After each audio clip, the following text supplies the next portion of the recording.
I was originally just an ordinary high school student on Earth, but somehow I traveled to this world called God's Grace Continent.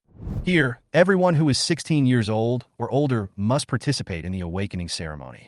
Those who succeed will become the guardians of the country, while those who fail will be relegated to the bottom of the society, and some may even lose their lives. In the Huaxia Empire where I live, the legendary thousand-year-old civilization has become one of the weakest countries here. Without a complete mythological system and the protection of powerful gods, the people here don't even have the ability to protect themselves and can only struggle to survive. When I stood in the awakening square, facing the ridicule and disdain of the people around me, I sneered secretly. Do you think I am just like you, passively waiting for an unknown fate? The world I come from has a complete mythology and legends, and I know the names and stories of all the gods. So, when I read out those long-lost names, the entire awakening square fell silent. At that moment, everyone saw the ancient demon emperor Deity come out of the gate of creation. Red light enveloped the entire place, completely crushing their pride and prejudice. I was originally considered a weak person, but now I have become a rule breaker in this world. A student from the modern world is reshaping the world's power structure in his shocking way. In the awakening square of Huaxia City in the Shinan continent, the Huaxia Empire was bustling with people. I stood in the crowd, and suddenly a large number of unfamiliar memories flooded into my mind, and my consciousness gradually became clear. It turns out that I have traveled to a parallel world where spiritual energy has been revived, a world where one has to face an awakening ceremony at the age of 16. Jiang Wenming, hurry up! I heard a hurried voice behind me. I was pushed hard, staggered a few steps, and almost fell down. I cursed in my heart and tried to organize the information in my mind. The scene in front of me gradually overlapped with the memory in my mind. In this world, every 16-year-old must go through an awakening ceremony. If they succeed, they will rise to prominence and become the best. The losers can only return to ordinary life. And today is the day when I and other people of my age face our destiny together. This is such a bummer. I couldn't help but complain in my heart. I had just traveled through time and hadn't figured out the situation yet, but I was pushed into this life and death situation. The original owner, Jiang Wenming, was a last-place student with the worst grades and just muddled through his days, but I didn't intend to repeat the same mistake. When I first arrived, I didn't even have a chance to escape, and I was pushed directly into this awakening ceremony. At this time, a young man walked up to the stage, looking very heroic and full of aura, attracting the attention of the whole audience. Through communication, I learned that his name was Xiaoyu. He was the top student in the school, his father was one of the school directors, and he had the blood of the giant spirit. In this world where the failure rate of awakening is extremely high, his success is almost a foregone conclusion. I watched Xiaoyu walk into the gate of creation. A golden light flashed, and countless statues emerged inside the gate. They were lifelike, with human forms, animal forms, and some half-human, half-beast forms. I saw that he had a determined look in his eyes. He stopped in front of a statue of a giant spirit and chanted in a low voice. With the strength to pull up mountains and the power to conquer the world, the axe of creation determines the fate of the world. I, Xiaoyu, respectfully invite the giant spirit to come.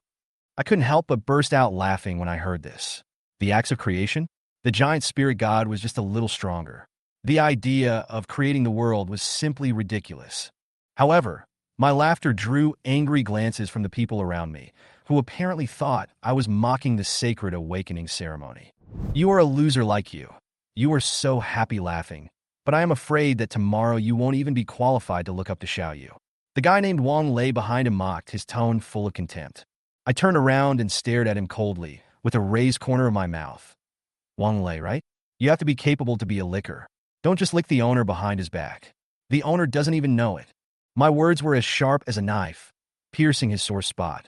Wang Lei's face instantly turned pale, and he moved his lips, but couldn't find the words to refute. This scene made me secretly happy. After all, in my original world, I was a master who could fight against everything, even the sky, the earth, and the air. How could I be afraid of a little brat like him? Our class teacher, Li Peng, glared at us fiercely and yelled, "Quiet!" So, I turned back and continued to stare at the screen of the Gate of Fortune. On the screen, the giant spirit statue in front of Xiaoyu began to fade, gradually revealing its original appearance. A purple light suddenly burst out and shot straight into Xiaoyu's body. Purple potential. which means his future is infinitely bright. The school leaders around him immediately smiled and celebrated. I was stunned for a moment and secretly sighed in my heart. That's it. The awakening process was much simpler than I thought, but it also gave me a little confidence in my future self. However, a girl next to me glanced at me and said disdainfully, "Ignorance is fearless. It is not easy to add entries." Each of these words was earned by the lives of our predecessors. I looked at her and didn't reply, but I was puzzled. To me, these so-called mythical characters were well known in my original world and could be easily described. But seeing these people seem to be reciting some mysterious ancient books, it is obvious that these mythological stories are not so well known in this world. Just as he was thinking, the second student, Han Wei, walked up to the platform. He wandered in the gate of creation for a long time and finally stopped in front of a statue that looked like a monkey. I stared at the statue. It looked ferocious, with chains wrapped around it and a faint mist. The great sage equaling heaven, Sun Wukong, the legendary super god. People around were talking excitedly, as if Han Wei had already stepped into the door of success. But my heart tightened and my doubts grew. That was the Monkey King, Sun Wukong. The chains and the fierce appearance might make sense, but what about the mist? It didn't match the Monkey King. I remembered it all. As everyone was watching with nervous anticipation, Han Wei walked up to the platform, his eyes sparkling with excitement. He stood in front of the ape-like statue, his face flushed, his tone revealing uncontrollable excitement. Han Wei knew that if he could successfully awaken the power of this deity, the future would be extremely bright. The golden quality deity, the legendary Monkey King Sun Wukong, meant that he would activate the three major power systems of humans, Buddhas, and demons, and his future was destined to be brilliant. The Monkey King is handsome and elegant, with the Dinghai Shenzhen hidden in his ear. The demons and Taoists are all brothers. The four masters and apprentices see the Buddha's light. I, Han Wei, respectfully welcome the great sage equaling heaven, Sun Wukong. Han Wei's voice echoed in the square. Everyone held their breath, waiting for a miracle to happen. However, the next second, something strange happened.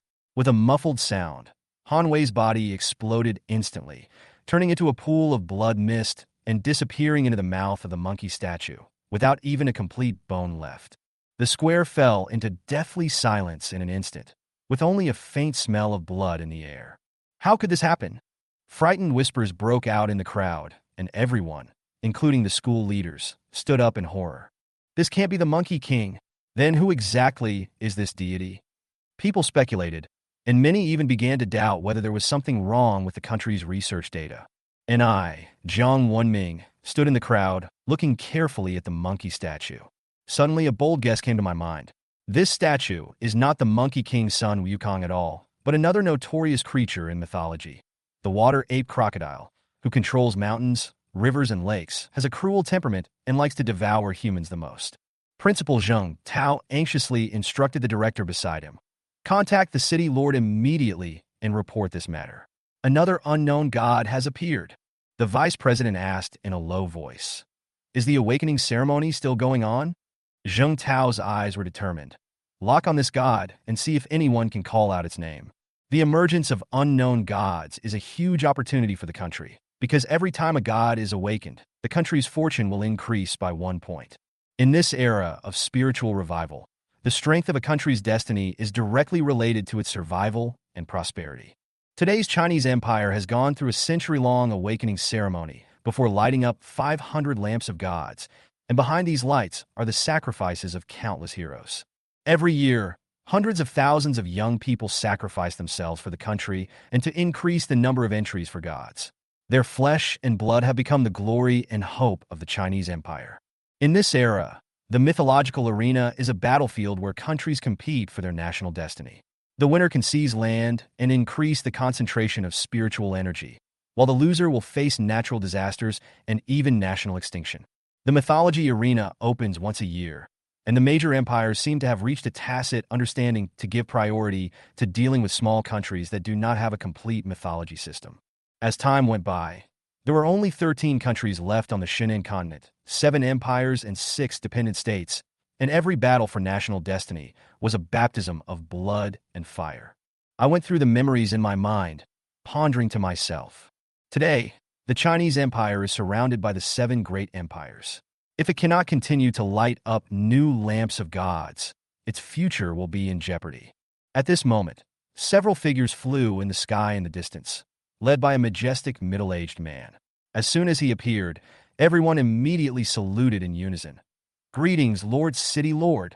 The city lord Li Siyuan waved his hand, signaling everyone to excuse themselves, and then turned his gaze to the monkey statue with a frown. It was obvious that he could not recognize the origin of this deity. Li Siyuan turned around and asked the professors beside him, "Have you found out the origin of this deity?"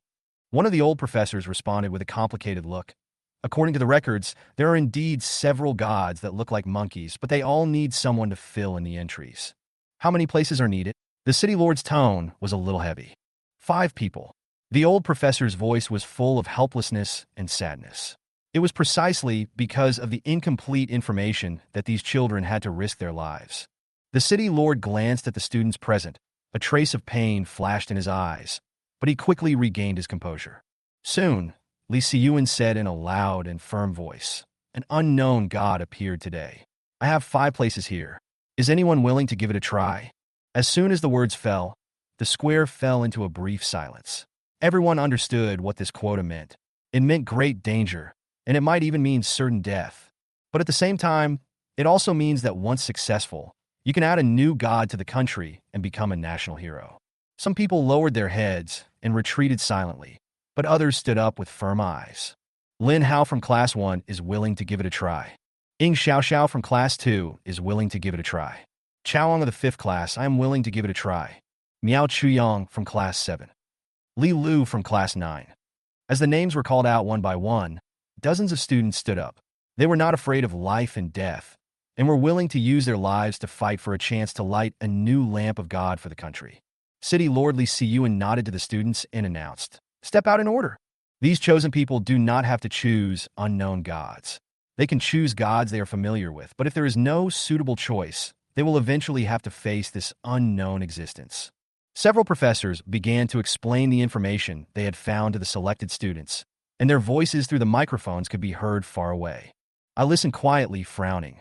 The professor's interpretation was obviously wrong. If they followed their interpretation, the students would almost certainly die. Just as the first Lin Hao was about to enter the gate of creation, I suddenly raised my hand and said loudly, "Well, I seem to know something about its origin, which is different from the interpretation of the professors." Everyone's eyes were instantly focused on me, with confusion, ridicule, envy, contempt, all kinds of emotions mixed together. Chapter 3. Jiang Wenming stood in the center of the square with a firm look in his eyes, looking through the crowd and directly at the gate of creation not far away. Li Peng, the head teacher next to him, had a stern expression on his face. He stepped forward and warned in a low voice, "Jiang Wenming, do you know what you are doing? This is not a joke. If you say the wrong thing, you might die in there." Li Peng's voice was full of anxiety, and he obviously didn't want Jiang Wenming to take this risk. However, Jiang Wenming was not shaken by this. He just smiled and did not explain much. He knew in his heart that he was not taking a blind risk. As a reader who has read tens of thousands of online articles, Jiang Wenming knows every character in Chinese mythology very well. Although he does not dare to call himself an expert, he is confident that he can identify those famous gods. Jiang Wenming walked straight towards the Gate of Fortune. Under the gaze of everyone, he saluted the leaders, then looked at Lin Hao and others standing aside, and said with a smile, "Do you mind if I cut in line?" Lin Hao frowned and looked at him with a complicated expression. "Brother, this is not a joke. Are you really sure?" Jiang Wenming nodded confidently and said, "Just wait and see." After that, he strode into the Gate of Creation. In an instant, the surrounding scene became extremely strange.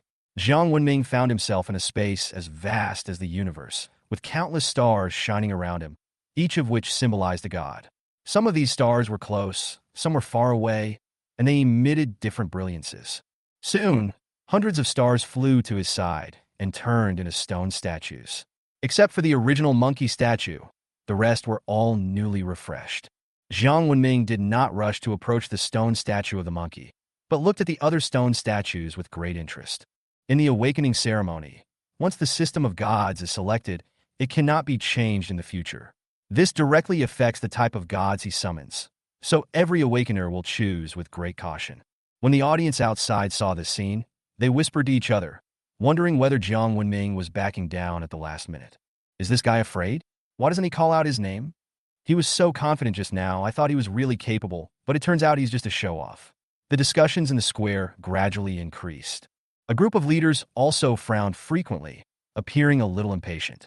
The principal was about to speak to urge him, but was interrupted by the city, Lord Li Siyuan. Wait, anyone who is willing to risk his life to awaken the unknown gods deserves respect. While everyone was talking, Jiang Wenming's gaze stopped in front of a huge stone statue.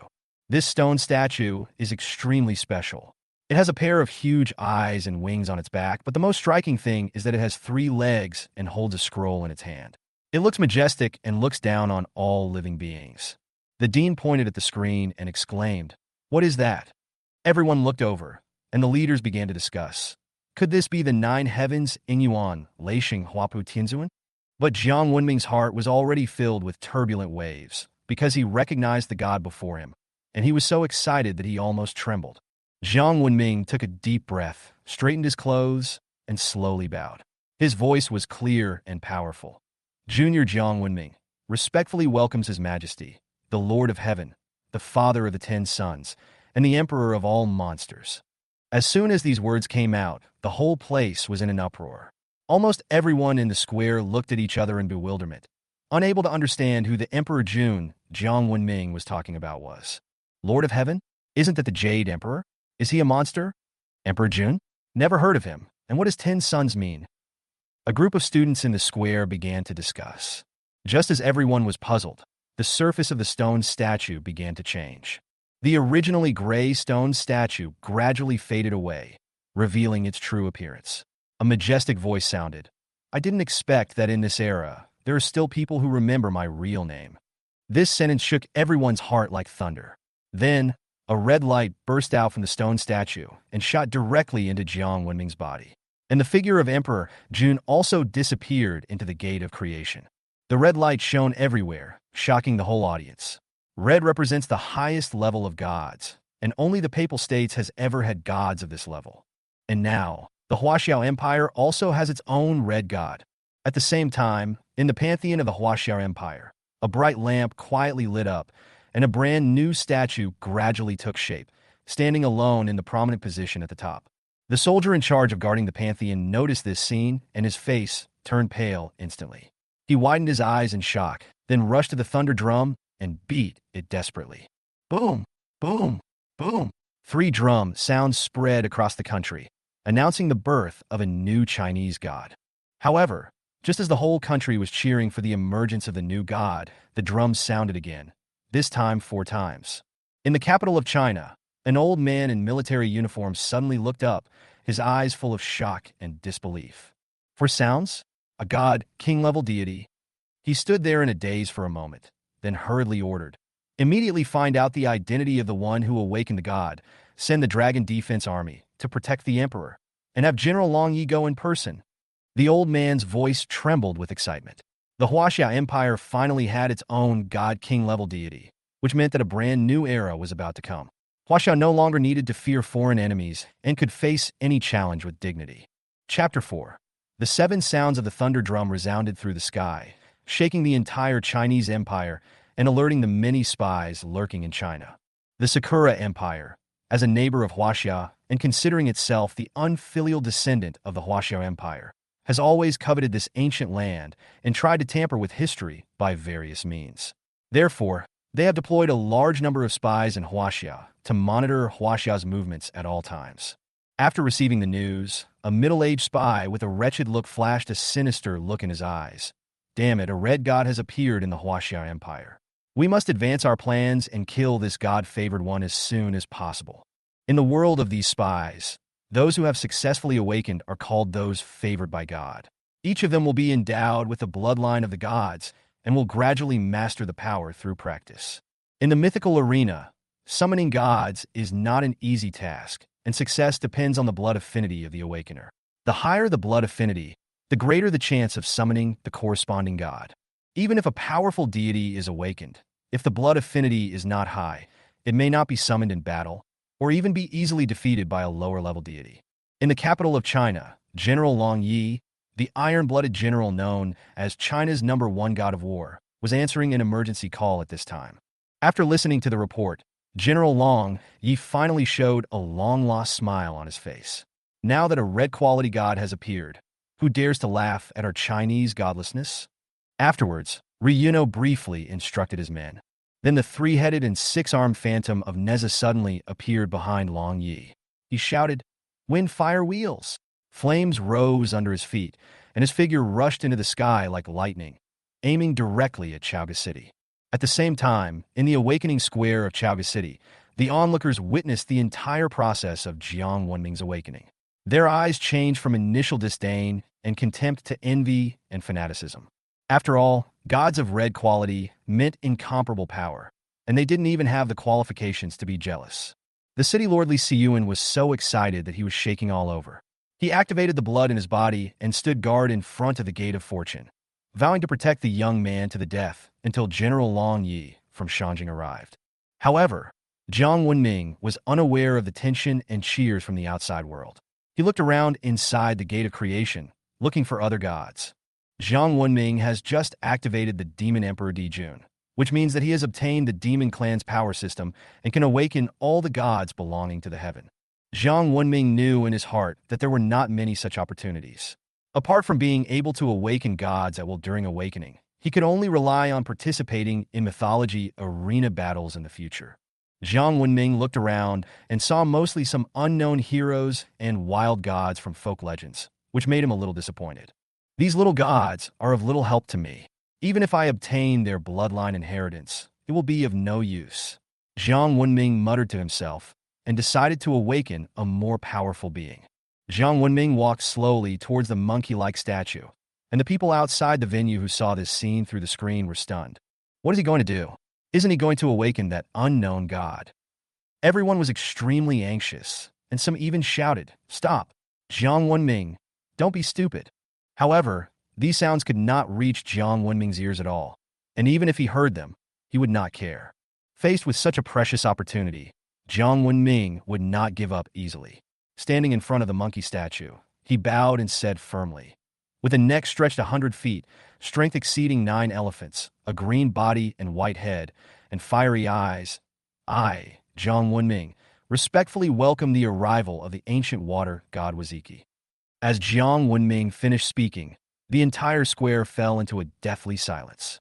Everyone held their breath and stared at Jiang Wenming nervously, fearing that he would instantly turn into blood mist like the previous awakeners. Time seemed to stand still until the gray color on the monkey statue gradually faded away. A golden light shot up into the sky, and then sank into Jiang Wenming's body. The statue revealed its original appearance. It was a monkey with a green body and a white head. Its eyes suddenly opened, and its golden pupils shone with divine power. "Who called me?" Waziki looked down at Jiang Wenming, his voice low and majestic. The crowd in the square immediately burst into enthusiastic cheers. "God Jiang is awesome. God bless China." When Li Siyuan saw this scene, he couldn't help but wave his fist excitedly. Their Huaxia Empire had one more golden god. Jiang Wenming bowed again and said earnestly, "Lord Water God, foreign villains covet our land of China, and foreign evil gods have repeatedly invaded our China, but our gods are not visible. My descendants are unfilial and have been unable to welcome the gods back. I beg Lord Water God to help China and save us." Waziki sneered, and golden light flashed in his eyes, penetrating the door of creation and shooting straight at the crowd outside. Waziki said calmly, "Alien evil god? Is this what you were talking about?" A huge pressure followed, and people throughout the Chinese Empire felt the shock of the arrival of the gods. Chapter 5. Jiang Wenming looked directly at the teacher with sharp eyes like flaming pupils. Waziki's power revealed the shadow of a god appearing behind his teacher. Jiang Wenming was slightly shocked and could not recognize the origin of this god. He wondered if it was a wild god. Waziki said coldly with a bloodthirsty look on his face, "Since you have been recognized by the Demon King, you should prove with your actions that you are qualified to be the spokesperson of the demon race in the human world." Jiang Wenming's heart tightened. He had never expected Waziki to speak so bluntly. Waziki continued, "Didn't you claim that an alien evil god had invaded? I will lend you my power, so you can kill him with your own hands to prove that you are not just a useless person who can only talk." These words were like thunder in the ears of everyone present, shocking them all. Jiang Wenming's heart was churning as he realized that Waziki had identified the deity behind his teacher as an alien evil god, but this truth was hard for him to accept. After all, the other party was a teacher he was familiar with. So how could he be the representative of an evil god? Faced with Waziki's questioning, Jiang Wenming did not dare to be negligent.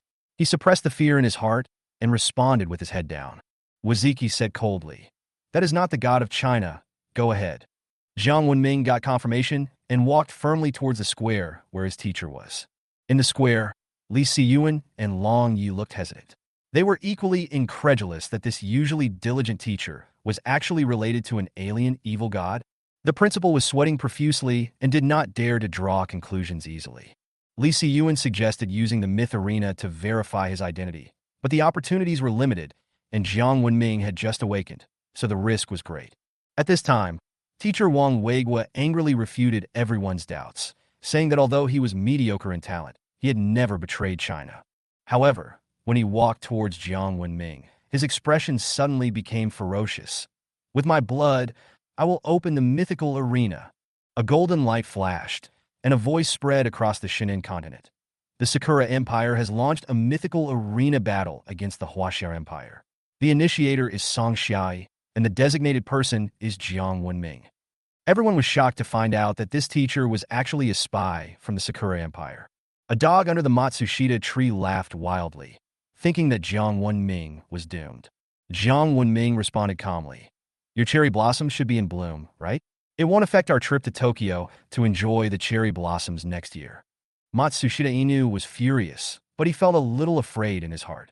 Jiang Wenming said coldly, "In front of the Chinese gods, your so-called gods are not even worthy of carrying shoes." As the words fell, a magnificent arena emerged in the void. Jiang Wenming and Song Yisan were sucked into it by an invisible force, and the decisive battle was about to begin. Chapter 6. Jiang Wenming stepped into the arena of the gods for the first time, and he couldn't help but look around. It was a huge building like the ancient Roman Colosseum, with the center field the size of a football field, and the surrounding seats were gradually filled with spectators. The host of the arena, Bobby, a burly bald man with exaggerated movements, was standing in the center of the venue, announcing the news that the game was about to begin in a manner similar to a nightclub DJ. A screen suddenly appeared in front of Jiang Wenming, which succinctly listed the rules of the arena. 5 gods will appear randomly in each battle, and contestants can only choose one of them to fight. Once a god participates in the battle, regardless of victory or defeat, he cannot participate again. The game is played in a best-of-5 format, and the winner can claim compensation from the loser. At the same time, the atmosphere in the core meeting room of the Huaxia Empire was extremely tense. The top leaders were arguing over the upcoming god war, and the aggressive expansion of the Sakura Empire made them feel more stressed. Although several high-ranking officials were powerful, they understood that this was not only a confrontation with the Sakura Empire, but also a deterrent to the other 5 empires. Once all the cards were revealed too early, the future battle situation would be even more difficult to control. In the end, Li Jianjun, known as the God of War, made his choice within a tight time frame and submitted the list of participants to the arena system. When the host Bobby announced the list of contestants from the Huaxia Empire, the whole audience was in an uproar, because except for Jiang Wenming, the other 4 on the list were the top fighters in Huaxia. However, when the list of the Sakura Empire was announced, the whole place fell into silence. Among the contestants sent by the other side, 4 were favored by the golden gods, far exceeding the expectations of the Huaxia Empire. At this moment, Long Yi was ready to take the lead. As China's #1 war god, he was confident that he could win. However, Jiang Wenming suddenly stopped him and asked, "General, can we repeat the challenge in the myth arena?" Long Yi was stunned and understood what Jiang Wenming meant. Although a god can only participate in a war once, there is no rule that a god's favored one cannot fight multiple times. However, Jiang Wenming had just awakened, and he might not even be able to summon his natal deity stably, so such a challenge was undoubtedly extremely dangerous. Chapter 7. Long Yi gently scolded, "Nonsense. This is a war between gods. It concerns the fate of our China. How can we treat it as a joke?" Jiang Wenming looked determined and did not back down. "General, do you think I would joke with my life? How can a country like Sakura understand the power of the Chinese gods? Since they are provoking us, let's fight." How can Chinese men be afraid of fighting? Besides, the enemy situation is unclear. I can explore the way first, and maybe I can achieve the effect of Tianji's horse racing. Long Yu was about to persuade him again, but he heard Shui Jiaxiang beside him laughing and said, "Well said, you are indeed a Chinese man. You have blood. Boy, just for what you said, if you can survive, I will introduce the daughter of the old Long family to you as your girlfriend." Hearing this, Long Ye's face darkened and he cursed, "Get out of here. Why don't you introduce your daughter to him?" Shui Jiaxiang laughed. "My daughter is only 7 years old, too young. Your daughter is just right." Jiang Wenming understood that the two generals were trying to ease his tension, and he relaxed a lot. Jiang Wenming then took a deep breath and walked onto the stage. "Generals, I'll go up first." Long Yi warned, "Be careful, don't be careless, and take care of yourself." As Jiang Wenming walked onto the stage, the high-ranking officials of the Huaxia Empire became nervous. As a favored person of the Red God, if Jiang Wenming could survive this battle, even if they lost, they would have a chance to make a comeback. However, many people are puzzled that Jiang Wenming is the first to take office. The faces of several old generals on the chief platform changed drastically, and they talked about it. "What is Long Yi doing? Why did he let this little guy go first?" Another general said calmly, "Let him go. It is wiser to preserve the top combat power than to protect the undeveloped genius. If we lose them all here, how can we cope with the next challenge?" On the stage, Jiang Wenming faced the direction of the Sakura Empire and shouted loudly, "You dog from Matsuyama, come out and die." His provocation was not out of contempt, but the hope to anger the opponent and thus seek a chance to win.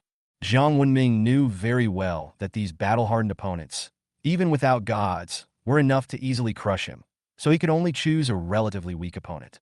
Matsuka Inu sneered and said, "You are so eager to die, then I will grant your wish." After that, he jumped onto the ring, ready to fight. The host Bobby shouted, "Now we begin to summon the gods and welcome the door of creation." A magnificent golden light gate appeared on the stage, and Jiang Wenming and Song Yisun entered it one after another. 5 statues appeared in front of Jiang Wenming, but there was no sign of Dijuan and Waziki. Seeing this, the Chinese people looked ashen, and Li Jianjun also sighed, thinking that Jiang Wenming's blood affinity was too low and he had overestimated him.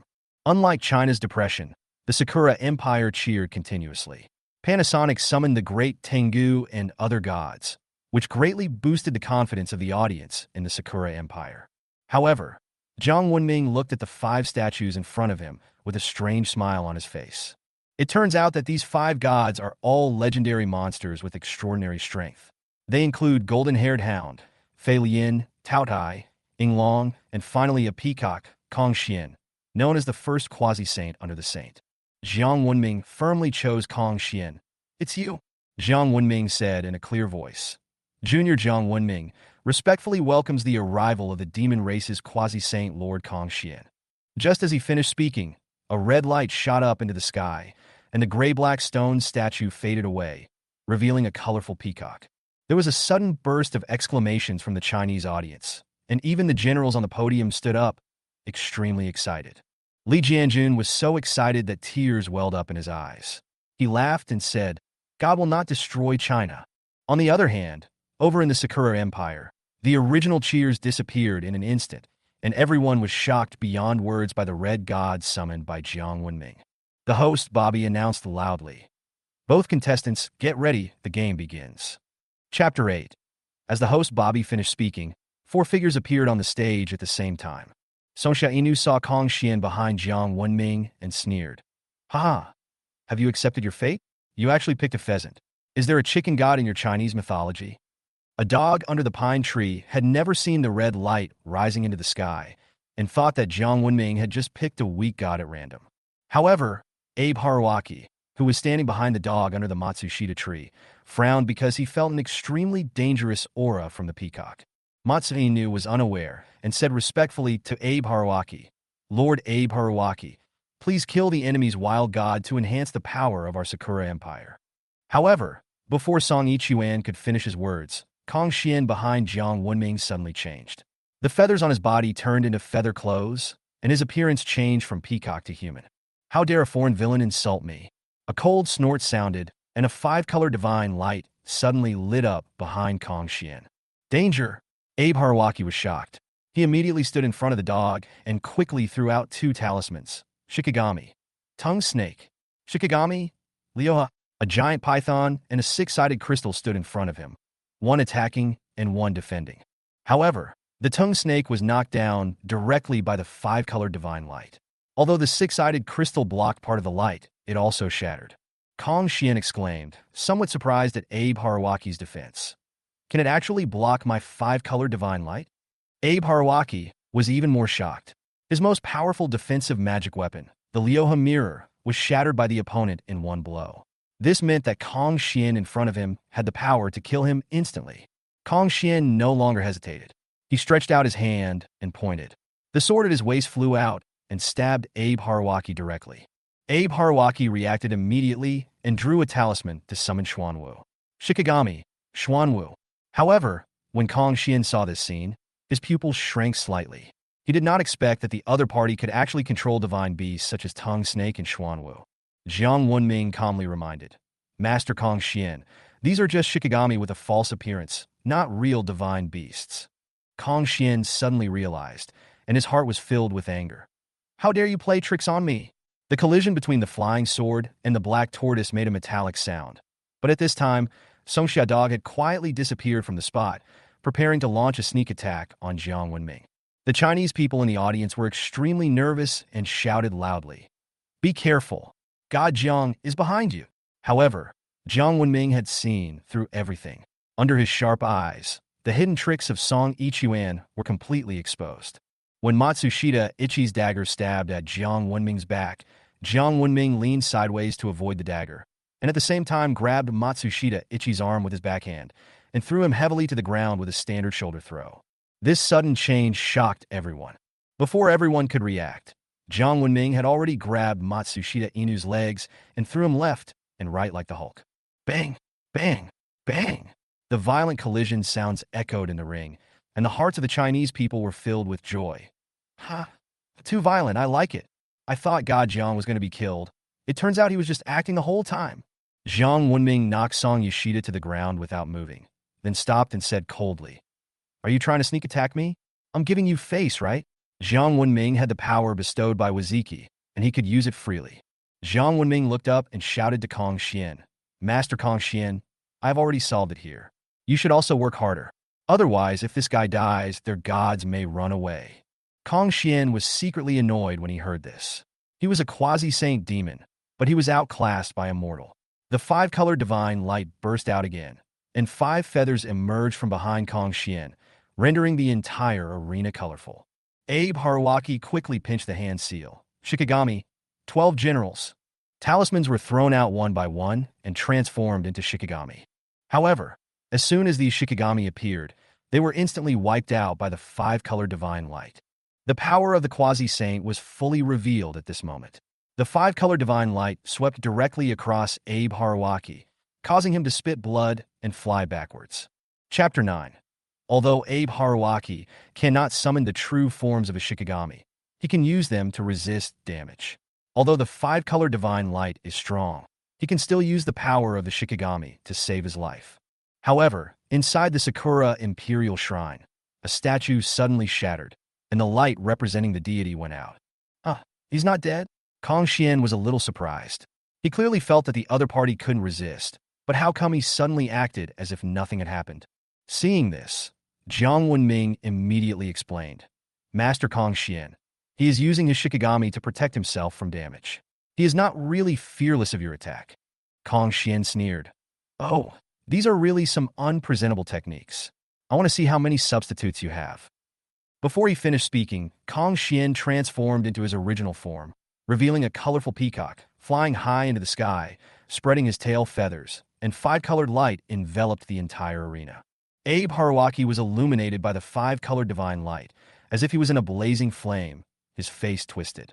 One after another, the phantoms of Shikigami flew out of his body, but they all turned into ashes in an instant after coming into contact with the five-colored divine light.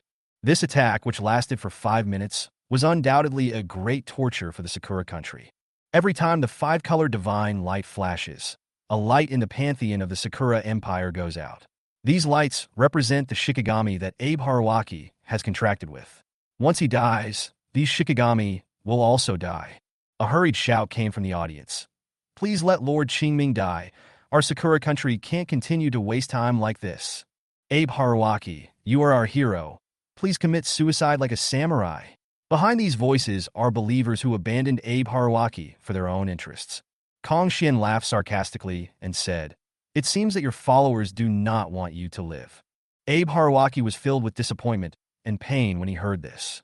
He thought he fought desperately to protect his faith and country, but when his believers abandoned him to protect themselves, his will to fight gradually dissipated. Just when Abe Harawaki was about to be completely destroyed by the five-color divine light, a dazzling red light suddenly burst out from his body, and the figure of a giant python vaguely appeared. "Who is it? Who killed my Qingming?" An angry roar came from the red light, but was instantly sucked away by the gate of creation. Yamada no Orochi. So the legend is true. Jiang Wenming was shocked and secretly felt lucky.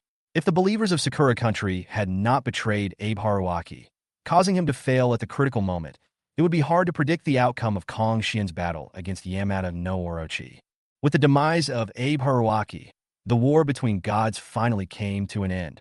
Jiang Wenming looked down at the dog lying on the ground like a dead dog, raised his foot, and kicked it hard on the head. With a click, the dog died on the spot. The host Bobby's voice sounded again. "Now I declare that the first battle of gods, the Chinese Empire wins." "Yeah, great. God Jiang is invincible." The Chinese audience cheered, and even the generals on the rostrum smiled. The originally unfavorable match was won so beautifully, which inspired their confidence in the next battle of gods.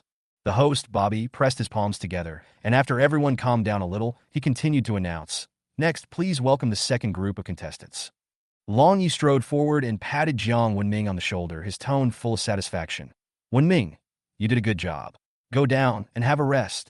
The rest will be left to us." But Jiang Wenming smiled and showed no intention of leaving the ring. "Don't worry, General. I said we should have more fights. This is just the beginning." An old general on the rostrum became anxious after hearing this. "Nonsense. Why is this kid so stubborn? This kind of battle is not something to be trifled with." Another general also frowned and said, "It's already great to win once. Does he really think he can summon powerful gods every time?" However, Jiang Wenming had made up his mind. He asked Long Yi, "General, do you have a pen and paper?" Long Yi was stunned and obviously did not react. Jiang Wenming continued, "You should have seen the stone statues of the gods just now. I will write down their names and identities now so that I won't fail to recognize them when I see them in the future. We Chinese have many gods. Every time I enter the gate of fortune, I can awaken one more.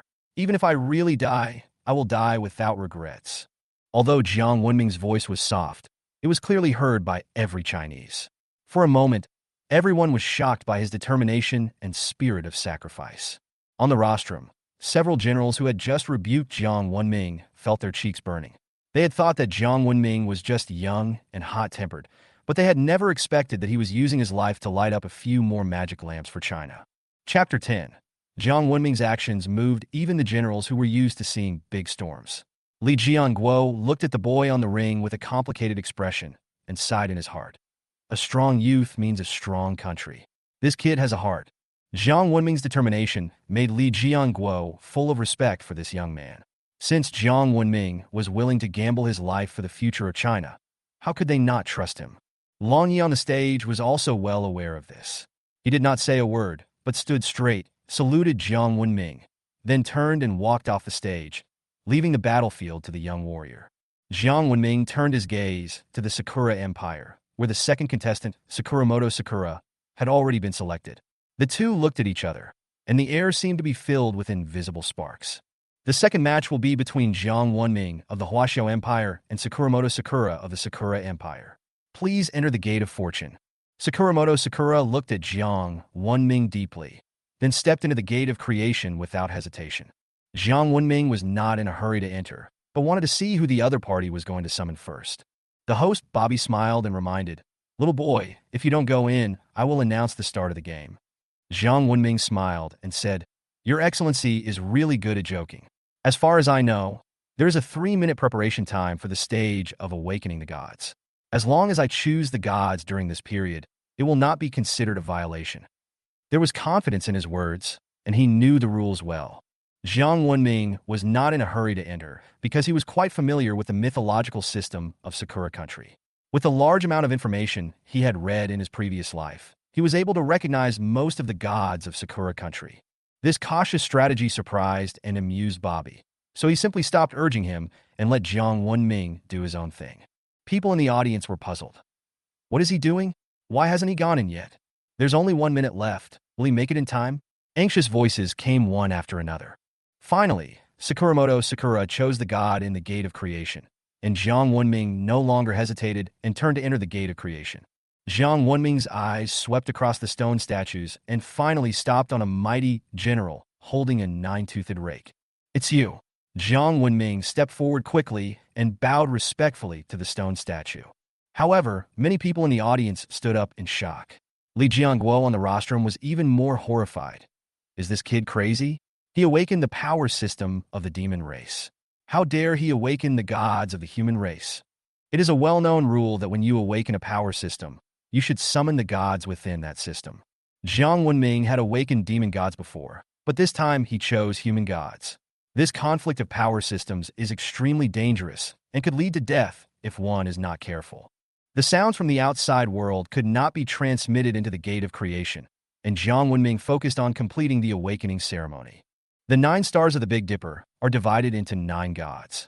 I, the younger generation Jiang Wenming, respectfully welcome the arrival of the Lord of the Milky Way, Marshal Tianping Zhuganglai. Following Jiang Wenming's summons, a golden light shot up into the sky, and the name was successfully called. In the audience, cheers rang out one after another. Success. Success. As expected of Master Jiang. In one word, awesome. However, when the golden light faded, everyone was stunned when the mighty general turned into a pig monster with big ears, a long mouth, and exposed fangs. He was a mighty general just now. How come he turned into a pig monster in the blink of an eye? Someone asked in confusion. What pig monster? This is the Lord of the Sky River, Marshal Tianpeng. Didn't you see the golden quality? An audience member explained excitedly. Long Yi, who was standing under the ring, was shocked and thought of something. Marshal Tianpeng. I seem to have heard of this name somewhere. Shui Zhexiang also recalled. I remember this name was in the national database, and it was recorded together with the Monkey King's son Wukong. Is that so? Ryuno was a little unsure, his memory was fuzzy. At this time, Zhu Beiji returned to his original appearance and said, You little kid, you actually know my real name. But, what do you want to summon me for? Jiang Wenming bowed respectfully and said, The evil gods of foreign races have invaded China. I beg Marshal Tianpeng to suppress these evil gods. Zhu Beiji shook his protruding ears and said lazily, Fighting? Not interested. Go find that monkey. He likes fighting. After that, he turned around and prepared to leave. Jiang Wenming was stunned, not knowing how to respond, and hurriedly shouted, Master Tianpeng. Zhu Beiji stopped and turned to look at him. What else? Jiang Wenming mustered up his courage and said, If the alien evil gods invade us and we lose, China will cease to exist. By then, no one in the world will know your story. Are you willing to bear the slander for the rest of your life? Zhu Beiji paused for a moment, and his eyes gradually became serious. Zhu Beiji stared at Jiang Wenming, seemingly thinking about something. After a moment, he put away his lazy attitude, and a sharp light flashed in his eyes. Okay, you are quite interesting. Since you said so, then I old Zhu will play with you today. Jiang Wenming was delighted and quickly thanked him. Thank you, Marshal Tianpeng. Zhu Beiji regained his majestic demeanor, and the 9-toothed rake in his hand lit up with dazzling light, ready to fight. Jiang Wenming then breathed a sigh of relief, secretly congratulating himself on his wit and courage in making Zhu Beiji regain his fighting spirit. The second showdown in this war of gods is about to begin, and the fate of China and Sakura are once again intertwined on this battlefield of gods. Chapter 11 I am willing to draw my sword and mount my horse, and I will not return without blood. Zhu Beiji's forward steps suddenly paused, but he immediately continued walking towards the depths of the Gate of Fortune.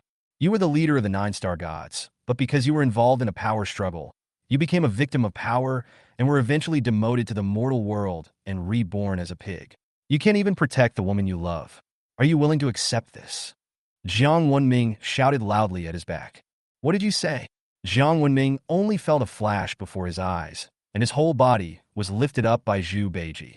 That ferocious pig face was now filled with anger. As long as you are willing to join the battle one day, I will awaken all the gods in the sky and clear your name. Jiang Wenming had his neck pinched, and he felt an overwhelming force coming from that arm, making it difficult for him to breathe. Just you? Zhu Beiji looked disdainful and threw him to the ground. Back then, the Buddhist sect was trying to gain faith and harm our Chinese Taoist tradition. You were just one of their pawns. You should be very clear about this. As long as China can survive this catastrophe, I am willing to promise you that one day, I will awaken all the gods in the sky, go to Lingshan, and seek justice for you. Jiang Wenming coughed twice and continued speaking. He was gambling on the resentment in Zhu Beiji's heart, gambling that his blood had not cooled down yet. As the former Marshal Tianpeng, how could he watch the Chinese people being killed? The reason he refused was that he didn't want to be someone else's pawn anymore and didn't want to get involved in these power struggles anymore. Jiang Wenming is now giving him a reason to take action. Why should I trust you? Zhu Beiji sneered. How about this? Jiang Wenming's mind moved, and an eternal aura emerged from his body. Bright and magnificent. Demon Emperor Jun. Zhu Beiji's pupil shrank. With his vision, how could he not see the source of this power? The former Lord of Heaven and Emperor of all demons. He is back. Okay, I'll believe you this time, but I'm a little hungry and want to have a taste of the world. Zhu Beiji finally gave in and was willing to fight. Hearing this, Jiang Wenming finally smiled. No problem. I can't guarantee anything else, but I will definitely treat you to enough food at Rinjian fireworks. Fellow Chinese, please bring some food to Marshal Tianpeng. Jiang Wenming turned around and shouted to the audience in the direction of China. Upon hearing this, Li Jianguo in the audience immediately stood up and shouted to the people beside him. Notify all chefs in the empire to immediately offer fine wine and food to Marshal Tianpeng. As soon as the order was given, all the chefs in the Huaxia Empire began to get busy, preparing delicious food as quickly as possible and setting up incense tables for offerings. The two walked out of the Gate of Fortune. Zhu Beiji rubbed his shriveled belly and turned to look towards the Sakura Empire. A tall, bald monk, surrounded by water, was standing there, staring at them with cold eyes. Humph! A mere pig demon is worthy of being my opponent. When Haifangzu saw Zhu Beiji, his face was full of contempt. After all, monsters that are transformed from the five animals are usually the weakest beings and can only become sacrifices to higher-level ghosts and gods. Hearing what Haifangzu said, Zhu Beiji glanced at him casually and did not argue. Instead, he walked to a pile of offerings, ignoring the delicacies in front of him, picked up a slightly yellowed steamed bun, put it in his mouth, and started chewing it. I have received your kindness. Since I enjoy your offering, I will naturally help you fulfill your wish. Zhu Beiji suddenly said this without any context. The audience in the Chinese region were all stunned and had no idea what was going on. Only Jiang Wenming knows. This is an ancient tradition. People offer sacrifices to gods. Once the gods are willing to enjoy the offerings, it means that they have accepted the cause and effect. Zhu Beiji always said that he didn't want to get involved in human affairs, but his kind nature could not be concealed. Otherwise, he would not have agreed to Jiang Wenming's fight so easily. A piece of coarse flour steamed bun. That's enough. Zhu Beiji held the steamed bun and chewed it with big mouthfuls, as if he was eating delicacies from land and sea. Referee, I get to choose the venue. Sakura suddenly spoke. Oh, what venue do you want to choose? Bobby looked at Sakura with a little surprise. I choose the ocean as my battlefield. Sakuramoto stated her purpose without hesitation. Yumabozu is good at controlling water and can exert 200% of his strength in the sea. Does the Chinese player have a venue that he would like to choose? If there are different options, I can let you draw lots. Bobby looked at Jiang Wenming. It doesn't matter. The sea is the sea. Only the weak will complain about the environment. Jiang Wenming shrugged indifferently, but he was actually laughing inside. Sea area, if it was someone else, Jiang Wenming might not agree, but this person is Marshal Tianpeng Zhu Beiji. He is in charge of 100,000 naval forces in Tianhe and can swim freely in even the most terrifying Ruashui River. Now you dare to play with water in front of him? It seems that he lived too comfortably and forgot about the horror of the Chinese gods. Since both players have agreed to use the sea as the battlefield, let's get started. After Bobby finished speaking, his figure suddenly disappeared. The surrounding space began to change rapidly, and in the blink of an eye it turned into an ocean. The mythology arena is a space of its own. Although it looks small, it contains everything. It is said to be a mustard seed from Mount Sumeru, but it is nothing more than this.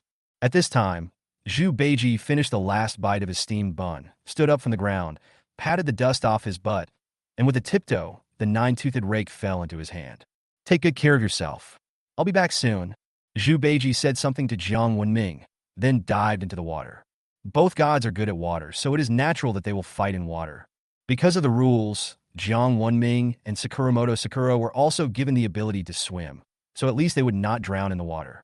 You have great talent, but it's a pity that you were born 10 years too late. Sakuramoto Sakura spoke. Really? I think it's just right. Jiang Wenming had no good feelings towards the people of the Sakura Empire. They are a bunch of ungrateful wolves who can never be tamed. When you are strong, they will be servile and flattering to you. When you are weak, they will be the first to pounce on you and stab you in the back.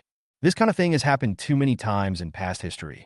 A professor once said that if China wants to revive, the first thing it must do is to destroy the Sakura country. Jiang Wenming deeply agreed with this. The more you understand this nation, the more you will find how terrifying they are. Patient, resolute, thick-skinned, and without bottom line. It can be said that he possesses all the qualities of a hero in troubled times. Who can feel at ease with a country like this lying beside the Chinese dragon? So Jiang Wenming made up his mind to take advantage of this opportunity to cripple them in one fell swoop, destroy their temples, and cut off their inheritance. They will never be given any chance to rise, nor will we allow the history of the previous life to repeat itself. Times have changed. The Chinese nation will never be bullied by any country again. If anyone attacks China, I will draw my sword and ride my horse, and I will not return without blood. Chapter 12, I don't even need weapons to hit you. Jiang Wenming's voice was so powerful that it made countless Chinese people excited. Well said. Whoever offends China will be punished no matter how far away they are. As men, if we cannot defend our country, our 7-foot bodies are born in vain. Draw your sword and mount your horse, and you will not return until you have blood. There were many young people present, and they were inspired by Jiang Wenming's bravery and started shouting at the top of their lungs. Countless shouts merged into a torrent, instantly sweeping across the entire arena.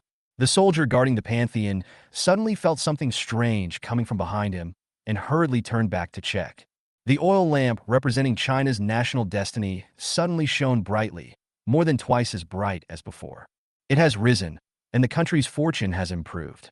The soldiers were stunned at first, then cheered wildly. The prosperity of a country's destiny is related to its future. Now that the country's fortunes have improved, it means that the people's talents will become better and better, awakening will be easier, and their affinity with the gods will be higher. On the mythical arena, Sakuramoto looked at Jiang Wenming with gloomy eyes. This was the first time he felt a sense of crisis since his awakening, and it was from this young man. Look at him. It was like seeing the sun slowly rising. The light grew brighter and brighter until it was impossible to look directly at it. This young man cannot be kept. He must die. Sakuramoto Sakura originally planned to let Yumabozu decide the outcome, but now he felt a stronger crisis from Jiang Wenming. So, he decided to do it himself. As a person favored by God, you will be favored by God and be granted bloodline or special abilities. This is also the method that those favored by God usually use to fight. He became famous at a young age and had already mastered bloodline and talent, while Jiang Wenming had just awakened. No matter how strong his talent was, he was definitely not as good as him in terms of combat experience. This requires time accumulation and cannot be achieved overnight. Sakuramoto Sakura thought of this and suddenly opened her mouth. A cloud of smoke came out of his mouth and quickly enveloped the surroundings. Jiang Wenming was stunned when he saw this. Then he sneered, still thinking about assassinating him. Do you really think that the fiery eyes and golden pupils are just for decoration? Although he had a scornful smile on his face, he was secretly alert in his heart. Despise the enemy tactically, take the enemy seriously in action, and don't underestimate any opponent. This is what a great man said. Since Sakuramoto is the ace player of Sakura Country, she must have her own trump card. It's a pity that he has been in this world for too short a time and has no time to study these masters. Now, we can only take one step at a time. It's impossible to fight him. He just needs to protect himself. When Zhu Beiji finishes the battle, victory will naturally belong to China. As for whether Zhu Beiji would lose, Jiang Wenming had never considered this issue at all. Unless the Sakura country sends out great gods of the level of Ijinaya, Ijinami, Amaterasu, Tsukimi no Mikoto, and Suniseo, it is impossible to defeat Zhu Beiji. Even if Yamada no Orochi comes, it won't work. This is the confidence of their Chinese empire, the foundation built over millions of years. The fog rolled in and soon covered the sea surface, and visibility dropped sharply. In order to paralyze the other party, Jiang Wenming pretended to be panic-stricken and dived into the water. Thanks to the ability given to him by Waziki, he did not feel any discomfort after entering the water. Instead, he felt a sense of security, as if he was back home. Just at this moment, a dark shadow suddenly pounced towards him. Undercurrent, Jiang Wenming used his ability to control water to manipulate the surrounding water to form a whirlpool, protecting himself within it. Before Sakuramoto Sakura could get close to him, she was swept away by the undercurrent. Baka! Sakuramoto was angry. She didn't expect that the attack that she was sure to win would fail. When Jiang Wenming saw his figure appear, he did not do anything extreme and continued to control the surrounding water flow. Soon, a whirlpool appeared on the sea, and at the center of the whirlpool was Jiang Wenming. Zhu Beiji, who was originally fighting with Haifangzhu, was still worried about Jiang Wenming's safety, but after seeing this scene, he felt relieved. Although the attack power of undercurrent is not very strong, it is more than enough for self-protection. He withdrew his gaze and looked at Yumabozu again. In my life, apart from my master, I hate bald people the most, especially monks. You are unlucky because you have both. There was a fierce gleam in Zhu Beiji's eyes.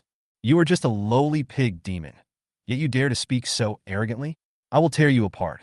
Yumabozu was notoriously cruel, and no one knew how many fishermen from the Sakura country he had killed in the sea. Later, in order to please him, these people began to build statues and offer sacrifices to him with animals, which made him a ghost god. But it is difficult to change one's nature. Cruelty is his nature. Although he has restrained himself after becoming a ghost, he still cannot change his brutal temperament. Seeing that Zhu Beiji looked down on him so much, he immediately became furious. Zhu Beiji hated being called a pig monster the most in his life, and Haifangzhu calling him that again and again completely infuriated him. You are just a lonely ghost. You think you are so great after enjoying the offerings for a few years? When I, old pig, was in charge of the Tiana River, you didn't even know where you were. Zhu Beiji laughed in anger, stretched out his hand, and the nine-toothed rake appeared in his hand. The whole person rushed towards Kaibozu like a cannonball. Water spout. When Haifangzhu saw Zhu Beiji rushing towards him, he immediately used his best moves. He just opened his mouth and blew, and an invisible hurricane appeared, carrying the sea water and crashing towards Zhu Beiji. Break it for me! The nine-toothed rake was swung, and with just one strike, the water torn into pieces, filling the sky with water splashes. An undercurrent is surging. When Kaifangzi saw that his signature ability was easily broken by the opponent, he was slightly shocked and quickly used his second ability. Control the surrounding water flow to form waves, which hit Zhu Beiji. You have such a small trick, and you dare to show off in front of your grandpa pig. Zhu Beiji sneered disdainfully. He has been in charge of the Tiana River for millions of years and has seen all kinds of situations. Even with such a small wave, he didn't even have the thought of dodging it. He put away the nine-toothed rake on the spot, clenched his fists, blue veins emerged on his arms, and his aura became more and more powerful. Using the nine-toothed divine rake is simply overkill for a scumbag like you. After saying this, the figure disappeared instantly. Boom! A few seconds after Zhu Beiji disappeared, a muffled thunder was heard from the place where he had originally stood. The seawater seemed to be hit by an aircraft carrier, and huge waves rose up to 100 meters high. Before everyone could see what was happening, they heard Yumabozu let out a scream. I didn't know when a hole more than 10 meters long appeared in his chest. Zhu Beiji was standing behind him, hugging his tail with his arms. Crash bang! Kaibozu, who was nearly 100 meters in size, was unexpectedly swung out of the sea by Zhu Beiji like a chicken and fell heavily on the sea surface. Once, twice, 3 times, everyone in the audience felt an indescribable weirdness. No wonder God Jiang woke him up. The fighting methods are exactly the same. It's so brutal, but it's so fun to watch. Martial Tianpeng is awesome. Various cheers rang out one after another. Chapter 13. Rather than persuading people to be good, it is better to kill all the evil people in the world. Jiang Wenming felt the movement from above, and a look of delight appeared on his face. As expected of Marshal Tianpeng, he is indeed strong enough. Although they are both of gold quality, Zhu Beiji's combat power is far superior to that of Kai Buzu. This made Jiang Wenming feel a little confused. How is this quality assessed? According to the memory of his original body, even Sun Wukong was only of golden quality, but in terms of combat power, he could be comparable to a quasi-saint. Is it status? Jiang Wenming could only think of this possibility. After all, there are countless Chinese gods, and many powerful gods may not have a very high status. For example, the two generals Heng and Ha, during the period of conferred gods, were able to confront Neza and Erlang Shin head-on, but their status in heaven was far inferior to them. It seems that we need to pay more attention to this information in the future and cannot decide based on quality alone. Thinking of this, Jiang Wenming couldn't help feeling a little depressed. The quality of foreign gods is judged by their strength, but this is not the case for the Chinese. Those with high status are not necessarily strong, and those with low status are not necessarily weak. If you summon rashly without knowing the inside story, you can easily fall into a trap. Hey, status is not only a reflection of strength, but also of social skills. Jiang Wenming sighed and turned his gaze into the distance again. At this time, Haifangzi had been beaten to death by Zhu Beiji. Every time he tried to escape back to the deep sea, he would be pulled out by Zhu Beiji's tail. You are just a dead catfish, and you dare to act like a big green onion in front of Grandpa Pig. Now you can continue to act like a big green onion. Every time Zhu Beiji spoke, he would swing his sword. It was a completely one-sided beating. When the people of Sakura saw this scene, they were terrified. This is Yumabozu, the overlord of the sea, and he was actually bullied by a pig monster? When did China become so strong? Don't they have no gods? Why are these two new ones so powerful? A series of questions popped up in their minds, causing their brains to shut down on the spot. Damn you, pig demon, you succeeded in irritating me. Kaibuza's eyes were red, and he let out an angry roar. As his voice fell, Zhu Beiji felt his arm lighten, and the tail that he had been holding in his hand disappeared. Instead, there were countless naked people. These people were entangled with each other, and after being thrown out by Zhu Beiji, they scattered. Then they were put back together again. The wounds that were originally on Kaibuza's body also disappeared, blocked by the bodies of countless naked men and women. Has your true form finally been revealed? With such a heavy sin of killing, are you worthy of becoming a god? After seeing the true form of Haifangzi, Zhu Beiji's expression gradually turned cold. The gods of China, no matter how big or small, are there to protect others. But the person in front of them was obviously different from them. He only has the status of a god, but has caused endless killings. Even the evil spirits in the underworld are not as cruel as him. No wonder that guy said you are an alien evil god. There is some truth to that. Zhu Beiji glanced at Jiang Wenming, then looked away. The sea, which had just calmed down, suddenly became windy. First it was a breeze, then a strong wind, and finally a whirlwind. The end point of the storm is exactly where Zhu Beiji is. Swallow the heavenly energy. Zhu Beiji roared, and his body began to swell like a balloon. In the blink of an eye, he went from being over 2 meters tall to a 100-meter giant. His muscles were knotted all over, and his skin turned from khaki to reddish-brown. Combat form. Not only Yumabozu has it, he has it too. The 9-toothed rake reappeared in his hand, like a pillar supporting the sky. My master said that there is no born evil person in the world. No matter who you are, there is always a trace of kindness in your heart. So we go to the West to obtain the scriptures, hoping to influence the world and save people from all suffering. But we were wrong.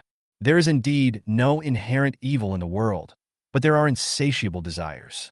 As long as the 7 emotions and 6 desires exist, this world will never be peaceful. What Monkey King said is right. Instead of persuading people to be good, it is better to kill them so that they dare not do evil. Although Zhu Beiji's voice was not loud, it was clearly heard by everyone present. Many people don't know who the master he mentioned is and who Monkey King is. But Jiang Wenming knew. That's really the style of the great sage, fighting violence with violence. Jiang Wenming felt a little fascinated and wondered when he would encounter the statue of Sun Wukong to wake him up. 9-toothed divine rake, splitting the sky. Zhu Beiji waved the 9-toothed rake in his hand, jumped high, and smashed it down at Haifeng's head. Wherever the spikes passed, space became distorted. Overwhelming. Yumabozu roared, and 3,000-meter-long wave suddenly formed on the sea surface beneath him and hit Zhu Beiji. Bang! Endless sea water surged, and Jiang Wenming's body was swept away by the current. He finally managed to stabilize his body, but there were splashes of water all around, and he couldn't see the result at all. Who's winning? Marshal Tianpeng is so powerful. He shouldn't lose, right? But why hasn't he come out yet? Voices of doubt and surprise rang out in the audience. On the other hand, everyone in the Sakura Empire had a happy look on their face. This was Yumabozu. Control the sea and create huge waves with just one strike. But the next second, a huge figure broke through the water and smashed Yumabozu's head heavily with a nine-toothed rake in his hand. Ah! A scream came from Kaibozu's mouth, as if countless people were wailing at the same time. Naked bodies of men and women fell from the top of the head, and the wounds that were originally cut by Zhu Beiji began to heal quickly. In just a blink of an eye, the gap was filled by countless human bodies. When Zhu Beiji saw this, he raised his eyebrows and had a vague understanding in his mind. This is a combination of dead souls. If all the dead souls in his body are not killed, his real body cannot be harmed at all. Ha! Is this all the strength you have? You can't even tickle me. Yumabozu's huge mouth, which was made up of countless human bodies, opened and uttered a disdainful sneer. Tickling? I hope you don't get scratched by me later. Zhu Beiji ignored the other party's ridicule, drew back the nine-toothed rake, held it with both hands, and began to spin it continuously. Hoo-hoo-hoo! A terrifying wind sounded, and the sea water was swept up by the whirlwind, forming a waterspout. You actually thought of using this trick against me. You are indeed a pig demon. How stupid. Yumabozu sneered disdainfully and began to control the water flow to meet the attack head-on. The waves formed a huge shark, opening its huge mouth and biting towards the waterspout. Bang! As soon as the two sides came into contact, Yumabozu's water shark was stirred into splashes of water all over the sky. How is this possible? Yumabozu exclaimed, his face full of disbelief.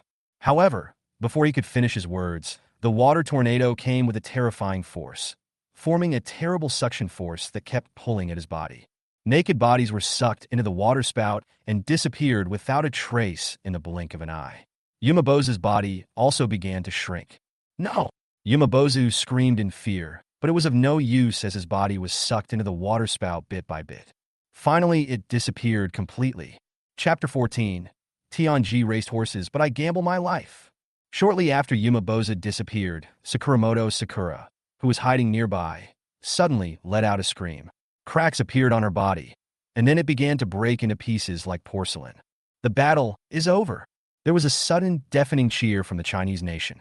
In contrast, the country of cherry blossoms is in mourning, as if they have lost their parents. The sea water disappeared. The waterspout stopped, revealing Zhu Beiji's tall and strong body. Before Jiang Wenming could say anything, he saw him stagger.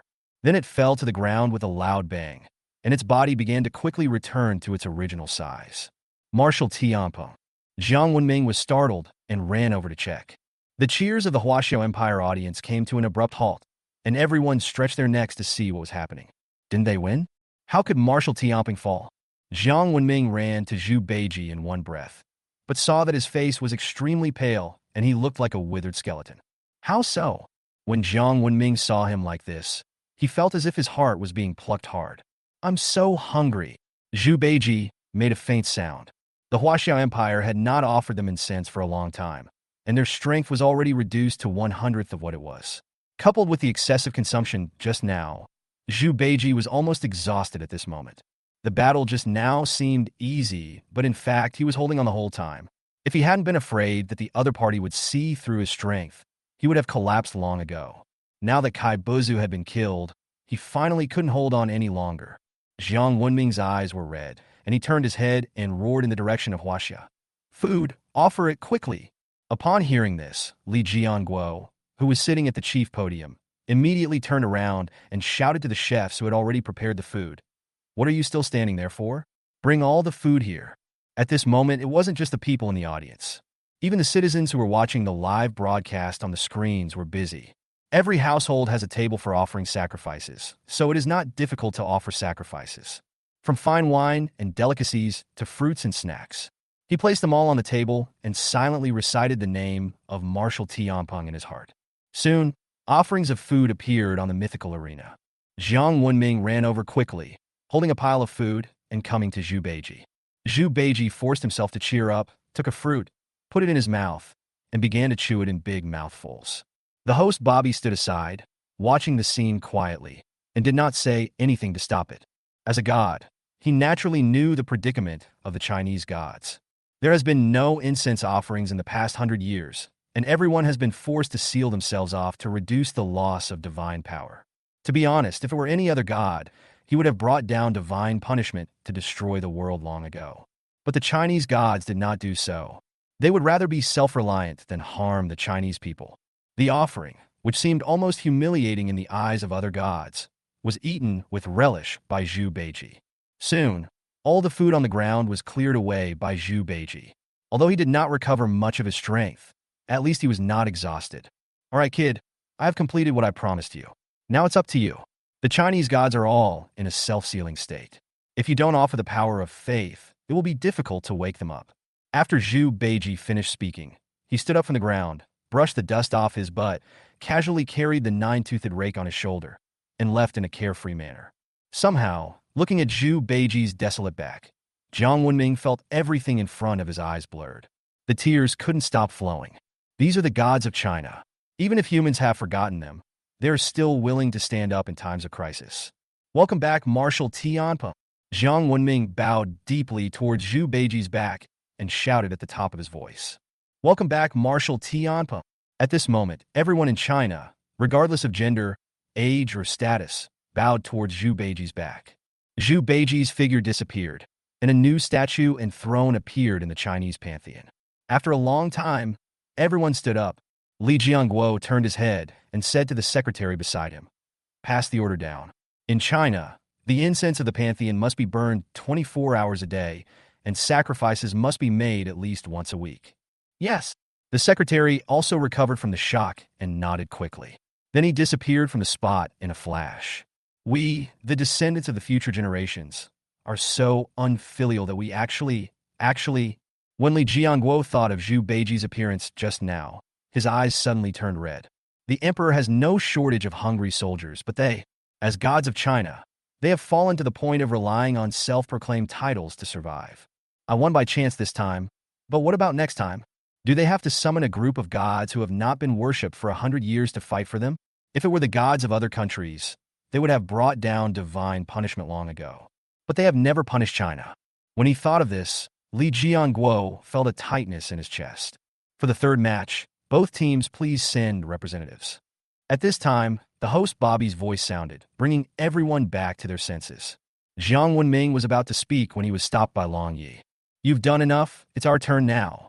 I can still. China belongs to everyone, not just you. You are so talented, and you will be the one to carry the banner in the future. Now, let us old guys protect you from the storm again." Before Jiang Wenming could finish his words, he was interrupted by Long Yi. His talent is obvious to all. As long as he is given some more time, he will definitely be able to stand on his own in the future and become China's new god of war. But now he is still too young. He can't always rely on luck, right? It is not always possible to summon a great god like Marshal Tianpeng, and not all gods can fight the enemy with a weak body. Having already won 2 games, they only need to win 1 more game. There is no need to take such a big risk. "Old Dragon, let me play this match. You stay here to hold the fort. I feel like the Sakura Empire will probably send Okamoto Jiro to play," Shui Jiaxiang said with a serious expression. Okamoto Jiro, the #1 master in the Sakura Empire, has the same status as Ryuno in China. The awakened natal deity is Suniseo, whose destructive power is extremely strong and can be ranked among the top 10 even among many empires. In this age when no god king appears, this is the ceiling of combat power. Ryu Ye's natal deity is Neza the Third Prince, who is also very powerful, but Jiang Wenming is not sure of the other party's condition. In case he is also in a weak period, the outcome would be difficult to predict if he were to face Suniseo in his prime. If we lose, it will definitely be a disaster for China. They can't gamble. "Old Shui, Long Yi looked at Shui Jiaxiang with a hint of sadness in his eyes. Even he was not sure he could deal with Okamoto Jiro, so how could Shui Jiaxiang be his opponent? He was planning to use his own life to play the Tianji horse race and let Long Yi avoid the opponent. No need to say more. I have made up my mind, Lao Long. We are soldiers. Everything is for China. Shui Jiaxiang smiled and patted Long Ye's shoulder, then turned to look at Jiang Wenming. You're a pretty good kid, but it's a pity that my daughter is still young. Otherwise, Shui Jiaxiang smiled very freely, then strode onto the stage and shouted towards the Sakura Empire. Shui Jiaxiang of China, Okamoto Jiro, do you dare to fight me? Chapter 15. Meeting the Ancestor.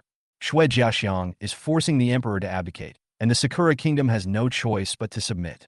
Because they have no choice. As the third strongest man in China, Shui Jiaxiang's strength should not be underestimated. Except for Okamoto Jiro, no one else can be sure of winning. They have already lost 2 games, and if they lose this one, they will be completely finished. Everyone's eyes fell on Okamoto Jiro, waiting for his decision. Since you want to die, I will grant your wish. Okamoto Jiro has a burly figure. Not only is his natal deity of extremely high quality, but his own strength is also extremely terrifying. At this time, he strode onto the stage with undisguised murderous intent in his eyes. Please both players enter the Gate of Fortune. This time, the host Bobby didn't waste any time and directly announced the start of the game. Unlike Jiang Wenming before, both of them activated the blood in their bodies and waited for the phantom of the god to appear behind them before entering the Gate of Creation.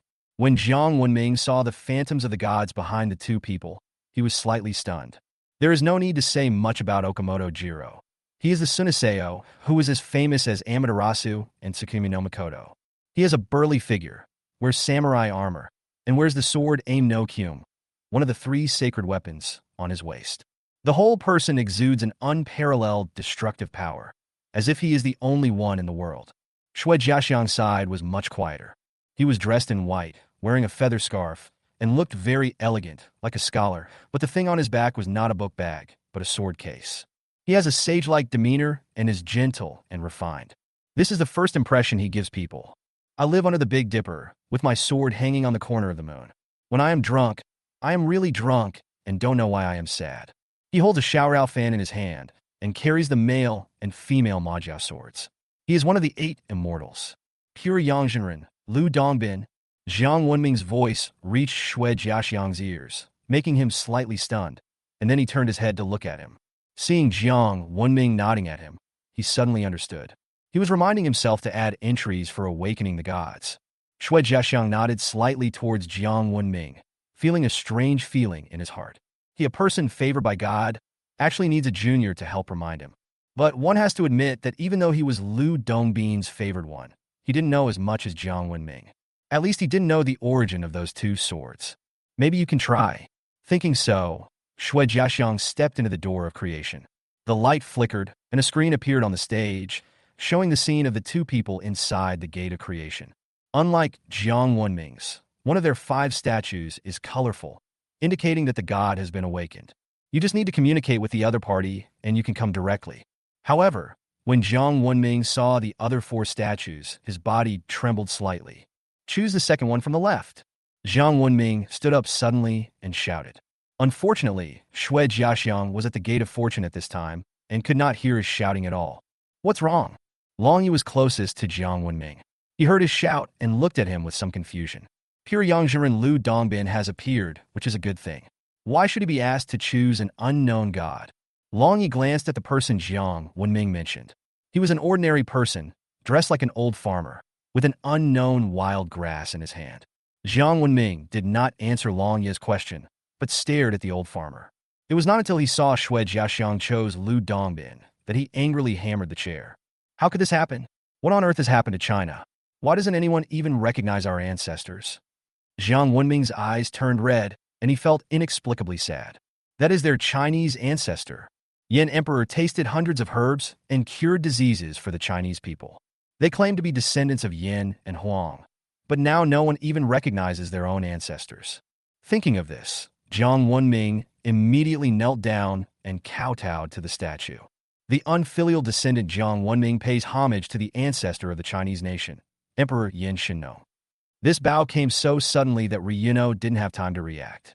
But when he heard Jiang Wenming's words, he stood there in a daze, as if he had been struck by lightning. What did he just hear? Ancestors of the Chinese nation? Yin Emperor Shenong? What? Woman, is what you just said true? Is that really our Chinese ancestor? Ryuno was a little shocked. Why had he never heard of this name? He wore plain clothes and shoes, tasted all kinds of herbs, fought against wild beasts, cultivated agriculture, led the Chinese people, established tribes, and later joined forces with the Yellow Emperor to establish Chinese civilization. He was one of the three sovereigns, the Yin Emperor Shenong. We, the descendants of later generations, are deeply moved, but how dare we forget him? When Jiang Wenming raised his head and said this, his eyes were already red and filled with tears. This is their Chinese root, the source of all people, the true ancestor of mankind. How could the world forget him? How dare the world forget him? Even if you forget all the gods and Buddhas in the sky, you should not forget them. Thinking of this, Jiang Wenming stood up suddenly, facing the audience in the Huaxia area, and shouted with all his might. All Huaxia people should remember this statue in front of them. He is the ancestor of our Huaxia, Yin Emperor Shenong. No matter how unfilial my descendants are, they must engrave this in their bones. This is our ancestor. He has come back to see us now. There was an uproar in the audience. Is this true? This god, who looks like an old farmer, is actually our ancestor. Could it be that he made it up? I haven't heard of it before. It's not recorded in the book either. How did he know? Various doubts arose one after another. Many people did not believe it, but there were also a small number of people who thought that Jiang Wenming would not joke about such a thing. After all, he had previously awakened 4 unknown gods, and his knowledge reserves far exceeded that of everyone present. As if to verify his words, Lu Dongbin in the Gate of Creation bowed to the statue as soon as he appeared. I didn't dare to get up for a long time. Don't worry, ancestor. China has gone through 5,000 years of wind and rain. So how could it fall here? I am not talented, but I am willing to use the 3-foot-long sword in my hand to carve out a new world for China. Lu Dongbin's words were clearly heard by everyone present. This moment, everyone believed what Jiang Wenming said. Li Jianguo had already stood up, his old face full of tears, a mixture of shame, self-blame, and other emotions. I, the unfilial descendant Li Jianguo, pay my respects to the ancestors. The unfilial son and grandson, Sun Changjun, pays homage to the ancestor. I, the unfilial descendant Wang Jianhua, pay my respects to the ancestor. The generals stood up one by one and bowed to the statue. One by one, the Chinese people stood up and bowed to the statue.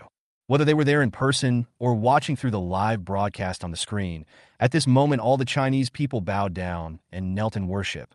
The voices converged, but only one sentence could be heard. Greetings, ancestor. Chapter 16, Shenong's Blessing. As if sensing the people's worship, the statue of Shenong moved slightly, and the herbs in his hand slipped out of his fingers and fell in front of Lu Dongbin. Go ahead. A kind voice sounded. Jiang Wenming listened attentively again, but heard nothing, and the statue of Shenong slowly disappeared and sank into the depths of the Gate of Creation. Thank you for the blessing from our ancestors. Lu Dongbin bowed respectfully in the direction where Shenong left, and then picked up the herbs on the ground.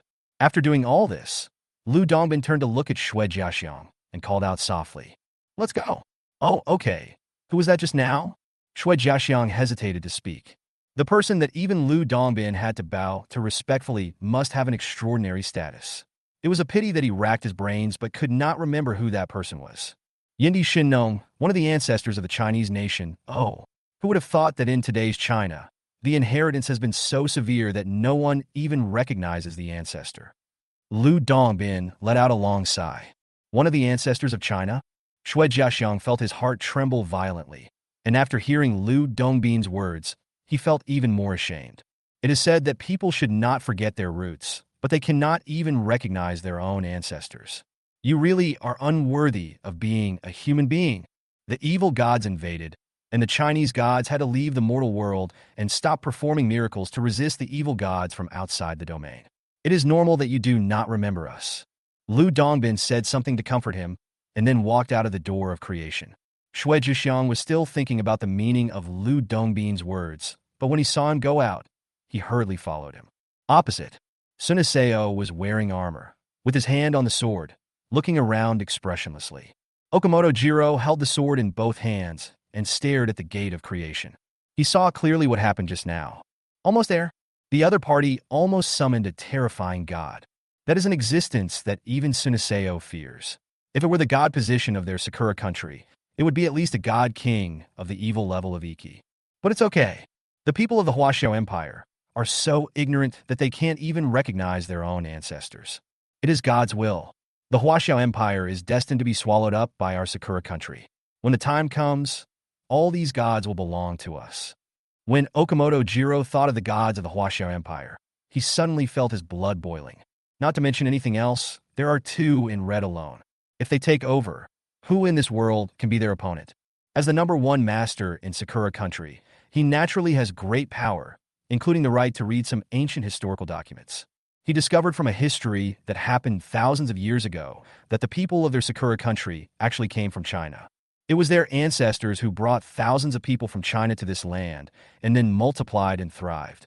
Not only that, he also saw in ancient documents that both the writing and the language were evolved based on the Chinese civilization. These are all secrets, hidden by the top leaders of Sakura country, who dare not make them public.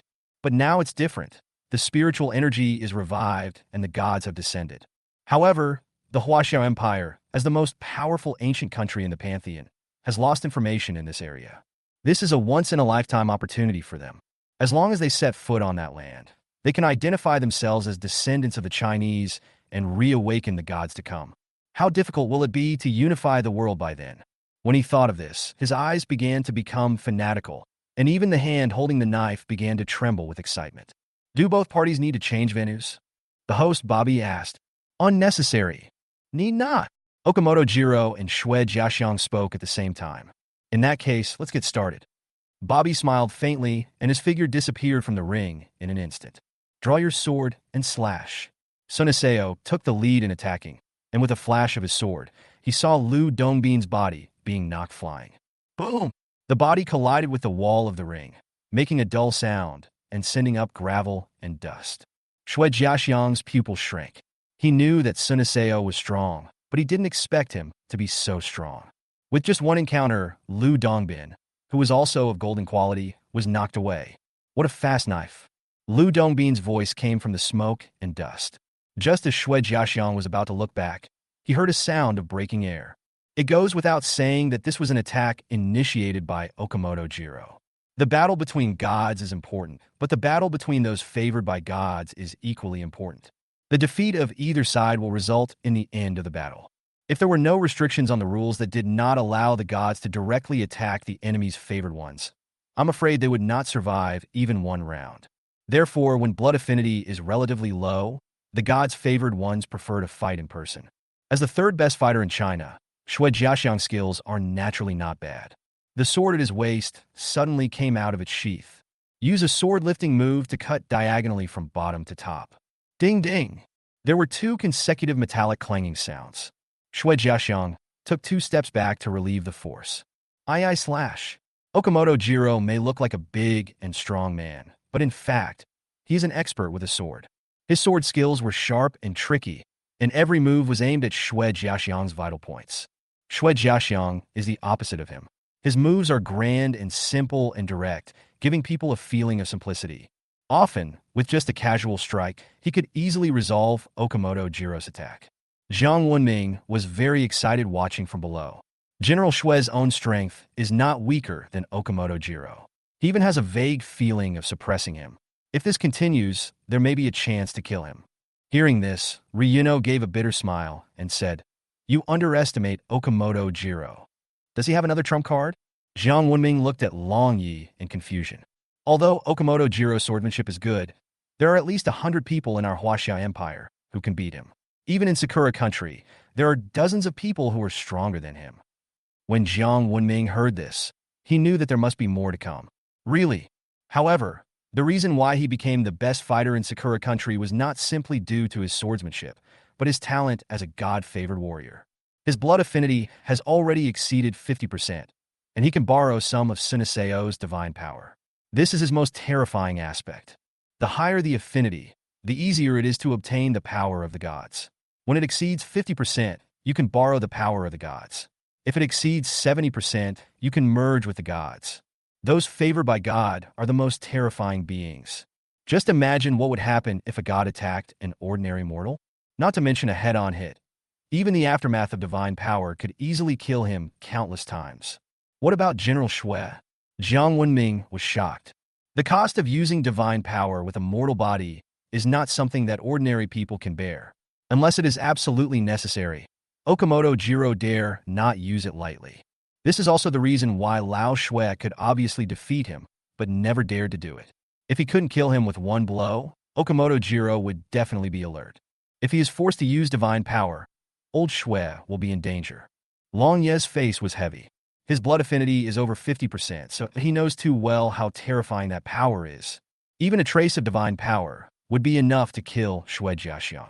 Chapter 17, What is God? They were all experienced generals who were well versed in the art of war. They knew better than Jiang Wenming when to suppress the enemy and when to show weakness. I only have one chance to attack. If I can't kill him with one strike, it will be very dangerous. While fighting with Okamoto Jiro, Shui Jiaxiang was looking for the opponent's weakness. On the other side, Lu Dongbin held the male and female black dragon swords and relied on his exquisite swordsmanship to fight with Sunisano. Although his swordsmanship was superb, his strength had not yet fully recovered. Facing Suneseo's style of fighting that used force to defeat clever tactics, he felt restricted everywhere. Oh, never mind, Lu Dongbin sighed. The next moment, the aura around him began to surge suddenly, and the sword light of the Mo Jiao sword in his hand flickered, as if there were really two dragons. When the Chinese people in the audience saw this scene, they immediately cheered. Lu Zhu has finally begun to show his power. I told you Lu Zhu is a golden quality deity, on the same level as Suniseo. How could he be afraid of him? So he's waiting here? Lu Zhu is invincible. He killed these evil gods from other races. Various shouts came one after another. When it comes to atmosphere, China has always been far ahead, with all kinds of fancy moves emerging one after another. Look, some people have started beating drums to cheer. Boom, boom, boom, boom. The dull drumbeat struck everyone's heartstrings like a heartbeat. On the ring, Suniseo stood with a sword in his hand, a sarcastic look on his face. Oh, you think you can fight me by burning your divinity? How naive. How do you know if you don't try? Lu Dongbin still looked calm and composed. The long sword in his hand made a sword flower, and the figure suddenly disappeared from the spot. With the blade exposed, he raised it alone and issued the order to kill or live. Kill and eat the anger and ignorance, and the demons will beg for life. To eliminate the turbid and promote the clear, to destroy the evil and show the righteousness. Lines of poetry rang out from the air, and sword lights appeared from the air. The male and female Mo Jiao swords merged into one, becoming a black and white double-edged sword. Tai Chi Pure Yang Sword. This is Lu Dongbin's real combat weapon. The male and female black dragons save people, and the pure yang of Tai Chi kills evil. This is the origin of his title of Pure Yang Jinren. The sword flashed in all directions, carrying with it a righteous spirit, and every strike was like divine thunder descending to the world. The hot pure yang energy swirled around the sword, like a golden flame. Interesting. Suniseo looked at the cut wounds on his body, touched them with his hand, licked them, and his face showed an intoxicated look. Black flame. He gently stroked the sword aim no cum, and a black flame rose from the sword along with his palm. This is his innate divine fire. Once it is contaminated by the black flame, it will never be extinguished. Lu Dongbin felt the power coming from the black flame, and his face became solemn. I have an empty stomach, and the way I speak is both there and gone. As the poem sounded, the long sword thrust out. Suniseo also swung his sword to meet the attack, but the moment the two swords touched, his face changed. Phantom. Before he could react, he felt a pain in his shoulder, as if it was burned by flames. Aye slash. The long sword cut horizontally and slashed behind him. However, there was no one in the area. On the contrary, because the long sword cut too far across, the middle door was wide open and he was stabbed again. How is that possible? After being attacked twice in a row, he didn't even understand how the other party attacked. How could he, who has always been so conceited, accept this? However, Lu Dongbin's swordsmanship was so exquisite that he could not distinguish the real and fake. In just the blink of an eye, 5 or 6 wounds appeared on his body. Divine power feel. Suniseo roared, swung the sword in his hand, and a large piece of black flame fell to the ground. In a moment, the entire arena was covered. A muffled groan was heard. Got you, rat? Suniseo held the sword with both hands and slashed towards the source of the sound. Lu Dongbin had no time to dodge and could only block with his sword. Bang! When the two swords touched, Lu Dongbin's body flew backwards instantly. In this kind of confrontation of absolute power, he is no match for Suniseo at his current state. The immortal black flame fell on his body, burning him continuously. Lu Dongbin frowned slightly. The immortal black flames not only burned his body, but also continuously absorbed his life force to strengthen itself.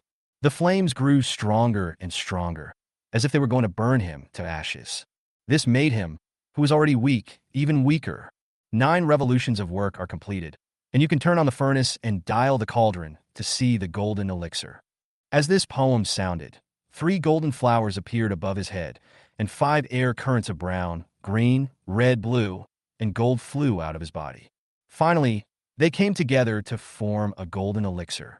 The moment the golden elixir appeared, the black flames on his body all rushed towards the golden elixir as if receiving some kind of signal.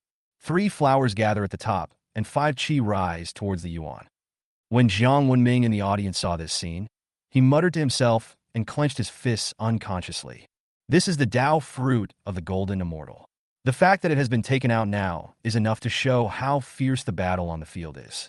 However, the next moment, a crack suddenly appeared on the golden elixir, and the crack grew bigger and bigger. And Lu Dongbin's aura began to rise steadily. You madman, you are willing to destroy your own divinity to forcibly restore your strength. Even if you beat me, what does it matter? You will die anyway. A look of shock and anger appeared on Suniseo's face. After going through countless disasters and finally achieving the righteous result, it is really a pity that it is all gone today. Lu Dongbin smiled, as if he was not talking about himself, but about someone else. Then you still dare to do this? I can't help it. Who made me cling to the secular world? Be it gods or humans, in essence, they are all the same to me. Of course, natural-born gods like you wouldn't understand. Sword coming. As Lu Dongbin shouted, the Tai Chi Pure Yang sword automatically flew back into his hand. In China, all the swords began to make a buzzing sound. With this sword, I'm asking on behalf of all mortals, what is God? The long sword made bursts of sword sounds, and its momentum was still increasing little by little. Just as Lu Dongbin said, he was neither the pure Yang true man nor the Daoyuo golden immortal at this time. He was just an ordinary scholar, representing all living beings in the world. He put down his pen and took up the sword to ask the heaven, what is God? This sword represents the will of the people of the world. The target of his sword was not Sunitaro, but countless gods like Sunitaro. Since you enjoy the incense and offerings of the world, why don't you protect the human race, but instead hide here and live a despicable life? Suniseo is scared. Countless gods like him were also afraid. Even when facing his parents, Ijinami and Ijinaya, he had never felt such palpitations. He could feel that if this sword fell, he might really die and be completely wiped out. No, I won't die. How could I lose to a group of mortals? The sword of Amino Murasaki slashed wildly, but when these attacks fell around Lu Dongbin's body, they were blocked by the sword energy. This is the will of all living beings, and even God cannot destroy it. There's no way to get close. Suniseo was furious, and his eyes suddenly fell on Okamoto Jiro. Lu Dongbin was too weak, not even 1% of his prime, so he could only accumulate strength slowly. This also gave Suniseo a glimmer of hope. He could not break through Lu Dongbin's defense, but he could end the game. The power of God is coming. Suniseo's body instantly disappeared from where it was and forcibly descended upon Okamoto Jiro. Okamoto Jiro, who was originally fighting with Shui Jiaxiang, suddenly froze, and the sword moves he was about to swing out also paused. Good opportunity.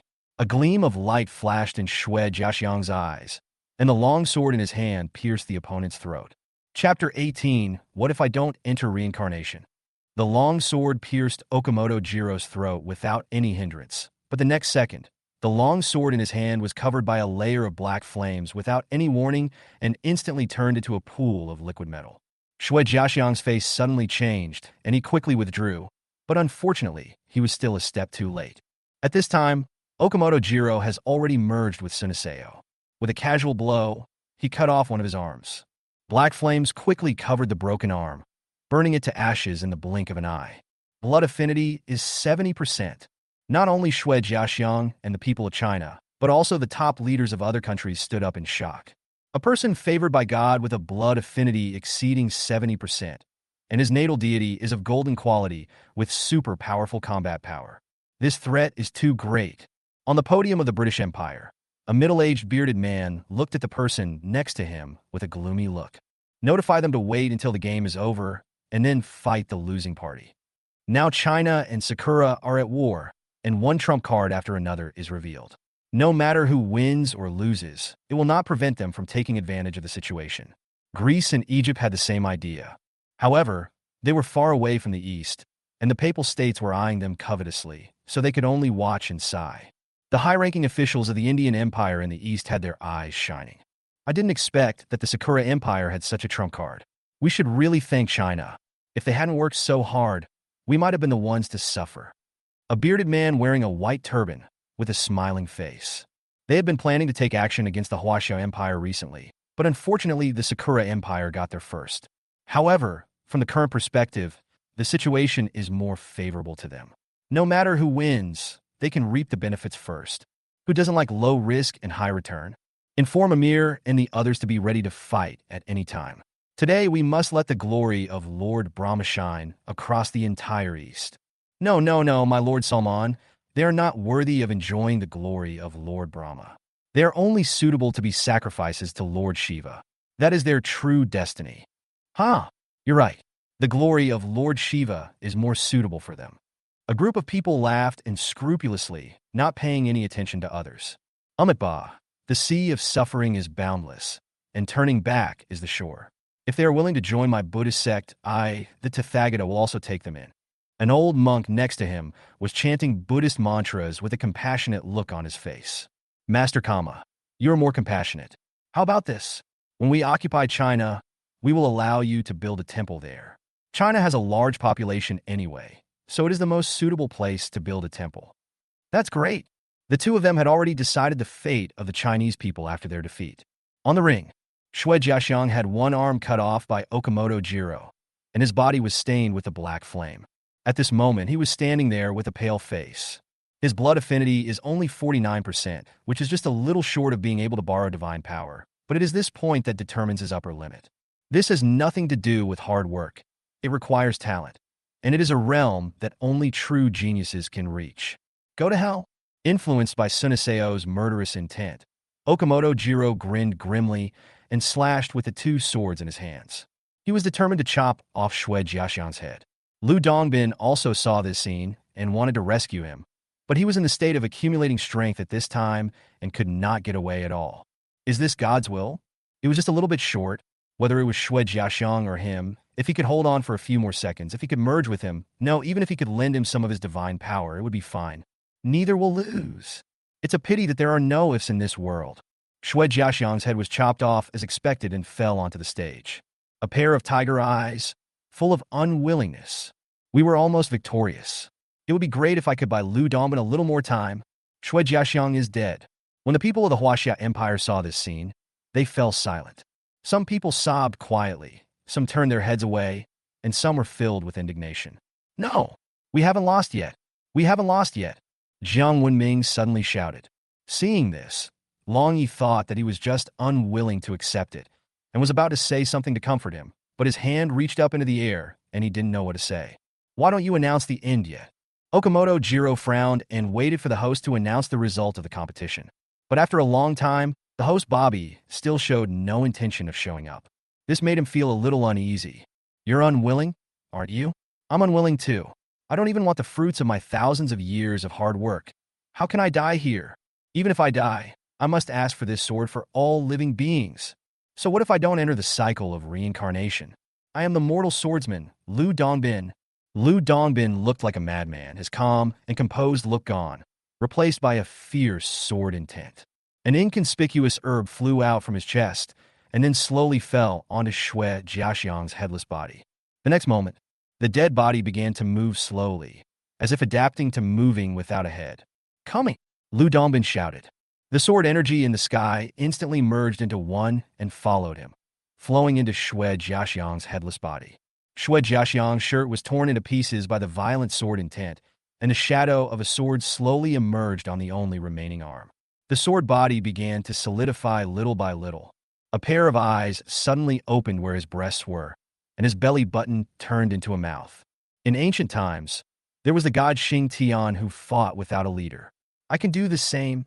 The sound was like muffled thunder, and it was unclear whether it was Shui Jiaxiang or Lu Dongbin, or both of them. The light on the sword became brighter and brighter, finally covering the entire arena, and no image could be seen anymore. After a long time, the light faded away. Two figures stood back to back. Who's winning? At this moment, both China and the Sakura country began to get nervous. As if in response to their words, a blood mist suddenly burst out from Okamoto Jiro's body. Finally, it turned into a pool of blood. We won. Win. China will win. China is invincible. Various cheers rang out one after another, and only a few people looked sad. Can a person survive without a head? The answer is no. This means that Shui Jiaxiang is already dead. The reason he is still standing is because his fighting spirit has not yet dissipated. The host Bobby slowly appeared and glanced at the headless body, still standing there. I bowed slightly towards him to show respect. The third game, Huaxia wins. As he finished speaking, Shui Jiaxiang's headless body began to slowly dissipate. So what if I don't enter reincarnation? I am the red dust sword immortal Lu Dongbin. How can a Chinese man be afraid of fighting? Tears had already blurred Jiang Wenming's vision, and at this moment, he just wanted to burst into tears. Although the time he had contact with Shui Jiaxiang was short, he treated him like a kind elder and took good care of Jiang Wenming. But now he is dead and doesn't even have the chance to enter reincarnation. Respectfully send Lu Zhu and General Shui back to their positions. Jiang Wenming kowtowed 4 times respectfully towards the direction they disappeared. Chapter 19. Plundering Xijing and returning it to China. 3 battles are over. Shui Jiaxiang and Lu Dongbin died together with the enemy at the cost of their own souls being scattered. No one expected this result. The only thing to be thankful for is that their sacrifice was not in vain and they won China the most precious victory. The winner of this mythical arena is the Huaxia Empire. Please ask the representatives of the Huaxia Empire to step out and accept your spoils. After the host Bobby finished speaking, he waved his hand and a screen appeared in front of Jiang Wenming and the other 3. Option 1. Continue fighting. If you win 5 games in a row, you will get an additional city. Option 2. Designate a city and plunder its luck and land. When Jiang Wenming saw these 2 prompts, he really wanted to choose the first one and kill 2 more gods from the Sakura kingdom to avenge Shui Jiaxiang. But he couldn't be so selfish. Having already stepped off the ring, he was not qualified to continue fighting. Except for Long Yi, no one else can guarantee that they can win against the opponent. His eyes fell on Long Yi. At this moment, the first war god of the Huaxia Empire clenched his fists, his eyes were red, and even his body was shaking. Shui Jiaxiang was his good brother, and they had been friends for decades, but now the other person died in front of him. He wanted to avenge the other party and wanted to send him off with more blood. But he can't do that, because he is China's #1 god of war. He has to consider the entire China. After a long time, Long Yi sighed and said slowly, choose the second option, plunder Xijing's luck and land. Xijing, as the capital of the Sakura country, has the greatest fortune and the largest population. Now that its fortune and land have been plundered, this is definitely a fatal blow to the Sakura country.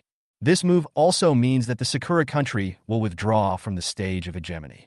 It's not that they want to withdraw, nor that they don't have the strength to make a comeback, but that other empires will not give them the opportunity to make a comeback. This is the tragedy of a small country. Without enough land, there is no chance to make mistakes. If the war between gods fails, it will mean eternal damnation. As Long Ye's words fell, the destiny of the Huaxia Empire suddenly turned into a giant golden dragon. A dragon body that covered the sky and blocked out the sun flew across the sky, bit the luck of the Sakura country in one bite, then tore off a large piece and swallowed it into its stomach. The original capital of cherry blossoms, Xijing, also began to change. The earth cracked and the ground rose. In just a blink of an eye, it had risen more than 10 meters. Countless Sakura people panicked and fled in all directions. This process lasted for more than an hour. A new piece of land called Xijing appeared on the territory of the Huaxia Empire. Those Sakura people who did not escape were all marked as slaves. Not only were they unable to awaken, but they could never betray the Chinese Empire for the rest of their lives. This mark will last for 10 generations, and within 10 generations they will become slaves.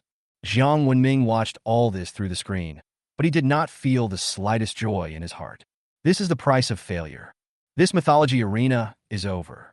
I am the host, Bobby. Welcome everyone to come again next time.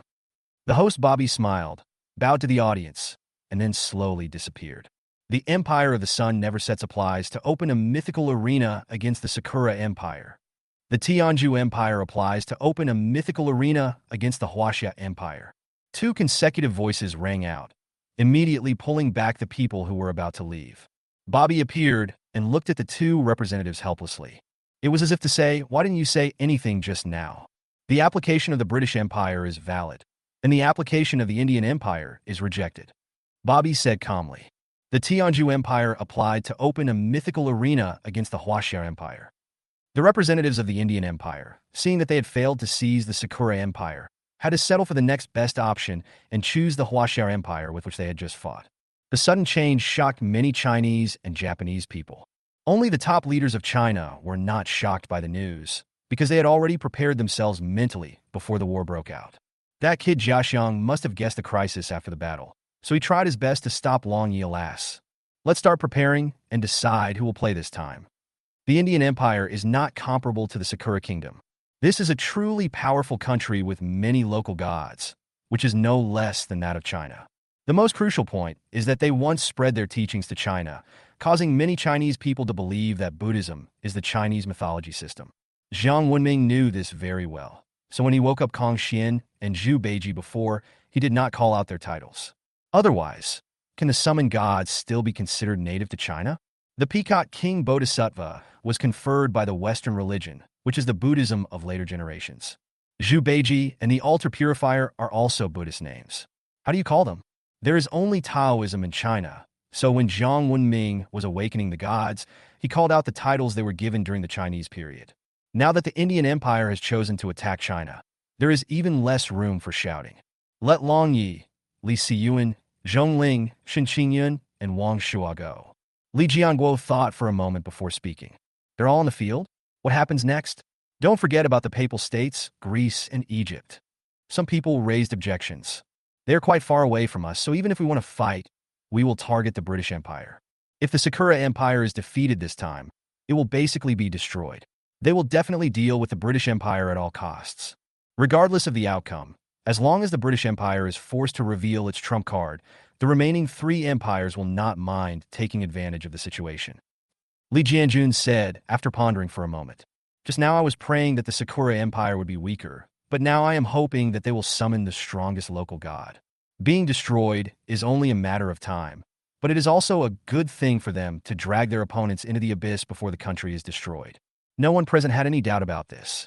In terms of cohesion and execution, the Sakura country is definitely among the best.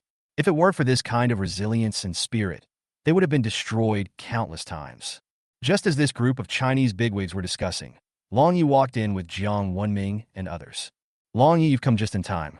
Do you have any good candidates for the Tianzhu Empire's War of Gods? When Li Jianguo saw Long Yi, a hint of tenderness appeared on his solemn face. You should go and tell it yourself. Long Yi did not answer Li Jianguo's words, but turned to speak to Jiang Wenming beside him. When everyone heard this, their eyes all fell on Jiang Wenming. Junior Jiang Wenming greets all the generals. I came here to ask for a favor. Jiang Wenming clasped his fists and bowed to the group of senior executives, then began to speak. Just say whatever you want to say. You are a great contributor to China. We will not refuse anything that can satisfy you. Li Jianguo looked at Jiang Wenming in front of him with admiration. This is the hope for the rise of their China. As long as the two red gods, favored ones, do not die young, they will surely make the whole world tremble. I plan to have a god calling war with the Tianzhu Empire. Chapter 20. Civilization Volunteers, calling for divine battle. Calling the name of the god of war? When Li Jianguo heard this, he stood up suddenly.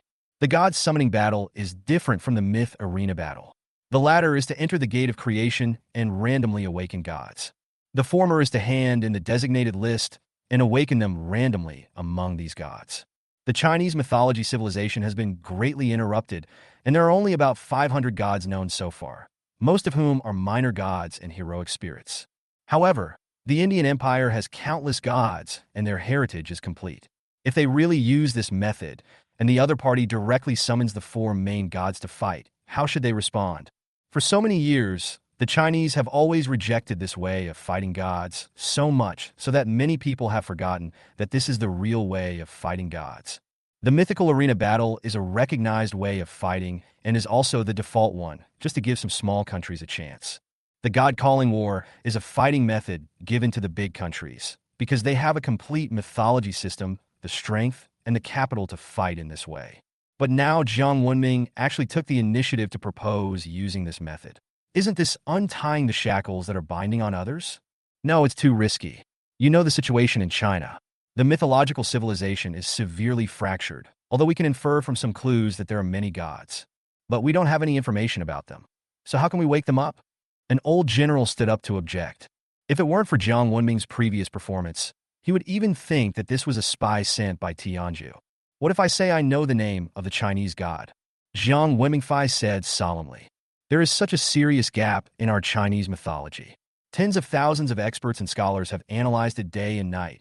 But after all these years, there are only more than 500 gods, and most of them are minor gods. So what if you know them all? The battle between gods is not about the lower limit, but the upper limit. Only high-level combat power can determine the victory or defeat. Little god. Li Jianguo stopped talking here. But everyone present understood the meaning of the words. I know you don't believe it, so I have written some information about the gods before I came here. Generals, please take a look.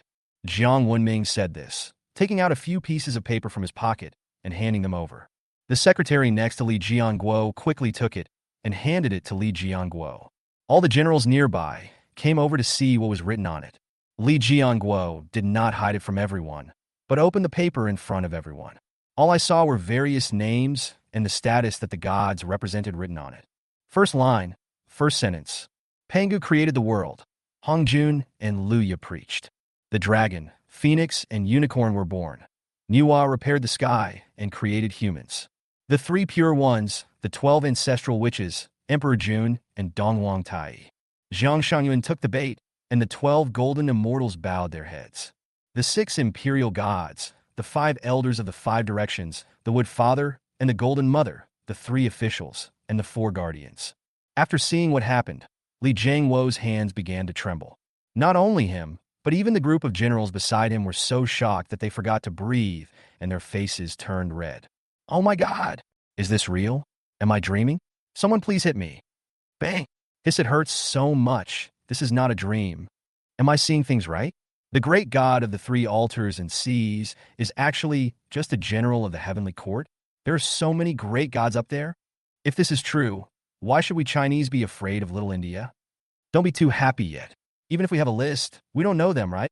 As soon as these words were spoken, it was like a basin of cold water, directly extinguishing the fire in everyone's hearts. Yes. So, what if you know the name? In this age of severe mythological discontinuity, no one can recognize the appearance of these gods. We can't just sacrifice all of it at the cost of human lives, can we? 1 or 2 would be fine, but there are hundreds of innate gods and thousands of cultivator gods on it. How can we fill them?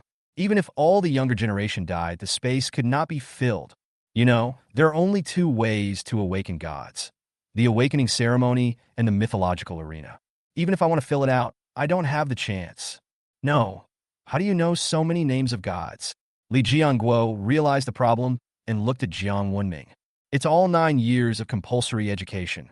Why do you know this while others don't? Jiang Wenming smiled knowingly. He was prepared for this. I dare not hide it from you generals. I had a dream the day before I awakened. I dreamed of a deity who called herself Niwa. She told me that China would face a great catastrophe.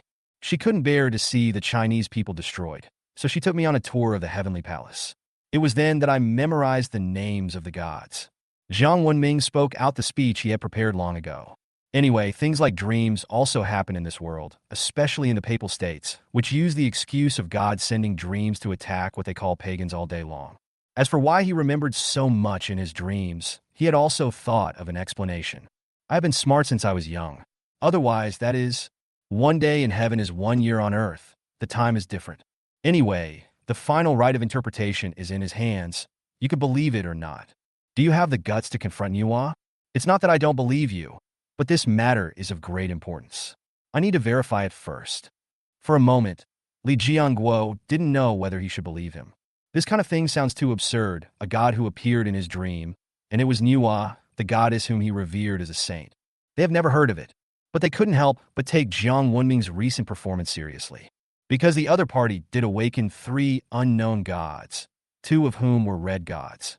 If we insist that this is a coincidence, it would be too far-fetched. Good. Seeing Li Jianguo give in, Jiang Wenming finally felt relieved. I'm not afraid of your testing. I'm just afraid that you will deny me without even asking. If that is the case, this war between China and India will be really dangerous. Xiao Wang, go get some pictures of the gods and let the civilization identify them. Yes. Secretary Wang trotted all the way to choose the statue. At this moment, the voice of host Bobby suddenly sounded in the sky. The battle between the British Empire and the Sakura Empire has officially begun. Due to the requirements of both empires, this competition adopts the method of calling the gods to fight. Each side sends a representative to submit the list of participating gods. Hearing this, everyone present smiled knowingly. It's called the War of Gods, also known as the War of National Destiny. Unlike the myth arena, there is no such thing as best of 3 games. In a match, no matter who wins or loses, the one who survives to the end is the winner. If a god dies or wins, the game can be continued by replacing another god until the other side has no more gods to fight. This was also the reason why Li Jianguo and others strongly opposed Jiang Wenming's decision to start the god-calling war. Because they in China don't have the capital. If others ask the main god to appear, how can they respond? But now, if it is proven that what Jiang Wenming said is true, even if Jiang Wenming doesn't say it, they will support fighting in the way of calling the gods, who made them so godly. The Sakura Empire is planning to burn its boats. This way, it will be much easier for us to deal with India. Chapter 21. Wherever you look, it's China. Soon Secretary Wang took out a stack of photos. Li Jianguo picked out a few cards at random and placed them in front of Jiang Wenming, asking him to identify them. Jiang Wenming looked at Master Guan holding the green dragon crescent blade. There is also Confucius, who bows his head and looks humble. The Emperor, with his hand on the sword and wearing a crown on his head, was speechless. These are not orthodox gods, but heroic spirits who are worshipped after their death. The one holding the azure dragon crescent blade is named Guan Yu, with the courtesy name Yinshang. He is a man of unparalleled loyalty and righteousness, and after his death he was revered as a martial saint by later generations. The old man holding a scroll and looking humble is named Confucius. He is the founder of Confucianism and one of the founders of Chinese civilization. He is revered by later generations as Confucius and the Sage Kong. As for the last one, Jiang Wenming looked at it carefully for a long time and felt that it was familiar, but he did not dare to confirm it. He is not a history major, and he has only seen emperor's clothing on TV. The clothes of the man in front of him looked a bit like those from the Qin and Han dynasties, but he had no idea who he was. This is an ancient tomb we discovered in Shaanxi. We only know that he was an emperor, but the specific information has not been deciphered. However, judging from the murals in the tomb, he was revered and worshipped by thousands of people. He must have been an extraordinary hero. Li Jianguo revealed some of the information about this photo. Then, did you find a large number of pottery figurines in the tomb? Thousands of soldiers, from soldiers to generals? There is a 9-step ladder in the tomb. Jiang Wenming suddenly asked. How do you know? Li Jianguo was shocked. This matter was a secret, and few people knew about it except archaeologists. But Jiang Wenming pointed it out as soon as he opened his mouth, as if he had seen it with his own eyes. I know who this person is. He is the first emperor of Qin, the Qin Shi Huang, who unified the whole of China and made the Chinese people follow the same writing system and the same will system. If Emperors Yin and Huang are the roots of China, then Emperor Qin Shi Huang is the soul of China. In just a few decades on the throne, he unified Chinese civilization and allowed all races to truly integrate together. Looking at the entire world, among the countless ancient civilizations over thousands of years, which leader could do it? Only Qin Shi Huang Ingzheng. It was he who successfully transformed China from a pile of scattered sand into a solid mass. Standardizing the written language, the wheel gauge, and the weights and measures, including the burning of books and burying of scholars, and the construction of the Great Wall, Which one of them was not for China? Even if he had to bear the infamy of being a tyrant, he would lay an everlasting foundation for China. The crime is committed in the present, but the merit will last for generations. This sentence is the most appropriate to describe him. Is this Qin Shi Huang very powerful? A general next to him was shocked by his resume, but still asked the question that everyone was most concerned about. What they want now is not a politician, but high-end combat power. Just like Li Jianguo and Long Yi, Li Jianguo coordinates the overall situation while Long Yi leads the charge. Although his status is higher than Long Yi, why don't you let Li Jianguo go on the ring and try? Combat strength? I don't know about his personal combat strength, but if he is commanding troops, wherever he looks, they are all Chinese. When Jiang Wenming said this, his eyes were full of fanaticism, and another name emerged in his mind. God of Death by Qi. Qin Shi Huang has appeared. So how long will it take for him to become the first god of war of the Qin dynasty? Even the kings of hell had to show respect to this fierce man who proved his truth through killing. Whether hell is empty or not is up to my brother Bai. If he could be summoned out, Jiang Wenming dared to guarantee that no one below the God King would be his opponent. Just as everyone was discussing, Secretary Wang on the side suddenly exclaimed, "The Sakura country summoned a red-quality deity." As soon as these words were spoken, they immediately attracted everyone's attention. Everyone hurried out of the room to watch the game on the big screen. I saw a Valkyrie with a stern look and beautiful appearance floating in the sky towards the Sakura country. Opposite her was a shirtless blonde young man holding a warhammer. Thor Tsukuyami. Jiang Wenming recognized the identities of the two people at a glance. This is not because he has a good memory, but because the two people are too recognizable. One was covered in lightning, the other was surrounded by black flames. It was hard not to recognize them. I didn't expect that the Sakura country had such a trump card. It looks like the British Empire is in danger this time. Li Jianguo felt somewhat relieved when he said this. When starting a god war, the passive party can choose the combat mode. The Chinese have always defaulted to arena warfare, which has caused other empires to feel that they have the power, but nowhere to use it. So what if they have many gods? We won't compete with you in strength at all. Hey, we'll just bet on luck. If you have the ability, you can summon the main god on the myth arena. It is precisely this strategy that has made it possible for the major empires, despite being much more powerful than China, to not dare to take action over the years. They are all experienced people who would bet on luck. Unless there is absolute certainty, no one will rashly take action against a big country. The incident in Sakura country is an example. They thought they had successfully stolen a chicken, but found out that they had stolen an eagle, and its eyes were pecked out. Thor is only of gold quality? After seeing this news, Jiang Wenming became more certain of his guess. Quality represents status, not combat effectiveness. Thinking of this, Jiang Wenming turned his head to look at Long Yi and whispered, "General, can you take me to the Pantheon?" Long Yi was stunned when he heard this, wondering why he would choose to go to the Pantheon at this time. But he did not refuse. Now Jiang Wenming is the treasure of their China. As long as the request is not too excessive, they will not refuse. He immediately said hello to generals including Li Jianguo and left with Jiang Wenming. "Chairman, can this little guy's words be trusted?" After seeing Jiang Wenming leave, a general looked at Li Jianguo. "Although it's a little absurd, it shouldn't be fake. Aren't those 3 pictures proof of it? Although the information is incomplete, it can be vaguely matched. Maybe it is really Nuwa who sent a message in a dream."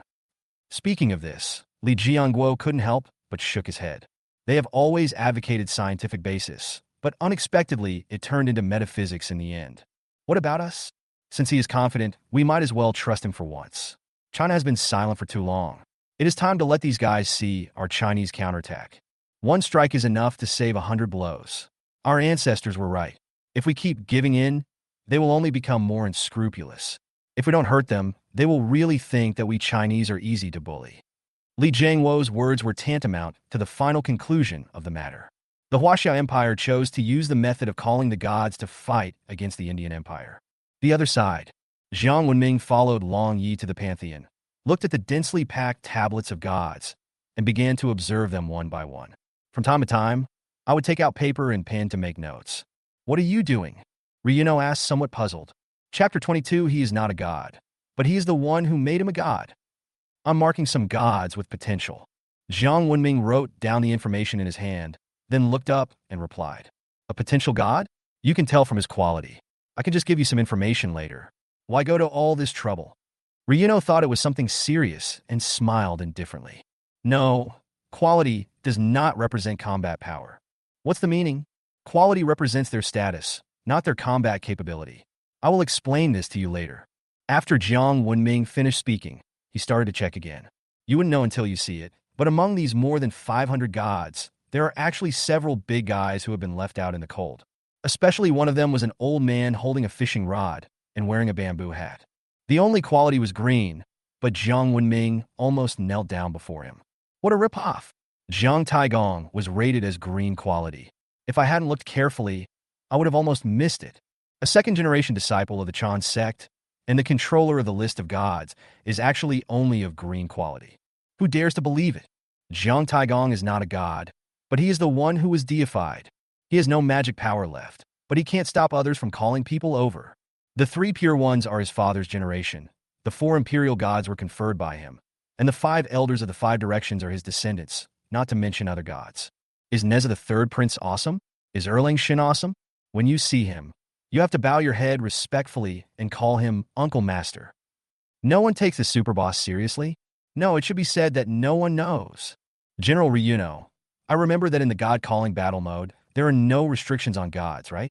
That's right. That mode is a battle between gods. Even the gods' favored ones cannot participate in it, and can only serve as assistants. That's good. Jiang Wenming nodded, then used a pen to mark Jiang Shang's name. He worked for more than half an hour before he finally swept all the altars. And his little notebook was also filled with a lot of writing. Let's go and see the battle between the Sakura Kingdom and the British Empire. Jiang Wenming put away his notebook and walked outside first. What were you writing? Ryuno asked with some curiosity. I have sorted out the information about the gods that have been summoned and will supplement it later and submit it to the country. If I die one day, at least I will not disappear with this knowledge. Jiang Wenming smiled at Long Yi. When Long Yi heard this, his body shook, and he immediately stood in awe. He was worried that if he died, the information he had would be lost, so he made preparations in advance. Is Tianju difficult? Long Yi asked in a deep voice.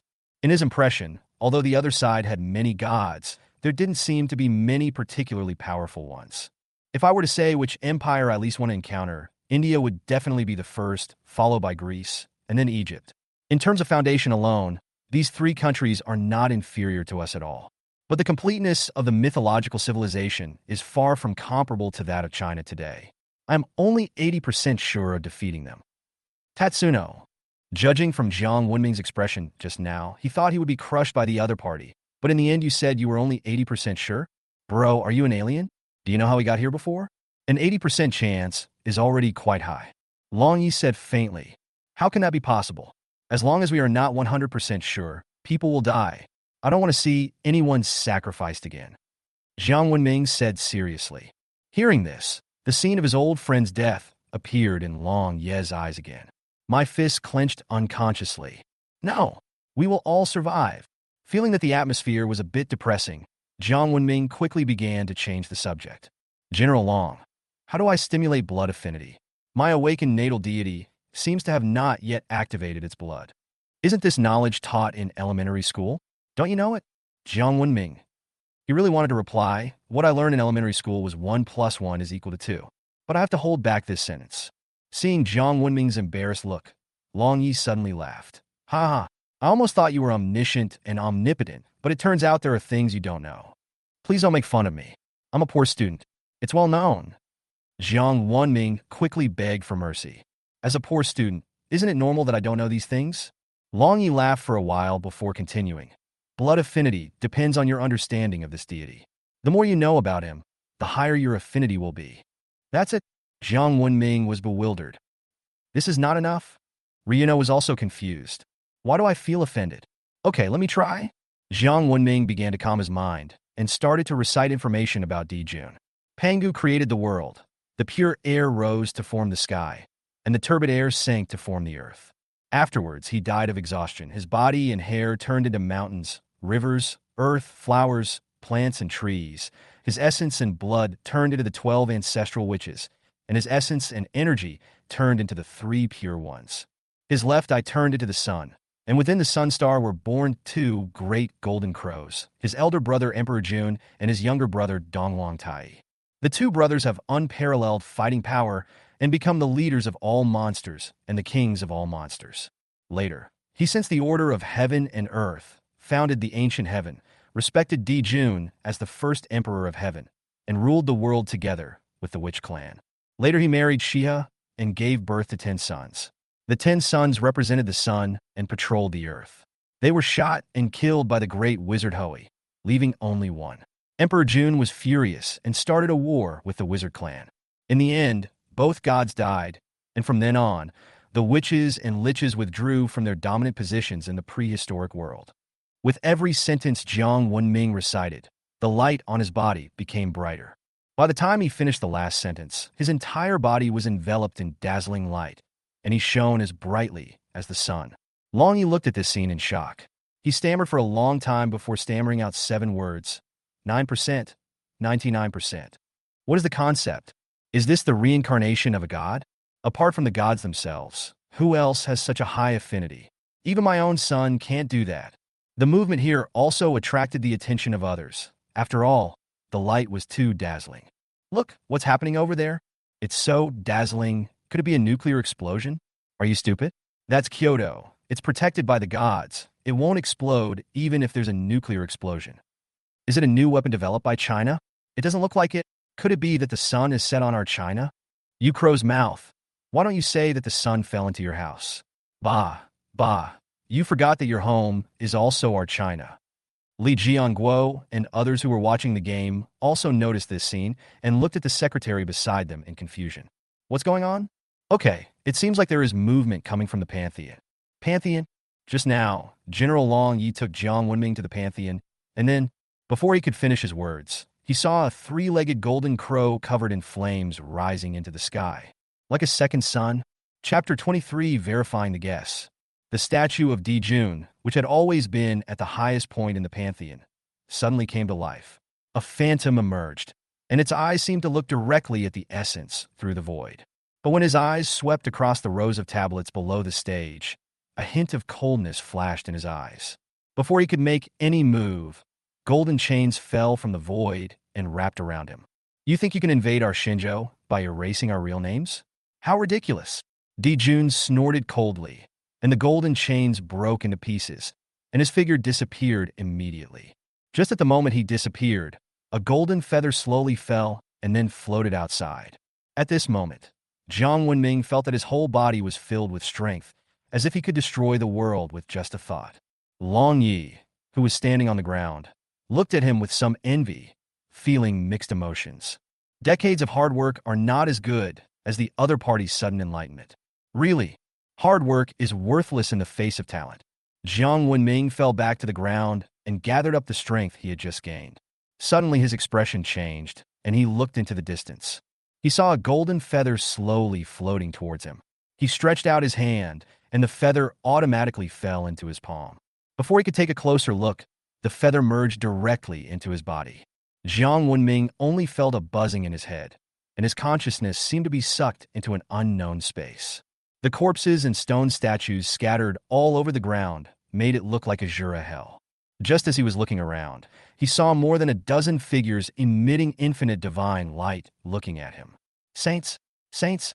I, Jiang Wenming, pay my respects to all the saints. Jiang Wenming recognized the identities of several of them at a glance, and was so scared that he immediately bowed his head and saluted. The 3 pure ones, Nuwa, and some big guys he didn't know. How could I meet them? And what exactly is this place? Jiang Wenming was horrified. Demon King, how is Shinjo now? A cold yet majestic female voice sounded. Although Jiang Wenming didn't see who was speaking, he knew without guessing that it must be Nuwa. But why did she call herself the Demon King? Before he could figure out the key, he heard a majestic and familiar voice behind him. It has been arranged, and the rest is up to them to handle. Di Jun's voice sounded. That's good. After the saints finished speaking, they glanced at where Jiang Wenming was and said nothing, as if he didn't exist at all. After sensing that the saints had left, Jiang Wenming dared to raise his head and was about to ask Di Jun. I just felt a suction force coming from behind me, and when I regained consciousness, I was back to the original place. Your forehead. Long Yi looked shocked and pointed at Jiang Wenming's forehead. Jiang Wenming was stunned, then reached out and touched it, but there was nothing. Then he took out his cell phone and took a picture, only to find that a golden flame pattern had appeared between his eyebrows at some point. What's this? Jiang Wenming looked at Long Yi with some confusion. If my guess is correct, this should be the legendary divine pattern. What's the use? Well, I'm not sure. I heard that it seems to be possible to communicate with gods, but this is from India. I have never seen it. Jiang Wenming immediately lost interest when he heard this. The Indian guys in India like to put things on their faces whenever they have time. Maybe it's a trick to deceive believers. He had never heard of such a thing in China. To use a classic line, talking to God is faith, but God talking to you? You must be crazy. Do you really think you can contact God whenever you want? He gathered his thoughts again and looked at Long Yi. Just as he was about to speak, he saw a group of fully armed soldiers rushing towards him. What's going on? Ah, General Tatsuno, you're here too.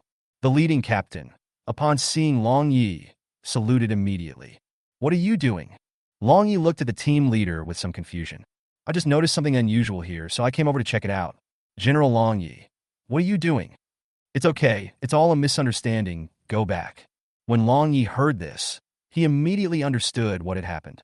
These people were obviously attracted by Jiang Wenming's previous movements. After sending a few people away, the two returned to the meeting room. At this time, there were only 2 people left in the conference room, and the rest went to the myth arena to watch the fight. Although it is a battle between the British Empire and the Kingdom of Sakura, it is also a rare learning opportunity for others. Learn the opponent's fighting skills and tactical arrangements. Through this information, we can judge the opponent's strength and develop tactics against them. Of course, this method only applies to mythical arena battles. As for the battle of summoning gods, it is a test of foundation, and the requirements for the strength of the gods favored ones themselves are not high. Just as the two were about to head to the myth arena, they saw a flash of light in the room, and Li Jianguo and others had returned. Before the two of them could speak, they heard the voice of the host Bobby coming from the sky. The Sakura country moonlight god falls. Should we continue? Tsukuyumi is dead? Ryuno was shocked at the result. This is a red god. How could he lose to the golden Thor? On the contrary, Jiang Wenming had a calm expression. Although he was a little surprised by the result, he was not too shocked. Although Tsukuyumi has a high status, his actual combat power is not even as good as Susanoo. It is normal that you cannot defeat Thor, the most powerful god in Norse mythology. The Nordic god of thunder and the Olympian Hercules are both powerful men who are comparable to the main gods. If you judge their combat effectiveness only by their quality, you will suffer a great loss. The Sakura country obviously suffered from its lack of culture. It did not understand other pantheons and thought it could suppress Thor with the help of Tsukuyumi, which led to it being killed. Thunder God wasn't doing well either. Although he won, one of his arms was cut off, and his divinity was completely devoured by the black flames of Tsukuyumi. He is now useless. Both sides suffer losses, which is also a good thing for us. By the way, what were you two doing just now? Li Jianguo looked at the two of them curiously. Just now Ryuno told everyone what had happened before without reservation, leaving everyone stunned. You mean Wenming's blood affinity has reached 99%? Li Jianguo asked again in disbelief. Well, another civilization speculates that the quality of gods has nothing to do with strength, but represents their status. I was a little skeptical at first, but now it seems very likely. If it weren't for the matter of Thunder God and Tsukuyumi, Ryuno might have just regarded this as a guess. But now the facts have proved that Jiang Wenming's guess is very likely to be true. If this is really the case, then we must be more cautious in our next choices. Li Jianguo pondered for a moment and looked at Jiang Wenming. Can we trust you? Chapter 24. A mortal being on par with the gods. Jiang Wenming was stunned when he heard this, then he smiled. Why not? Li Jianguo looked at Jiang Wenming deeply, then swept his sharp eyes over everyone present. This time, Jiang Wenming is in charge of the name-calling god war with the Huaxia Empire. Everyone must cooperate with him at all costs. President, employ people with suspicion, and don't employ people you doubt. Li Jianguo waved his hand to interrupt the general. Since we have decided to put the chips on Jiang Wenming, let him go completely and let him give it his all. Whether he will carve out a path to the future for China or lead China to eternal damnation depends on Jiang Wenming. When Jiang Wenming heard this, his expression suddenly became serious, and he looked solemnly at the leaders. I will do my best to carve out a path for China. The voice was loud and firm. Okay, let's discuss the specific action plans. Li Jianguo waved his hand, indicating that he didn't need to be so serious. The strongest gods in the Indian Empire are Brahma, the god of creation, Shiva, the god of destruction, and Sakyamuni, the Tathagata Buddha. Although the other gods are strong, they are still far behind these three. So we only need to consider dealing with the three of them this time. Jiang Wenming told everyone the information he knew. What about us? Are there any gods who can rival them? Yes, but Jiang Wenming hesitated for a moment, not knowing how to start. If you have any questions, just tell me and we'll work together to find a solution. Li Jianguo comforted. There are so many gods who can deal with them. I don't know who to choose. Jiang Wenming said helplessly. Everyone. You kid. Can you please not breathe so hard when you speak next time? You almost gave me a heart attack. A general glared at him unhappily. He thought he had no chance of winning, but then you told me he didn't know who to choose. Long Yi on the side looked calm, with an expression as if he had seen through everything. Only Li Jianguo remained calm. He understood the meaning of Jiang Wenming's words and asked with a frown, "What do you mean by not knowing who to choose?" These three gods of Tianzhu, in terms of status alone, are equivalent to the saints of our China. But from the current point of view, gods at the quasi-saint level rarely appear, and saints are probably. In Chinese mythology, saints pay attention to cause and effect and stay away from themselves, and rarely interfere in worldly affairs. So what if he knew the other person's name? Can we really invite the other party to come? What if the other person doesn't respond at all when you call their name? What should you do then? This is what Jiang Wenming is most worried about. Although he didn't know who made the rules of the myth arena, he didn't think that the rules here could restrain those saints. I'm afraid even the quasi-saints and god-kings cannot restrain him. Otherwise, it wouldn't have taken so long without seeing the appearance of a big boss at the end of the mythological system. According to his understanding, among the several red gods that have appeared so far, the papal state is an angel. Although he does not know who it is, it definitely cannot be Jehovah or Jesus. Tsukuyami, who appeared in the Sakura country, is only a second-generation god in their mythology system. As for the Chinese, although Kong Xian was strong, he was nothing at that time, and he joined Buddhism later. Although Di Jun had a high status, he fell early, so what he summoned might not be his true self. With this in mind, the top bosses in Chinese mythology are very likely not to respond to his call. It should be the same in Tianzhu. This can be seen from their doctrines, which often require them to mutilate themselves and make sacrifices. Is this something a proper god would do? If the doctrine has not been distorted, then it can only mean that they are just fun in the eyes of God. I don't care at all. Seeing Jiang Wenming deep in thought, the others did not interrupt him, but waited quietly. After a long time, Jiang Wenming withdrew his thoughts and already had the answer in his mind. Whether the saints can sense the summons or not, submit their names, and also select gods with strong combat power. In this way, if the other party's god-king descends, perhaps the saint will intervene. Others didn't dare to say it, but Jiang Wenming knew that there was one person who would never sit idly by and watch the human race be exterminated. The human emperor Fuxi. This former demon saint became the emperor of man after reincarnation and led the human race to struggle for survival in the primitive times. Given his personality, if he saw the main god from another system coming, he would definitely not sit idly by. The most important thing is that his identity is very special. He is not only the human emperor, but also the demon saint and the brother of Nuwa. Regardless of identity, background, or strength, they should not be underestimated. Soon, Jiang Wenming wrote down the names of thousands of gods, from mythological figures to human heroes, from the primitive times to modern times. When he was finishing writing, he suddenly had an inspiration and added Jiang Taigong's name. Although we cannot summon them, we can take this opportunity to provide some scientific knowledge to our Chinese compatriots. This is all I can do. Even if I die, the stories of these gods can be passed down so that no one will recognize them anymore. Jiang Wenming sighed inwardly.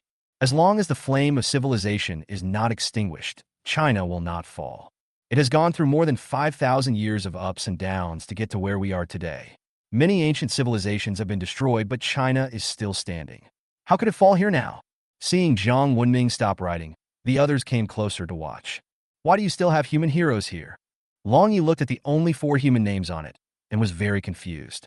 Because they are all mortal beings who are on par with gods. Jiang Wenming smiled, and his eyes returned to the 4 names. King Di Xian of Man, King Ying Zheng of Qin, God of Killing by Qi, and Taigong Jiangzia, Emperor Xin was the last human king. At his peak, he dared to talk to saints on an equal footing, and even people like Kong Xian were under his command. Ing Zheng was the first emperor of China and the founder of Chinese civilization. He was called Zulong by later generations and was the leader of China's national destiny. Bai Qi, who proved his truth through killing, can be called the #1 killing god in history. More than 1 million soldiers died at his hands alone. Looking at the history of all countries, his murderous nature is unique. The last Taigong, Jiangxia, was originally a monk from Yushu Palace in Kunlun Mountain. Later, he came out of the mountain to respond to the calamity and lost all his magical powers to become immortal. With the magic whip in one hand and a list of gods in the other, all the golden immortals of the Zhejiao were forced to surrender. Although he is unable to achieve enlightenment due to being too heavily tainted by karma, he is the only uncrowned god who is above all other gods. Sitting at the gate of heaven, he looks down upon all living beings and supervises all gods. Although these 4 people are not gods, they are not weaker than any god. But isn't your power system a demon god? These are human gods. How can you summon them? Chapter 25, Demon Sword Princess. This is also the reason why I only keep 4 human gods. My power system comes from the demon clan and the heaven, so the other gods will be selected from here. By the way, I didn't quite understand before. Since we are awakening all the gods, why do we have to divide them into different systems? Aren't these all from the Chinese god system? Jiang Wenming asked the question that had been in his heart for a long time. We have also done research on this, but we only have a limited understanding. According to our investigation, each god has his or her own personality and power. Take Long Yi, for example. His natal deity is Neza, the great god of the 3 altars and sea assembly. According to the information you provided, he belongs to the heavenly court. But he once had a feud with the dragon clan, so if he awakens a dragon god in the future, he will be resisted. It's okay if it's a dragon that's weaker than him, but if it's a dragon that's stronger than Neza, it's very likely that they will be angry with him and die. You mean, as long as your natal deity is strong enough, these restrictions won't have any effect, right? Jiang Wenming grasped the key points of Li Jiangwo's words. If this is true, then the operability will be much greater. This is just our guess. After all, no one has ever tried it. You'd better not try it lightly. Li Jiangguo was worried that Jiang Wenming would take the risk, so he gave him a heads up in advance. Theory is one thing, experiment is another. This could be fatal, especially since the gods favored by this theory are all people with outstanding talents. After all, if the awakened god is too weak, no results can be obtained from the experiment. This has also led to the fact that for many years they have had the theoretical knowledge but have never dared to try it easily. However, Jiang Wenming did not think so. His natal deity is Emperor Jun. Although he is not among the strongest, he has few rivals. His only enemies are the witch clan. As long as he does not seek death by summoning the 12 ancestor witches, there should not be any problem. After all, he is the first emperor of heaven, so other gods should give him some respect. Oh, by the way, there's something I forgot to mention before. Now that everyone is here, I'll take this opportunity to say it. Jiang Wenming thought of the previous scene and looked at everyone with a serious expression. What's up? I hope that when I summon the gods, all my fellow Chinese will pray and make offerings. Through these summons, Jiang Wenming also discovered that each of these gods was in a weak state, especially Zhu Beiji, who almost starved to death after fighting a game. He was worried that other gods were the same. Without incense and offerings, their strength was only 1% of what it was. How could they fight? Therefore, the best way is to take advantage of the gap when the gods are summoned, for the Chinese people to offer sacrifices and pray together, and use the population advantage to forcibly restore the power of the gods. Although it is not as good as the accumulation over time, it is better than nothing. You don't have to worry about this. I've already made arrangements. I will never let the incident that happened to Marshal Tianping happen again. Li Jiangguo promised solemnly. After the discussion, everyone returned to the myth arena and began to silently wait for the battle between the Sakura Kingdom and the British Empire to end. At this point, the two sides had already played 3 games. Although the British Empire had the advantage, it also suffered heavy losses. In the second game, someone from the Sakura Kingdom summoned the Yamada no Orochi, while the British Empire summoned the god of light, Balder. The two sides didn't fight for long before Balder was swallowed by the Yamada no Orochi. Later, the British Empire summoned the god of conspiracy, Loki, to kill the Yamada no Orochi, but he was too seriously injured to continue fighting. Standing on the ring at this time was the Nordic god of war Tyr. and the one summoned by the Sakura country was a girl holding a long sword. When Jiang Wenming saw the girl, he was obviously stunned for a moment. Because this is not a character in the mythology of the Sakura country, but a monster in folk legends. Demon Sword Princess. Her strength is unknown because no one has ever seen her take action, or those who have seen her take action are already dead. Jiang Wenming clearly remembered that in his previous life, he had seen the background introduction of Yao Daoji. Unlike other legendary characters, the introduction about her was very short, only 2 sentences. She holds a magic sword in her hand, and wherever she passes, there is only death. No one has ever been able to catch her second blow. In fact, she is neither a god nor a ghost, but just a human being accompanied by a demon sword, who lives only for killing. But such a fictional character appeared on the mythological arena at this time. Jiang Wenming looked at Yadaoji's back and fell into deep thought. What exactly is going on in the myth arena? Why would such a fictional character appear? Or is there an unspoken rule that I'm not aware of? Thinking of this, Jiang Wenming immediately ran to Li Jianguo and whispered something to him. Are you sure? Li Jianguo looked at Jiang Wenming with some doubt. I'm not sure yet. I need to meet those slaves from Sakura country. Every country has its own secrets, and no one will make public the information they have researched. They in China discovered the compatibility of the power system, while Sakura country was able to summon fictional characters. Jiang Wenming wanted to find out this secret through the captured slaves. Soon, several former high-ranking officials of the Sakura country were brought before Jiang Wenming. Tell me what's going on with Yadaoji. How did you summon her? Jiang Wenming asked directly and to the point. How do you know Master Yao Dao? A wretched Mediterranean man looked at Jiang Wenming with shock on his face. Now I'm asking the questions, and you're answering them. If you keep talking nonsense to me, don't blame me for activating the slave contract. People like them who are marked as slaves can be easily driven by any Chinese. As long as they pass the slave contract, they can commit suicide with just a thought. This is the price of defeat. Jiang Wenming had no sympathy or compassion for this. All of this is their own fault.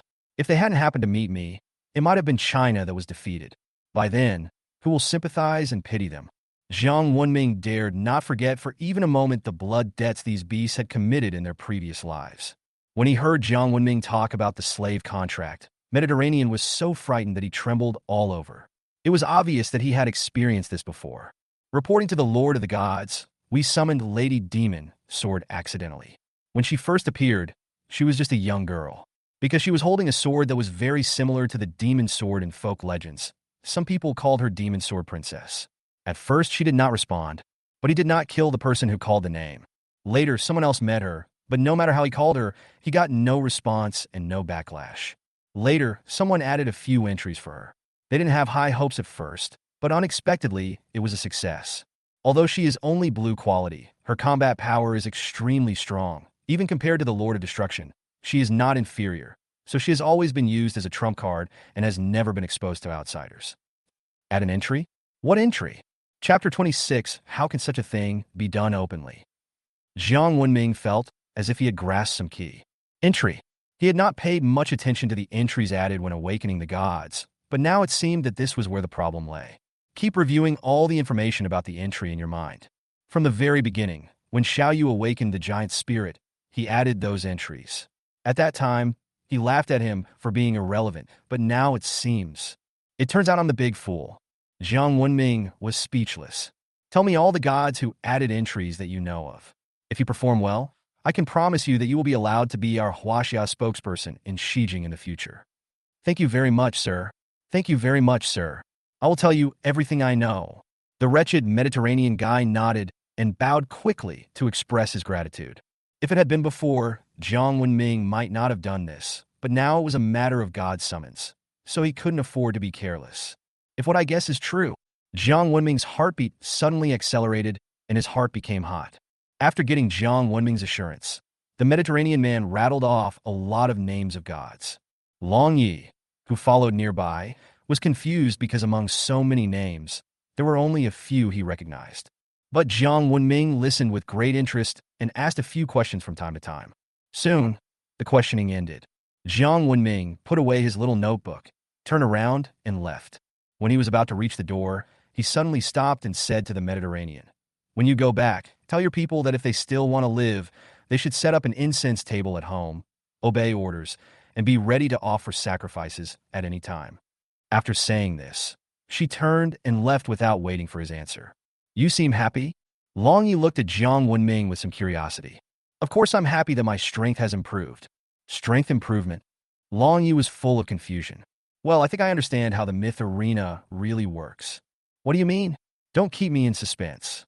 Long Yi used to think he was quite smart, but after spending a long time with Jiang Wenming, he found that he understood nothing and was completely unable to keep up with the other's leaps in thinking. If I'm not mistaken, the gods we summoned are just projections of gods, not their true selves. Not the real one? Then, their images are real, but they will be adjusted according to the entries we added when we awaken them. The characters we summoned are our imaginations, and they will only descend after the gods approve them. This is also the reason why the more detailed you speak, the higher your affinity with the gods. Take Kong Xian, for example. If his true form had come, not to mention a mere Abe Harawaki, even the Yamada no Orochi would have been killed instantly. At first I thought it was just because he lacked incense and offerings and his strength declined, but that was not the case. But the divine power he brought with him is limited, and the body I built for him cannot bear more of his power. This is just your guess. What if you're wrong? Ryuno still found it a little unbelievable. This is easy, we just need to try it out. How to test it? Long Yi looked at Jiang Wenming curiously, and he found that he was increasingly unable to understand the young man in front of him. Didn't you awaken the bloodline of the great god Neza? Now I will write you a story about him. You communicate with him according to this. If the affinity increases, it proves that my guess is correct. If it fails, just pretend I didn't say anything. After hearing this, Long Ye's eyes lit up. This was a good idea and there was no loss for them. Jiang Wenming moved quickly, writing furiously on the paper. Soon a paragraph of text appeared, and then he tore it off and handed it to Long Yi. Wearing the Rui Chinkuan circle, wrapped in the arm is the magical treasure Hun Tian Ling, holding the Xiaoyi fire spear, pedaling on the invincible Hot Wheels. 3 heads, 6 arms, 9-turn lotus body. Long Yi read out the words on the paper, and every time he did, the shadow of Neza behind him gained an additional ability and became more solid. When he finished reading everything, his whole body had turned into the image of Neza with 3 heads and 6 arms. Ha. After feeling the power in his body, Long Yi was so excited that he was incoherent. Blood affinity is 99%. I feel full of strength, as if I can move mountains and fill the sea with just a wave of my hand. This is the true battle form of Neza. Originally, he had several treasures, but I was too lazy to write them down just now. If you need them later, I can write them out for you. I want. Before Jiang Wenming could utter the word come, he was interrupted by Long Yi. With such a high degree of blood affinity, it is no exaggeration to say that he is the reincarnation of a god. The most important thing is that he no longer has to worry about being seriously injured because he cannot withstand the power of the gods. Now, he is the reincarnation of the great god Neza. You can use the opponent's power without any scruples, even if it is not in the mythical arena. What does that mean? This means that as long as he wants, he can now break into the Tianju Empire and compete with others offline. Don't you have more gods? Don't you take the initiative to stir up trouble? I don't want to fight you in the ring. I'm going to chop people offline. With his current strength, even if he could not attack the enemy's capital, he could definitely tie up the energy of a large group of gods, favored ones. Without those favored by God, what can you use to fight against us gods? What are you thinking about? Seeing him lowering his head in deep thought, Jiang Wenming thought something had gone wrong and asked quickly. I was wondering, with my current strength, if I could sneak into the Tianju Empire and kill all their contestants in advance. Ryuno did not hide his thoughts. After Jiang Wenming heard this, he was stunned at first and then looked strange. No, I feel pretty strong now, Ryuno said with some regret. No, I think you're right. You hold them back offline while I fight them in the God War. This is a very promising thing. Let's go and discuss it with the chairman and the others. Jiang Wenming fully supports Long Ye's idea. Since it is a war, we must try every possible means to win. Who says that we can't fight offline during the War of Gods? No one has done this before because absolute force has not yet appeared. But now it has. As long as the blood affinity reaches 30%, small thermal weapons can basically be ignored. The blood affinity has reached 50%. As long as the divine power has not dissipated, even missiles cannot cause any harm to him. Now Long Ye's blood affinity has reached 99%. Unless the other side uses nuclear weapons and launches indiscriminate attacks, it is impossible to hurt him. Even if nuclear weapons were used, would they definitely be able to hit him? You should know that he is wearing the speed-type spiritual treasure Invincible Wind Fire Wheels. Legend has it that it was transformed from the two ancient mythical beasts, Wind Luan and Fire Phoenix, and its speed is the fastest in the three realms. It wouldn't take more than a few minutes to escape. The two of them excitedly found Li Jianguo and told him about this idea. Nonsense! How could we Chinese do such a thing? Everyone, go back and stay still. Where are the dragon guards? Keep an eye on them. Li Jianguo slammed the table and scolded the two of them. Soon the dragon guards took the two away. Alas, what a pity! Jiang Wenming sighed and said, "Don't you know that I have the final say over the dragon guard? What's the meaning? You are still too young. How can you do such a thing openly?" Chapter 27. Sneak Attack on Tianzhu. Ryuno looked as if he were still too young. Could it be that the chairman? No, it's me. Long Yi blinked at Jiang Wenming. What Li Jianguo said just now was very straightforward. The Chinese people cannot do such things. Therefore, the people who take action cannot be Chinese. Even if it is, I will never admit it. As long as they are not caught on the spot, they will never admit it and will just say someone is impersonating them when asked. Our Huaxia Empire is now facing a life and death crisis. How could there be so many experts doing such a thing? Wouldn't it be better for him to stay at home and fight? When Jiang Wenming figured it all out, he was stunned. He is indeed a politician. If you don't think carefully, you won't understand the meaning of his words. The Dragon Guard was formed by Long Yi himself. They can be said to be his direct guards. Asking them to guard the two of them, isn't this a clear consent? In that case, General Long, please call the others over. I'll see if I can help them improve their blood affinity. This way, they'll have more ways to save their lives. Okay, come here, all of you. Long Yi responded, then turned and shouted to the several dragon guards beside him. Several dragon guards heard their conversation clearly. Help them improve their blood affinity? Is this possible? But seeing Ryuno's confident look, they felt an inexplicable expectation in their hearts. Several dragon guards quickly came over and told everyone their own natal deities. Jiang Wenming didn't waste any time. He took out a pen and paper and started adding entries for them. On the other side, on the podium, Old Li, do you really want to let them go on a rampage? Oh, India was attacked by terrorists. That's a fight between their sections. What does it have to do with us, China?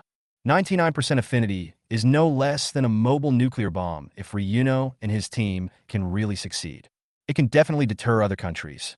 At least before finding a solution, no one dares to go to war with China easily.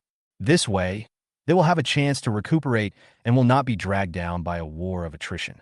As long as they are given time to recover, with the information provided by Jiang Wenming, during next year's awakening ceremony, China will surely rise completely. By then, who would dare to attack them? His eyes returned to the ring. At this time, the battle between the two sides was nearing its end. Although the Sakura country tried its best, it still could not reverse the trend of defeat. However, the British Empire was not in a good situation either, as it lost 3 of its main gods. They are all those with top combat power. It is impossible to recover in a short period of time. In this era of gods competing for supremacy, weakness means opportunity to take advantage.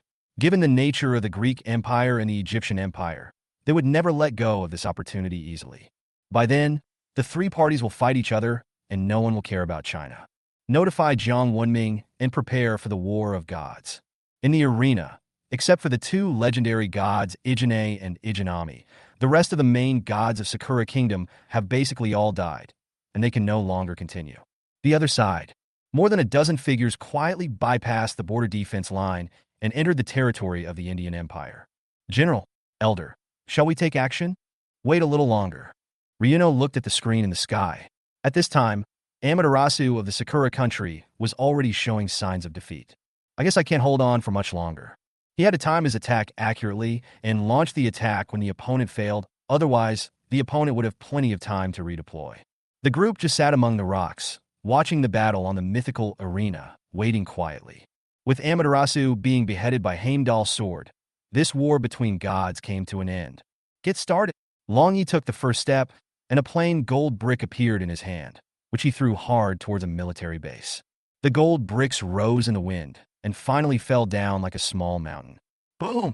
A deafening explosion sounded, and the attack happened to hit the opponent's armory. A mushroom cloud rose up, instantly alarming the entire India. Before the smoke and dust cleared, more than a dozen figures were seen rising into the sky, with various phantoms of gods appearing behind them. Seeing this, Long Yi raised his hand, took the Chinquan circle from his neck, and threw it towards the group of people. A stream of light came in an instant. Before everyone could see clearly what was happening, they saw the blood mist appear in the sky. More than a dozen gods' favored ones were not even a match for him. The opponent didn't even see who his opponent was before he was smashed into a bloody mist by the circle of heaven and earth. This is too strong. A dragon guard swallowed his saliva and gained a deeper understanding of Long Ye's current combat capability. To the next city, Long Ye waved his hand and led everyone to rush towards the second city. In fact, if he just wanted to cause chaos and attract the other party's attention, he could have wreaked havoc in the current city. But Ryuno didn't do that. War is a matter between two armies. If the other side has weapons, then any means are acceptable. But if he is asked to harm civilians to achieve his goal, he can't do it. I will never do it. This is the bottom line. More than a dozen figures flew in the air, avoiding the bustling areas and arriving above the second city. Big Eyes, have you found the enemy's military base?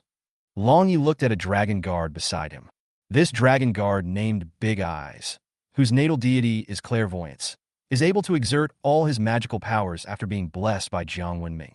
At this moment, he was standing on the clouds, his eyes emitting golden light, scanning below. Found it, 2 o'clock in the northeast corner.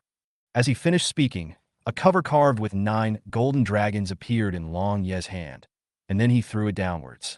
9 dragon divine fire cover. The 9 dragons' divine fire cover in midair turned into an area of more than 10 kilometers in radius, and fell heavily to the ground, covering the entire military base. The 3 true fires erupted from the divine fire cover, melting the ground instantly. Countless planes and tanks also exploded and turned into molten iron. In less than a minute, the military base was completely transformed into a lava lake. Retreat to the next city. With a wave of his hand, Long Yi retracted the 9 dragons' divine fire cover and led everyone to the next city, the capital of the Indian Empire. A group of high-ranking officials of the empire were excitedly preparing for the War of Gods, but suddenly received news that the city was attacked. His face suddenly turned blue with anger. Who on earth is it? How dare they launch a terrorist attack at such a critical moment? Don't they know how important this War of Gods is to us in India? Could it be those pagans who did it? They have always claimed to be orthodox. They were not informed of this War of Gods, so they hold a grudge against me. Call them immediately and ask them to stop the terrorist attacks. If there is anything else, we can talk after the War of Gods is over. Before he could finish his words, he saw his secretary running towards him in a hurry. Oh no, Patna City has also been attacked. As soon as these words were spoken, the whole place fell into dead silence. Chapter 28. More than God? That depends on how much ink there is. The city of Patna is a holy place in India with many religions. How dare the other side attack it? Aren't you afraid of incurring public anger? Before everyone could recover from the shock, they heard a prompt tone. Please come to the venue and submit your name list as soon as possible. Asshole. The bearded speaker, who was at the head of the assembly, pounded the table in anger. To make matters worse, their current military bases were attacked everywhere, and the God-loved ones suffered heavy losses. If it is not stopped, there may be a crisis of coup d'etat. But if they send experts to quell the rebellion, the myth arena will not be sure of winning. This is a dilemma, and you have to make a choice. Let Nunala, Pandatel, and the others go into battle and try to defeat Huaxia in one fell swoop. Send Viharal to Patna City. These terrorists must be wiped out. But the next second, a new alert sounded. In view of the challenge party Huaxia Empire's request, this mythology arena will adopt the method of calling the gods to fight. The game will start in 1 minute. Please submit the names of the representatives of both sides as soon as possible. Calling the name of the god of war? Everyone was stunned when they heard this, and then looks of ecstasy appeared on their faces. Haha, the Chinese are actually going to fight by calling the gods by name. Are they giving up on themselves? Maybe they want to convert to Buddhism as soon as possible. The glory of Lord Shiva is destined to shine on the Chinese Empire. As we all know, the mythology of the Huaxia Empire is seriously broken, and there are only 3 golden gods. One of them died in the battle with Sakura country yesterday. Is he planning to sweep across India now by relying on the other 2 golden gods? It's ridiculous. Their Indian empire claims to have 333.3 billion gods. Although they are not in the same universe, this still shows the enormity of their pantheon. What's more, there are 5 god kings. Looking at the entire world, this is also the leading mythological country. Now China actually dares to challenge their entire India with 2 gods. It is simply seeking death. To call upon the gods to fight, there is no need to send experts, just arrange for the believers of each pantheon to go. Compared to those masters, these believers know more about the gods and are more thorough. It is most suitable for participating in the god summoning war. A minute passed quickly, and everyone appeared in the audience seats of the myth arena. Li Jianguo looked at the senior officials of Tianzhu, who appeared with no expression of either sadness or joy. Instead, it was Jiang Wenming who walked onto the stage holding a scroll. God knows how he spent these hours. Ever since the defeat of the Sakura country, he has been writing the list of mythical figures. I had been writing for 6 hours until I just started, but I still hadn't finished it. He felt that his mind was a little confused. He had never kept statistics before and didn't pay much attention to it until he wrote them down one by one today, and then he discovered it. Not to mention gods, there are thousands of monsters and ferocious beasts in China. This is quite famous. At the end of the writing, Jiang Wenming even planned to publish a book after the end of this divine war. The name is Shan Haijing. If possible, I would make up a rap by the way and call it 5,000 years. We must popularize science knowledge in China. Dare you say that we in China have no gods? Today, I will use the demon clan to suppress the heavens. Let's see if you have more gods in Tianzhu, or if we Chinese monsters and ferocious beasts have a big appetite. Representatives from both parties are requested to submit the list. The host Bobby spoke and asked both parties to hand in their lists. The gods summoned in this competition will also be selected from these lists. The Tianzhu representative respectfully handed over 5 pieces of paper and then glanced at Jiang Wenming provocatively. It seems to be saying, see, our god cannot be fully described even on 5 sheets of paper. After the host Bobby took it, he threw it directly into the Gate of Fortune in midair, and names appeared on the big screen. There are more than 700 gods. Seeing this scene, even the Greek Empire, which was famous for its many gods, couldn't help but change its expression. I never thought that the Tianzhu Empire actually had so many gods. If China hadn't chosen to call for a war of gods, I'm afraid we would have suffered a great loss. The Indian Empire is a strong enemy. I hope the Chinese Empire won't lose too badly. At least they should help us eliminate some gods. These pagans in India must be punished. They do not deserve God's mercy. Only Satan is more suitable for them. Representatives of various empires had different thoughts and were all thinking about how to deal with the Indian Empire. I never thought about how China would respond. In their view, China, a country abandoned by the gods, is destined to be destroyed and is not worthy of their attention at all. However, next second, when Bobby unfolded the scroll handed over by Jiang Wenming, the entire audience was silent. The same is true for the Huaxia Empire. Thousands of names were densely written from the beginning to the end of the scroll. It makes people feel an illusion. If the scroll were longer, would there be more? Even Li Jianguo and other bigwigs who saw Jiang Wenming write the list with their own eyes could not help but feel dazed for a moment when they saw the thousands of names in the sky. Do the Chinese really have so many gods? It's fake, absolutely fake. The Huaxia Empire loves to brag about itself. How could they have so many gods? The representative of the Indian Empire jumped out at the first moment.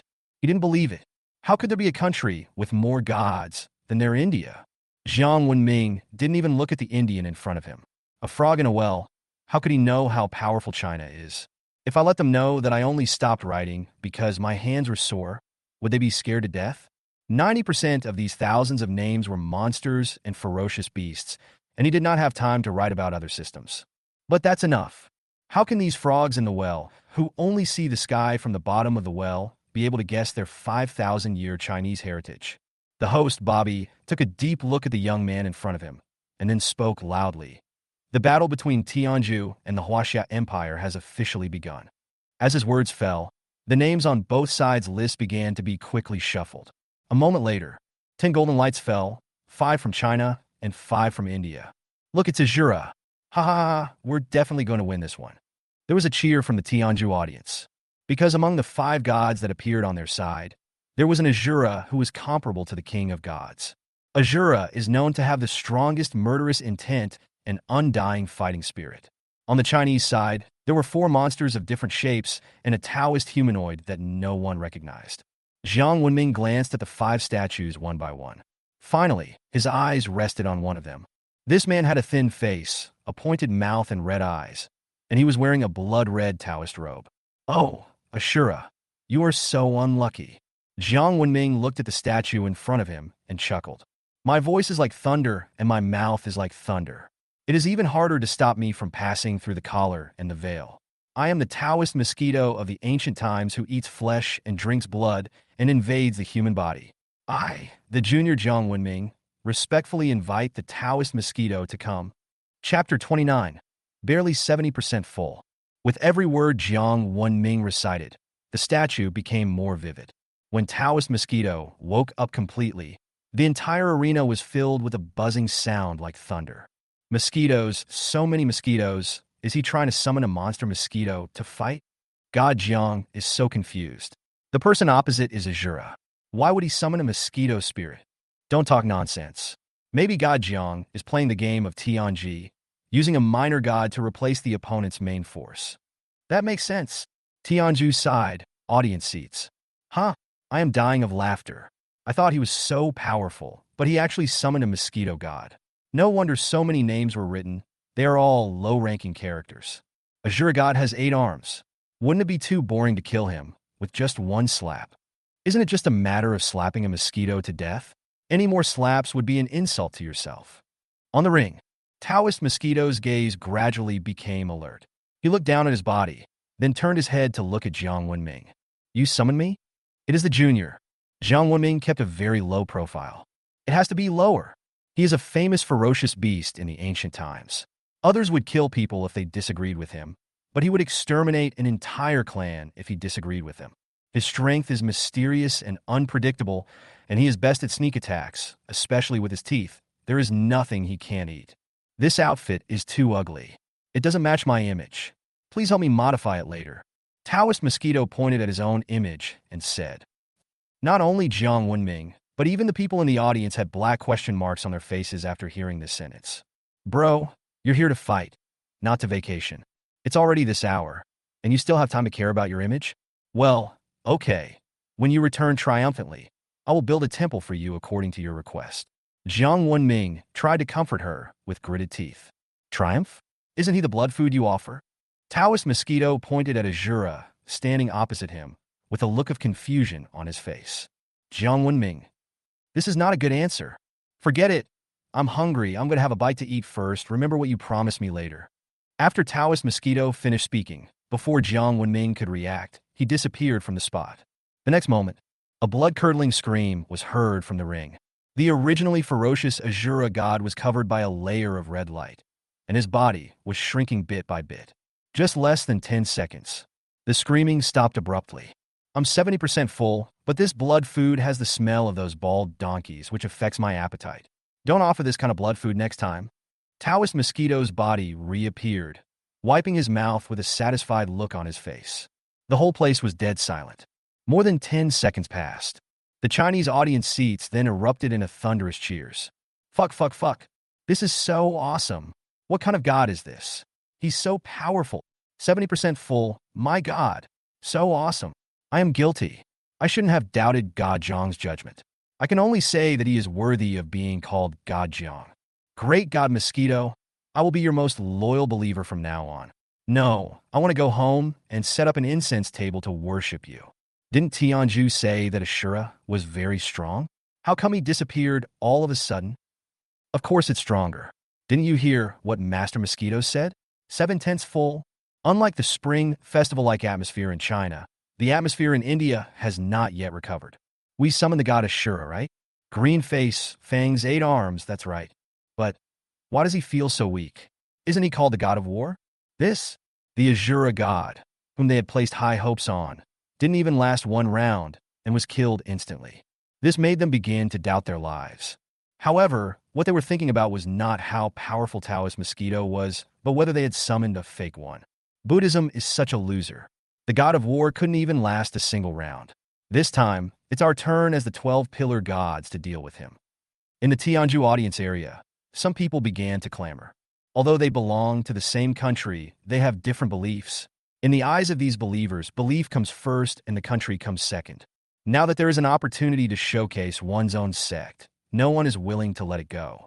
The Indian representative, listening to the shouts from below, felt a little embarrassed for a moment and didn't know how to choose.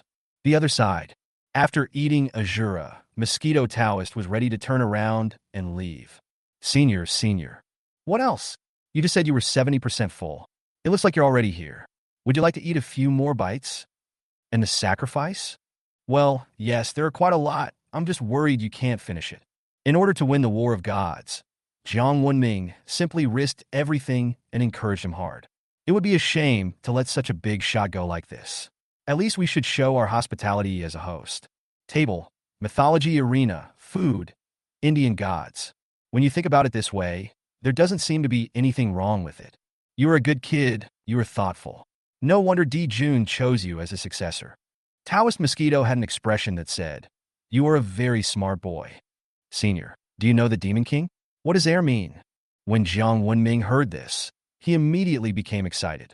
The words of Taoist Mosquito contained too much information. First, he knew that he was related to Di Jun. Second, he is very familiar with Di Jun. The term third heir is not a casual name. He knows some inside stories that others don't know. You don't know? Then how did you get the mark on your forehead? Taoist Mosquito looked at him in surprise. Jiang Wenming was just about to open his mouth to explain when he suddenly saw a god summoned from Tianju, holding a pitchfork and stabbing at the head of the Mosquito Taoist. Careful. Before Jiang Wenming finished speaking, he saw Taoist Mosquito wave his hand, and a red light enveloped the deity. Just a breath. A shrunken corpse fell onto the ring. What did you say? Nothing much. Let's continue. What are we talking about? Oh yeah, my mark suddenly appeared after I picked up a golden feather. I don't know what it does. Jiang Wenming was stunned for a long time before he came back to his senses from the shock. The Mosquito Taoist in front of me is so strong that it's absurd. The god summoned by Tianju was not even worthy of his attention. He was killed with just a wave of his hand. Is it that he is too strong, or that the Tianju people are too useless? Jiang Wenming was a little unsure for a moment. He always felt that the Taoist Mosquito in front of him seemed different from what he had seen in books. With this kind of fighting power, he might be able to compete with a saint, right? That's right. That feather is the feather of Emperor Jun, and it is also a symbol of identity. They are trapped in. Taoist Mosquito seemed to say something, but Jiang Wenming couldn't hear a word. Taoist Mosquito seemed to have noticed this as well and frowned slightly. Some people don't want me to tell the truth, but I still want to remind you to welcome the gods back as soon as possible. Otherwise, damn it, are you annoying? You don't allow me to say anything. Believe it or not, I will tear down your temple. Taoist Mosquito suddenly started cursing. Chapter 30, is this a war between gods? Why does it feel like a buffet? As his words fell, countless golden chains appeared in the void and wrapped around him. This sudden scene shocked everyone in the audience. Who is he scolding? A question came to everyone's mind. Boy, I'll take care of some personal matters first, so I won't help you fight. Remember, open the door of good fortune as soon as possible and welcome back the gods. The voice of Taoist Mosquito became farther and farther away, and his figure disappeared along with the golden chains. Senior, you haven't told me how to open the door of fortune yet? Jiang Wenming shouted in the direction where Taoist Mosquito left. Ignite the divine fire. Activate luck. Taoist Mosquito's voice entered Jiang Wenming's ears intermittently until it disappeared completely. Ignite the divine fire and activate luck? Jiang Wenming murmured softly, pondering the meaning of these two sentences in his mind. Does China still have gods to fight? The host Bobby's voice interrupted Jiang Wenming's thoughts, but there was a sense of helplessness in the tone of voice. As the referee of the myth arena, he naturally knew some inside information, but he couldn't say those things. I dare not say. It was thought that China, facing such a predicament, would soon be swallowed up by other empires. But who would have thought that in just 2 days, it would have the momentum to rise again? In fact, he realized something was wrong as early as when Taoist Mosquito appeared, but he didn't dare to come out to stop it. Because he couldn't afford to offend that person. In fact, let alone him, no one in the entire pantheon dared to provoke him. Because Taoist Mosquito is just a clone of that person. It was precisely because of that man that Taoist Mosquito dared to be so unscrupulous. In human terms, this guy is a real lawless criminal. So even though they knew that he had broken the rules of the myth arena, No big boss dared to take action against him. When Taoist Mosquito left, the audience in the Chinese region immediately wailed. Why did the great god Mosquito leave? No, eat a few more. This big guy is too powerful. He actually dares to challenge the rules of the myth arena head-on. The boss is gone. What should we do next? Can God Jiang summon another boss like this? It's out, a new statue has come out. 5 statues appeared on the stage. These were the gods refreshed in this round. The first statue has wings growing out of its ribs, looks like a tiger or a leopard, is covered with intricate patterns all over its body, and is a monster the size of an ox. The second statue has a ferocious head and a protruding nose. There is a pair of curved horns on the head, which are curved like sheep horns. The mouth is wide open, with sharp teeth like saws, and the mouth is slightly curved and hooked inward. The third statue is shaped like a tiger but larger, with fur 2 feet long, a human face, tiger feet, pig's mouth and teeth, and a tail 18 feet long. The fourth statue looks like a dog, with long hair and 4 legs. It is like a bear, but has no claws. It has eyes but cannot see, and has ears but cannot hear. The fifth statue has an ox body and a snake tail, 1 eye, and seems to be surrounded by clouds and mist. Jiang Wenming looked at it carefully and understood. Qiongqi, Taodai, Tao, Hundun, and Feniu. The 5 statues are all famous ferocious beasts in the ancient times, but Qiongqi, Tao, and Hundun cannot be chosen. The reason is very simple. Qiongqi only helps evil people. Tao is afraid that the world will not be in chaos, and Hundun cannot distinguish between good and evil. If these 3 are really chosen, who knows what kind of chaos will occur? Until you are absolutely sure of control, it is better to avoid them. Feniu is a good choice, so Jiang Wenming chose Taodai. After all, Mosquito Taoist had already eaten the 2 gods from India. Now if we let Taodai come out and eat a few more, it would not be in vain for them to come back from afar. A goat's body and a human face, eyes under the armpits, tiger teeth, and human claws. Nothing can stop me from swallowing. I, Jiang Wenming, respectfully welcome the arrival of Taotai, one of the 4 evil beasts. As soon as Jiang Wenming finished speaking, the statue representing Taodai began to crack little by little, and a ferocious giant beast jumped out from it. I'm so hungry. Before Jiang Wenming could continue speaking, he saw Taodai rushing towards the Indian god. Before the Indian god could figure out what was going on, Taodai bit off half of his body. The sound of chewing could be heard on the ring, making everyone's scalp tingle. In just the blink of an eye, the god was completely eaten by Taodai. Anything else? I'm so hungry. Taodai looked at Jiang Wenming with greedy eyes. Yes, Senior Taodai. Please feel free to eat as much as you can. You will be full. Jiang Wenming scratched his head and replied. After hearing the conversation between the 2, the audience all had a strange idea in mind. Are they having a buffet? Whether it was the Mosquito Taoist or the Taodai, they came up and started eating without saying anything. It's as if the god opposite is not a god, but the buffet on the table. This is too arrogant. Taodai doesn't care what others think, it just wants to eat. After hearing Jiang Wenming's words, guaranteed to be well fed, the animal's eyes suddenly glowed with excitement. The Indian side, on the other hand, was very angry with Jiang Wenming. This is the god they believe in, but now he has become food in the mouths of the other party. This is so insulting. Summon the 12 gods and kill it. Buddha is merciful, but even if I encounter this situation, I will turn into a furious Vajra. I cannot tolerate it. Lord Shiva, please listen to the pleas of your followers and punish these pagans with divine punishment. However, their gods did not seem to hear their requests. This time, some minor gods were still refreshed. Taodai also accepts everyone who comes. If the other party summons one, it will go up and eat one. In the end, he was too lazy to run and just laid down in front of the Indian representative with his mouth wide open. It seems to be saying, feed it directly. Ha ha, I'm dying of laughter. When it comes to stirring up trouble, we have to look to God Jiang. This is not a war of gods. This is just a way of taking advantage of others. I suddenly felt like I was eating at a buffet. Although this Taotai god looks fierce, why do I think it is so cute?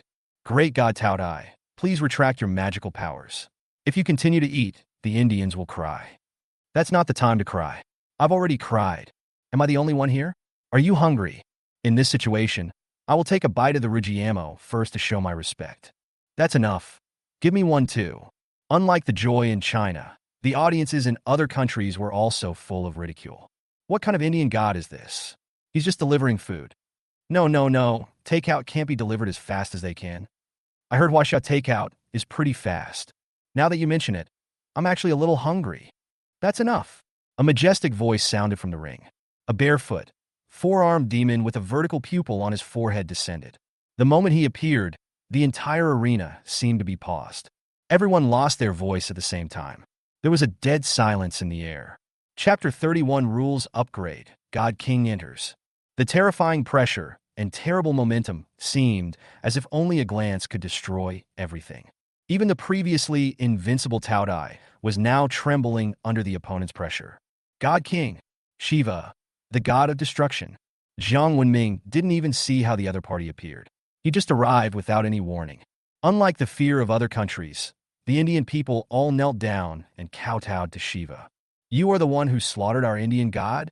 Shiva spoke in a cold tone, and his three eyes looked at Tao Tai at the same time. So what? Although Tao Tai is afraid of the opponent's power, this is a mythical arena and the opponent is just a projection. What is there to be afraid of? How dare you? Let me see what you have to be so arrogant. As he said this, he was about to attack Tao Tai. However, the next second, the mark between Jiang Wenming's eyebrows emitted a brilliant light, and the shadow of a magnificent palace appeared behind him.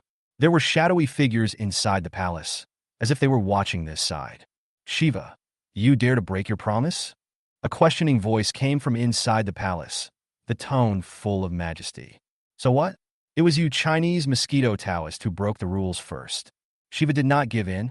He doesn't belong to our Chinese god system. We have already said this. Or, why don't you go and argue with him in person? The sarcasm in his tone was palpable. He doesn't dare to cause trouble for Taoist mosquito, but instead takes his anger out on other people. Do we really think that we Chinese are so easy to bully? You say it's not true, so it's not true? He fought on behalf of your Chinese god system before. Do you think we didn't see it? He can go wherever he wants and represent whoever he wants. It's like we can restrain him. Otherwise, you can let your believers try. Maybe he can help you. Tianju. The name of outlaw is not something that Taoist mosquito gave himself. It is because there is really no one who can restrain him, even freer than a saint. When Shiva heard this, his face changed. Now the arrow was on the string and had to be shot. If he retreats at this time, doesn't it mean that he is afraid of the Chinese gods? Seeing that Shiva had no intention of leaving, the man's tone became even colder. Since you don't want to go back, that's fine. We Chinese gods will withdraw from the mythology arena and return to China now. As soon as these words were spoken, the whole audience was in an uproar. Our Chinese gods are coming back. That's great. That's great. Could it be that the legendary heaven is behind God Jiang? There are so many gods.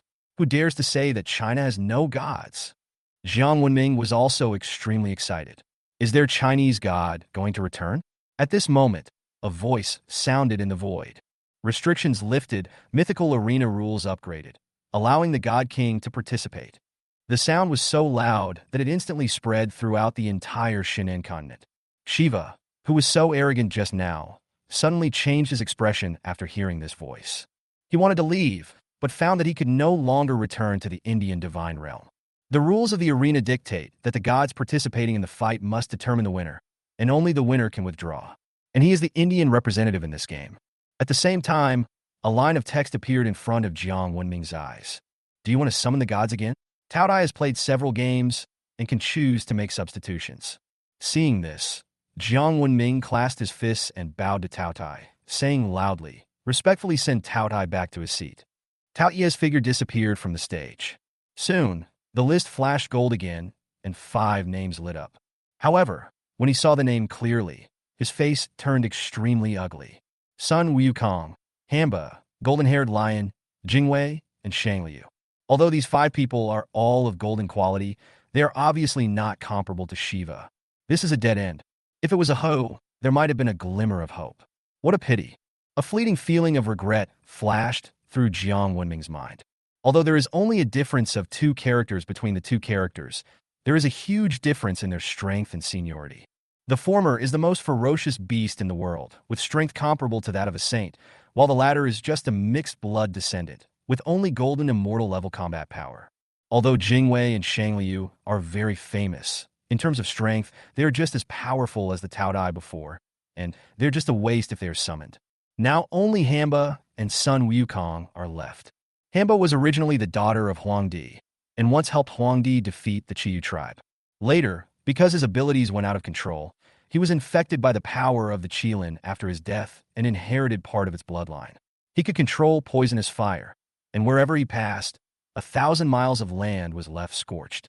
Huangdi couldn't bear to kill her because of their old friendship and finally sealed her in Qishui. There is no need to say more about Sun Wukong, who was known as the Great Sage equaling heaven. He once caused havoc in the heavenly palace and had unparalleled fighting power. Later, he was named Fighting and Victory Buddha by Tathagata. If we were to ask who among these 5 people has a chance of defeating Shiva, it would undoubtedly be Sun Wukong. But Jiang Wenming didn't dare to gamble. Whether out of personal feelings or judgment of the battle situation, he didn't want to watch Sun Wukong die in vain. On the contrary, Hamba possesses some of the power of the Qilin. If he can bring it into play, he may be able to fight. It's better to choose Hamba. Jiang Wenming planned to give up this game. Even if he cannot defeat Shiva, he can at least consume his opponent's energy to avoid a one-on-many situation. Junior Jiang Wenming, I beg you to take control of the power of drought and fire, and invite the goddess of light and heat, Ba, to descend. Hamba is the evil intention of people towards Ba, and it is a name given by people out of fear of her power. But her real name is Ba, which means goddess of heaven. He is the hero who founded the Huaxia nation. The stone statue fell off, and a young goddess dressed in green with a beautiful face appeared. No matter who you are, when you see this face, you will feel ashamed. She was like warm sunshine, emitting a sacred aura. Did you wake me up? Why? A crisp sound like pearls falling on a jade plate was heard, and Ba's beautiful eyes fell on Jiang Wenming, with an expression of neither joy nor sadness. Junior Jiang Wenming greets Her Highness the Goddess Ba. Jiang Wenming bowed. A trace of guilt flashed through my heart, and for a moment I didn't know how to start. You can't just let her die, right? Who are you? Why have I never heard of a god like you in China? When Shiva saw Ba appear, a look of surprise flashed in his eyes, but it was immediately replaced by a huge question. He had seen many Chinese gods in the divine world, so why had he never heard of this person? I'm not a god. I'm just a lonely ghost who cannot be reincarnated. When Ba said this, a trace of loneliness flashed across her beautiful face. Unable to enter the ancestral temple, unable to receive incense, and without any faith or offerings, what else could he be but a wandering ghost? The goddess Ba, even she herself almost forgot this name. She only remembered that everyone called her Hamba, avoided her like the plague, and always cursed her when they read her name. Chapter 32. Tianu Ba versus Shiva. They called her a disaster and said she was a calamity. How many people remember that she was once a goddess who sacrificed her life for the Chinese people and finally died? Ghost, are you Chinese trying to humiliate me? A fierce light flashed in Shiva's eyes, and he felt humiliated. He was the mighty god king of India, but the other side sent out a nobody who didn't even have a god status. 2 scimitars appeared in his hands. He wanted to use the blood of the people in front of him to tell the world about his majesty as the king of gods. The goddess Ba sensed Shiva's murderous intent, turned her head to look at him, with a hint of solemnity in her eyes. This horrific murderous intent is no less than that of Qiyu back then. But why does he look so angry? Before Tian Ba could figure out the key, she saw a dazzling blade light slashing towards her. In the blink of an eye, he was in front of her. Be careful, goddess. It's over, it's over. Is the beautiful goddess going to die? The damn Shiva from India actually had no moral principles and launched a sneak attack. How despicable. The audience in the Huaxia area were outraged and denounced Lord Shiva for his lack of martial ethics. Jiang Wenming, who was standing under the ring, was also nervous, with sweat on his palms. However, the next moment, a dazzling light flashed, and the sky and the earth suddenly turned white. When the light faded, the original girl in green disappeared, replaced by a heroic Valkyrie wearing golden armor and holding a golden sword. Shiva's attack just now didn't hurt her at all. Yes, she's a Valkyrie who has experienced the Battle of Zhulu. How could she be as weak as she appears? Jiang Wenming breathed a sigh of relief, and the heavy stone in his heart fell away. It's no wonder that everyone is nervous. The main reason is that the image of Tian Ba is too confusing, making people have a preconceived notion that she is just a vase. I subconsciously overlooked the fact that she was the daughter of the Yellow Emperor, the ancestor of mankind, and a Valkyrie who had experienced the Battle of Zhuolu. After blocking Shiva's attack, Ba did not counterattack immediately, but looked down at the armor on her body and the sword in her hand. How many years? It had been so long that she almost forgot that she was once a warrior. Long time no see, old friend. The goddess Ba whispered softly, and the long sword in her hand made a buzzing sound. As if in response, when she raised her head again, the confusion on her face had completely disappeared, replaced by an overwhelming desire to fight. I am Ba, the daughter of the Yellow Emperor of the human race. Please teach me. After saying this, a layer of flames suddenly appeared on the sword in his hand. The horrifying high temperature burned the surrounding air and made it distorted.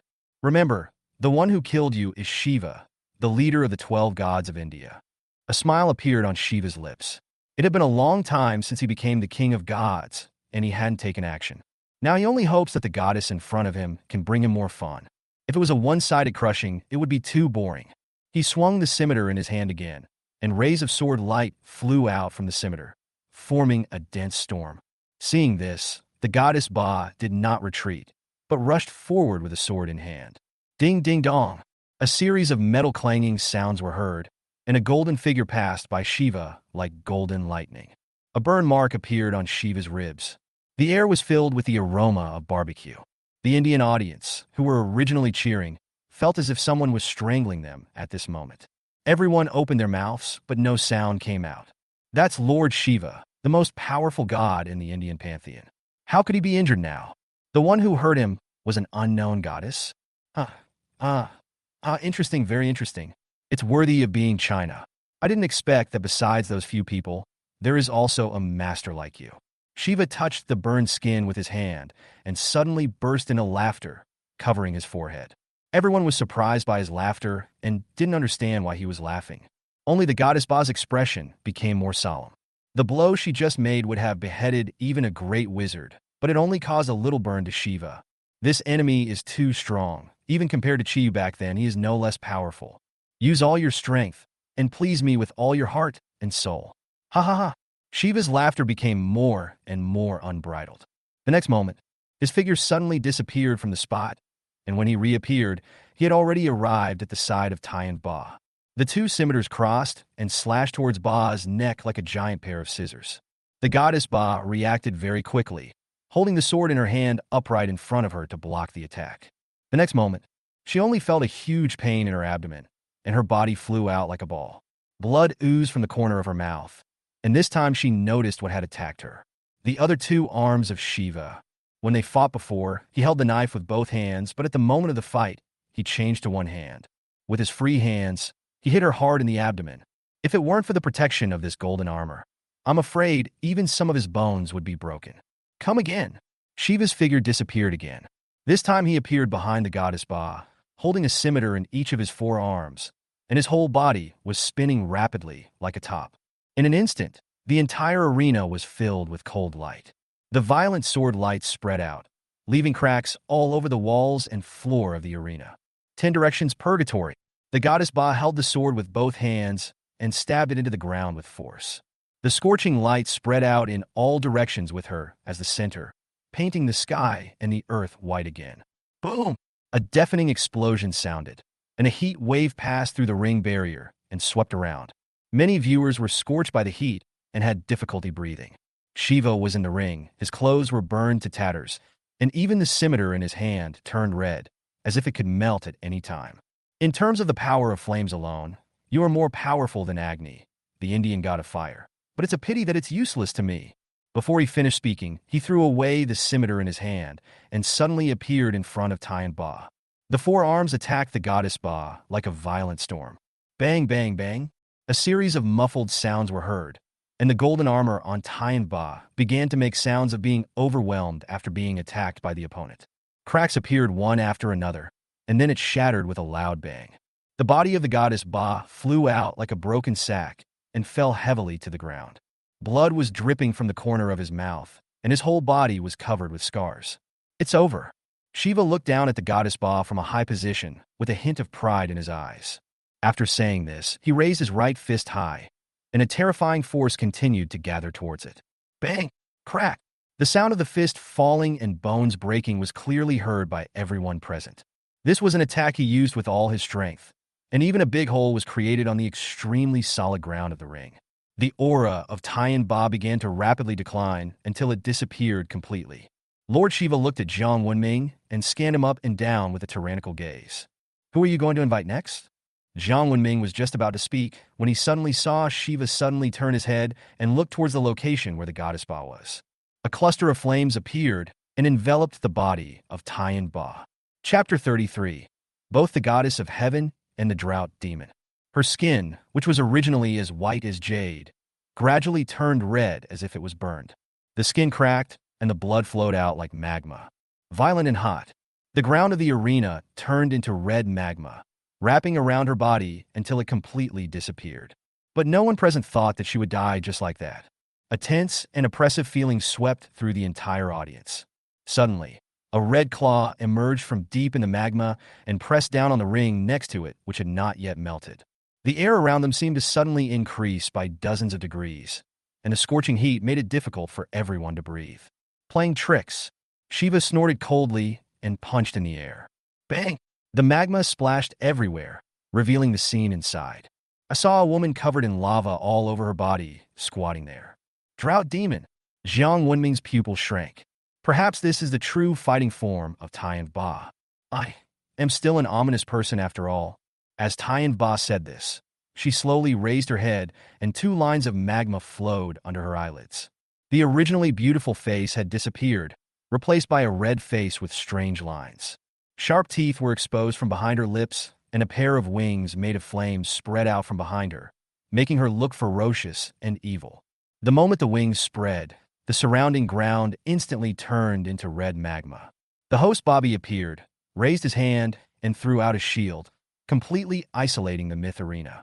At this time, the people in the audience finally came back to their senses from the shock they had just experienced. What a terrible power! I feel like I'm going to be roasted. Wherever it passes, even the ground turns into magma. Isn't this too fierce? My goddess, how could she become like this? And those 2 fangs, it hurts just thinking about them. Jiang Wenming stared at the arena without blinking. Tian Ba, no, now it should be called Hamba. Although she has terrifying heat, Lord Shiva on the opposite side does not seem to be seriously affected. A pair of bare feet still stepped on the ground, as if there was no magma under their feet. Hamba held a scarlet long sword in his hand, with red lines flowing on it, just like magma. The wings flickered, and the whole person disappeared in an instant. Boom! Shiva's body flew backwards and hit the barrier at the edge of the ring hard. Ahem! The smoke and dust cleared, revealing the figure of Shiva. At this time, there was a charred area on his chest, bloody and mangled, and blood was flowing from the corners of his mouth. Lord Shiva. Oh my God! Lord Shiva is injured. What's up with that goddess? Why did she suddenly become so powerful? The audience in Tianju area exclaimed. On the other hand, in the Huaxia region, everyone stood up and shouted excitedly. Come on, goddess! The goddess will win! Kill him! Kill him!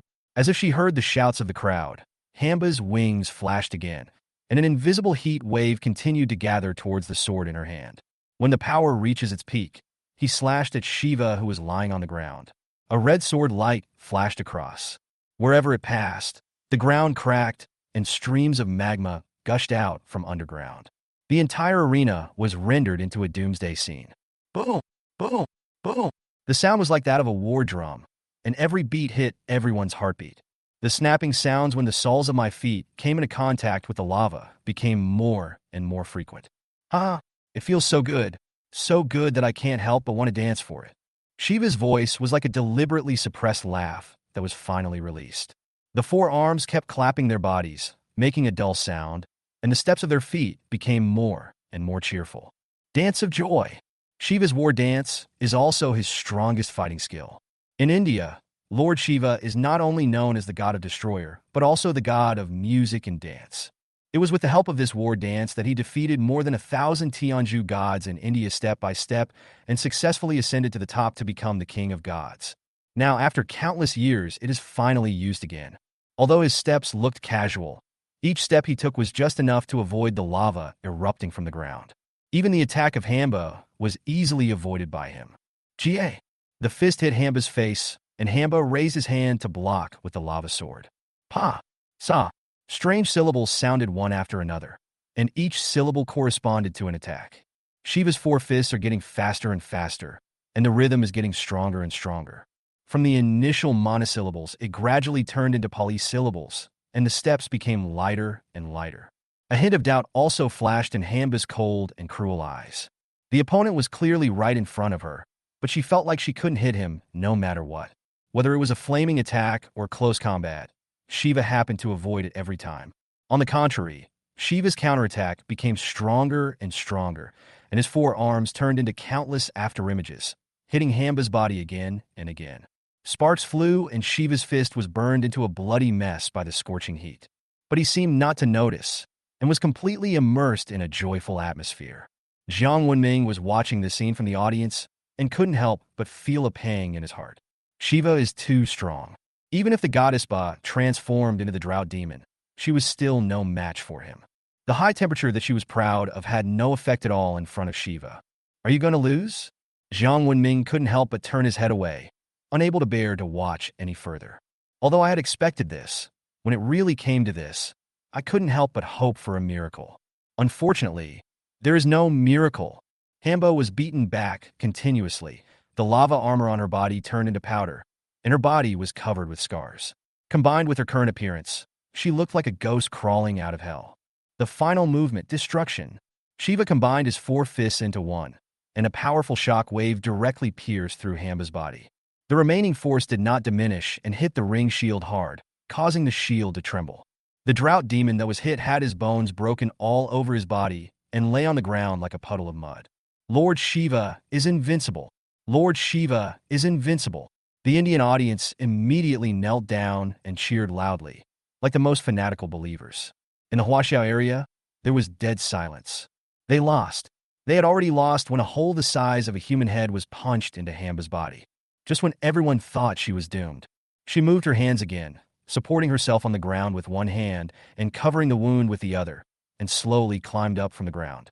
Goddess, Your Highness, the goddess of heaven. Jiang Wenming couldn't help but speak. Chapter 34, Red Flame Valkyrie. I am the daughter of the Yellow Emperor. I am the Chinese god of war. How can I be defeated here? Hamba's voice was extremely firm. His body was covered in flames, and the scorching heat reappeared, this time even more intense than before. The lava sword in his hand disappeared, and the nails on his hands grew little by little, turning into sharp claws like bone spurs, and the pair of fangs in his mouth became more prominent. The skin on his body cracked, and a layer of red hair emerged. Oh!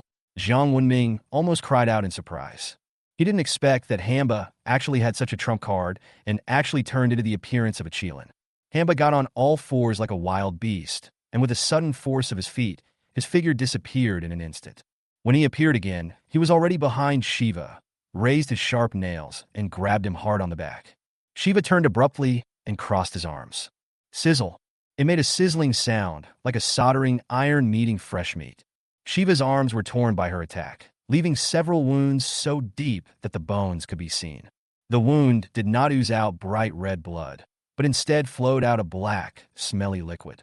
Poison, or it's the fire corpse poison from Hamba. Even a powerful god like Shiva cannot withstand the poison. In just a blink of an eye, the two arms began to swell and fester, and there was a tendency for the disease to spread upwards.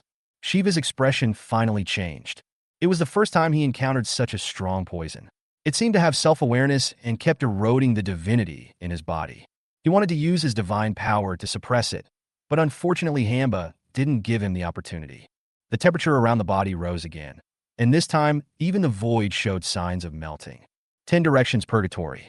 Hamba pressed his arms on the ground, and pillars of fire shot up into the sky, continuously attacking Shiva.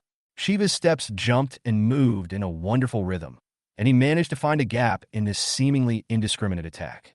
But no matter how he dodged, the poison in his arms became more and more serious.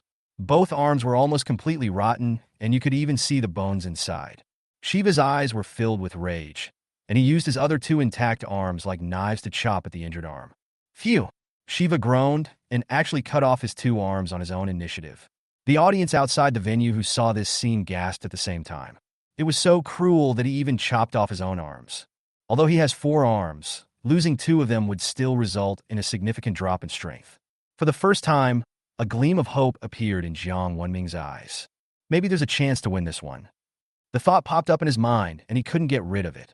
Freed from the trouble of the fire corpse poison, Shiva began to attack actively. This time he learned his lesson and no longer used his body to resist Hamba's attacks. Instead, he began to use his own steps to fight guerrilla warfare. He dodged left and right, his body erratic, and took advantage of the gaps when Hamba attacked to quickly counterattack with his fists. There was a terrible destructive force in his fist, and every punch could tear Hamba's body into pieces. But Hamba's recovery ability was amazing at this time. Her body was like magma, and whenever she was hurt, a layer of flames would appear at that location. The wound healed in the blink of an eye. Shiva frowned, feeling a little anxious.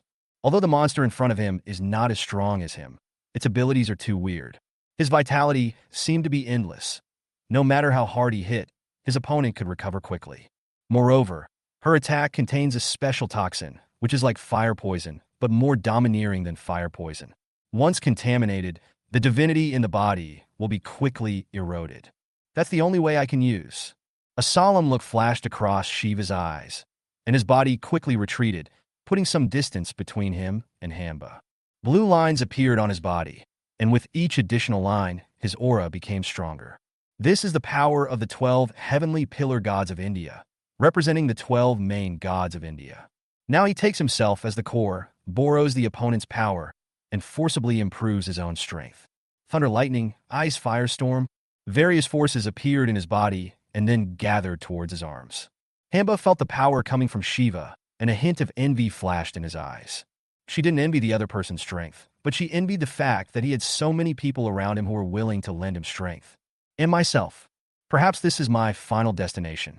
She is the drought demon, an alien species, not in the 3 realms and 5 elements, and unable to enter reincarnation. People fear her and hate her. Even her biological father kept his distance from her. A drop of fiery red magma fell from the corner of his eye. That was her last tear. It is also her last attachment to this world. Everything is over. From now on, there will be no more drought demons in the world. You don't have to be afraid of me anymore. The temperature on Hamba's body suddenly increased dozens of times, and its pair of sharp claws turned into a red color like magma. Just as she was about to rush out, she suddenly heard countless whispers in her ears. Goddess Ba, you must win and come back alive. Goddess Sister, come on, defeat Shiva. Master Hamba, come on. You must survive. Don't die, hold on. Countless whispers, like countless fireflies, brought warm blessings and merged into the body of Hamba. The power of faith. She actually gained the faith of the Chinese people at this time. Your Highness, Tianuba, you must win. Whether you are Nuba or Hamba, you are the Valkyrie of our Chinese nation. The mark on Jiang Wenming's forehead radiated a brilliant light.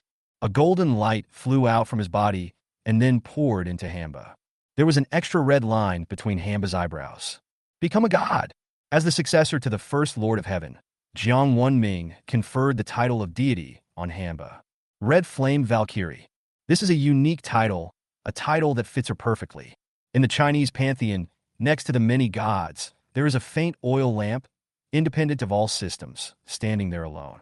There were 7 words clearly engraved on the oil lamp. Red Flame Valkyrie Goddess Hamba. This means that she has been recognized by China's national destiny. From then on, he was no longer a wandering ghost, but an orthodox god of China. Even in death, her name will be remembered by the world. The emperor had not given her a title back then, but this time Jiang Wenming gave it to her on behalf of Huaxia. Feeling the power of faith continuously flowing into his body, a smile finally appeared on Hamba's face. He nodded in the direction of Jiang Wenming and seemed to say something. However, due to the high temperature on the ring, the space was somewhat distorted, and Jiang Wenming was unable to judge what the other party was saying by his lip movements. The red flame that everyone was looking forward to collided with the power of the 12 pillar gods. The sky and the earth lost their color, leaving only a vast expanse of white. Chapter 35. That monkey is not Sun Wukong. After a long time, the white light dissipated. Half of Shiva's body disappeared, while Hamba stood there motionless. When the audience in the Huaxia region all stretched their necks and looked towards the stage, feeling nervous and expectant. The next moment, Hamba's body began to turn into countless sparks and dissipated bit by bit. Shiva's body also fell down. Perish together? This thought emerged in everyone's mind. The host Bobby appeared, looked at both sides with complicated eyes, and then announced the result in a calm tone. In this round, Tianzhu wins. Jiang Wenming subconsciously clenched his fists, feeling unwilling. Just a little bit. Shiva was running out of steam, and they were just one step away from winning the game. But still lost. Because Hamba is not facing just one god, but the entire pantheon of India. Respectfully send off the red flame Valkyrie Hamba to her throne. Jiang Wenming suppressed the grief in his heart and bowed in the direction where Hamba disappeared. Respectfully send off the red flame Valkyrie Hamba to her throne. All the people in the Huaxia district bowed in the direction where Hamba disappeared. Although she lost, she fought for China until the last moment of her life. This alone is enough for the Chinese to remember her forever. The red flame Valkyrie deserves the title. China was plunged into an atmosphere of grief, and India was also having a hard time. Although they won, their Lord Shiva was also defeated. You must know that this is the leader of their 12 pillar gods and the most powerful god in their mythology system. If even he had such a hard time winning, do other gods still have a chance? Can they really defeat the ancient country of China? A layer of haze shrouded the hearts of the Indians. The happiest people at the scene were Greece, Egypt, and the Papal States. Both Northern Europe and the Sakura Kingdom suffered heavy losses, and India suffered heavy losses in its battle against China, and may even lose the War of Gods. After this battle, 2 of the 3 major empires in the East were destroyed, and 1 was injured, and they will completely lose the possibility of competing for hegemony. The glory of God will soon shine upon the Eastern continent. The high-level officials of the Papal States issued such a declaration, obviously intending to prepare for an expedition to the East. Greece and Egypt set their sights on Northern Europe. Both being Western countries, they had suffered heavy losses during the British expedition to the East and were now in a period of weakness. However, neither of the 2 empires dared to take action first, and both were waiting for the other to take action. The calculations of the top leaders of various countries in the audience did not affect the competition on the stage. At this time, Lord Shiva has returned to the divine realm. Both India and China summoned their gods again and prepared for the next battle. Faint Buddhist sounds appeared, and the figure of a giant Buddha emerged in the sky, with 7-colored light flowing, looking extremely sacred. Shakyamuni. Jiang Wenming cried out in surprise after seeing the other person. Another god king, and a saint at that. How to fight this? Although the audience in the Chinese region did not know Sakyamuni, they knew from the reactions from India that he was definitely a big shot. The cloud of failure hangs over the hearts of the Chinese people. They have already lost 1 game. Are they going to lose again this time? Is there no god king of this level in China? Didn't God Jiang say that we Chinese have many saints? Why haven't they appeared yet? We're going to lose again. Which god is going to fall this time? Jiang Wenming also looked as pale as death.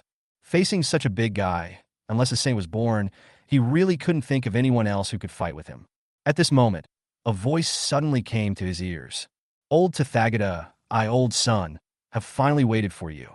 Let me come, boy. Before Jiang Wenming could summon the gods again, he saw the statue of Sun Wukong begin to emit a faint golden light. Great sage! Jiang Wenming was stunned. He didn't expect that Sun Wukong had self-awareness and could sense the situation outside. Little kid, since you can call out my name, you should also know about the feud between me and old Tathagata. I have waited for nearly 1,000 years and finally he has arrived. Today I must ask him why he wanted to plot against me. Old Sunday. The light on Sun Wukong's body became brighter and brighter, and it seemed that he might burst out at any time.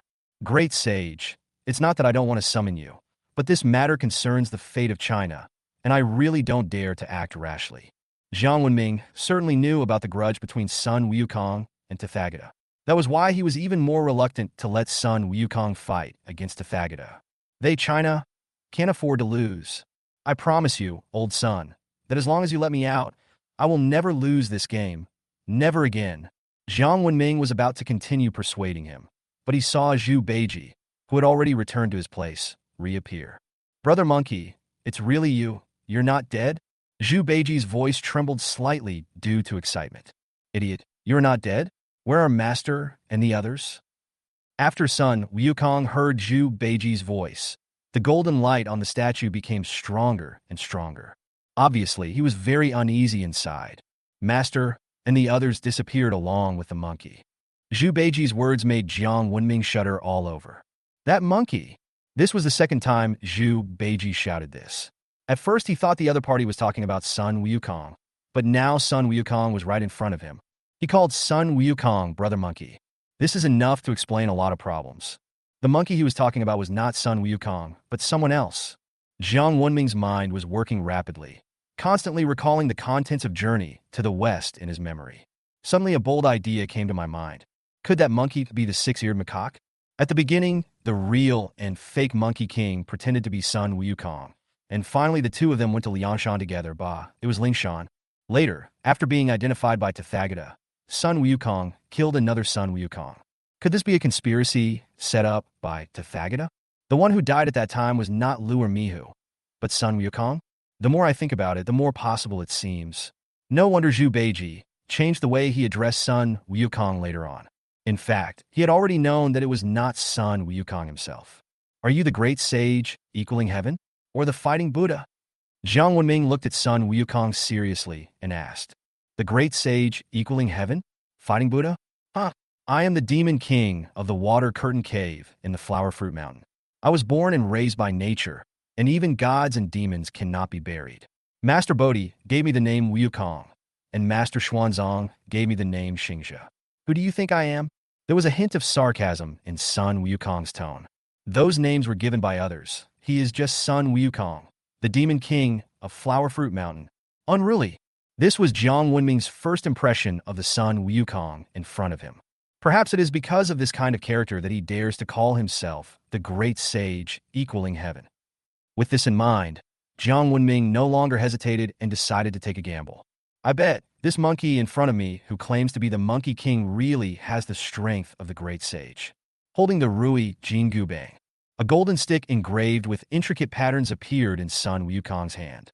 He wears a phoenix wing purple gold crown. A purple gold phoenix wing crown appeared on his head. In chainmail armor, wearing lotus silk cloud walking shoes.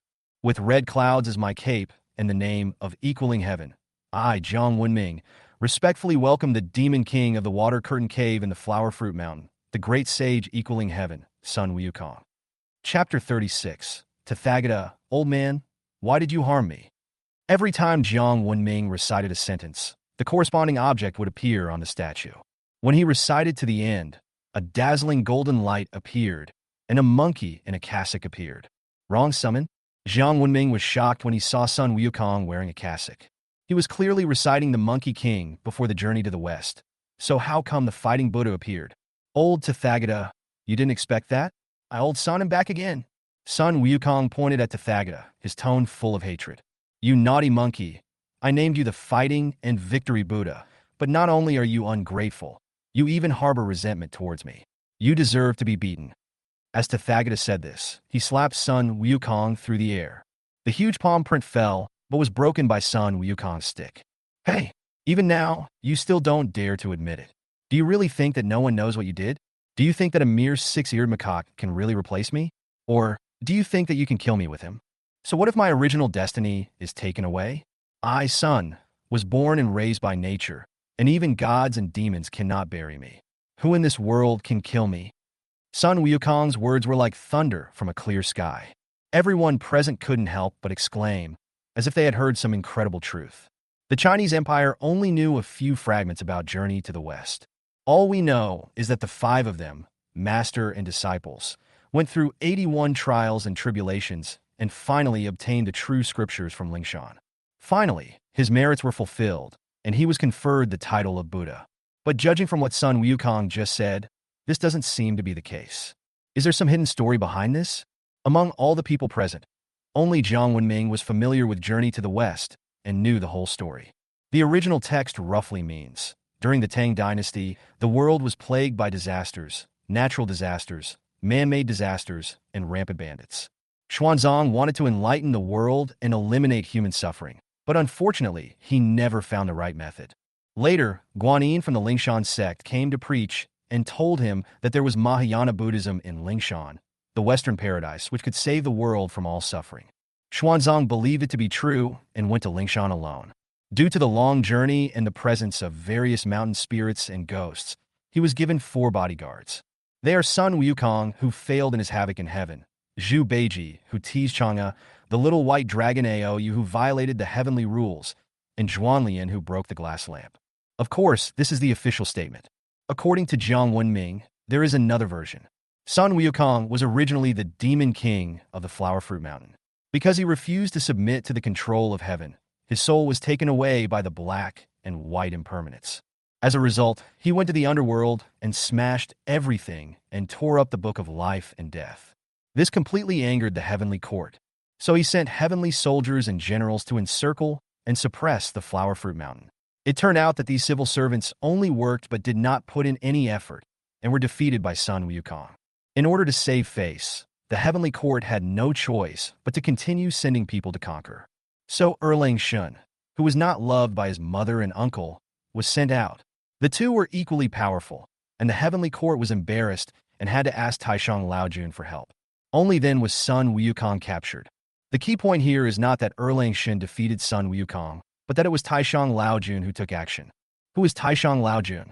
One of the 3 pure ones, a true saint. However, although the person was caught, what he relies on to get out there is not only his strength, but also the background behind him. This investigation revealed that Sun Wukong was taught by Patriarch Bodhi and was his last disciple.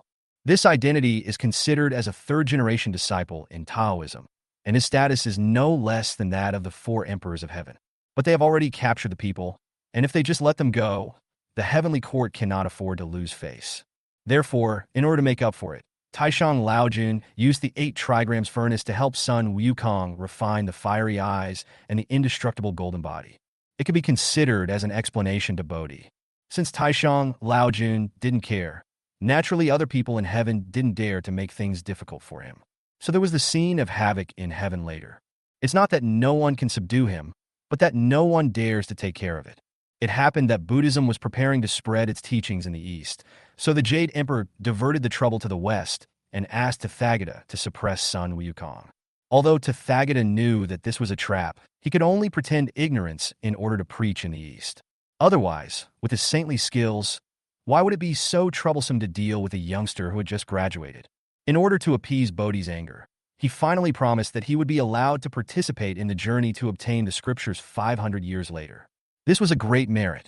Bodhi also wanted to train Sun Wukong, which was considered as his tacit consent to this matter. Later, Sun Wukong protected Tang Monk on his journey to obtain Buddhist scriptures, and he started killing people whenever he encountered injustice along the way. This made Tathagata very dissatisfied.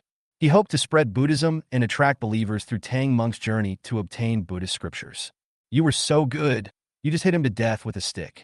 He is still spreading the bullshit Buddhism. How can he tell the world that the sea of suffering is boundless and that there is always time to turn back? So they found a 6-eared macaque, hoping to deceive the world and replace Sun Wukong. You must know that at that time, apart from the saints, only Deity could distinguish their identities.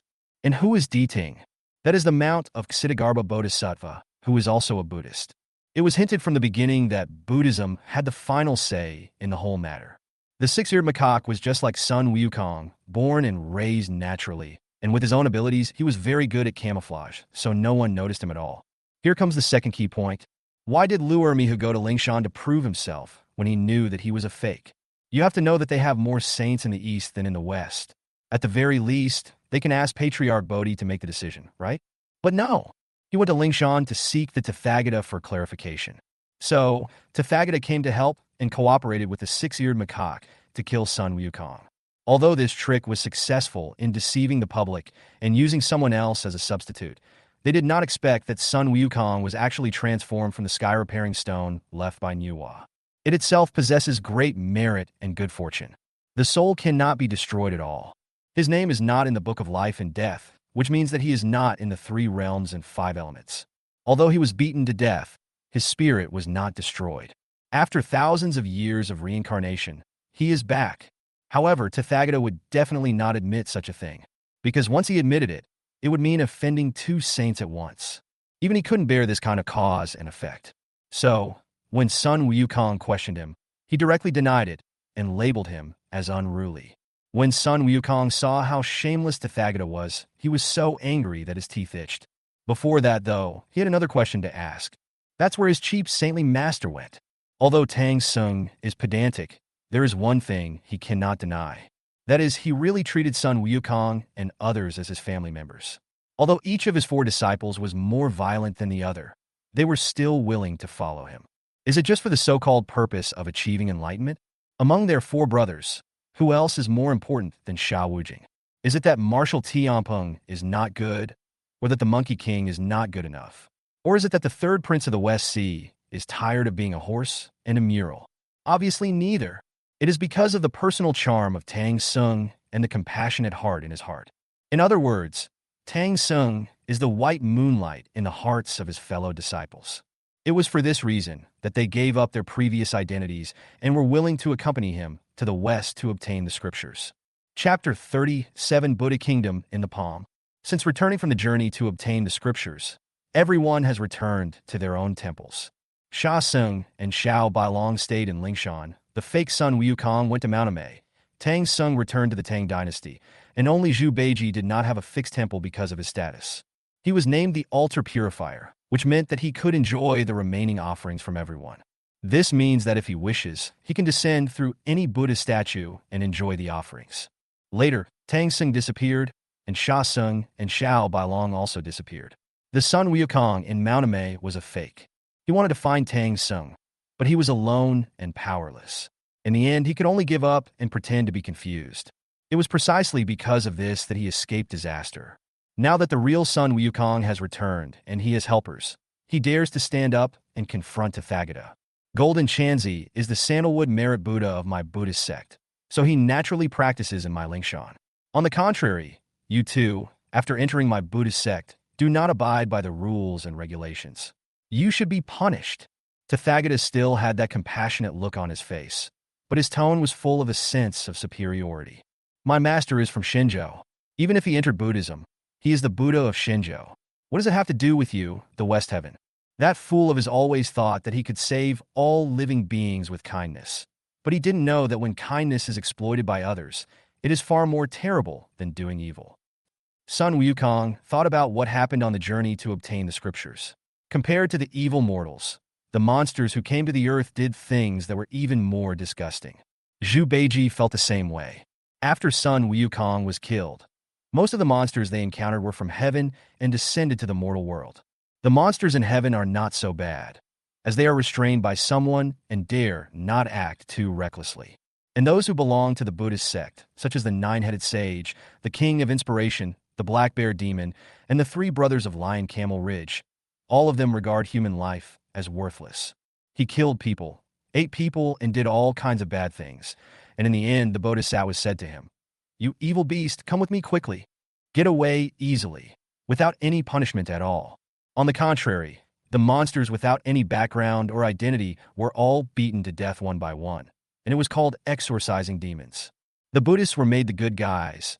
Tang Sung bore all the consequences, and Sun Wukong received all the blame. To the extent that when Bull Demon King, the sworn brother, saw Sun Wukong, he was so angry that he attacked him. The reason is that the fake Sun Wukong sold Red Boy to Guanyin. Anyone who has read Journey to the West knows that when Sun Wukong was fighting with Neza, he was not afraid of the opponent's samadhi fire at all.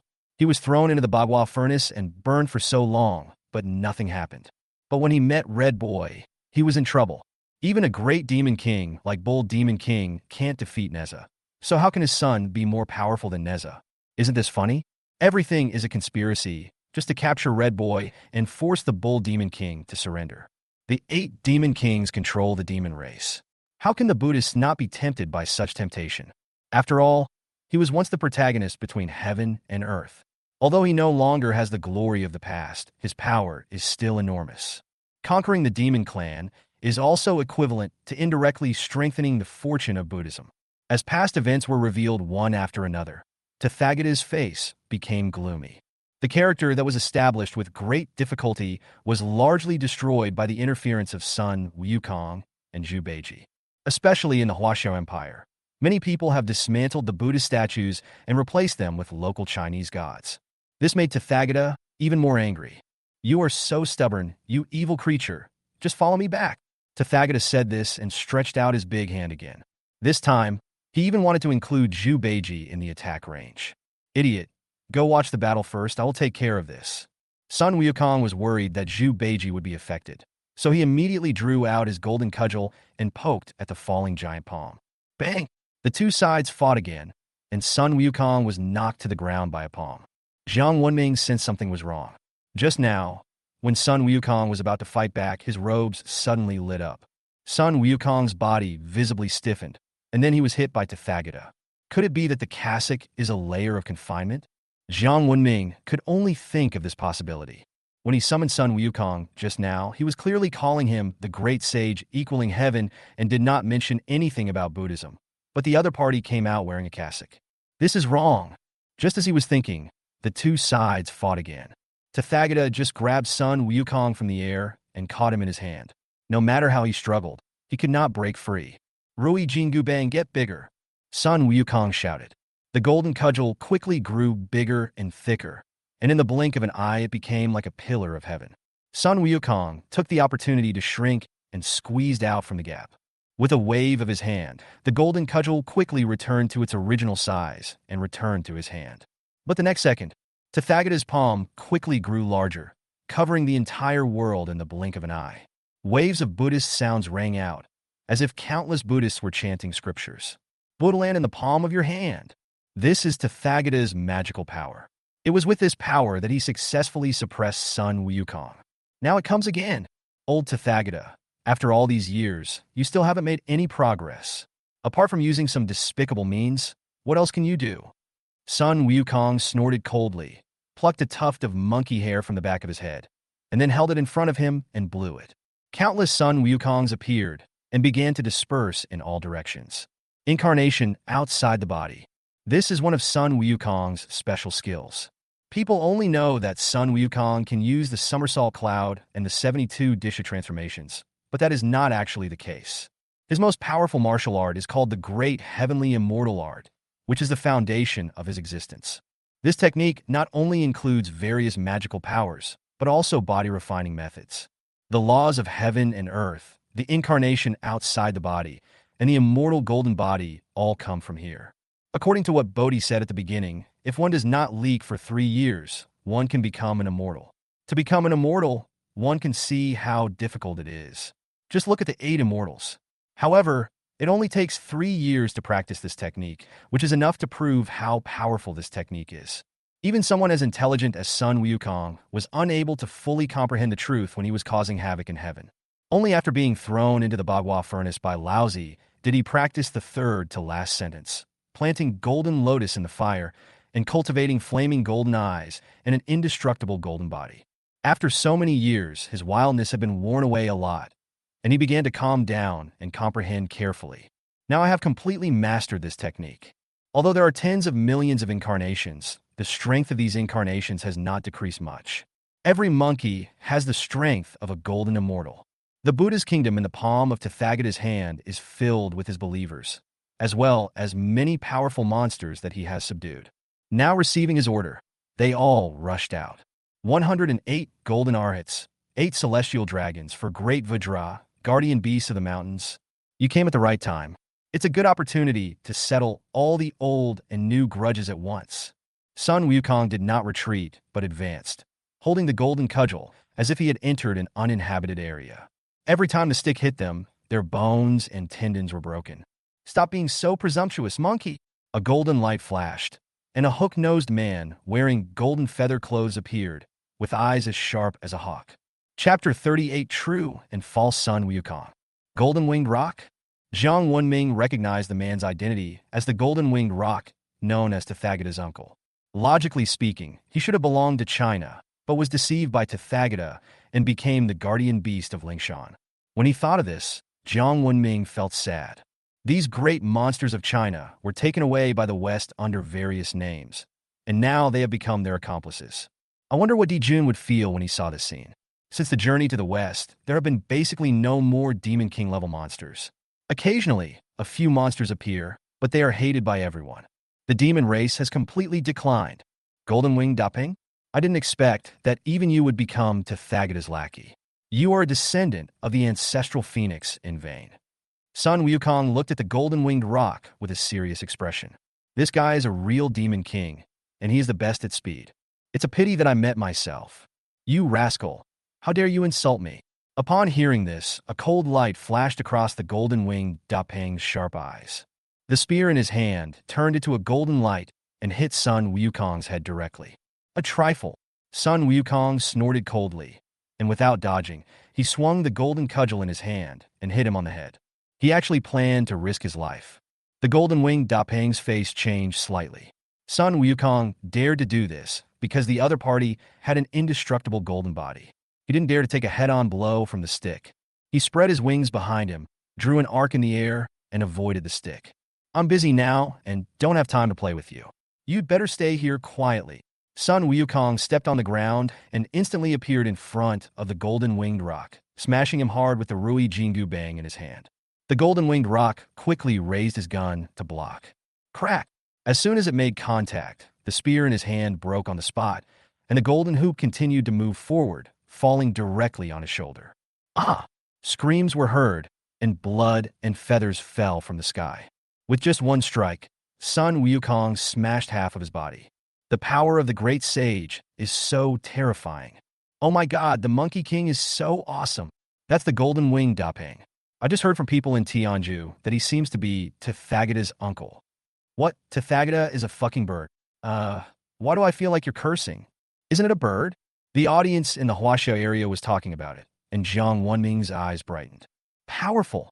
So strong. In the original journey to the west, Sun Wukong was bullied so badly by the golden-winged rock that he was almost steamed to death. And now, he beat the opponent half to death with just one stick. Six-eared macaque really puts his best effort into this performance. Jiang Wenming felt deeply moved. He was able to fight Sun Wukong on equal terms, but was captured alive by the golden-winged rock. Now Sun Wukong blew up the golden-winged rock with one blow. Anyone with a discerning eye could see the trick. After defeating the golden-winged Dapeng, Sun Wukong did not pursue and kill him. It's not that he doesn't want to, but the other party's identity is special. Not only does he have a mother, Zhu Feng, but he also has an older brother, Kong Xian. You should give those two some face. It's okay to beat them up, but if they're really beaten to death, I guess these two will really fight him to the death. Although he is not a coward, he doesn't want to get into trouble. After so many years, he is no longer the wild monkey who just came out of the woods. I have begun to understand how to weigh gains and losses. At this time, the monkeys and descendants transformed from his monkey hair had also dealt with the other arhats. Old Tathagata, what else do you have? Sun Wukong held the golden cudgel in one hand, pointed at the sky, and shouted loudly. But the next second, a golden light emerged. A monkey wearing a monk's robe appeared. Fuck, am I dazzled? Two monkey kings? Is this an illusion? How can there be two great saints? The audience in the Chinese region went wild when they saw the new monkey. The two monkey kings are exactly the same. Jiang Wenming, who was standing in the ring, felt a pang in his heart when he saw the newly appeared Sun Wukong. Six-eared macaque. He wouldn't think this was an illusion. This is the six-eared macaque who plotted against Sun Wukong in the past. He appears again. Judging from his appearance, he still appears as the fighting and victorious Buddha. I never thought that after all these years, you would still be alive.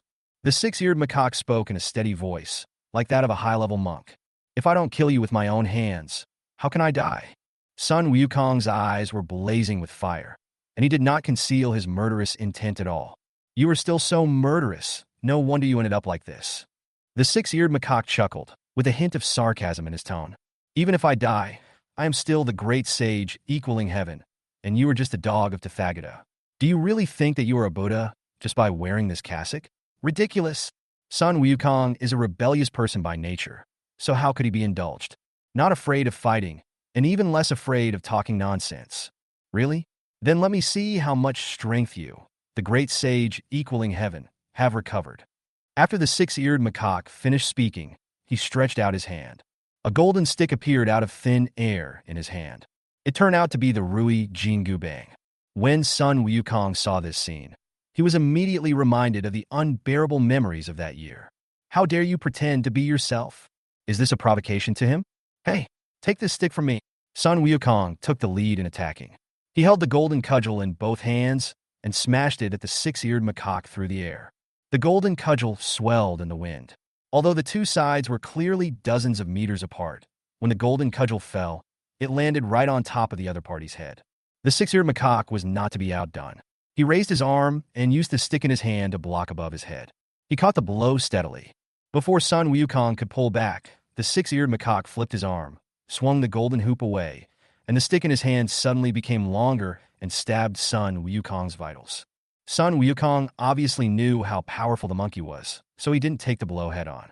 Instead, he dodged sideways and used his golden cudgel as a fulcrum to kick the six-eared macaque in the head. The two sides fought back and forth in a thrilling manner, but each time they were blocked or avoided by the other side. The same moves, the same magical powers, which made it impossible for people present to tell who was real and who was fake in just a blink of an eye. Even Jiang Wenming is no exception.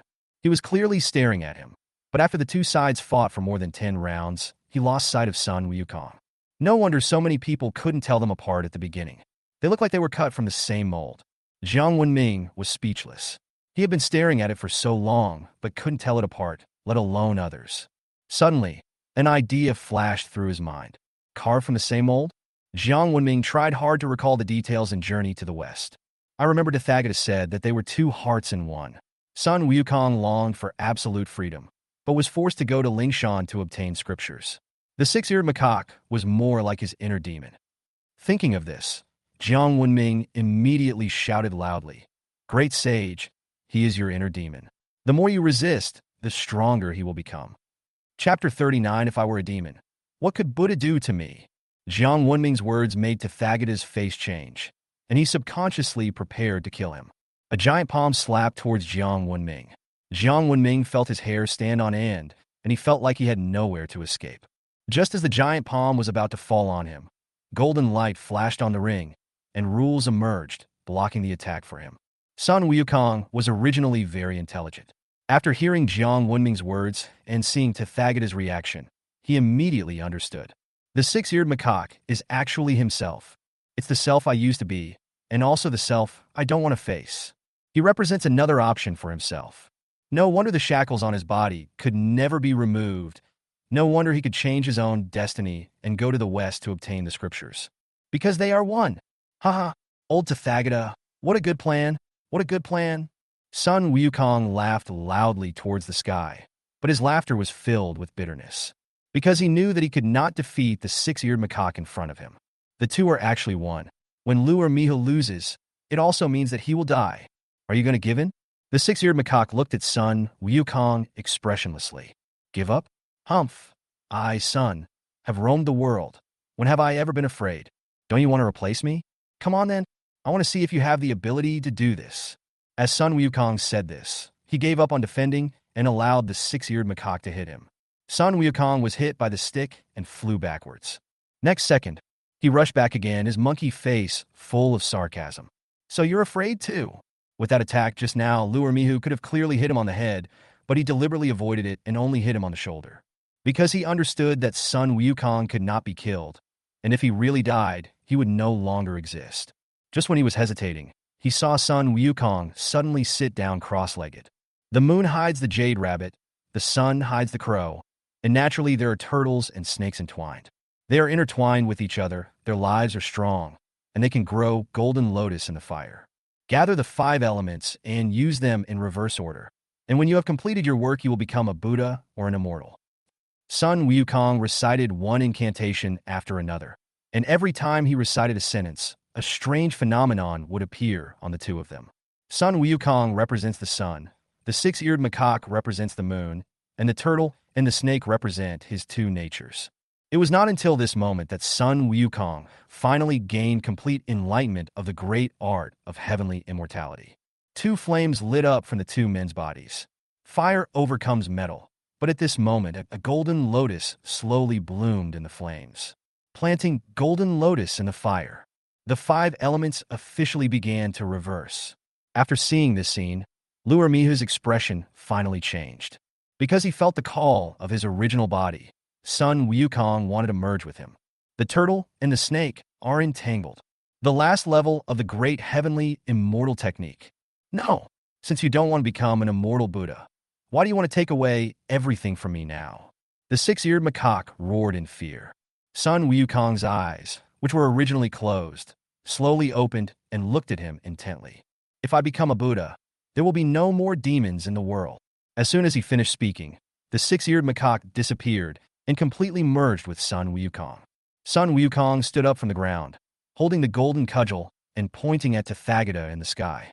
If I were a demon, what could Buddha do to me? After saying this, Sun Wukong took a step forward and the whole world trembled. The cassock on his body began to glow with intricate patterns, and the light became brighter and brighter. Bang! The cassock on his body shattered, revealing his original appearance. He wore a golden chainmail armor, a phoenix wing purple gold crown on his head, and lotus silk biyun boots on his feet. Sun Wukong waved his arm, and a red cloud appeared behind him, condensing into a fiery red cloak. Although it is very small compared with the 10,000 feet tall golden body of Tathagata, this touch of red is particularly dazzling. His soaring fighting spirit and unruly attitude made him look like a god of war, as if he was the protagonist between heaven and earth. After seeing this scene, Jiang Wenming in the audience was so excited that he almost jumped up. This is the Monkey King in his impression. The Monkey King who crushed the sky with his unbridled and unruly spirit. The Monkey King who wanted to stand shoulder to shoulder with heaven and earth. He is back. Old Tathagata, it's time to settle the accounts between us. After Sun Wukong finished speaking, his body quickly grew larger, and in the blink of an eye he was as big as Tathagata. The original Buddhist kingdom in his palm was actually blown up by him using the law of heaven and earth. Although Sun Wukong had not yet become a saint at this time, he already had the capital to fight against the saint. Although the Buddha kingdom in the palm of his hand is powerful, it is simply impossible to trap him now. Om, Mani, Ba, Mu, Hum. Seeing that Sun Wukong had escaped from trouble, Tathagata recited the six-word mantra.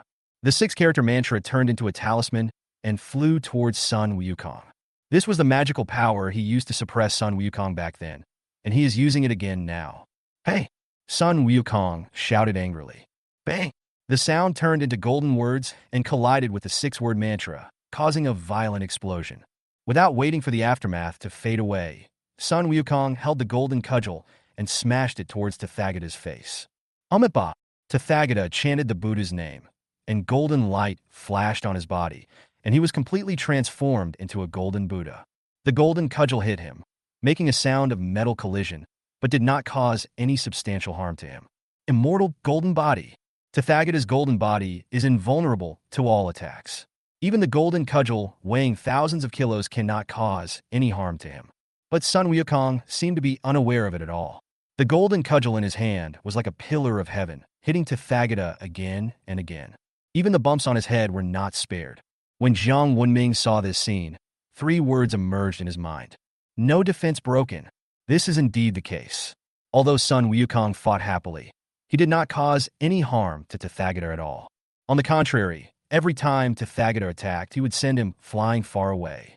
Even though he had now perfected the great heavenly immortal technique and had already achieved an indestructible golden body, he was still covered in wounds from the beatings. The reason why I am still persisting is entirely because of the fighting spirit in my heart. Once the fighting spirit fades, Jiang Wenming didn't dare to think about it any further. We must find a way to help Monkey. But a battle of this level was not something an ordinary person like him could participate in. He watched the fight on the ring without blinking, his mind working rapidly. Soon, he realized something was wrong. Every time Sun Wukong hit Tathagata, a golden light would appear on his body. Jiang Wenming originally thought that this was due to the indestructible golden body, but when he saw Sun Wukong's indestructible golden body, he did not have such a reaction. Fire eyes and golden pupils. 2 flames appeared in Jiang Wenming's eyes as he carefully checked Tathagata's condition. Finally found the problem. It is the power of faith that is helping him repair his body. Jiang Wenming saw the strands of power of faith constantly merging into Tathagata's body, and he immediately understood what was going on. Rather than saying there was no damage, it would be more accurate to say that the damage caused by Sun Wukong was quickly repaired, but the repair speed was so fast that it made people feel as if there was no damage at all. Monkey Brother also has fiery eyes and golden pupils. It's impossible that he didn't notice this, but he still attacked in this way. It seems that there is no better way to deal with it. Once the source of the problem is found, the rest will be easy. He only needs to target the power of faith. The power of faith comes from the believers. We only need to cut off the believer's faith in him to curb his recovery speed.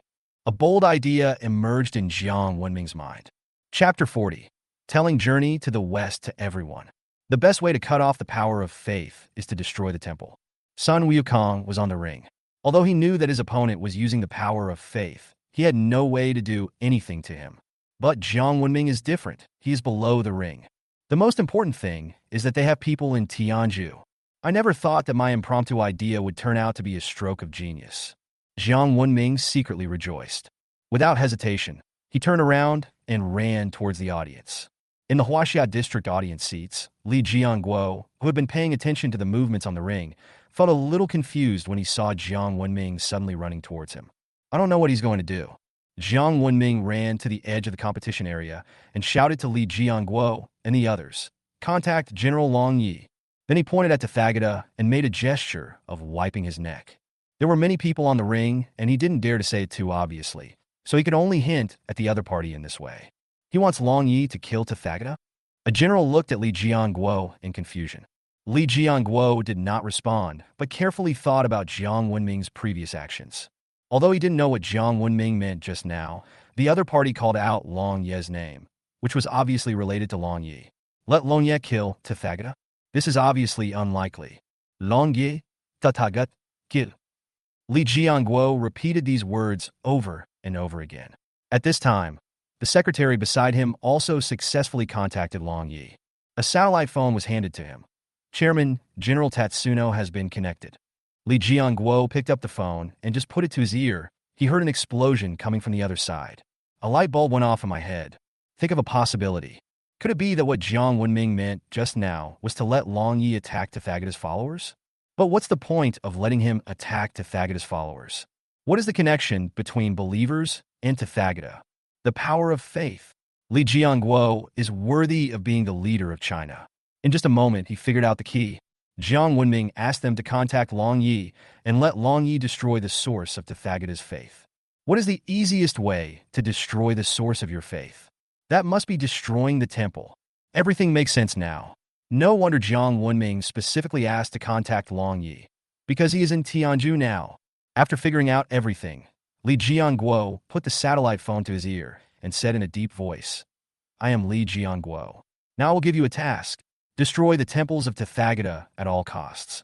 The more the better, the faster the better." Long Yi on the opposite side was obviously stunned after hearing what Li Jiangguo said. The other party actually used the words more and faster in succession. What happened to make him so anxious? Before, in order to avoid Tianzhu's search, they had been hiding in the dark and did not see the scene of Jiang Wenming speaking on the myth arena. Now that they had received the order, they did not dare to delay and immediately walked out of the shadows. You have just heard the order. Destroy the temple of Tathagata at all costs. If you don't know who it is, then destroy the temple if you see it. Ryuno is also a pragmatic person, and at this time, he doesn't care about Buddhism or other religions. Just smash them when you see them. A dozen people immediately split into groups of two and dispersed in all directions. On the mythological stage, Jiang Wenming has been paying attention to the movements of Tianzhu's chief station. He believed that as long as Long Yi took action, the other side would definitely react. Now he just had to wait quietly. But looking at Sun Wukong, who was always at a disadvantage, he always felt uneasy, worried that the other side won't be able to withstand their support. Just waiting like this is not a solution.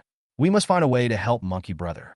Outsiders cannot interfere in the battles in the mythical arena. So if you want to help the other party, you can only start from the root. Doesn't Tathagata have believers? They have it in China too. The Chinese people don't know the story of Sun Wukong, so he explains it to everyone.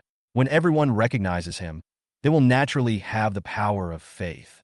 If time was not tight, he would have wanted to make a movie about the return of the great sage to educate everyone. However, time is short, and there are ways to shorten the time. If he can't make a movie, he can just tell a story instead. With this in mind, Jiang Wenming no longer hesitated.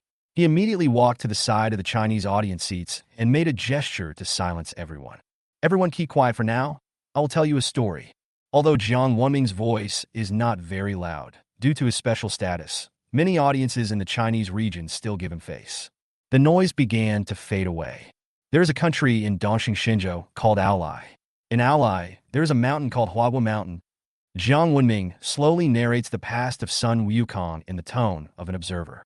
From the birth of the divine monkey, to entering the water-curtained cave as the king, to the monkey driving a raft alone to seek the truth. After 10 years of searching, he finally arrived at Fengsun Mountain, the dojo of Patriarch Bodhi, under the guidance of a woodcutter. In order to seek the truth, he knelt outside the Three Stars Cave for 3 days and 3 nights. Even though the heavy snow froze him, he did not move at all. Finally, seeing how sincere he was, Bodhi Patriarch accepted him as his disciple, where he did odd jobs for 7 years and learned his craft for 3 years. He learned the great heavenly immortal technique, the 72 earthly transformations, and the somersault cloud. 10 years later, he went down the mountain and returned to Huaxia Mountain. After returning, he encountered the Demon King who robbed his flower fruit mountain, and in anger, he beat him to death.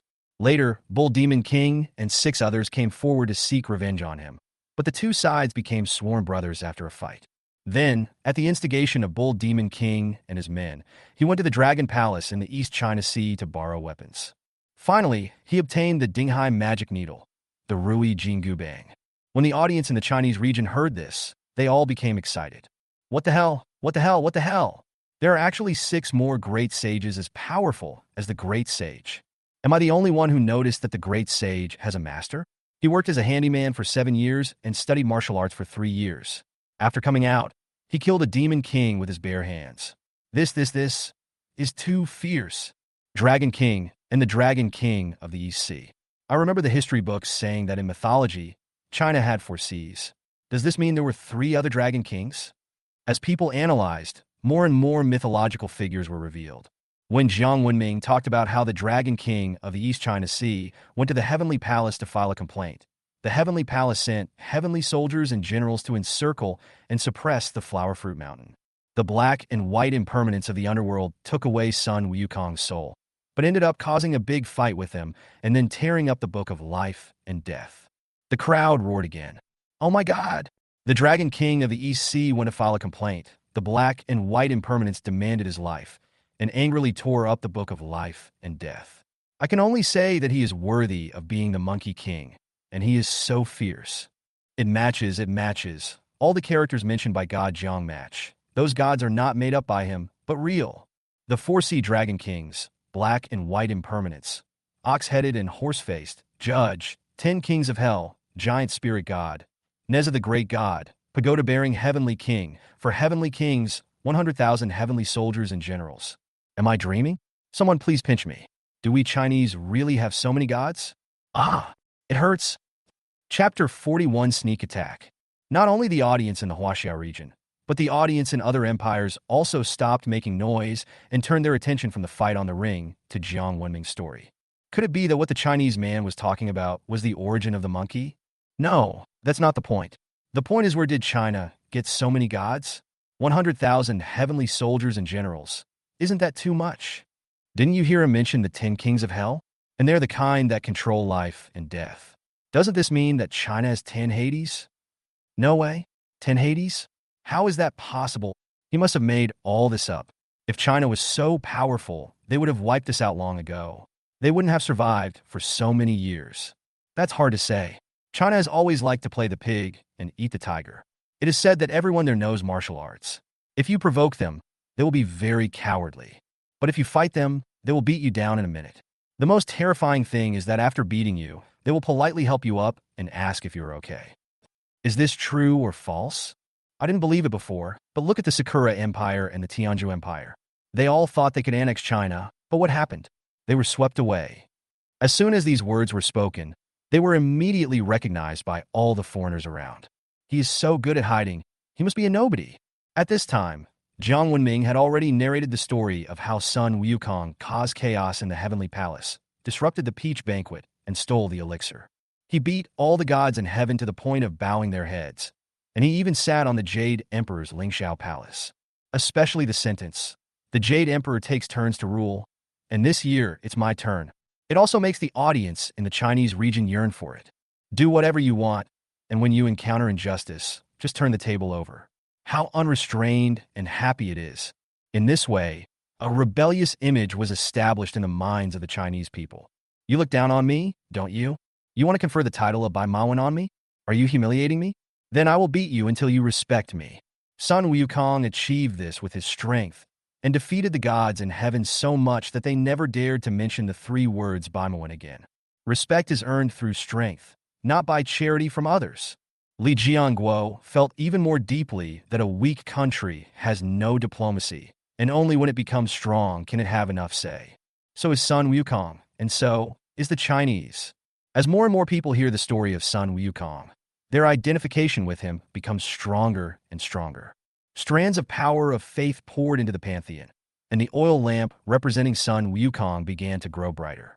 On the mythical arena, Sun Wukong, who was already covered in wounds, suddenly felt a gentle force surging into his body.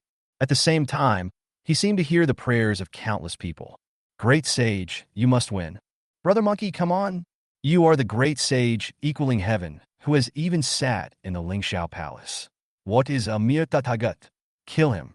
Great sage, may you bless me. A smile suddenly appeared on Sun Wukong's monkey face. Boy, you know me well. You are right. The Jade Emperor takes turns to be the emperor. This year, it is my turn. I, old Sun, have even sat in the Lingxiao Palace before. How could I fall here? After saying this, he tore off the already tattered golden chainmail armor on his body and turned around to look at Tathagata. Old Tathagata, it's time to end it all. The overwhelming fighting spirit emanating from Sun Wukong represents his never-surrendering spirit. The Dinghai Shinjin breaking the sky. The golden hoop in his hand changed from hitting to stabbing, hoping to break the surface with one point. Tathagata raised his hand to block, but was pierced through by the golden cudgel. Looking at the big hole in his chest, Tathagata's eyes flashed with a trace of trance and confusion. Why did his power of faith suddenly decrease so much? Sun Wukong succeeded in his first attack and immediately pursued the opponent. In an instant, the entire arena was filled with golden shadows. The Tathagata's aura was getting weaker and weaker, and cracks began to appear on his golden body, and they were increasing in number.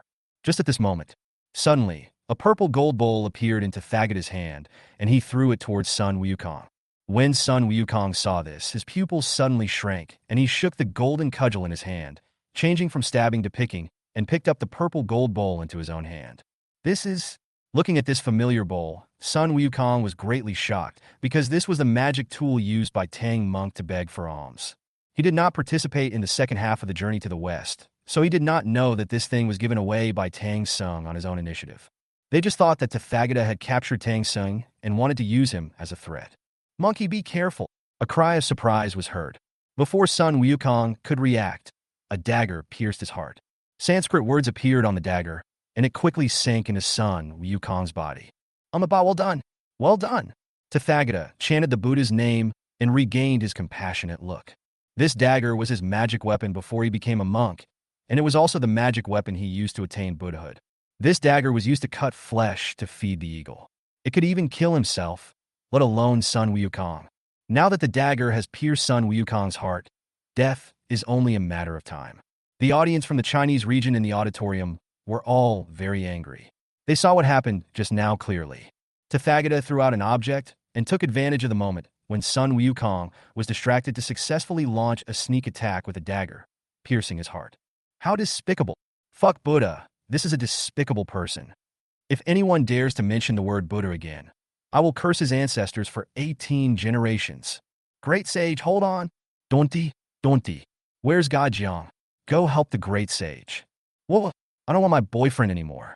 I just want the great sage to be alive. No one noticed that a shadow disappeared from the arena and headed straight towards Tianju, Indian Empire. After Long Yi and his men smashed and looted the temples in each city, only 1 in 10 remained. The Indian high-level officials were furious, but they could do nothing about them. Fighting alone, no one can match them. It's so frustrating to use weapons of mass destruction, but not be able to lock onto the enemy. Right at this moment, all the Buddhist temples in Tianju emit golden light. A shadow of a god with a fat head, big ears, and a mouth full of fangs appeared. It was Zhu Beiji who was watching the fight in the ring before. The moment he appeared, he opened his mouth and started sucking without saying a word. Countless offerings and the power of faith were sucked into his mouth. This action alarmed many awakened gods in India. Statues of gods lit up, and phantoms of gods appeared before him. How dare you? How dare you steal our offerings and faith? Get lost! I am the altar purifier appointed by the Buddha himself. I have the right to enjoy all the offerings. Who dares to stop me? Zhu Beiji roared angrily, and the nine-toothed rake instantly appeared in his hand. The terrifying aura on his body, like a mountain, terrified the hairy gods. Chapter 42 Wukong. Your master is late. Zhu Beiji's strength intimidated this group of hairy gods. At this time, he turned into a bottomless black hole, constantly devouring the power of Buddhist faith. Soon, the power of faith in the only remaining Buddhist temple was completely devoured by him. Zhu Beiji didn't dare to delay for a moment. He flashed and returned to the mythological arena. Hold on, monkey! Zhu Beiji was extremely anxious. Sun Wukong's heart was pierced by Tathagata's dagger, and he could die at any time. The only thing that can save him now is the Buddhist faith. After Zhu Beiji left, the group of Indian hairy gods dared to start discussing again. Is this someone from the Buddhist sect? Why have we never seen him in the divine world? That should be it. The Buddha's light on him can't be fake. Forget it. It's a matter of Buddhism anyway. It has nothing to do with us. Maybe he was newly sealed during the time we were away from the God realm. That's true. I didn't expect that the Chinese were so powerful. Not only did they severely injure Lord Shiva, but they also fought with the Buddhist Tathagata for such a long time. Just now, that pig-headed man claimed to be the Buddhist altar purifier and plundered so much faith power. Could it be that Tathagata couldn't bear it anymore and sent his subordinates to extract the faith power? Hearing you put it like that, it seems to make sense. Oh no, someone smashed my statue. What's going on? Just when a few Mao gods were still discussing, they suddenly let out screams one after another. The body disintegrated directly and turned into a point of light and disappeared. This is because their statues were destroyed, and they had no place to store their divinity in the human world, so they were forcibly driven back to the realm of the gods. In the pantheon of the Indian Empire, the oil lamps representing the gods were either extinguished or became dim. The fortune of the entire empire dropped by 30% in just a few hours. The decline of national fortunes was most obvious in India. The coastal areas of India were hit by typhoons and tsunamis, while inland areas suffered heavy rains and floods, and earthquakes occurred frequently.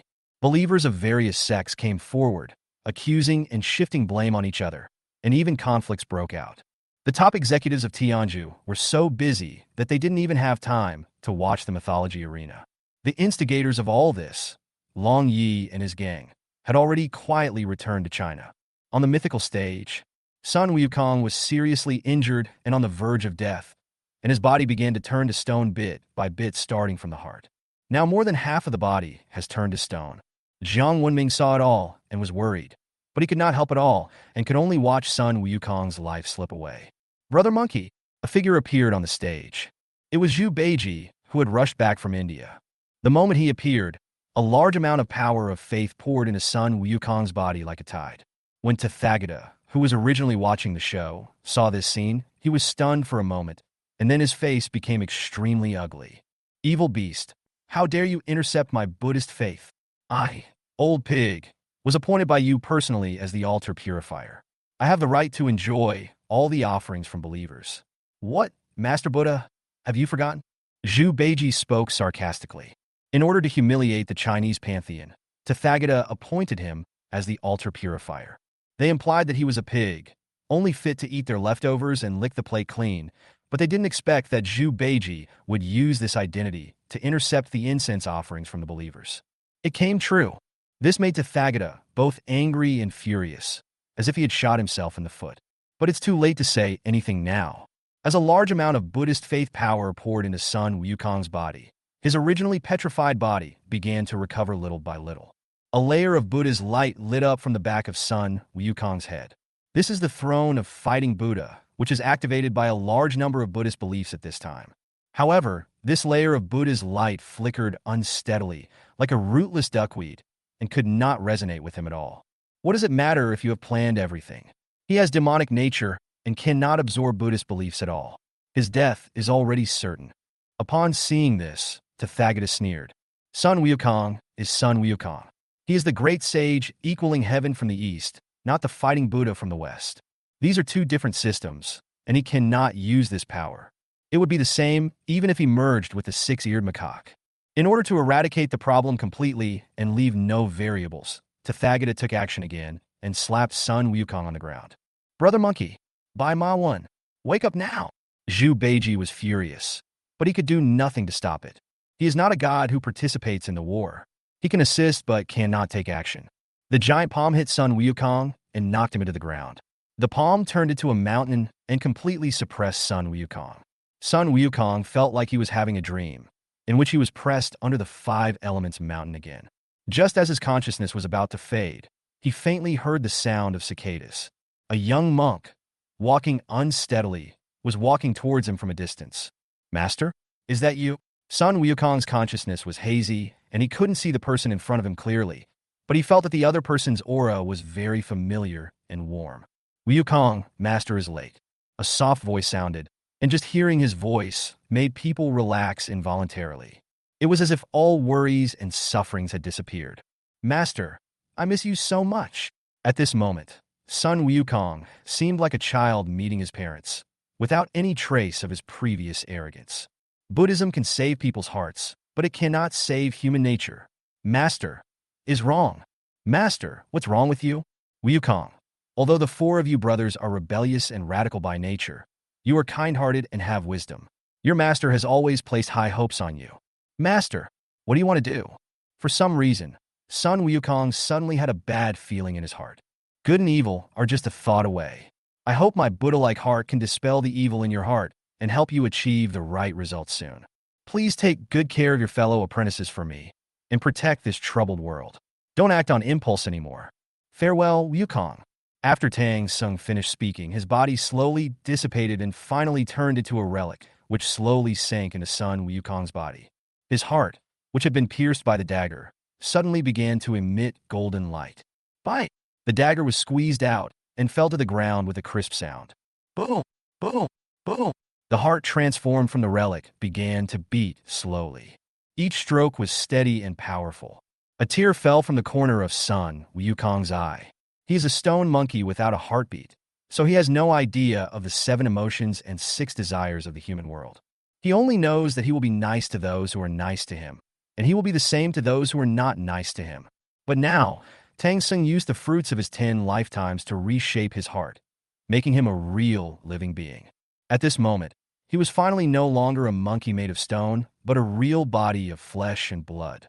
For the first time, I felt the 7 emotions and 6 desires of the human world. Only, why am I so miserable? Chapter 43. 4 sticks destroy the Buddha. Sun Wukong's consciousness gradually returned. Feeling the pressure coming from his body, he slowly opened his eyes. 2 balls of flame burst out from his eyes. He supported himself on the ground with both hands and began to exert force little by little. The mountain began to tremble, and countless pieces of rubble fell from it. This moment, audiences from both China and India couldn't help but hold their breath. Come on, Monkey King!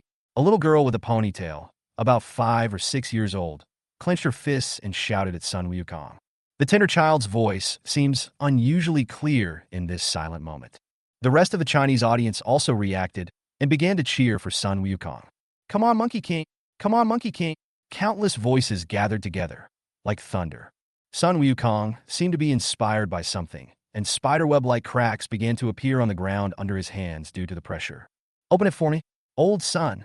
Sun Wukong clenched his teeth and uttered 5 words one by one. A golden light flashed, and the mountain that was originally pressing on him was shattered into pieces at this moment. Sun Wukong soared into the sky from inside. Oh, yeah! The audience in the Huaxia region gave a deafening cheer. Even Jiang Wenming couldn't help but wave his fist to show his excitement. At this time, Sun Wukong was wearing a light yellow monk's robe and a tiger-skin skirt tied around his waist, exactly like he looked when he was seeking Buddhist scriptures in Journey to the West. The aura on his body also became dim, and the Buddha's light around his body was quickly absorbed into his body. No longer so sharp, he now looks more like a sharp sword hidden in a scabbard. Keep it hidden? Somehow, he seemed more dangerous in this state. Tathagata looked deeply and saw the relic in Sun Wukong's body through his body. Golden cicada! Just now, Tang Sung turned into a relic and entered Sun Wukong's body. This happened in Sun Wukong's consciousness, so people outside did not see it. When they heard Tathagata say the word golden cicada, they were all confused. Jiang Wenming's body trembled, and his flaming eyes activated as he looked towards Sun Wukong in midair. I saw a soft light at the position of his heart, which was extremely pure. It gives people a very comfortable feeling, as if it can cleanse the soul. Looking at Sun Wukong's current state, Jiang Wenming suddenly had an epiphany. The cassock represents bondage, the armor represents freedom, and the monk's robe and tiger skin skirt at this time represent kindness and strength. Tang Xing used his own life to teach Sun Wukong the final lesson. I hope he can keep the kindness in his heart. Obviously, he succeeded. Sun Wukong understood what he meant, so he became what he is now. Whether it is fighting violence with violence or using kindness to influence others, it is too one-sided. Only by combining the two can we truly save the world. Master, I promise you that I will protect this world for you and will never let their ambitions destroy it. Sun Wukong murmured. He stretched out his hand and grasped it, and the Rui Jinggu Bang automatically returned to his hand. Tathagata, let me ask you, what is Buddha in your eyes? Sun Wukong spoke in a calm tone, as if he was chatting with an old friend. Only after practicing for thousands of years and resolving the worldly cause and effect can one become a Buddha. Tathagata doesn't mind spreading his teachings at this time. No. You're wrong. Sun Wukong shook his head and interrupted him directly. Then tell me, what is Buddha? Tathagata asked back. In front of him, the ancestor of all Buddhas. How could you, a wild monkey who changed his ways to Buddhism, understand better than him? As long as we are kind-hearted, everyone is a Buddha. As soon as these words were spoken, Tathagata's face suddenly changed. This is a provocation to his authority and a denial of Buddhism today. If everyone is a Buddha, then what are they? Arrogant, Tathagata shouted angrily. Oh, is this considered arrogant? Sun Wukong chuckled, and his aura began to rise steadily. The evil spirits have invaded, and you gods and Buddhas don't care about protecting all living beings, but only care about the petty intrigues in front of you. Do you still deserve to be called a Buddha? After Sun Wukong finished speaking, the golden cudgel in his hand suddenly began to burn with flames. If all the gods are like you, then we don't need them. The golden cudgel shook with tremendous force and smashed heavily onto Tathagata. Bang! The golden light on Tathagata's body shattered, and a trickle of blood flowed out from the corner of his mouth. He was actually injured? There was a flash of horror in Tathagata's eyes, and the power of his faith was cut off. It is no longer possible to help him recover from his injuries. How is this possible? He has hundreds of millions of followers. How could he just cut off his faith? As the Buddha, you don't want to protect all living beings, but only want to gain faith from the world. Do you really think that all people are your livestock? Another stick fell. Crack! One of Tathagata's arms is irregularly twisted. You persecute those who are dedicated to doing good, and tame them into your lackeys. If they disobey you, it is considered treason, and you do everything you can to kill them. Is this your way? When the third stick fell, blood spurted out of Tathagata's mouth, and he fell heavily into the dust. You keep saying that everyone should turn back, but have you ever turned back and taken a look at this devastated world? The fourth stick falls. Tathagata's body exploded and turned into a bloody mist. In India, some Buddhist believers discovered that cracks began to appear on the statues they worshipped. Moreover, the cracks continued to expand little by little, until with a bang, it turned into powder. Tathagata is dead, beaten to death by Sun Wukong with 4 sticks. Looking at the figure standing in the void holding a long stick, the audience was dead silent. No one had expected that a powerful god king like Sakyamuni would lose to a wild monkey. No, he is not a wild monkey. His name is the great sage equaling heaven, Sun Wukong. After a while, yeah, the great sage is awesome. As expected of the great sage equaling heaven, he is so powerful. Are the people of Tianzhu convinced? Great sage, do you need someone who is favored by God? Take a look at me. My mother always said that I looked like a monkey when I was little. From now on, I will obey no one but the great sage. Please accept my knee. No, I have to go to the back mountain to give some fruits to the monkeys as a token of my appreciation. Jiang Wenming in the audience was also extremely excited. Who could have thought that Sun Wukong was so powerful that he actually beat Tathagata to death? He thought he would lose this round as well. At this moment, everyone in the audience seats of the Indian Empire was in mourning. It is simply horrifying that their Buddha Tathagata was killed.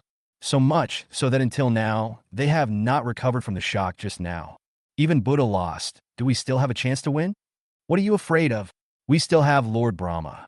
As long as he takes action, he can definitely kill this monkey. Yes, yes, yes. Brahma, the god of creation, is the most powerful god in our Tianju. As long as he is willing to take action, we still have a chance. However, at this moment, an angry shout was heard from the ring. Listen, all the gods of Tianju, if you dare to leave the divine realm and go to the outer world again, I, Sun, will have to visit you one by one. Sun Wukong's voice was like muffled thunder, which hurt people's eardrums. A pair of huge eyes appeared in the void, looked at him, and then slowly disappeared. The host Bobby appeared, holding the microphone and shouting loudly. Congratulations to the Huaxia Empire for winning the final victory in this god-calling war. Chapter 44: The Key to Creation.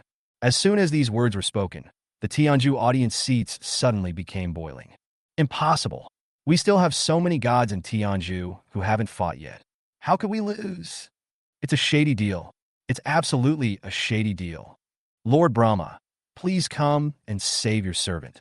There are curses and wailing, and all living beings are like this. Although the host Bobby was very unhappy with the Indian saying that he was shady, he still patiently explained it. No one among the gods of India is willing to fight, so you are deemed to have lost. Who else has any objections? When he said this, his tone became a little colder.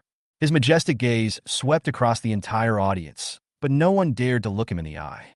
After seeing this scene, everyone remembered that the person in front of them was also a god. Seeing that no one dared to speak, Bobby continued. Chinese representatives, please select your spoils. Option 1. The Indian Empire has 50% national destiny. Option 2. The key of creation. Option 3. Half of the land and population of the Indian Empire. After Bobby finished speaking, he turned his gaze to Jiang Wenming. Jiang Wenming was talking to Sun Wukong at the time, and looked at Bobby when he heard this. 50% of national fortune? Half of the land and population? And what is the key to good fortune? He turned his eyes to Li Jiangguo, hoping that he would help him make a choice. Civilization. Choose 50% national destiny. This is too important for us in China. Li Jiangguo shouted somewhat excitedly. As India is a big country, its national fortune is naturally extremely prosperous. If they can plunder 50% of its national fortune, the benefits to China will be unparalleled. However, at this moment, Sun Wukong suddenly spoke. Don't listen to him, kid. Choose the key of destiny. Brother Monkey, what is this key to good fortune? Jiang Wenming was a little puzzled. From what Sun Wukong said, it seemed that this thing was more precious than 50% of the national fortune. Those are the coordinates for the gods to return. There are 5 of them in total. Once you gather them together, you can reopen the passage between the divine world and the human world and welcome the return of the gods' true bodies. Brother Monkey, can you tell me what happened to the gods? Why did our Chinese gods disappear collectively, leaving behind only a few names? Jiang Wenming asked hurriedly. He felt as if he had touched the core secret of the mythical arena. Ahem! Just as Sun Wukong was about to speak, he heard Bobby cough twice. There are some things that I, old Sun, cannot tell you. You just need to remember to gather the key of fortune as soon as possible. Then you will understand everything. After Sun Wukong finished speaking, he looked up into the void. It's time for me to go, Beiji. Are you willing to go with me? Sun Wukong looked at Zhu Beiji in the audience again. All right, let me, old pig, have one last taste of the world before I lose the chance again. Zhu Beiji grinned. Jiang Wenming was shocked. What do you mean there will be no chance in the future? Is the place there going to be dangerous? Just as he was about to ask, he saw Sun Wukong stretch out his furry claws and tap him lightly between the eyebrows. An obscure formula entered his mind. I, old Sun, don't like to owe favors to others. I see that you are very talented, so today I will teach you the 72 transformations of the earthly demons and the somersault cloud. Just consider it a gift to you. Thank you, monkey. Jiang Wenming suppressed his inner excitement and thanked him quickly. Then he secretly glanced at Zhu Beiji, standing beside him, full of anticipation. Monkey brother has given something, so second brother can't go empty-handed, right? Why are you looking at me, old pig? Hasn't monkey brother taught you everything he can? Zhu Beiji rolled his eyes, but still stretched out a finger and touched Jiang Wenming's forehead. Swallow the heavenly energy. Jiang Wenming was delighted. He had seen Zhu Beiji use this skill before. It was very practical and could quickly absorb the surrounding spiritual energy to increase his combat power. Jiang Wenming's mouth was almost grinning to the back of his head after getting 3 kinds of magical powers for free. When he watched Journey to the West before, he fantasized about being like Sun Wukong, able to transform into 1,000 different forms and travel a great distance with one somersault. So, as a human being, you still need to have dreams. Now it's come true. Well, the matter here is over, and it's time for me to leave. Boy, if there is any injustice in the world again, remember to offer me 3 sticks of incense. Even if we are thousands of miles apart, I will rush back and bring justice to the world. Sun Wukong's words were not only addressed to Jiang Wenming, but also to everyone present. He wants to tell the gods of other empires that if anyone dares to disobey the rules, he will come back. Me too. Zhu Beiji spoke vaguely, holding a pile of fruits and delicacies offered by China in his arms. Let's go, old son, am leaving. Sun Wukong somersaulted onto the clouds and disappeared as a stream of light. Brother Monkey, wait for me. Zhu Beiji quickly finished the food in his arms, flicked his sleeves, jumped onto the cloud, and galloped away. Junior Jiang Wenming respectfully sends off the Monkey King and Marshal Tianpeng. As he spoke, he bowed in the direction the 2 men were leaving. Everyone in the Huaxia district bowed and saluted to see them off. Little kid, there's something I forgot to tell you just now. Next time when you call those big guys, try not to use their real names. They can still sense it if you use aliases. Zhu Beiji's voice rang in Jiang Wenming's ears. But when Jiang Wenming looked up, they were nowhere to be seen. Not allowed to use real names? Try to use aliases? Jiang Wenming was confused and didn't know why he said that. Even Zhu Beiji is called a big boss, so he is at least at the level of the 3 pure ones and 4 imperial gods. Is there some secret here? Thinking back carefully, it seems that in all such a long time, the Huaxia Empire has never had a big shot at that level. So far, the 2 people with the highest status who have appeared are the ancestor Shenong and the demon emperor Dijuan. But these 2 never actually fought. Perhaps there really was some kind of limitation. Since I can't figure it out, then forget about it. The most important thing now is to get the key of fortune. Jiang Wenming collected his thoughts, clasped his fist towards the host Bobby, and said, I choose the key of fortune. Can't. Bobby nodded and waved his hand. The destiny of the Indian Empire emerged like a ferocious tiger.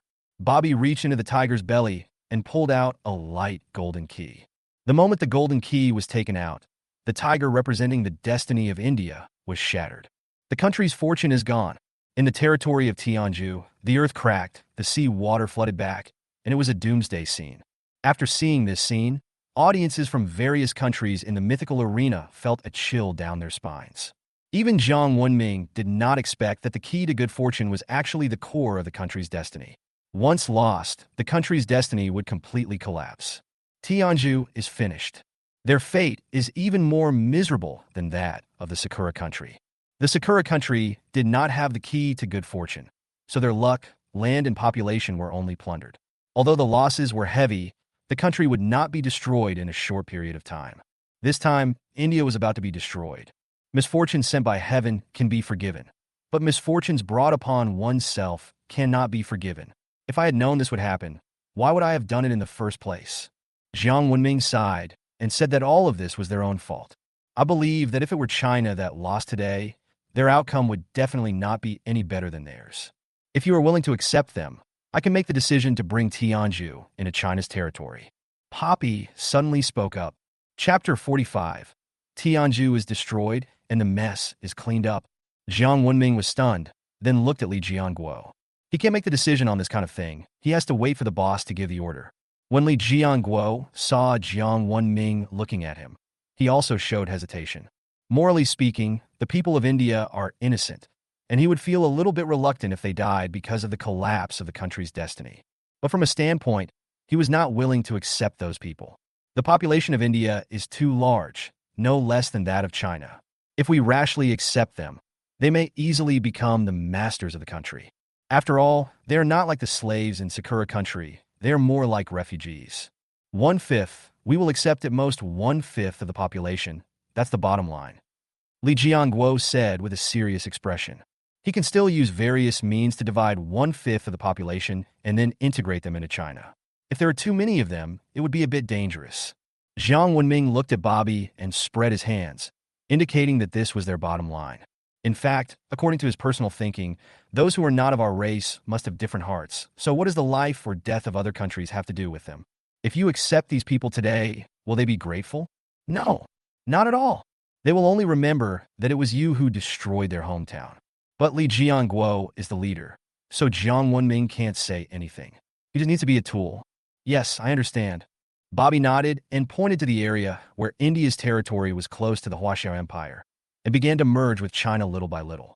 A five-clawed golden dragon took shape in the sky above China and then plunged into Chinese territory. This is the mark of national destiny. It represents that the Huaxia Empire accepted that area and the people in that area. After the territorial integration, this area completely belongs to China. Even if an earthquake occurs 1 meter away, it will not affect here by even a millimeter, because it was India that suffered, not the Chinese. This mythical competition has come to an end. The audience in the venue also began to disperse. Wei Ming, come with me. Li Jianguo waved to Jiang Wenming. Chairman, what do you want? After leaving the mythology arena and returning to the capital's conference room, Jiang Wenming looked at Li Jianguo with some confusion. Don't be nervous. I just want to ask if you have any opinions on China's future development. Li Jianguo waved his hand, motioning him to sit down and talk. No, I'm just a high school graduate. How can I understand these things? Jiang Wenming shook his head decisively. He didn't want to get involved in political affairs. Unless it concerns the survival of China, he should just behave himself. If you don't have the strength, everything you say is bullshit. If it weren't for his performance in these 2 divine wars, this big guy probably wouldn't even look at him. Ultimately, he proved his worth. But the development of China is Li Jianguo's responsibility, and he doesn't want to get involved in it. To put it in a darker way, who knows if he will be abandoned after China has fully risen in the future. After all, when individual force prevails over the group, social order will collapse, and those in power will certainly not tolerate this situation. He had to prepare for the worst, and at least he had to survive until the gods returned. Li Jianguo didn't know what Jiang Wenming was thinking at the moment, and he was also very confused. In these 2 battles between gods, China performed extremely well. It was a crushing victory. Although it was very satisfying, subsequent troubles also followed. The other major empires will certainly be wary and may even unite to deal with them. The tiger has no intention to hurt people, but people have the intention to kill the tiger. Because they themselves are a threat, no one wants to end up like the Indian Empire. Even if the Chinese have no intention of invading, who would believe it? The most important thing is the key to creation. According to Sun Wukong, they must gather this thing as soon as possible, which means that they will have a war with other empires sooner or later. The only difference is whether it is active or passive. Li Jianguo felt a headache when he thought about fighting with the gods of other empires. Sun Wukong said these words in front of everyone, so he couldn't hide it even if he wanted to. It was estimated that at this moment, the other major empires have begun discussing how to deal with them. Just at this moment, a group of people suddenly walked in from the door. They are the gods' favored ones headed by Long Yi and a dozen generals from China. Seeing them coming, Jiang Wenming quickly stood up from his seat and prepared to say goodbye and leave. Wenming, you should sit down too and discuss China's next move together.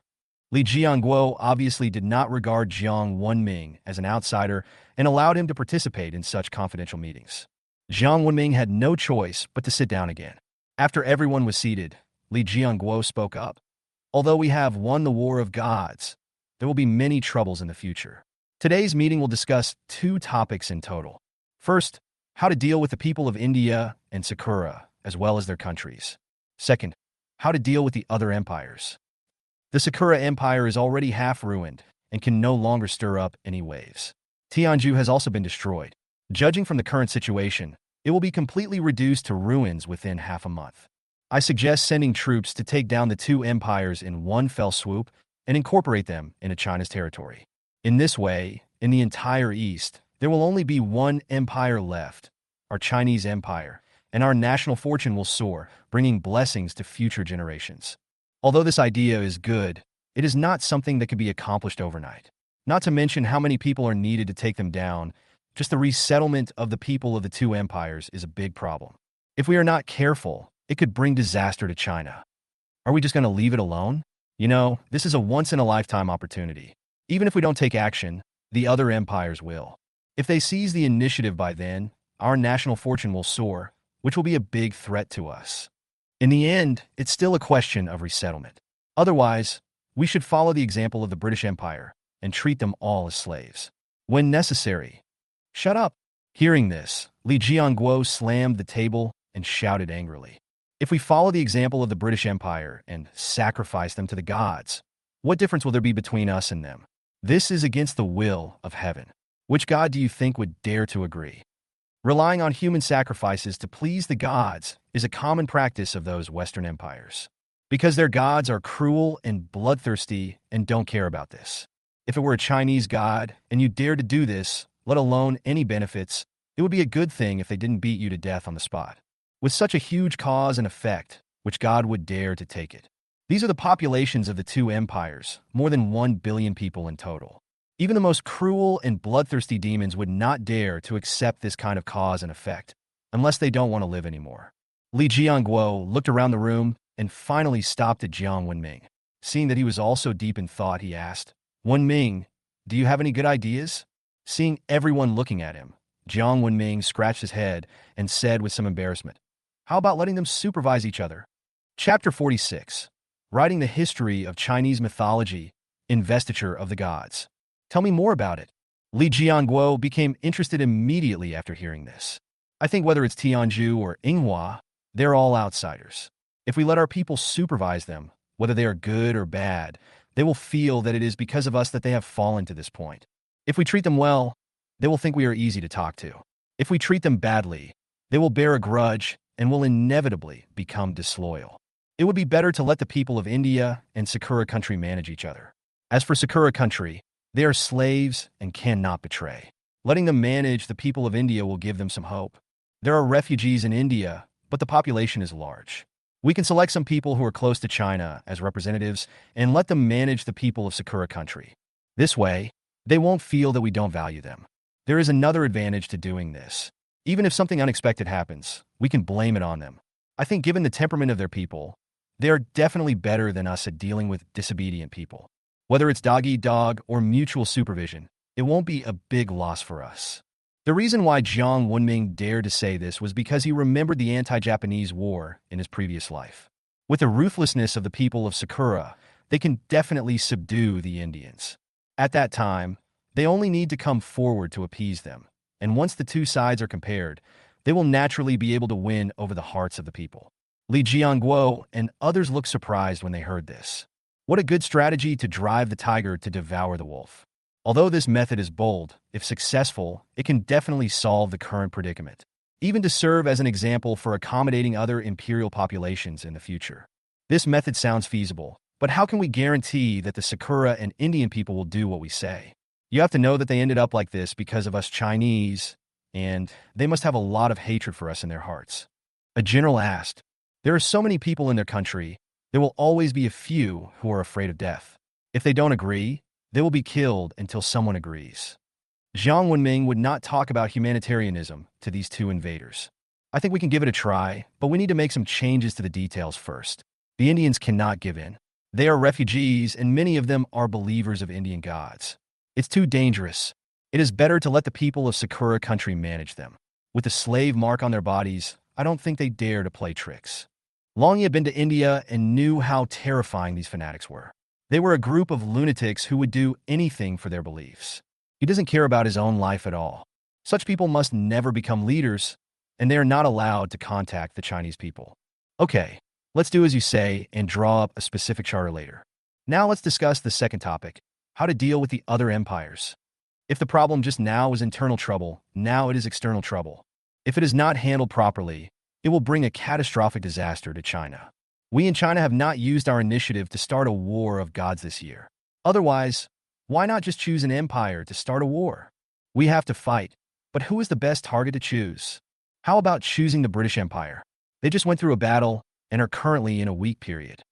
I think it's better to choose the Papal States. Their pantheon is not that strong. With China's strength, we should have a good chance of winning. The Papal State has red gods, so accidents are inevitable. I suggest choosing Egypt. Although their pantheon is huge, they don't have many high-end combat forces. Seeing that everyone was discussing endlessly, Jiang Wenming simply leaned back in his chair and began to think about how to popularize the Chinese pantheon to everyone. There are too many characters in the Chinese pantheon to cover all of them in a short period of time. We can only select some of the more famous ones to promote first. Jiang Wenming began to recall the mythological stories in his mind. Suddenly, a flash of inspiration came to my mind. According to the history of Chinese mythology, it is divided into 5 stages. Pangu created the world, the war between the witches and the lich, Nuwa created humans, the catastrophe of the conferred gods, and Journey to the West. Perhaps I can write these stories. This is the mainstream of the Chinese mythology system, and he can also add some mythological stories in the Shanhai Jing. Just do it when you think of it. So Jiang Wenming secretly pulled out a few strands of his own hair, and then used the 72 transformations taught by Sun Wukong to create a dozen versions of himself. Seeing that there were suddenly more than a dozen Jiang Wenmings in the room, the discussions around them suddenly stopped. Everyone looked at him with confusion. It's okay. Just continue and don't worry about me. Jiang Wenming smiled apologetically at everyone. And then, in everyone's astonished gaze, he took out paper and pen and distributed them to all his clones. You wrote the classic of mountains and seas. You write the investiture of the gods. You wrote Journey to the West. Jiang Wenming assigned tasks to his clones. Long Yi glanced at him, then quietly came over and asked, "What are you doing?" "I want to popularize Chinese mythology to everyone. After much thought, I think it is most appropriate to write a novel. It is easy to understand and remember." Jiang Wenming explained. Li Jiangguo, who was sitting at the head of the conference table, froze when he heard this. I thought to myself, can you please be considerate of the situation when doing things? Aren't we discussing how to deal with the problems of other empires now? What's the point of you lying here writing a novel? He even summoned a dozen clones to write together. Has this industry become inward-looking to this extent? However, even though he complained, he did not stop Jiang Wenming's behavior. Instead, I was curious about what he wrote. Journey to the West. He had heard this before on the Myth Arena, so he turned his attention to another Jiang Wenming. There were only 4 big characters written on it. Investiture of the gods. Continue looking down. Emperor Xin, a human king in the late Shang dynasty, went to the Nuwa palace to offer sacrifices and pray for the welfare of all living beings. Seeing the gorgeous statue of the deity, he was moved, so he took out his sword and carved a poem on the stone wall. The scene in the Phoenix and Luan treasure tent is extraordinary, and it is decorated with ingenious gold and mud patterns. The distant mountains are covered with green, and the dancing sleeves are reflected in the sunset. The pear blossoms are so gorgeous in the rain, and the peonies are so charming in the mist. But if I can get the charming girl to move, I can bring Changle back to serve the king. When Nuwa saw how unruly he was and how he had disrespected her, she ordered his 9-tailed fox to go down to the mortal world to destroy his country's destiny and find another wise leader. Hey, isn't Nuwa a saint? Why didn't she just kill Emperor Xin directly, but instead went through so much trouble? After reading this, everyone looked at Jiang Wenming, waiting for him to give an explanation. It is true that Nuwa is a saint, but Emperor Xin was the human king at that time. In terms of status alone, he was no less powerful than a saint. He had countless talented people under his command. Kong Xian, who appeared earlier, was one of his subordinates. Jiang Wenming gave everyone some scientific knowledge. What? Great god Kong Xian is actually his subordinate. Everyone was stunned when they heard this. He is a red god, a god-king level existence, but he is just a subordinate of King Zhou Di Xian. How powerful is he? Not only Kong Xian, but also Neza and his father Li Jing were his subordinates, but they later rebelled and joined Jiang Taigong. Chapter 47. Gods of Olympus. One stone can cause 1,000 ripples. Jiang Wenming's words were like a depth charge, making everyone dizzy. It was the first time they heard that there were people in the human race who were more powerful than gods. Especially when they saw Jiang Zia being ordered to go down the mountain to find the human leader, they were all shocked beyond words. The 3 religions of human, Chan, and Jie are so powerful. Even the Golden Immortals are only the 3rd generation of disciples. There are dozens of Daluo Golden Immortals, and there are 3 saints. Look here. A general pointed at another incarnation of Jiang Wenming. He wrote the classic of mountains and seas, which is also the most authoritative and earliest mythological story in China. From Pangu creating the world, to the dragon, phoenix, and unicorn, to Hongjun integrating Taoism, the battle between wizards and demons, Quafu chasing the sun, Hui shooting down the sun, Jingwei filling the sea. The crowds watching were filled with yearning. It turns out that the gods of China are so powerful, both in quantity and quality. They are far beyond the reach of other major empires. Chairman, I suggest that we take the initiative to plunder the key to creation. Second, as it should be, let's attack the Nordic countries first. They are badly wounded, so it shouldn't be too difficult to deal with them. I think we can attack Egypt first, then the Papal States, and finally Greece. Listening to everyone's discussions, Li Jianguo also withdrew his gaze from the history of Chinese mythology, his eyes brighter than ever before. Min, is what you wrote true? Are you sure you can wake them up? It doesn't matter who is attacked first. What matters is Jiang Wenming's attitude. So far, he's the only one who knows those gods, and only he can awaken them. No matter how much they discussed, it would be useless unless Jiang Wenming nodded. Ever since reading the history of Chinese mythology written by Jiang Wenming, everyone's mentality has changed unconsciously. From how to fight at the beginning to who to fight now. The people in these myths are indeed real.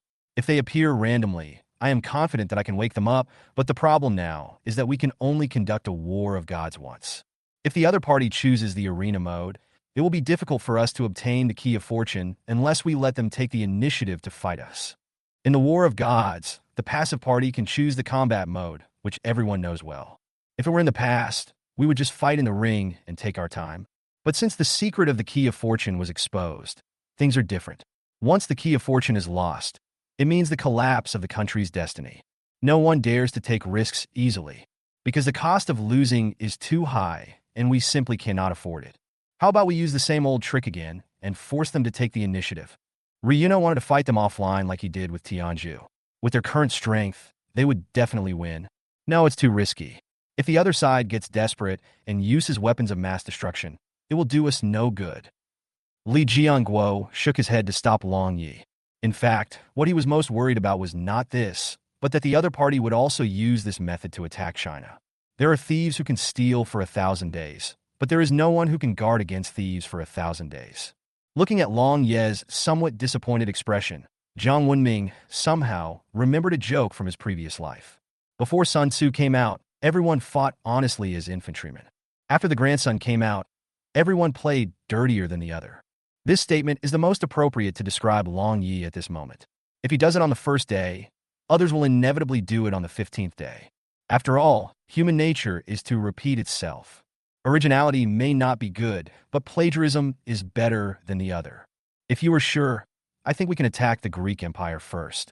Li Jianguo hesitated for a moment before speaking. Greek Empire? Jiang Wenming was stunned and looked at Li Jianguo with some confusion, not understanding why he said that. The Olympian pantheon is extremely powerful, not much less powerful than our Huaxia Empire.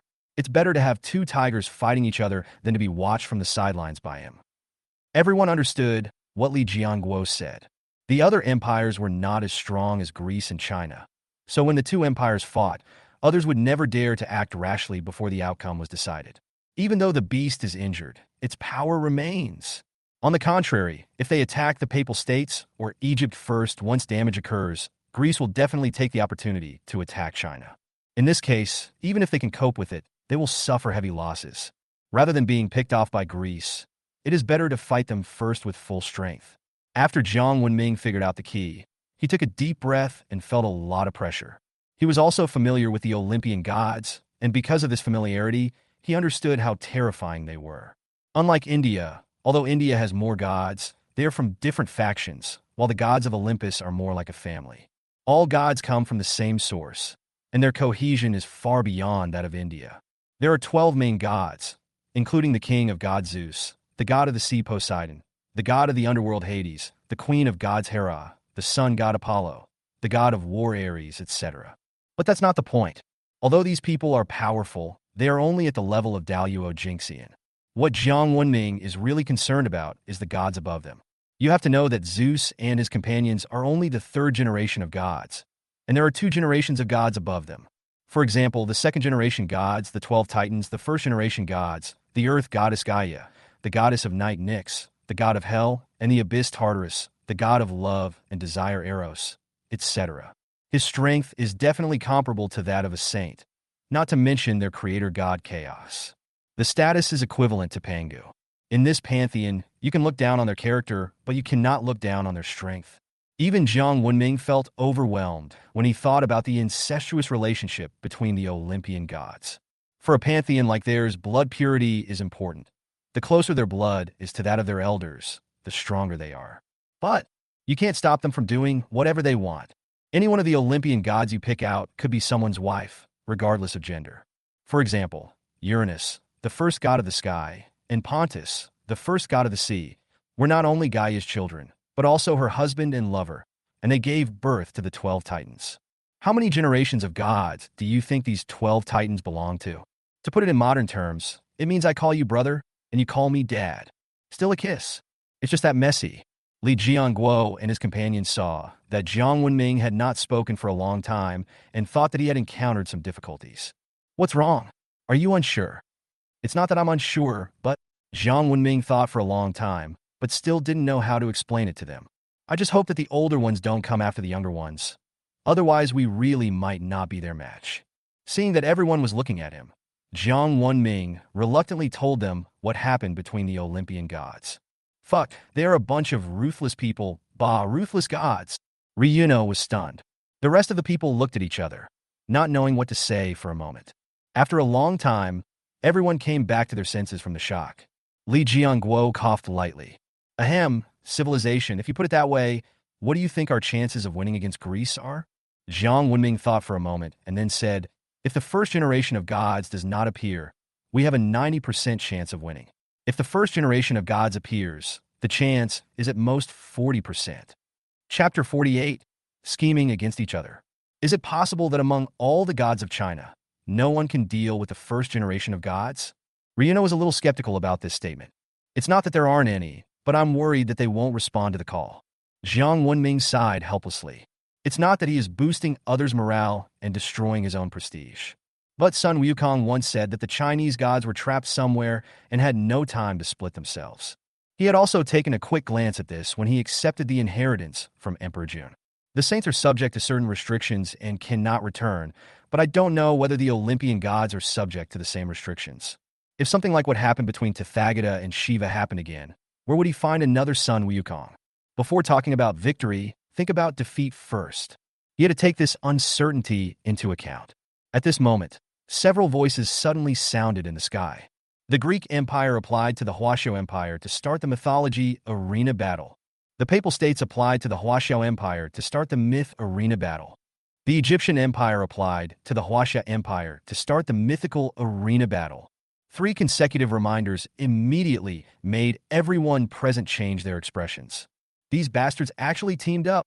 Even someone as cunning as Li Jianguo couldn't help but swear. The 3 empires declared war on China at the same time. Who would believe that this was not premeditated?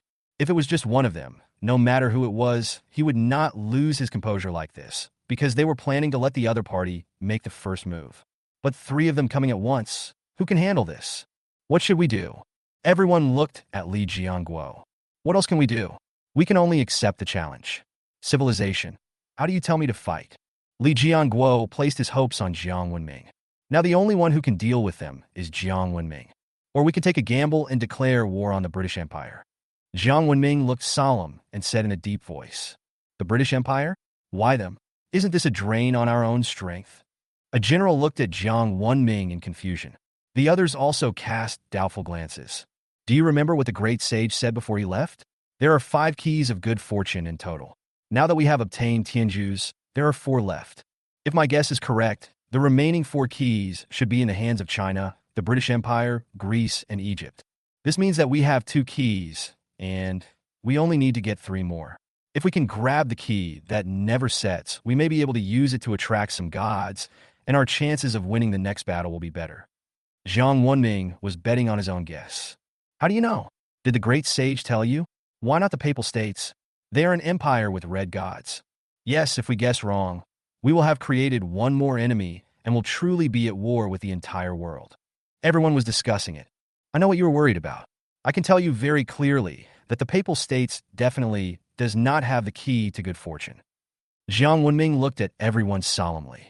Based on my understanding of the pantheons of several major empires, whether it's India, Northern Europe, Greece, or Egypt, their gods are all innate gods.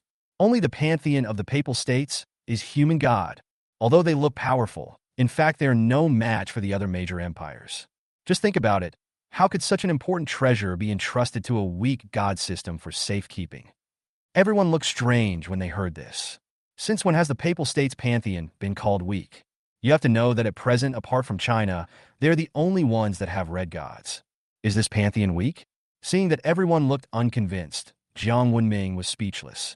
Could it be that he also needs to give these people a brief introduction to the pantheon of the Papal States? At this moment, Li Jianguo, who had been silent, spoke. I believe in your judgment. Since you have made a decision, then do as you say.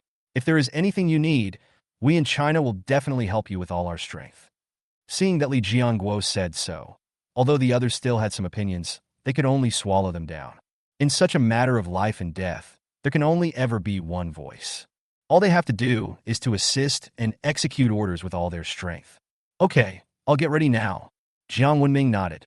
A moment later, a voice came from the sky again. The Huaxia Empire applied to the British Empire to start the mythical arena battle. Since the Huaxia Empire is in a state of war, this application will take precedence. These are the rules of the ring. The challenge party has priority and can choose the fighting method or actively choose the opponent. They are now using this rule to temporarily avoid the edge of the three empires. In a meeting room in the British Empire, a white-haired old man was looking at the other projections with a gloomy face. Damn the Chinese, they actually dared to be the first to attack our British Empire. Charles, our proposal is still valid. Do you want to join us? A voice came from the projection representing the Greek Empire. You plan to start a melee together. How do I know you won't attack us secretly? Charles's eyes were sinister as he swept across the projections of the three imperial representatives. Huaxia is too strong. You know this better than us. Just look at the Tianzhu Empire, and you will know that if we let them grow like this, it won't be long before the entire Shin continent will belong to Huaxia. Only by strangling them in advance can we survive. The Egyptian king Siskit spoke in a serious tone. Their documents once recorded that thousands of years ago, their ancestors once marched eastward, but were beaten back as soon as they reached the border of China. The losses were so severe that the once glorious empire fell apart. I have received an oracle from Heavenly Father that the giant dragon in the east must not wake up, otherwise all the gods will suffer a devastating blow. The speaker is the current Pope Ben 16. I also receive an oracle that the Huaxia Empire must be destroyed. The last was King Nuri of Greece. Charles was about to speak when he saw a servant running towards him in a hurry. Then she leaned over and whispered something in his ear. What? Charles's face suddenly changed. Seeing the other three people looking at him, he quickly restrained his expression, but his heart was in turmoil. Just now, the gods in the temple issued an order, asking him to agree to join forces to deal with China together.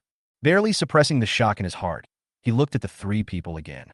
We, the British Empire, agree to join forces, but this time China intends to attack us first. How are you going to help? Charles looked at the three of them. We will send high priests to the British Empire. They will fight on our behalf. The rest is up to you. Start the melee mode. Only in this way can we take action. Okay, I'll apply now, Charles said, then stood up and left. Soon, news came from the myth arena. The empire on which the sun never sets applies to start a melee mode. The Greek Empire, the Papal States, and the Egyptian Empire agree to the application. China objects. The objection is invalid. The application is established. Chapter 49. My name is Jiang Wenming. I should be civilized. Do you understand? Inside the Huaxia Empire conference room, Li Jianguo and his companions looked extremely unhappy. They had thought that the other party would target them, but they did not expect that they would actually join forces to start a melee mode. Is this going to start a world war? An old general said angrily. The current situation is more serious than a world war. If we lose the war of gods, it will be the price of national destruction and genocide. No matter how advanced their technology is, it will be of no avail in the face of divine punishment after losing the protection of their country's destiny. How could their current technology contend with the power of God? What are we going to do? As the saying goes, even a good tiger is afraid of a pack of wolves. Not to mention that these four empires are much more terrifying than a pack of wolves. Call all the gods' favored ones, add entries according to the list written by the civilization, and improve the blood affinity. All domestic radio stations broadcast the history of Chinese mythology in all aspects. Put all troops on standby ready to respond to any emergency situations and protect the safety of the people. Li Jianguo spoke out one emergency plan after another. At this time, the top leader of China showed his original courage.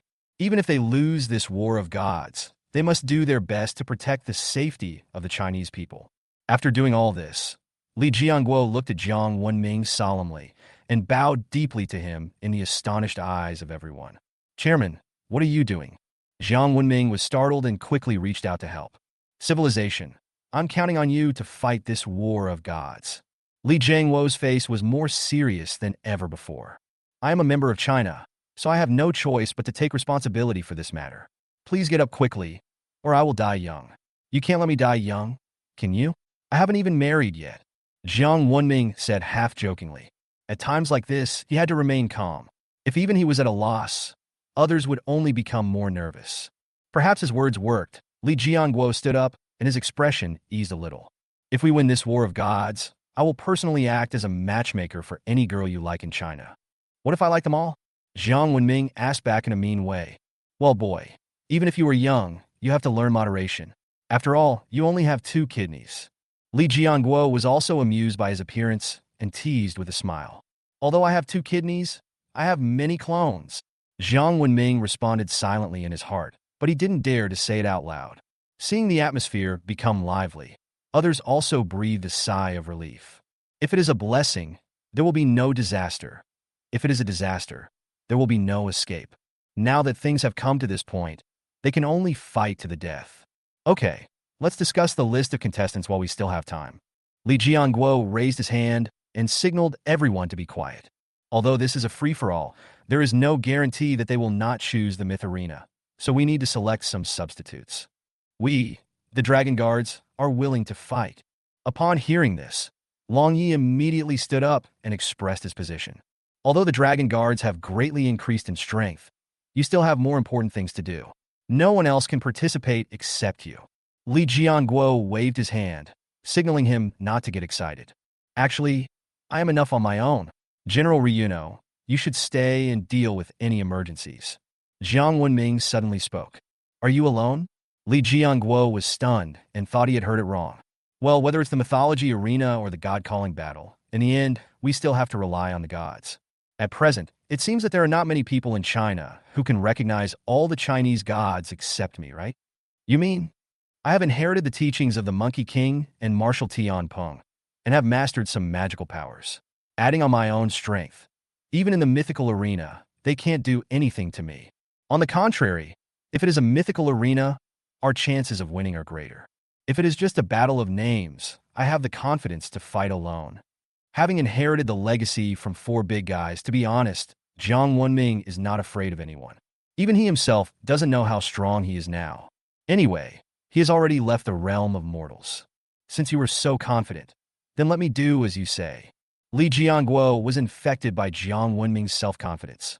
Jiang Wenming was right. No one else could compare to him in terms of personal strength or knowledge reserves. If even he fails, there is no hope for others. Soon, a mythical arena appeared in the sky. This moment, everyone in the world stopped what they were doing and gathered on the mythical arena. It doesn't matter what kind of work or entertainment it is. Only if they win, they will have a future. If you lose, it will be the end of the world. People from all countries on the Shinan continent have all come. This made the audience seats of the myth arena more lively than ever before. The 7 empires and 6 dependent states took their seats according to their respective camps. It was only at this moment that Jiang Wenming noticed that there seemed to be a small area next to their Huaxia area audience seats. Is that the Universe Kingdom? Jiang Wenming was a little surprised. He had only heard that the Universe Kingdom had lost the war against China, but he did not expect that they would become a vassal state of China. There was also the Americas, once the most powerful country, which was now located under the Papal Empire. Looking around, except for the British Empire, all other empires had vassal states. Even the destroyed Indian Empire and the severely damaged Sakura Kingdom were no exception. The Chinese Empire will win. Suddenly someone shouted. But why does this voice sound weird? Jiang Wenming looked in the direction where the voice came from, only to find that the people shouting slogans were not from the Huaxia district audience, but from the Sakura Empire. This made him look confused. As if he could see Jiang Wenming's doubts, Long Yi lowered his voice and said to him, I just got the news today that the Sakura Empire has decided to join China and become a province of China called Sakura Province. Jiang Wenming. No wonder they are so enthusiastic. It turns out they're planning to join China as a whole country. It's really their shameless style. If you are strong, they will be more obedient than dogs. If you are weak, they will turn around and bite you. But think about it, given their current situation, being swallowed up is only a matter of time. Rather than being annexed by those Western countries, it is better for them to take the initiative to join China. After all, China is a benevolent and righteous country and will not torture or sacrifice them.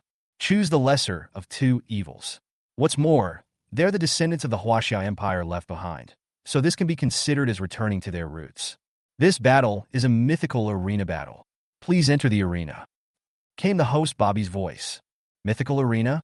Jiang Wenming showed a look of delight. It seemed that the other party didn't know his background yet. Maybe I can take this opportunity to trick the other party. Jiang Wenming thought secretly in his heart and then walked onto the stage. The representative of the British Empire was a middle-aged man with a big beard. Boy, I heard that you are a favored one of the red gods. You'd better pray that you can be refreshed to your natal god. Otherwise, you are indeed a barbarian from the West, totally uneducated. Can't you learn from me and be more civilized? Jiang Wenming said this, raising his middle finger towards a man. Chapter 50, have you heard that he takes a bite of Tathagata when he has nothing to do? Although the other party did not understand what Jiang Wenming meant, he still saw the middle finger. After all, it is a universal gesture and an essential skill for taunting. You're looking for death. The bearded man was so angry that his eyes widened, and he almost spit fire. Both players prepared to enter the Gate of Fortune. Seeing that the two wanted to continue their verbal battle, Bobby stepped forward at the right time. Snort! The bearded man snorted coldly, turned around, and stepped into the Gate of Creation. Jiang Wenming did not stay any longer and turned to enter the Gate of Creation behind him. Hundreds of streams of light were circling inside the Gate of Creation, more than 10 times more than the last time he came in. Soon, 10 statues of gods appeared in front of Jiang Wenming. Jiang Wenming looked at them one by one, and the identities of these statues immediately emerged in his mind. The human king Dxin, the evil beast Zhulong, the evil beast Shangliu, the evil beast Jiuying, the black snake, the Qilin, the dragon-whiskered tiger, the green lion spirit, the roaring sky dog, and the last big monster that looks like a rat. 10 statues of gods appeared this time, including Emperor Xian and Zhulong. The level has been raised so much. It goes without saying that these two are definitely red quality gods. After all, their identities and strengths are there for everyone to see. Although the other 8 are not as good as these two, they are all golden immortal level. Who should I choose? If Jiang Wenming did not have to fight against the 4 empires in a row, he would definitely choose Zhulong. After all, this was a big boss who was no weaker than a saint. But now he has to fight continuously, and the saints are not coming out. As a result, his options are much smaller. If there is a big guy like this who can fight across levels, there will be one less choice. The human king Dxin conflicts with my power system, so I cannot choose him for now. Zhulong is a backup. Although Xiang Lu, Jiuying, and Xin Snake have special abilities, their own strength is not that strong. Jiang Wenming used the method of elimination to analyze the 10 statues one by one, and finally set his sights on Roaring Sky Dog, Longshu Tiger, and the last big demon that looked like a rat. To be honest, there weren't many big monsters like rats in his memory. Among them, only 4 are the most famous. Lady Diyong of the Bottomless Cave, and the other party whose image is female, which is inconsistent with the statue in front of us. The second and third are the golden-haired rat and her 2 brothers, the sky-swallowing rat and the sky-devouring rat. These 2 are twins, which obviously does not match the statue in front of them. Fourth, the great sage Huangfeng is the weasel spirit in Journey to the West. In terms of strength, he is no weaker than Sun Wukong. His Samadhi divine wind even blinded Sun Wukong's eyes. Jiang Wenming kept recalling the introduction about the yellow wind monster and comparing him with the statue in front of him one by one. After seeing the sand around the other person's body and the oil lamp around his waist, he finally confirmed that the person in front of him was indeed the great sage Huangfeng, in the audience seats of Huaxia District. What's wrong with God Jiang? Why haven't you chosen yet? Could it be that he doesn't recognize the gods that appeared? How is that possible? Didn't you listen to today's broadcast? He wrote a history of Chinese mythology himself. If even he can't recognize the god in front of him, who else can recognize him? Then why is he always standing in front of the mouse statue? Is this monster very powerful? Who knows? I think it would be better to just choose the dragon-shaped god. After all, the totem of our Chinese nation is the dragon, so it must be strong. Everyone was talking about it, and Jiang Wenming finally made his choice. I choose you. He looked solemn, bowed to the yellow wind monster in front of him, and said, "It can darken the sky and earth, blow away the worries of ghosts and gods, split rocks and collapse cliffs, and kill people. I, Jiang Wenming, respectfully welcome the yellow wind great sage to come." A golden light flashed, and a scene of yellow sand emerged in the void. A monster with a rat head and a human body wearing a yellow robe was sitting in a ruined cave. He seemed to sense something and slowly opened his eyes, as if he saw this place through the endless void.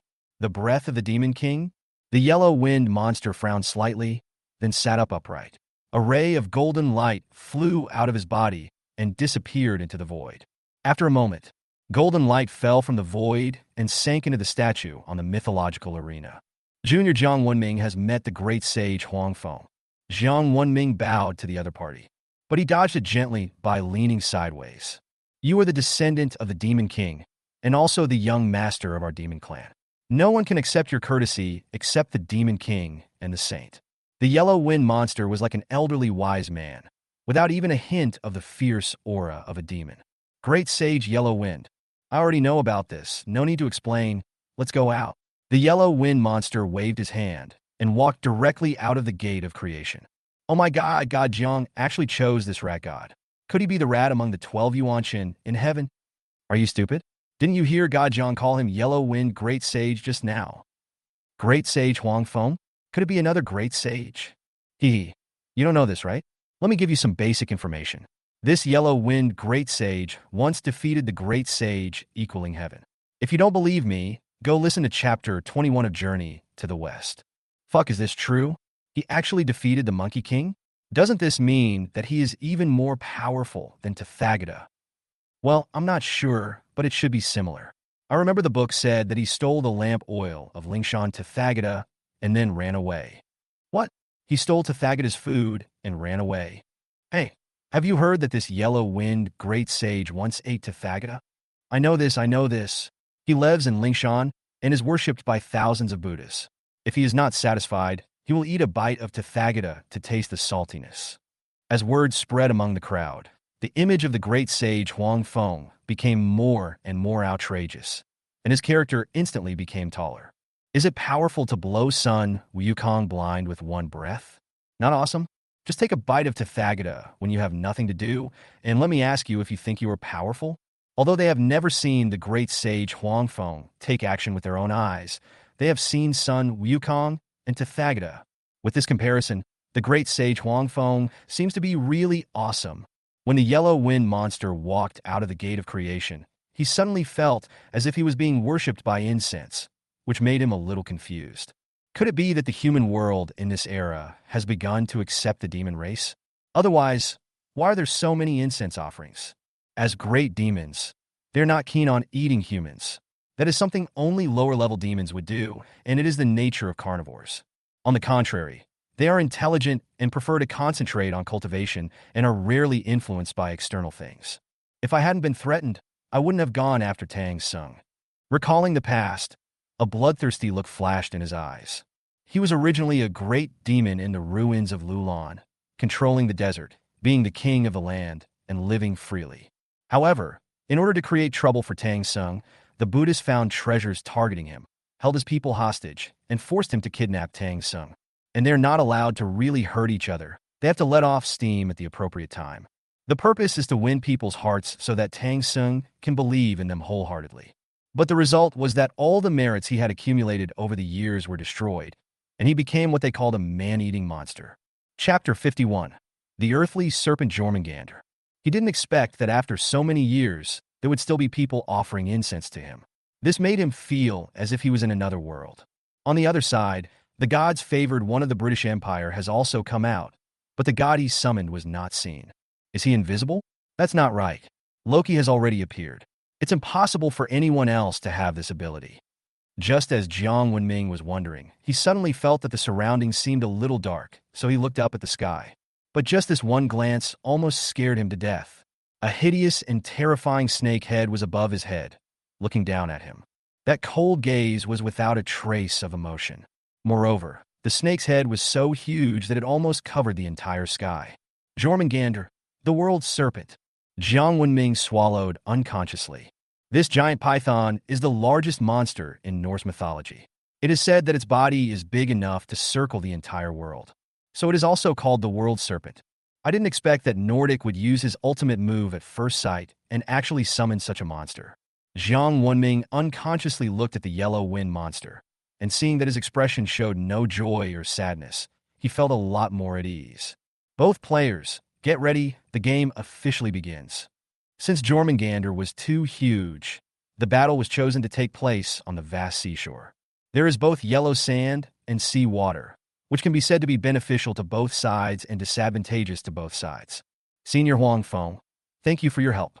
Jiang Wenming clasped his fists towards the yellow wind monster, then quickly stepped aside and stared at the bearded god-favored one vigilantly. I never thought that since ancient times, I would still see a python of such a huge size. Unfortunately, it's just a wild beast. The yellow wind monster sighed, and the khaki cloak behind him moved without wind. Hiss! Jormungandr spit out his tongue, which was like a giant pillar, and stabbed towards the yellow wind monster. The wind is rising. The yellow wind monster let out a light shout, and a gust of wind suddenly blew up in front of him. Jormungandr's attack failed, and he immediately opened his mouth and gushed out a torrent of water. This is the sea water from the Nordic Midgard Sea. Jormungandr has lived there for many years, so naturally a lot of sea water has been stored there.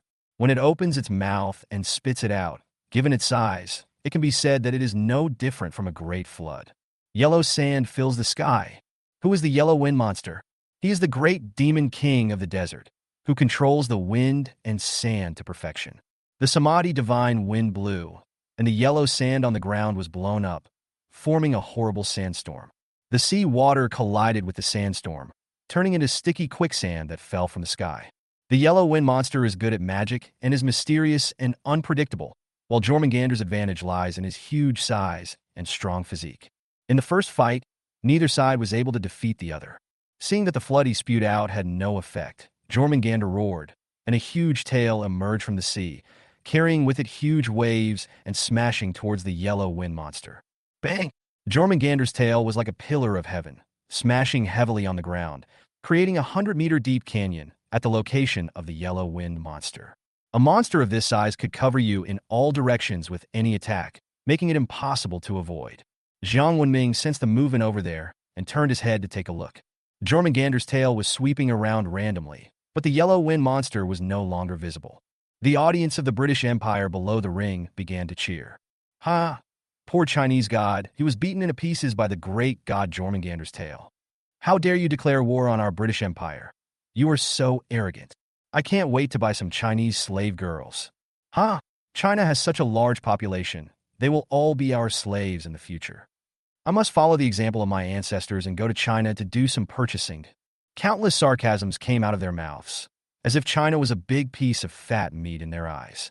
Although the audience in the Chinese region was filled with indignation after hearing what they heard, they had no reason to refute, as Huang Fenghuai's life or death was uncertain. I said long ago that I should have chosen the dragon statue. Now it's over. I chose a mouse and got smacked to death by the other party's tail. Some people began to blame Jiang Wenming. Shut the fuck up. Open your dog eyes and see. God Jiang is still fine, which means that the great sage Huang Feng is not dead yet. Why are you talking nonsense here? That's right. I hate your hindsight the most. Some people also stood up to speak for Jiang Wenming. Look, what is that? Someone exclaimed. Everyone looked in the direction of his finger and saw a second Jormungandr python appear in the desert. Oh my god, why are there two giant pythons? It's over, it's over. I'm doomed now. I can't even deal with one, let alone two. Shut up. Hey, why is that giant python in the desert flying in the sky? Fuck, another giant python. Just when everyone was puzzled, the third giant python suddenly appeared in the sky. This scene not only shocked the audience in the Chinese region, but also frightened the audience of The Sun Never Sets. They don't remember that the Jormungandr python has twin brothers and sisters. Just at this moment, the other two giant pythons suddenly rushed towards Jormungandr on the seashore. Seeing this, Jormungandr was obviously frightened and wanted to go back into the sea. The huge body twisted, stirring up a cloud of dust. Suddenly, it found that the bodies of its two fellows seemed to be twisted. Fuck! It's a mirage. We've all been deceived. Some sharp-eyed viewers of The Sun Never Sets noticed this and reacted immediately. In the desert, some illusions occasionally appear due to the refraction of light. Just now, Jormungandr created a huge wave, which fell into the desert and was evaporated by the high temperature of the desert. But no one thought of this. Even Jiang Wenming was a little surprised. He thought it was a competition of magic, but you ended up introducing modern science. This sense of disharmony indeed shocked many people. You dare to look around in the midst of a war of gods? Just when Jiang Wenming was distracted, the bearded, god-loved one suddenly rushed to his front. The long sword in his hand chopped down fiercely at Jiang Wenming's head. The sharp sword chopped off Jiang Wenming's head without any hindrance. God Jiang! Civilization! Cries of surprise rang out, and even Li Jianguo on the rostrum stood up suddenly. Jiang Wenming is dead. Their heads were chopped off by a sword, and they lost the battle. These damn bastards. I'm going to avenge civilization. Long Yu was furious and stood up suddenly, walking towards the mythical arena. Etc. What are you waiting for? Civilization is dead. If I don't take action, we Chinese will lose completely. Riona was a little angry and slammed the seat hard. The great sage Huang Feng is still here, and the game is not lost. Li Jianguo saw that the great sage Huang Feng was still fighting with Jormungandr on the field, and he couldn't help feeling confused. Logically speaking, when a person favored by a god dies, the summoned god will disappear, but the other party is still there. Does this mean that Jiang Wenming is still alive? Long Yi was stunned when he heard this, and then looked towards the ring. Chapter 52. Samadhi Divine Wind, Boner Roding, and Soul Stirring. Jiang Wenming's body was still lying on the ground, but the yellow wind monster was still fighting with Jormungandr. This has left many people confused. Why is the battle still going on? Shouldn't it be over? Cheating. Definitely cheating. The Huaxia Empire must have colluded with the referee. Before the man could finish his words, he was hit by a bolt of lightning and turned into ashes on the spot. And Poppy, who had taken the action, didn't even bother to explain and still didn't show up. The battle continues. The yellow wind monster was floating in the air at this time, holding an oil lamp filled with golden sand in his hand. He gently pinched a handful with his slender fingers, put it to his mouth, and blew on it. Call! Although the breath looked weak, it turned into a strong wind after leaving his body. Along with the golden sands, a terrifying sandstorm formed. In an instant, the sky turned dark and the entire battlefield was covered. The audience outside the stadium watched this scene intently, but unfortunately the sandstorm was so severe that they could not see anything. Hiss! Jormungandr's screams were heard, followed by a huge figure twisting continuously. This is the Samadhi Divine Wind, which can scrape gold and split rocks. What's more, it is mixed with gold sand refined by the yellow wind monster. The sandstorms nowadays would turn not only flesh and blood, but even gold and iron into slag.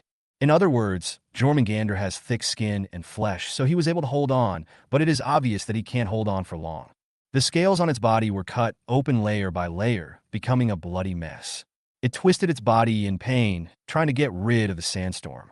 Unfortunately, his body was too big, and there was no way to avoid it. Every time a sandstorm blows, it is like a torture. The pain can be imagined. The most important thing is that these golden sands are not ordinary things, but magic weapons refined by the yellow wind monster. Although they look inconspicuous, in fact they are not only extremely sharp but also have strong adhesion. Once it is stained with blood and flesh, it is difficult to get it out. When Sun Wukong was blinded, didn't he become blind?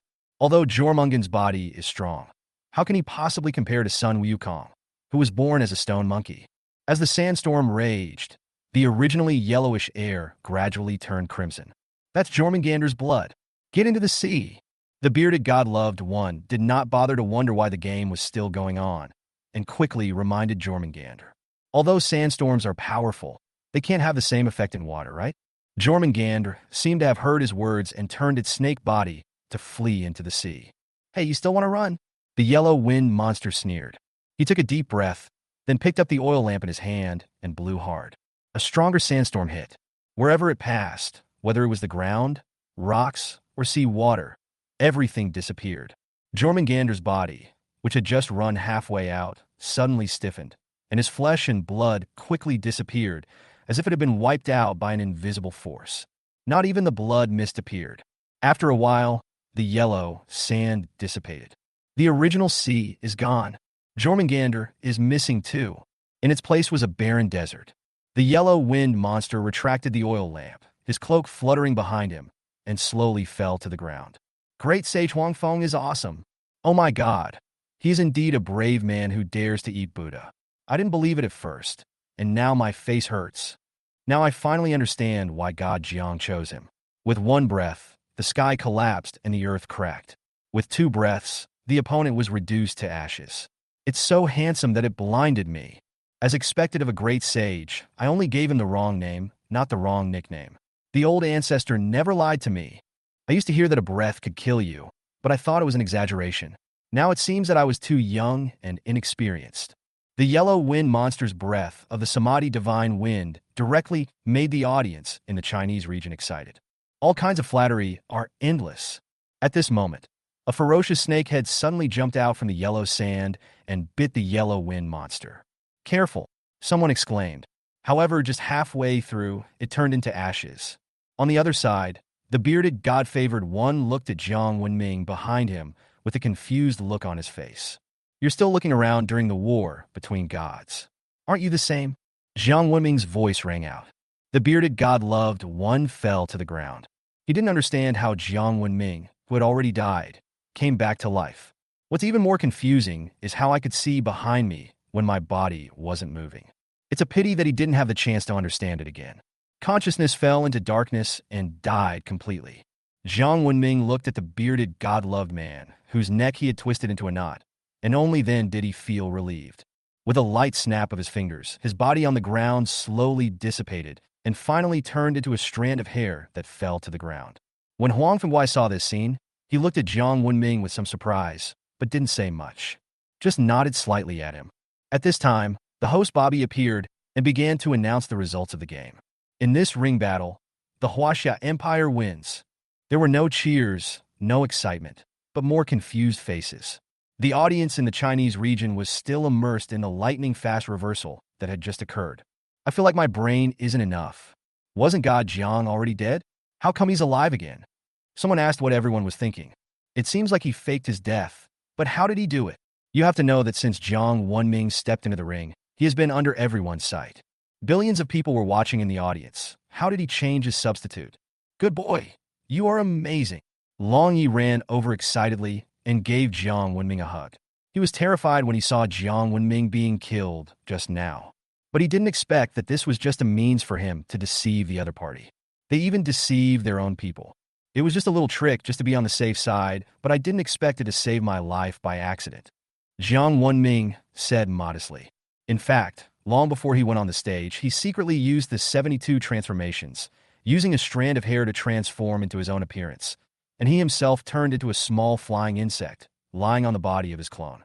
When the bearded God-loved one attacked him, he could have avoided it, but on second thought, he thought this might be an opportunity for him.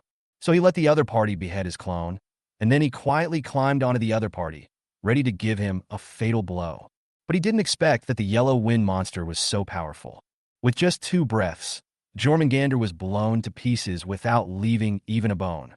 If it weren't for Jormungandr's dying attack at the last moment, Jiang Wenming would have planned to hide it and not expose this ability. But the situation was critical at the time, and he could not continue to hide his abilities. He had no choice but to show up and break the neck of the bearded God-loved one from behind. This led to the sudden reversal just now. You just used the art of 72 transformations? Did you learn from Bodhi Patriarch? No, Bodhi Patriarch has already closed the gates of the mountain and no longer preaches. Could it be that the monkey taught you this magical power? The yellow wind monster suddenly asked, but the tone of voice seemed a little. Chapter 53 Annie, the powder on your face has fallen off. Jiang Wenming's heart skipped a beat. Thinking of the conflict between them, he didn't know whether he should tell the truth or not. As if seeing Jiang Wenming's embarrassment, Huang Fengwei suddenly smiled. You don't have to be nervous. I just didn't expect the monkey to be still alive, so I just asked casually. Senior, the past is like smoke, it's all gone. He was just a pitiful pawn. If the demon king of my demon race was still alive, There would be no way that the Buddhist sect would bully us like this. Having said that, he looked at Jiang Wenming deeply, until he made the other person feel scared, and then he continued to speak. Since you are the descendant of the Demon King, you should reorganize our demon clan and restore its former glory. But I am a human, not a demon. Jiang Wenming felt that the other party seemed to have misunderstood something. Human race? Ha! In ancient times you also belonged to my demon race. Don't forget that the goddess Nywa who created you is a saint of my demon race. Ah, senior, you mean that we humans also belong to the demon race, but if that's the case, then why can't the demon race's power system be compatible with that of humans? Jiang Wenming clearly remembered that there was indeed an example in the original owner's memory of awakening the human race's power system and then failing to summon the demon race. The demons are unruly by nature. Without absolute power or status, they will never respond to the call. But you are different. You are the descendant of the Demon King, and your status is equal to that of the Human King. No one in the world, except the Witch Clan, dares to refuse your call. Huang Fengguai was hinting to Jiang Wenming that he should not stick to the existing rules because people are different. This served as a reminder to Jiang Wenming. Somehow, it reminded him of a text he learned in elementary school, The Little Pony Crossing the River. The cow said the river was very shallow, only up to the knees, but the squirrel said his companion drowned while crossing the river. Neither of them lied, they just ignored the gap between them. This is very similar to Jiang Wenming's current situation. Seeing Jiang Wenming fall into deep thought, Huang Fengguai did not continue speaking, but just looked at him quietly. A moment later, Jiang Wenming clasped his fists and saluted the other party. Thank you for your guidance, senior. It doesn't matter. Now that this matter is settled, I should leave. You step forward. Huang Fengguai waved his hand and asked Jiang Wenming to come forward. Jiang Wenming did as he was told and came up to the other party. The yellow wind monster raised his hand and lightly touched Jiang Wenming's forehead with his sharp claws. A piece of information flooded into Jiang Wenming's mind. 9-flavored divine wind. This is... Jiang Wenming was both surprised and delighted. You helped me just now, so this is my return gift to you. Although the magical power that the monkey taught you is amazing, it is only a supplementary means after all. As the young master of the demon clan, how can you lack the art of killing? This 9-flavored divine wind is a top-level magical power. Even in ancient times, it is an incredible skill. If you can comprehend a little bit, you will benefit from it for the rest of your life. After the yellow wind monster finished speaking, his body turned into a ray of yellow wind and sank into the gate of creation. Welcome back, the yellow wind, great sage of the demon race. Jiang Wenming clasped his fists and shouted in the direction where the yellow wind monster left. Inside the Chinese pantheon, below the statue of Dijun, an oil lamp slowly appeared with the 3 words yellow wind monster engraved on it. These big guys are indeed particular people. They didn't forget to give me a magical power when they left. If every one of them is like this, I'm sure I can become an immortal right on the spot after the 4 empires are defeated. Jiang Wenming felt very happy. Just now, he took a quick glance at the magical powers taught to him by the yellow wind monster and knew that the other party was not bragging. This 9-flavor divine wind is indeed a top-level martial art with 3 levels in total. The first level, 3-flavor divine wind, can scrape gold and split rocks after being mastered. But it will be restrained by some spiritual treasures, such as wind-proof beads and wind-fixing pills. The second level of the 6 flavors divine wind can destroy bones and corrode souls, and no one below the saint can be immune. At this level, one is basically no longer affected by external objects. This is an attack on the primordial spirit. As for the great perfection of the 9-flavor divine wind, 9 is the extreme number, which means the ultimate. This is the wind of destruction that can destroy everything. Even a saint will be seriously injured if he doesn't die from it. Huang Fengguai has practiced for so many years, but has only perfected the first level of this magical power. Otherwise, he would not have been subdued by Lingji Bodhisattva. You should know that in Journey to the West, his Samadhi divine wind was described to be so powerful that the 9 heavens and 10 earths were all shaken with one breath. The world changed suddenly, and the yellow sand swirled without a trace. It pierces through the forest, breaks down the mountains and knocks down the pines and plum trees, and raises dirt and dust, causing the mountains to collapse. The Yellow River was completely muddy with waves, and the Xiang River was surging and turbulent.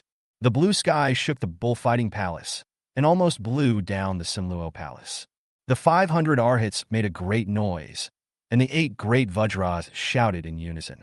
Manjushri's green-haired lion left, and Samanabhadra's white elephant is hard to find. Panga had seen wind before, but none of them was as hostile as this one. The heaven and earth are about to collapse, and the vast mountains and rivers are shaking. It could blow up the Tishita Palace in the 33 heavens above and knock down the Sunluo Palace below. According to the original novel, in the later period of Journey to the West, those monsters who came down to the mortal world only had the chance to escape to the mortal world because of the Samadhi divine wind he blew. When Jiang Wenming read this information, he thought it was just an exaggeration. Now it seems that this should be the 9-flavored divine wind. All I can say is that if Sun Wukong was not the protagonist, and the yellow wind monster had intended to let him go, he would have lost as many lives as he had. Just look at Jormungandr to understand this. He was the one who bit the god of thunder to death in Ragnarok in Norse mythology. As a result, the yellow wind monster blew away everything without leaving any trace. Please invite the Huaxia Empire representative to the stage for the second match. Bobby's voice interrupted Jiang Wenming's thoughts. Do you want to take a break and let me fight for you first? Long Yu was worried that Jiang Wenming was consuming too much energy, so he asked tentatively. It's okay, I can continue. Jiang Wenming grinned. In fact, his condition now is even better than before, and he is even impatient to try the power of Samadhi divine wind. Hearing Jiang Wenming say this, Long Yu no longer insisted and reached out to pat him on the shoulder to show encouragement. When I stepped onto the stage, I saw the second contestant of The Sun Never Sets. This was a blonde beauty with a curvy figure. When she saw Jiang Wenming coming on stage, she threw him a wink. Handsome boy, would you like to consider joining our empire? With your abilities, if you just come over, we can satisfy you with whatever you want. As he spoke, he licked his lips, which was full of suggestive meaning. Fuck, the people from the never-setting sun are so shameless that they actually use seduction to seduce God Jiang. Don't panic, Master Jiang. Let me help you deal with this evil woman. How dare the bald donkey snatch the nun from this poor Taoist priest? Are you blind? I'm a programmer, not a bald man. See, there's no plaid shirt. Fuck, you look like a good employee, more dedicated than a bald donkey. You shameless foreign girl. How dare you seduce my God Jiang? God Jiang, please don't agree to her. If you can't help it, I will help you later. That's right, we have so many beautiful women in China. Why would we go to their empire on which the sun never sets? Jiang Wenming looked her up and down and replied calmly. Annie, the powder on your face has fallen off. Chapter 54 Xuanwu versus Nidhogg. As soon as these words were spoken, the blonde beauty's smile froze, and it took her a while to realize that he was talking about her. Not only did he mock her for being old, he also said she wore too much makeup. This is simply the greatest humiliation for women. The audience burst into laughter, especially the female Chinese audience, who were grinning from ear to ear. God Jiang is so mean. After hearing this, I don't think that old woman will have the nerve to use the honey trap. That's right, look at her face. Her mouth is like a sausage. It's obvious that she had plastic surgery. She has the nerve to seduce my God Jiang with this appearance. How shameless. What do you mean by your God Jiang? He's obviously my husband, okay? Bah, slut, give your husband back. He's already in his 20s, and you still want to have sex with a young girl. How shameless. What do you know? I'm plump. Only kids like a yellow-haired girl like you. On the ring, Dai Qiangna was so angry at Jiang Wenming's words that her whole body was shaking, and her eyes were almost spitting fire. Fuck, I'm going to skin you alive later. Dai Qiangna cursed with gritted teeth. Stop shaking. It will be so embarrassing if the silicone falls out. Jiang Wenming replied calmly. Dai Qiangna was stunned and didn't understand what he meant. However, the Chinese audience burst into laughter again. Fuck, God Jiang has a really venomous tongue. He really picks on the weak spots. It hurts my friend, Shrimp and Pig Heart. Mom, why did Brother Jiangshin say that if you shake it again, the silicone will fall out? A little girl looked at her mother with curiosity. Don't ask so many questions, kid. The young woman next to her unconsciously lowered her head and glanced at her chest. Ahem. Both players please enter the Gate of Fortune. Bobby came out at the right time to put an end to the verbal battle between the two. Furluckin's here. Dai Qiangna snorted coldly and twisted her hips to enter the Gate of Creation. Jiang Wenming curled his lips in disdain and entered the Gate of Creation. Soon 10 statues appeared before him. Jiang Wenming took a look and found that many of them had appeared in the previous round, and only 3 were new. A 3-legged crow, a turtle with a snake's tail, and a little boy of 6 or 7 years old. There is no need to say much about the three-legged crow. There is no other possibility except the golden crow. Its body is like a turtle, but its tail is that of a snake. This image must be Xuanwu. Jiang Wenming was a little unsure about the last little kid. She was wearing a belly band, a longevity lock around her neck, and a battle skirt. She had an arrogant look on her face and had a gold ring on each of her hands and feet. She stood barefoot. It feels a bit like Neza's childhood, but it also feels a bit wrong. I remember Neza never had a teapot lid hairstyle. Could it be Red Boy?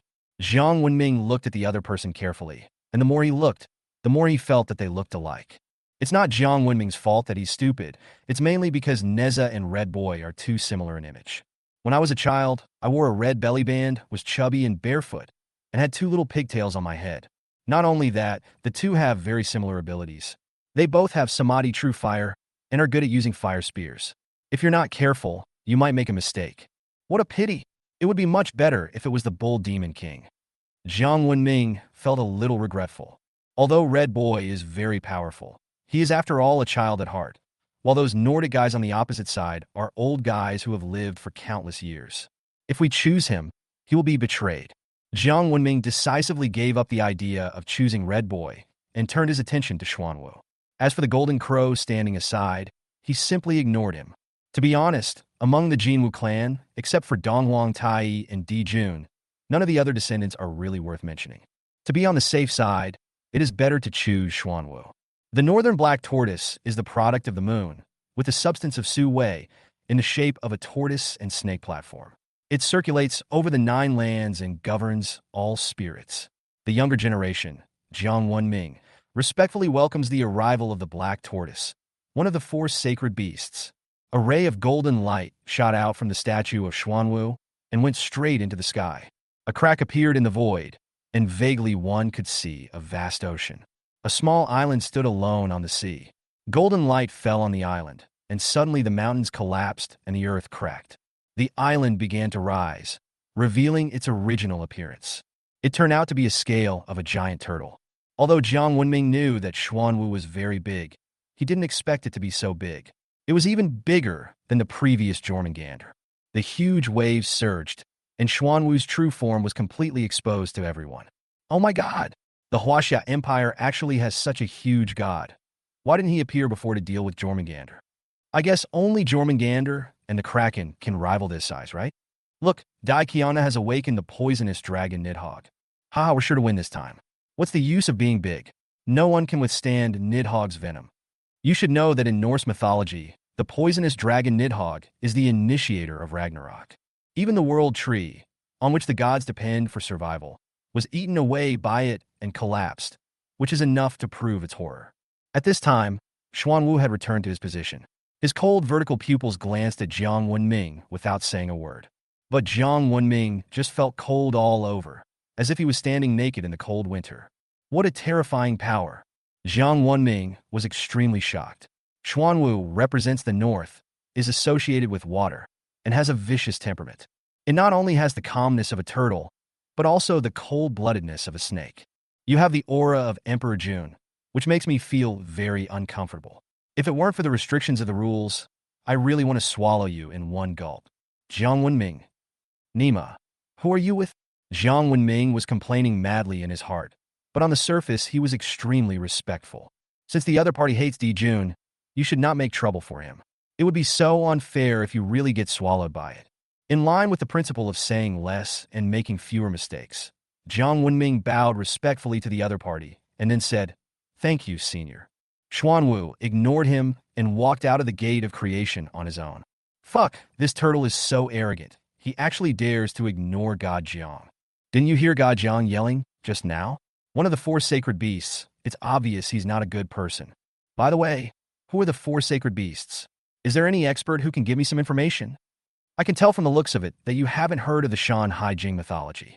In the Shan Hai Jing, written by God Jiang, it is recorded that the 4 sacred beasts are the azure dragon in the east, the white tiger in the west, the vermilion bird in the south, and the black tortoise in the north.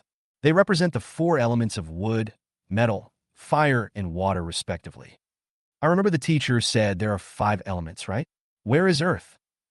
2 is Qilin, the leader of the sacred beasts, and a lucky beast different from them. I see.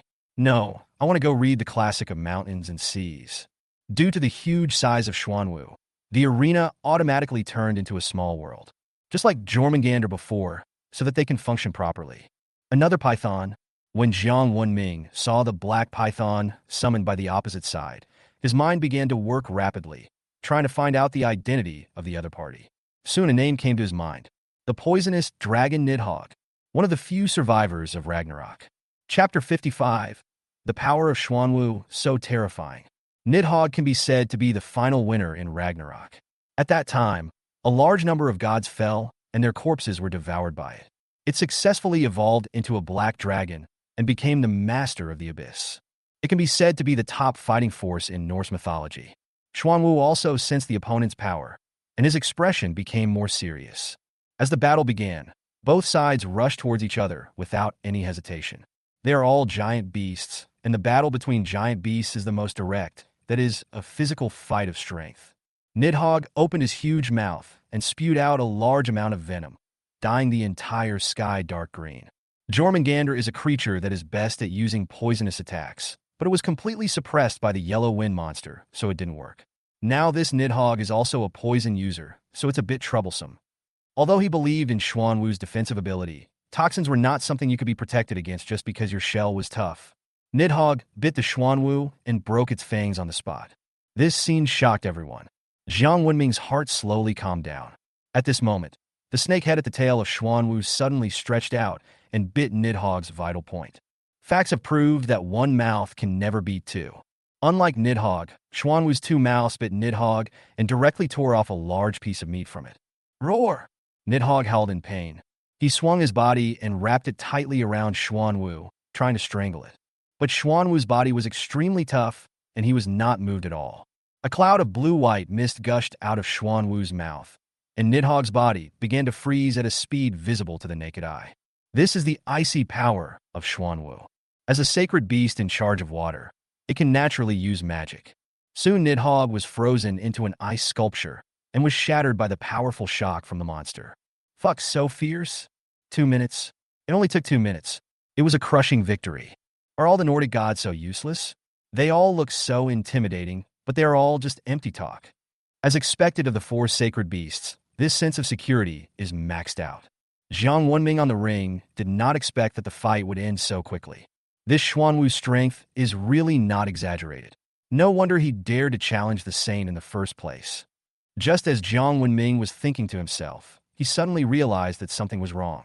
No, it's not dead yet, because Poppy did not come out to announce the end of the game, and the opponent's Daikiona did not die. This means that Nidhogg is still alive. Xuanwu, who was originally preparing to leave, paused slightly when he heard this.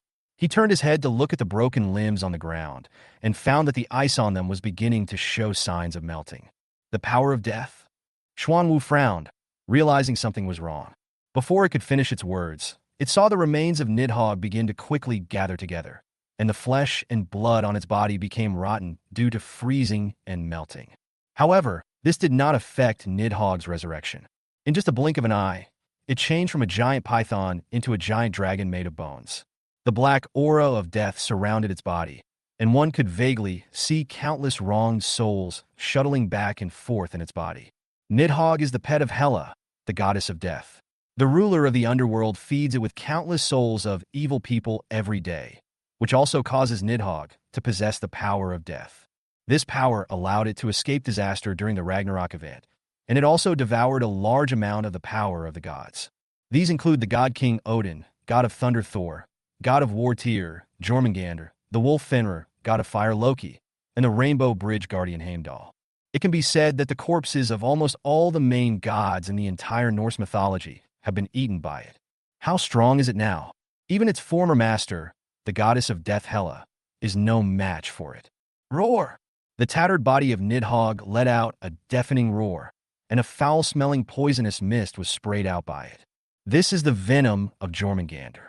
Although Xuanwu could ignore Nidhogg's bite, it did not dare to touch the poison because it clearly felt that Nidhogg was many times stronger than before.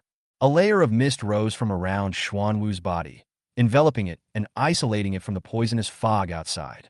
Seeing this, Nidhogg flapped the pair of fleshy wings behind him, and his speed suddenly increased, and his four sharp claws grabbed toward Xuanwu's head. The power of the demon wolf Fenrir. As the eldest son of the fire god Loki and the giantess Angerboda, the demon wolf Fenrir can be said to have inherited the advantages of both parties. He not only controls the power of fire, but also has an extremely strong body. After devouring its corpse, Nidhogg also gained corresponding abilities. The sharp claws pierced through the mist surrounding the Xuanwu and landed on its shell. Sizzle. A harsh friction sound was heard, and the shell that Xuanwu was so proud of was scratched with more than a dozen white marks. Xuanwu's eyes narrowed. As one of the four sacred beasts, it was actually scratched by a monster that only knew how to use brute force. This is simply a shame. The limbs were raised high and then fell heavily to the ground. Zhenhai, Zhenyue. In an instant, the sky collapsed and the earth broke apart. Everyone says that Xuanwu belongs to water, but they forget that it also controls the power of the earth. The snake represents water and the turtle represents earth. This is the real Xuanwu. It is bulky and cannot fly, but this is not its weakness because no one dares to fly in front of it. Countless sea water gushed out from the ground, and the black dragon Nidhogg, flying high in the sky, seemed to be hit by something suddenly, and his entire body fell vertically. This is the gravity from the earth. The higher you fly, the stronger the gravity pull you experience. If Nidhogg had flown a few hundred meters higher, he might have been smashed into pieces by now. Even so, Nidhogg was still almost torn apart by the blow. Clearly causing the earth to shake, the entire place was dead silent, with no sound at all. Do I have tinnitus?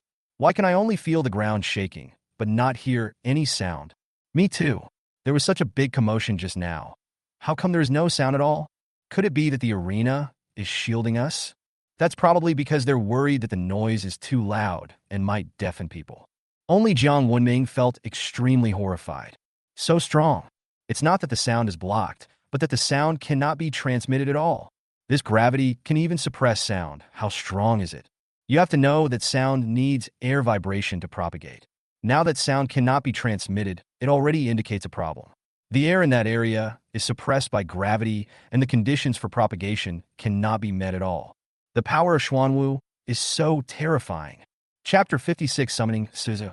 There was deathly silence in the field. Xuanwu's body was like a mountain, emitting a heavy aura, and every step he took made the earth tremble. At this moment, Nidhogg was pinned to the ground by gravity, unable to move at all. He could only watch Xuanwu walking towards him. Smash! Xuanwu raised one of his legs that was like a pillar of heaven and stepped towards Nidhogg's head. Roar! Nidhogg suddenly opened his mouth and blew a breath of dragon's breath toward Xuanwu. The scorching flames, sticky and scorching, sprayed on his Xuanwu face to face, instantly turning it into a fireball. This is the eternal fire from the fire giant Surtur. Legend has it that this flame will never go out. In fact, this is true. Although Nidhogg devoured the fire giant Surtur, the flame never dissipated, but continued to burn inside its body. As long as the flame was there, it would not truly die. The scorching flames burned on Xuanwu's body, making a sizzling sound. But this did not stop Xuanwu's giant foot from falling. Bang! The giant foot landed on Nidhogg's head and crushed it. The powerful force tore the earth apart, forming bottomless canyons. The eternal fire on its body fell to the ground and into the canyon, instantly melting the earth and turning it into magma. Nidhogg, who was originally crushed by it, appeared again. This time, his whole body was covered with flames and he looked like a fire dragon. When Xuanwu saw this scene, he opened his mouth and spewed out a stream of cold air. The surrounding magma cooled rapidly, and a layer of frost continued to spread around with the basalt as the center. However, when this cold air was about to approach Nidhogg, it was directly evaporated by the high temperature on its body. A large amount of white mist rose up, gradually submerging the figures of the two giant beasts. Although Nidhogg is not as powerful as Xuanwu, it has devoured the bodies of the Norse gods. In a sense, it is the combination of the Norse gods. Xuanwu is fighting against the entire Norse god realm with his own strength. Although this may sound a bit exaggerated, it is indeed the case now. If Nidhogg had not been unable to exert the full power of the gods, Xuanwu would probably have been defeated by now. Just when Jiang Wenming was still thinking about how to help Xuanwu, a sound of breaking air suddenly came from the side. He saw two black snakes rushing towards him. Black snake? Jiang Wenming was stunned.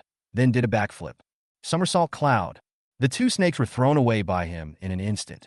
Dai Qiangna was speechless when she saw Jiang Wenming flying several thousand meters away. Fuck, you can even run away with this.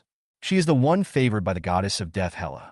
This time, she received an oracle asking her to capture the one favored by the Huaxia Empire.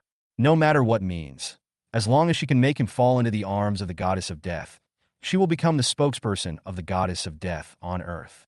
This is also the reason why she showed her goodwill to Jiang Wenming from the very beginning. Because this was the person specifically designated by the goddess of death. Although she did not know why the goddess of death issued such an oracle, as a believer, she could only choose to accept it and obey unconditionally. Unfortunately, Jiang Wenming rejected her invitation. In that case, she could only kill him and sacrifice his soul to the goddess of death.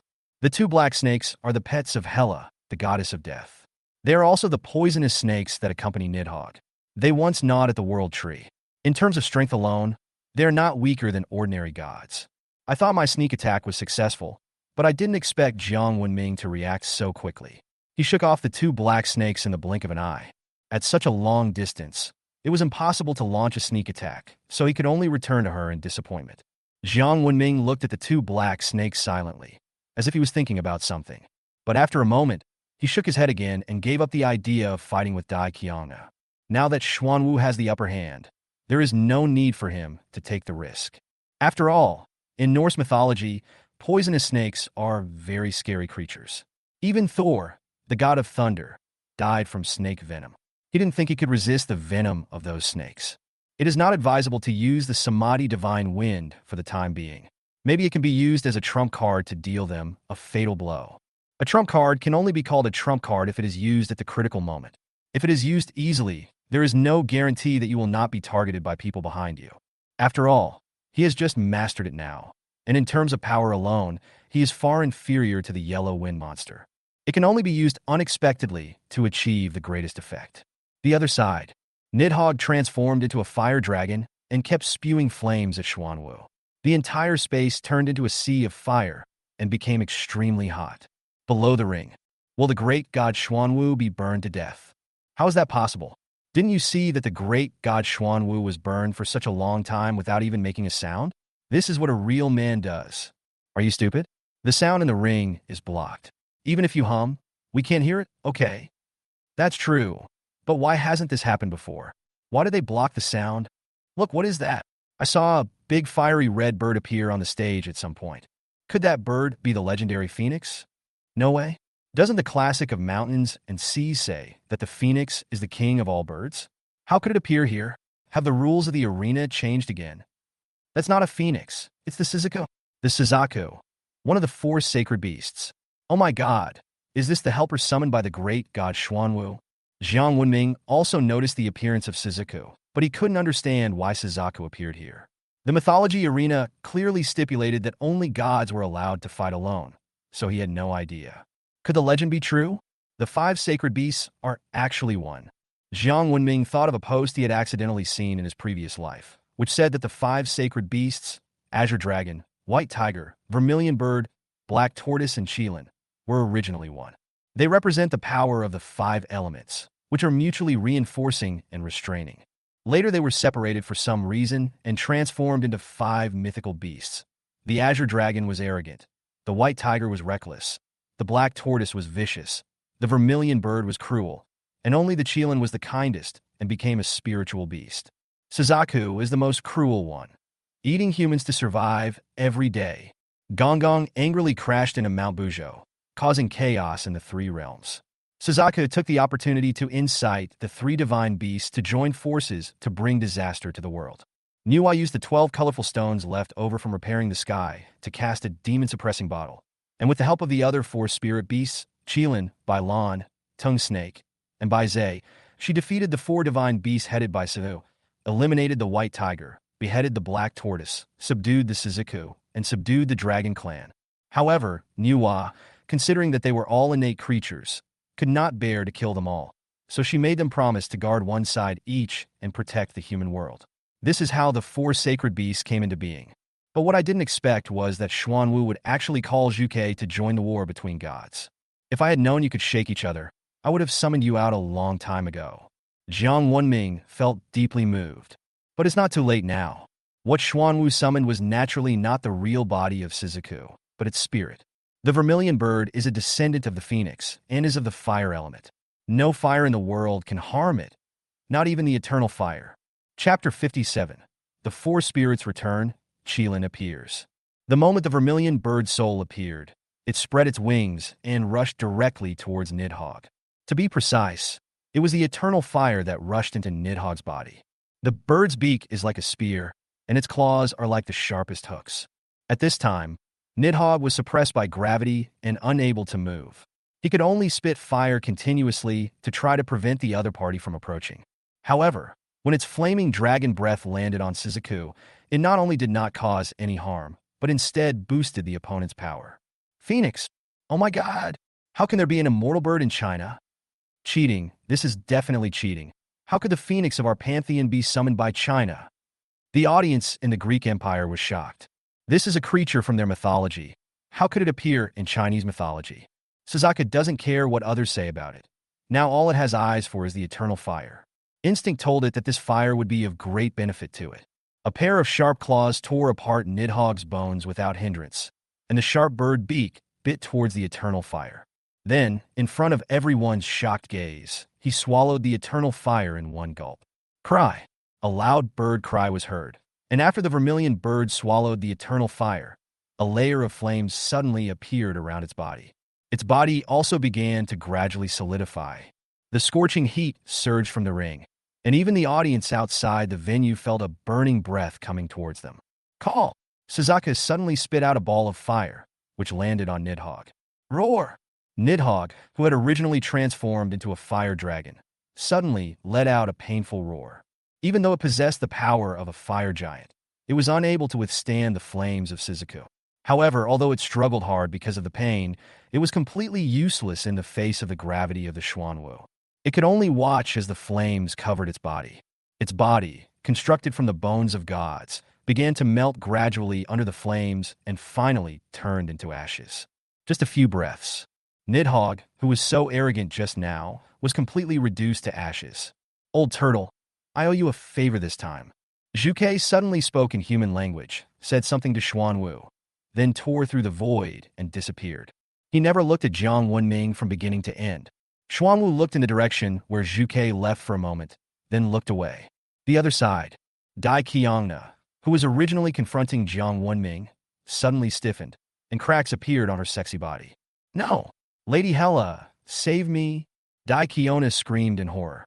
However, her screams had no effect at all, and her body began to crumble bit by bit, as if it was weathering, until it disappears completely. In this ring battle, the Huaxia Empire wins. As the host Bobby came out to announce the results of the competition, the audience in the Huaxia region could no longer contain their excitement and began to cheer. God Jiang is awesome. God Xuanwu is awesome. Down with the British Empire. God Jiang, I'm still single.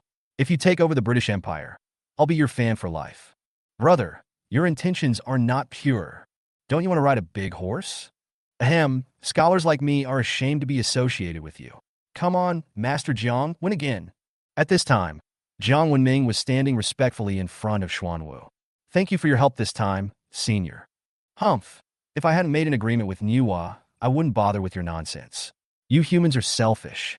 Since you gave up your faith in the gods, why do you need our help now? Xuanwu's words were full of disdain and sarcasm. Obviously, he was angry. Jiang Wenming was speechless for a moment, and the audience in the Chinese region felt as if their necks were being strangled after hearing these words. The scene suddenly became awkward. There is no way to refute this because it is true. Whether in the past or now, they seem to be like this. They only remember to offer sacrifices and pray to the gods when they need them. When it is not needed, no one cares about it at all. Compared with other empires, this is simply a world of difference. When Xuanwu said it in public, he suddenly felt ashamed. Jiang Wenming was about to open his mouth to defend himself when he heard a voice coming from the audience. Please forgive us, great god Xuanwu. We know we are wrong. Jiang Wenming looked back and saw Li Jianguo bowing 90 degrees and saluting to Xuanwu. Wearing the dragon energy of national destiny, it seems that you are the leader of the human race of this generation. but it's a pity that you are too weak." Xuanwu glanced at him and shook his head in disappointment. In their time, the leaders of every race were powerful. Even the human race, which had the weakest individual combat power, had leaders of astonishing strength at the time. It's not like now. There's not even a trace of strength in my body. He is just a pure mortal at such an old age, with weak chi and blood. If it weren't for the dragon energy protecting his body, he would have fallen seriously ill long ago. What the senior taught us before is that it is our ignorance that has led to today's disaster. But please give us a chance to make amends. We have rebuilt the pantheon, and the incense and offerings will never stop in the future. Please give us a chance to make amends. A group of generals beside Li Jiangguo also stood up and saluted. Please give us a chance to make amends. The audience in the Huaxia region began to stand up one after another and bowed to Xuanwu. Seeing so many people begging, Xuanwu's expression finally eased a lot. It is better to rely on yourself than on others. If you want to gain the forgiveness of the gods, you should first get the response from your ancestors. After Xuanwu said this, he stopped talking. He glanced at Jiang Wenming, then strode into the gate of creation. "Welcome back, the great god Xuanwu, one of the four sacred beasts." Jiang Wenming bowed and shouted towards the other persons departing back. As Jiang Wenming finished his words, four beams of light shot up into the sky from the gate of creation. A giant basalt figure appeared and then disappeared into the northern pantheon. The northern black tortoise returns. A red bird covered in flames appeared and flew towards the pantheon in the south. The southern vermilion bird has returned. A huge blue dragon appeared and flew towards the eastern pantheon. The eastern azure dragon returns. A white tiger with hanging eyes appeared, roared to the sky, and then fell into the western pantheon. The white tiger of the west has returned. After the four sacred beasts entered the pantheon, China's national fortune soared again. This sudden change shocked everyone present. But that's not all. Just when everyone thought that it was over, a giant beast with a dragon head, deer horns, lion eyes, tiger back, bear waist, and snake scales rushed out from the gate of creation. Colorful, auspicious clouds emerged from under its feet, and wherever it passed, sweet rain fell. No matter whether it was people or livestock, all their diseases were cured after being baptized by the sweet rain. Even the crops began to grow rapidly after being watered by the sweet rain, and bore fruit in the blink of an eye. This is the auspicious beast Qilin.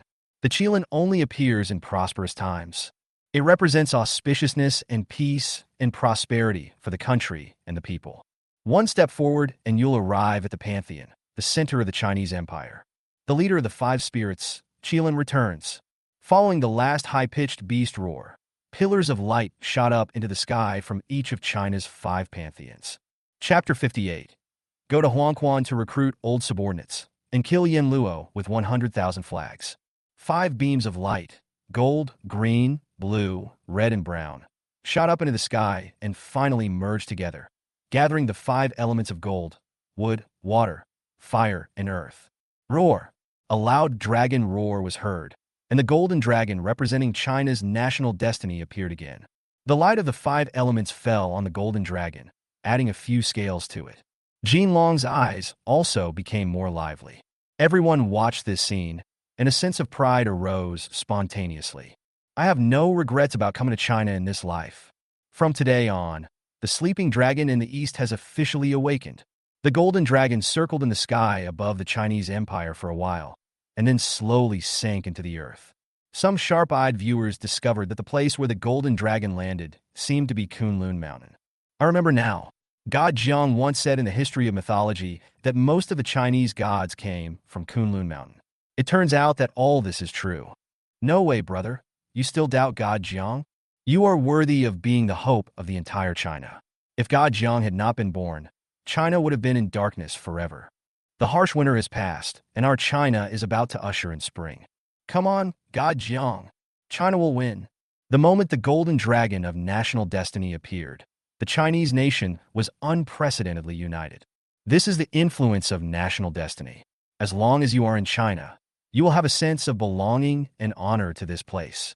Even the Sakura people who had just announced their joining of China were now kneeling on the ground with tears streaming down their faces. This is their root. Compared with this majestic and radiant dragon, the gods before them are nothing but trash. As more and more Chinese gods were awakened, They finally realized how ridiculous their previous ideas were.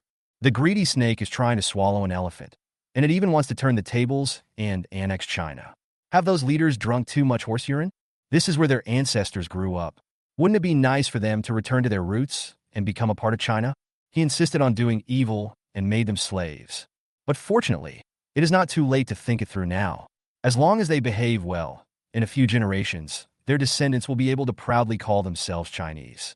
Not only the refugees from the Sakura country, but even the refugees from the India country were shocked by the golden dragon that just appeared. This is the totem of the Chinese Empire, majestic and domineering. Unlike their gods, they do not need sacrifices, offerings, or even self-mutilation from their believers before they will protect them. The gods of China don't want anything. Even if the Chinese people forget them, they will still stand up without hesitation when China is in crisis. Protect the Chinese Empire from wind and rain. This is God. This is the God they should believe in and worship. I want to join the Huaxia Empire and become a part of them. God of China, please accept us lost lambs. I am willing to be your most loyal servant, serve you all my life, and spread your glory. At this moment, countless Indians abandoned their original beliefs and turned to believe in the Chinese gods. Although they don't know who they should believe in among so many gods, China is not like India. The Chinese gods are very generous and do not mind people having multiple beliefs, which makes them call the gods merciful. After all, in India, if you dare to believe in a different god, you will be beaten at best or punished by God with death at worst. In such a comparison, the gods of China are simply the role models among gods. Thanks to the support of the people of India and Sakura country, China's national fortunes soared again. Compared to when Jiang Wenming first arrived in this world, he is more than twice as powerful. The benefits of the improved national fortunes are also becoming increasingly apparent. The intelligence of young children is awakened early, and they can speak when they are just 1 month old. The yield of crops in the fields is astonishing, and the most barren land can produce 10,000 kilograms of grain per moo. Even the old sow raised by Uncle Wang gave birth to more than a dozen piglets in 1 litter. The whole of China is thriving.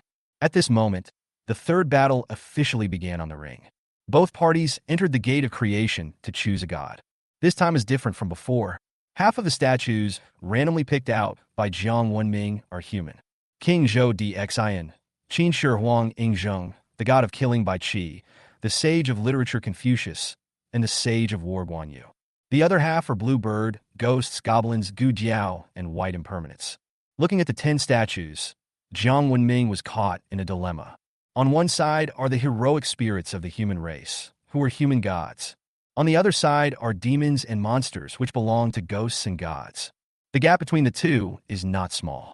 It can be said that these 5 human gods are all big guys, and any one of them can beat the 5 ghost gods. However, the power system that Jiang Wenming awakened was that of the demon race. If he rashly chose a human hero, he would easily suffer backlash. But if we don't choose them, these 5 ghosts and gods alone will not be able to defeat the gods of the British Empire. Outside the Gate of Fortune, everyone's eyes were on Jiang Wenming. Whether enemies or Chinese, they are all paying attention to his movements. Why hasn't God Jiang chosen yet? The time is almost up.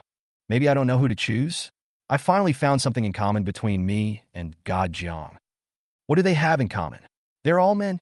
No, it's a matter of choice. With 10 seconds left in the countdown, Jiang Wenming finally made up his mind and decided to take a gamble. Yellow Wind Monster and Black Tortoise have said that we can also choose the heroic spirits and gods of the human race. My natal deity is Emperor Jun, so in terms of status, that should be enough. He didn't dare to choose King Dxin of Shang. After all, he was the last human king, and in terms of status, he was higher than him. Qin Shi Huang Ingzheng is a good choice, but he is best known for his political ability and his own strength is unknown, so he can only be ignored for the time being. Confucius, the sage of literature, although he looks tall and strong, with a broad back and even a ghost-like back, he is ultimately a scholar and is not suitable for fighting and killing. In the end, only the god of death Bai Qi and the god of war Guan Yu were left. This is much easier. Who needs Guan Yu when Bai Qi is here? Jiang Wenming walked up to the statue of Bai Qi and bowed to it. The people outside the venue exploded instantly. Wait, what is Jiang Shen going to do? That general in armor should be a heroic spirit, right? Isn't God Jiang a demon god? Could it be that the new demon god that was refreshed this time is one that God Jiang doesn't recognize, or is too weak? So he chose the human hero? Very likely. God Jiang, don't be confused. Choose the demon god next to you. God Jiang, it doesn't matter if you lose a game, but please don't be stupid. Cross-system summoning can kill people. Even Li Jianguo, who had been sitting firmly on the podium, became furious at this moment. He clenched his hands tightly together and stared at Jiang Wenming without blinking. I was afraid that he would turn into a bloody mist in the next moment. People inside and outside the Gate of Fortune had no way of interfering. They could only watch. How does it feel to be beheaded today? Starting a business is difficult and full of battles. I will go to Quantai to recruit my old subordinates, and with 100,000 flags, I will kill Yamaluo. The younger generation, Jiang Wenming, respectfully welcomes the arrival of Wu Jun, the god of killing by Qi. It's over. This is the voice of all Chinese people. Jiang Wenming actually summoned the human spirit across systems. Chapter 59, I am the great Qin Wu Jun. There were even many people who looked as if they couldn't bear it and secretly turned their heads away, not daring to continue looking down. Li Jianguo sat down on the chair like a deflated ball, looking a little dazed. It's not like no one has ever done cross-system summoning. In fact, there are quite a few of them every year. Some of these people do it intentionally, some do it unintentionally, but the result is the same. They are attacked by the gods and turned into blood mist. The principle is very simple. It is like being a disciple of different sections. When you encounter problems, you do not look for your own people, but instead go to other sects for help. Especially, the sect you seek help from may be at odds with your own sect. If you don't die, who will? Therefore, cross-system summoning has always been a taboo because they have no idea about the relationship between various systems and gods. However, today is destined to be a day that will go down in history because Jiang Wenming successfully summoned the human hero across systems. The expected blood mist did not appear. No, it's not that it didn't appear, but the place where it appeared was not where Jiang Wenming was, and it was not sent by him. I saw a crack in the void. A large amount of blood flowed out from inside, and through the gaps one could see that it was an ancient battlefield. There were broken limbs and smoke everywhere. There was only one figure standing on the ancient battlefield, wearing tattered armor and holding a sword that was still dripping with blood. He stood there like the center of the entire battlefield. Murderous intent. Unparalleled murderous intent. Even if you look at it for one more moment, you will feel the murderous intent stinging your eyes. Just like the real thing. Who is calling me? A deep and majestic voice sounded. Everyone present couldn't help but shudder. Even the battle-hardened generals, such as Long Yi, were shocked by the man before them. How many people did he have to kill to generate such a terrifying murderous intent? When did such a god of killing appear in their China? Junior Jiang Wenming pays homage to General Bai Qi, Lord of Wuhan. Jiang Wenming was also extremely nervous. Facing this god of death made him even more nervous than facing a ferocious beast. What is it? Bai Qi's cold eyes swept over Jiang Wenming and asked in a deep voice. The gods of foreign nations want to lay hands on China.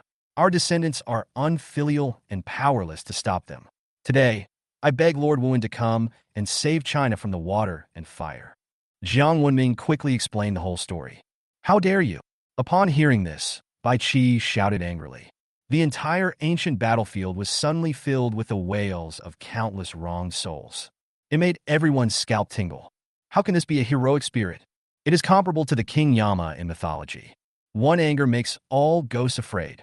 Is this kind of power really the heroic spirit of their human race? The blood mist surged, and Bai Qi's figure turned into a ray of blood light and sank into the statue in front of Jiang Wenming. Blood shot up into the sky, and the strong smell of blood made the audience around feel nauseous. Who dares to offend China? This sentence is not a question, because he does not need to ask the reason. He just needs to kill all those people. General Bai Qi, the foreign god, is outside. Jiang Wenming pointed outside the gate of creation. Whoa! Bai Qi put his fingers in his mouth and whistled. A tall horse ran out from the battlefield. Bai Qi jumped on it, holding the reins in one hand and holding a sword in the other. Rushed out directly, domineering, majestic, and decisive in killing. In just a moment, these three words were deeply imprinted in everyone's mind. Seeing Bai Qi rushing out, Jiang Wenming hurriedly trotted to catch up, just like a soldier following a general into battle. When you rush out of the gate of creation, you will see the gods summoned by the British Empire.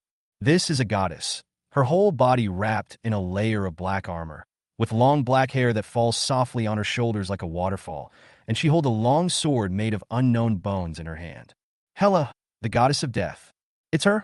Jiang Wenming's heart skipped a beat. This is the youngest daughter of Loki and the giantess Angrboda, the sister of the mortal serpent Jormungandr, the giant wolf Fenrir, and the master of the poisonous dragon Nidhogg. He is also in charge of the underworld and is the biggest culprit of Ragnarok. He can be said to be one of the most powerful gods in Norse mythology. In terms of status alone, he is similar to Hades, the god of the underworld, and Satan, the god of death, and his strength should be at the level of the king of gods. Jiang Wenming had never thought that Bai Qi's opponent would actually be her, and she had never thought that a powerful god-level warrior would really appear. Now that the name-calling is over, it is too late to change it. I just hope Bai Qi can hold on a little longer to buy him some time. Yes. In this game, Jiang Wenming had already given up hope against Bai Qi. If it were any other god, Bai Qi might be able to defeat him with his strength. But this one is the king of gods who controls death and darkness. Bai Qi had no chance of winning at all. His only hope now is that Bai Qi can hold on a little longer, buy him time, and kill the opponent's god-favored one. This is their only chance. Mortal. The goddess of death Hela was slightly stunned when she saw Bai Qi. She didn't expect that Jiang Wenming would summon a mortal this time. Is this a sign of contempt for her? Or is it that he no longer has any other gods to choose from? How dare you, you daring witch, invade China? When Bai Qi saw Hela, he urged his horse to charge towards the enemy without saying a word. General, be careful. Jiang Wenming was shocked. He didn't expect Bai Qi to be so stubborn. He rushed forward as soon as they met. This is somewhat inconsistent with the image of a strategic strategist in history books. However, Jiang Wenming's words were still a step too late. Bai Qi rode his warhorse and rushed straight towards Hela like lightning. The long sword in his hand emitted a bloody light and slashed towards the opponent's snow-white and delicate neck. Hela did not dodge or evade. When the sword was about to fall on her, she stretched out a snow-white and delicate hand and grasped Bai Qi's sword. "Oh, you foolish and arrogant mortal." After saying that, she squeezed the sword hard with her fingers, and it was broken into pieces. With a wave of his hand, countless sword fragments flew back towards Bai Qi. Seeing this, Bai Qi kicked his legs and jumped to the side. The warhorse under him was unable to dodge and was shot into a hornet's nest by the sword fragments. "Oh, you're quite skilled." Hela chuckled, and it was unclear whether it was praise or ridicule. Bai Qi's expression remained unchanged. He slowly placed his right hand on his waist, where there was a long sword. It was just a test. The battle really begins now. I will not kill nameless ghosts with my sword, so tell me your name, witch. The long sword was unsheathed and pointed directly at Hela. The moment the sword was unsheathed, it seemed as if countless wronged souls were wailing all around. Hela raised her eyebrows and looked at Bai Qi with interest. Such a strong, murderous intention. How about you lay down your weapons now and become my servant? How dare you? I am the Wuan Jun of the Great Qin. I will be loyal to the Great Qin my whole life. How dare you insult me, you villain? Look at my sword. Chapter 60, Ancient Qi Refining Technique. Faced with Hela's recruitment, Bai Qi not only did not feel happy, but felt unprecedented humiliation. Who is he? Lord Wuan of the Great Qin. Who in the world is worthy of being his master except King Ingzheng of Qin? Even King Ingzheng of Qin would call him Wuan Jun when he saw him, and would not treat him as a servant. How dare a mere foreign god humiliate him like this? Looking at the furious Bai Qi, Hela just smiled slightly and didn't care. She is God, the high and mighty God. He is the master of the dead. How could I care about the feelings of a mortal? I said I would let you be my servant. Then you are my servant. If you can't live, then I will take away your soul and make it serve me. This was not a difficult task for her, who controlled death. Bai Qi's sword fell, and Hela wanted to use the same trick again. But as soon as her palm touched Bai Qi's sword, she was instantly cut by the sword. Blood flowed between her fingers. If she had not reacted quickly enough, her hand might have been chopped off by the other party. How could a mere mortal hurt me? Hela looked at Bai Qi in surprise and doubt, as if she wanted to get to know him all over again. However, Bai Qi didn't care what she thought. He swung the sword in his hand, either chopping, slashing, stabbing, or thrusting. Every move is a killer. This is the killing skill he honed on the battlefield. It's not too fancy, and the purpose is to kill. Hela didn't dare to be so arrogant anymore and rushed forward with bone sword in hand. Soon she discovered that her swordsmanship was no match for Bai Qi's, and she was being suppressed by him the entire time. Good opportunity. Seeing that Hela was distracted, Bai Qi swung the sword in his hand and swept it across Hela's neck. A head flew up and fell to the ground. There was dead silence outside the venue. Even Jiang Wenming was stunned for a long time. The god-favored one from the empire on which the sun never sets turned pale with fear and tried to run away. But just after running 2 steps, he suddenly let out a scream, fell to the ground, and an illusory figure flew out of his body. That is his soul. We won. That should be it. But why hasn't the host announced the end of the game yet? After several previous reversals, no one dares to draw conclusions easily. No one knows what will happen until the last moment of the fight. The audience of the British Empire stood up one by one, looking more nervous than ever before. Because if they lose again, they will have lost 3 games. According to the rules of the arena, China can designate an area of theirs to plunder. Although their British Empire was powerful, its land area was pitifully small, even smaller than that of the Kingdom of Sakura. If a part of the land were really plundered, the country would probably be declared destroyed on the spot. We will not lose. We will follow the example of our ancestors and invade China, steal their treasures, play with their women, and colonize their land. Lady Hela is the goddess of death. How could she die at the hands of a mortal? This is impossible, absolutely impossible. Look, Lady Hela is moving. As the audience of the British Empire were anxious, Hela, whose head had been cut off, suddenly moved. The head that had fallen to the ground opened its eyes again. Human, are you ready to accept the wrath of God? Hela said, as the head flew back onto the body automatically. Black threads emerged from the broken neck and connected to the head in just the blink of an eye. The wound healed as before. Long live Lady Hela. The goddess of death is invincible. The audience of the British Empire began to cheer excitedly. Their god was alive again. He is actually a Taoist priest? Bai Qi frowned.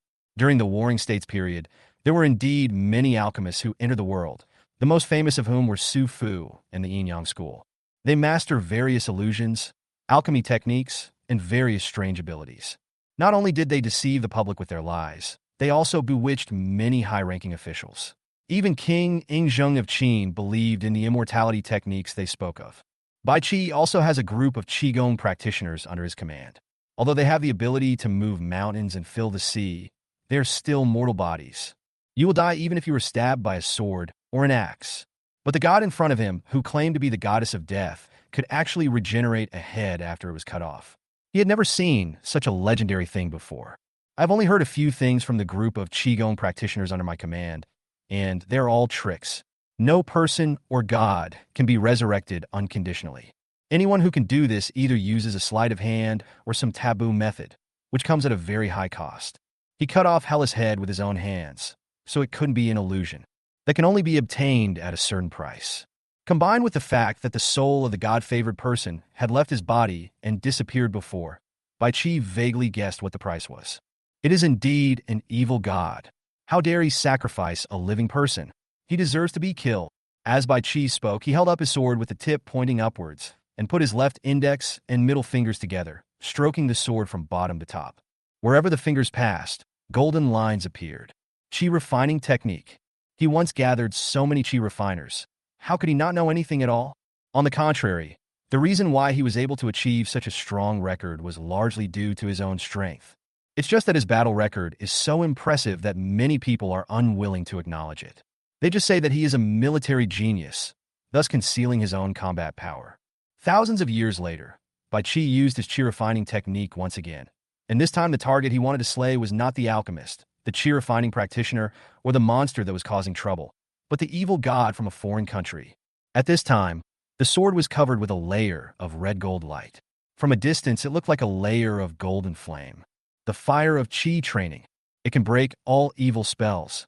This is a unique method used by ancient Qigong practitioners, and it is also the trump card that enables the human race to fight against ferocious beasts and demons. So cool. Does anyone know what that is? Could it be the legendary friction-generated heat? Friction creates heat. Use your fingers to make sparks for me. I know. This should be the Qi refining technique that God Jiang mentioned. It is the foundation of the human race and the magical power that mortals use to fight against gods. What? The foundation of the human race? How come I don't know that? No. Is there a brotherhood that's big enough to teach me? I have a gun. That's fine too. Since God Jiang knows, he should be able to do it. Let's ask him later to see if he can teach us. I'm willing to introduce my sister to him as his girlfriend. That makes sense. You're a really talented guy. I admire you. However, at this moment, the god Jiang they were talking about had a worried look on his face. The god-favored person on the opposite side died. Although he didn't know why the game hadn't ended yet, he could no longer rely on killing the opponent to end the game. The final outcome of this match still depends on General Bai Qi. Jiang Wenming felt so aggrieved. Who could have thought that Hela would kill her favorite with her own hands? And looking at the current situation, the rules of the ring seem to condone this kind of behavior, and it is not considered a failure of the game. Qi Refining Technique. 10,000 Swords Prison. Chapter 61. 800 Qin troops march out of Hanga Pass, and all the princes in the world are at their mercy. The long sword flew out of his hand into the sky, and in the blink of an eye it transformed into tens of thousands of Qi Refining long swords, falling towards Hela like a rain of swords. Ding, ding, ding. Hela kept waving the bone sword in her hand to block the falling rain of swords. However, the rain of swords seemed endless, submerging the entire arena, and Hela was also covered with scars from the Qi Refining sword. Lock! Bai Qi stretched out his hand and made a fist. All the Qi Refining swords emitted a scarlet light and connected to each other to form a magic circle. Cut! Bai Qi put his fingers together like a sword and slashed towards the void. Immediately, more than a dozen Qi Refining swords flew out and stabbed towards Hela. The black armor that Hela was so proud of was useless in front of the Qi Refining sword and was directly pierced through. The Qi Refining fire also began to spread over her body until she was burned to ashes. Bai Qi looked at the scene expressionlessly and prepared to leave. Oh, I underestimated you. Over the years, you are the first person who deserves my full strength. Wu and Jun Bai Qi, I will remember you. Hela, who had turned into ashes, condensed into shape again, chuckled, and stroked her ink-black hair with both hands. The next moment, every strand of her long hair stood up like the sharpest thorns. Hela spread her hands, and 2 silver swords appeared in her hands. He took graceful steps, walking towards the outside of the formation step by step. Come out, my servants. As she finished her words, the ground began to crack and hot magma emerged from the ground. A ferocious 3-headed hellhound crawled out from the ground, followed by a huge skeletal arm. 2 attendants, a man and a woman, appeared behind Hela. Following behind are countless dead souls. 3-headed hellhound Garm, Bone Guard Modgud Slogan Radi, Slogan Lot. Jiang Wenming cried out in shock. These are all Hela's direct descendants and the management of the Nordic underworld. I didn't expect Hela to summon them all. The original formation was smashed to pieces the moment the 3-headed hellhound Gam appeared. This ferocious beast is known as the gatekeeper of hell.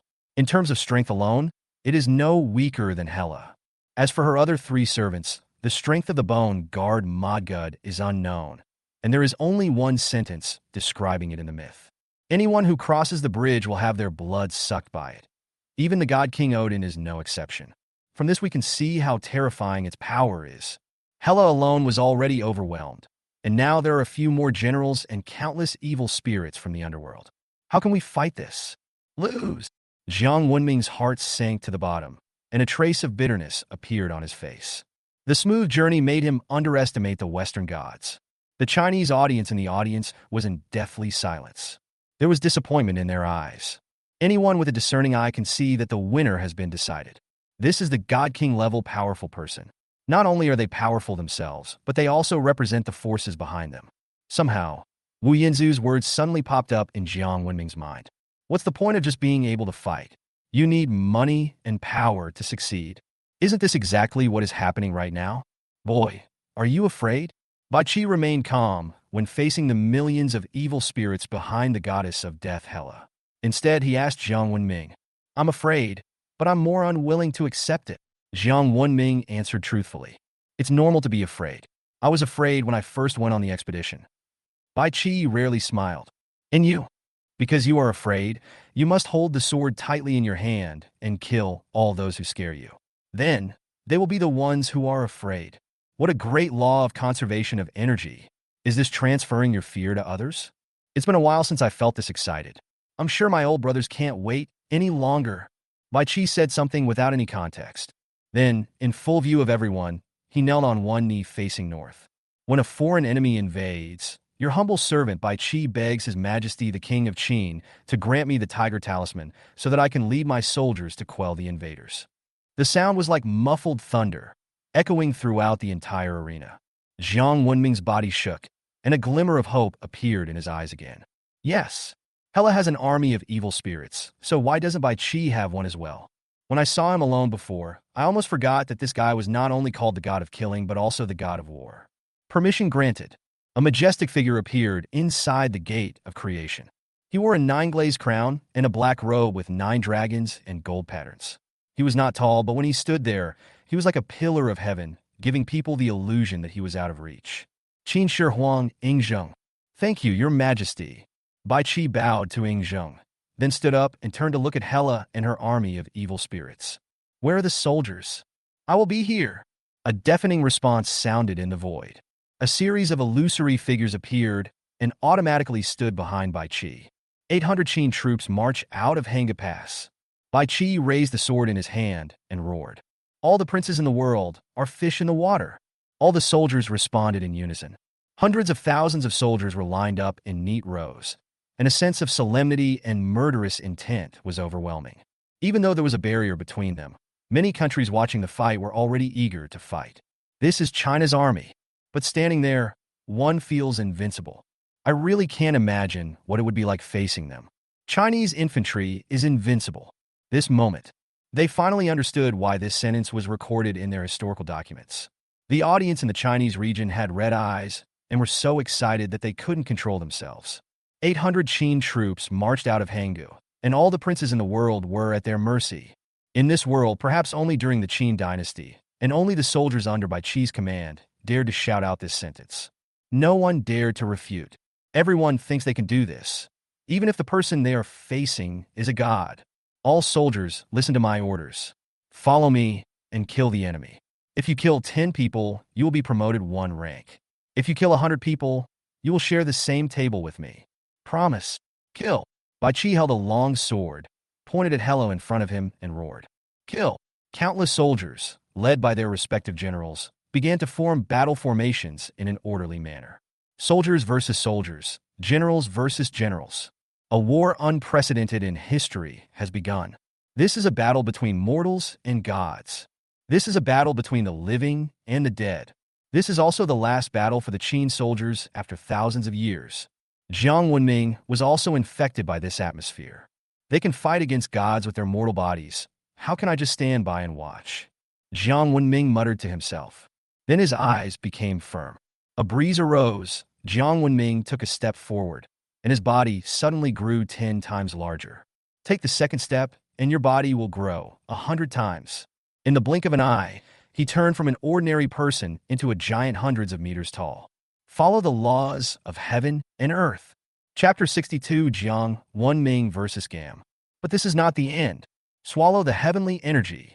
Jiang Wenming opened his arms, and the spiritual energy floating between heaven and earth gathered towards him madly. This kind of power? Jiang Wenming felt the strength in his body and clenched his hands unconsciously. This scene directly shocked the audience. How dare he get involved in a battle between gods? Idiot, you're courting death. You really think that you can do whatever you want just because you are a top-ranked God-favored one. You actually dare to participate in the battle between gods with your mortal body. China is courting its own demise. Such an ignorant person favored by God has appeared. As we all know, gods cannot actively attack the other gods' favored ones. But there is a prerequisite. That is, those favored by God cannot take the initiative to provoke God. Once they take the initiative to attack, it will be regarded as a provocation to God.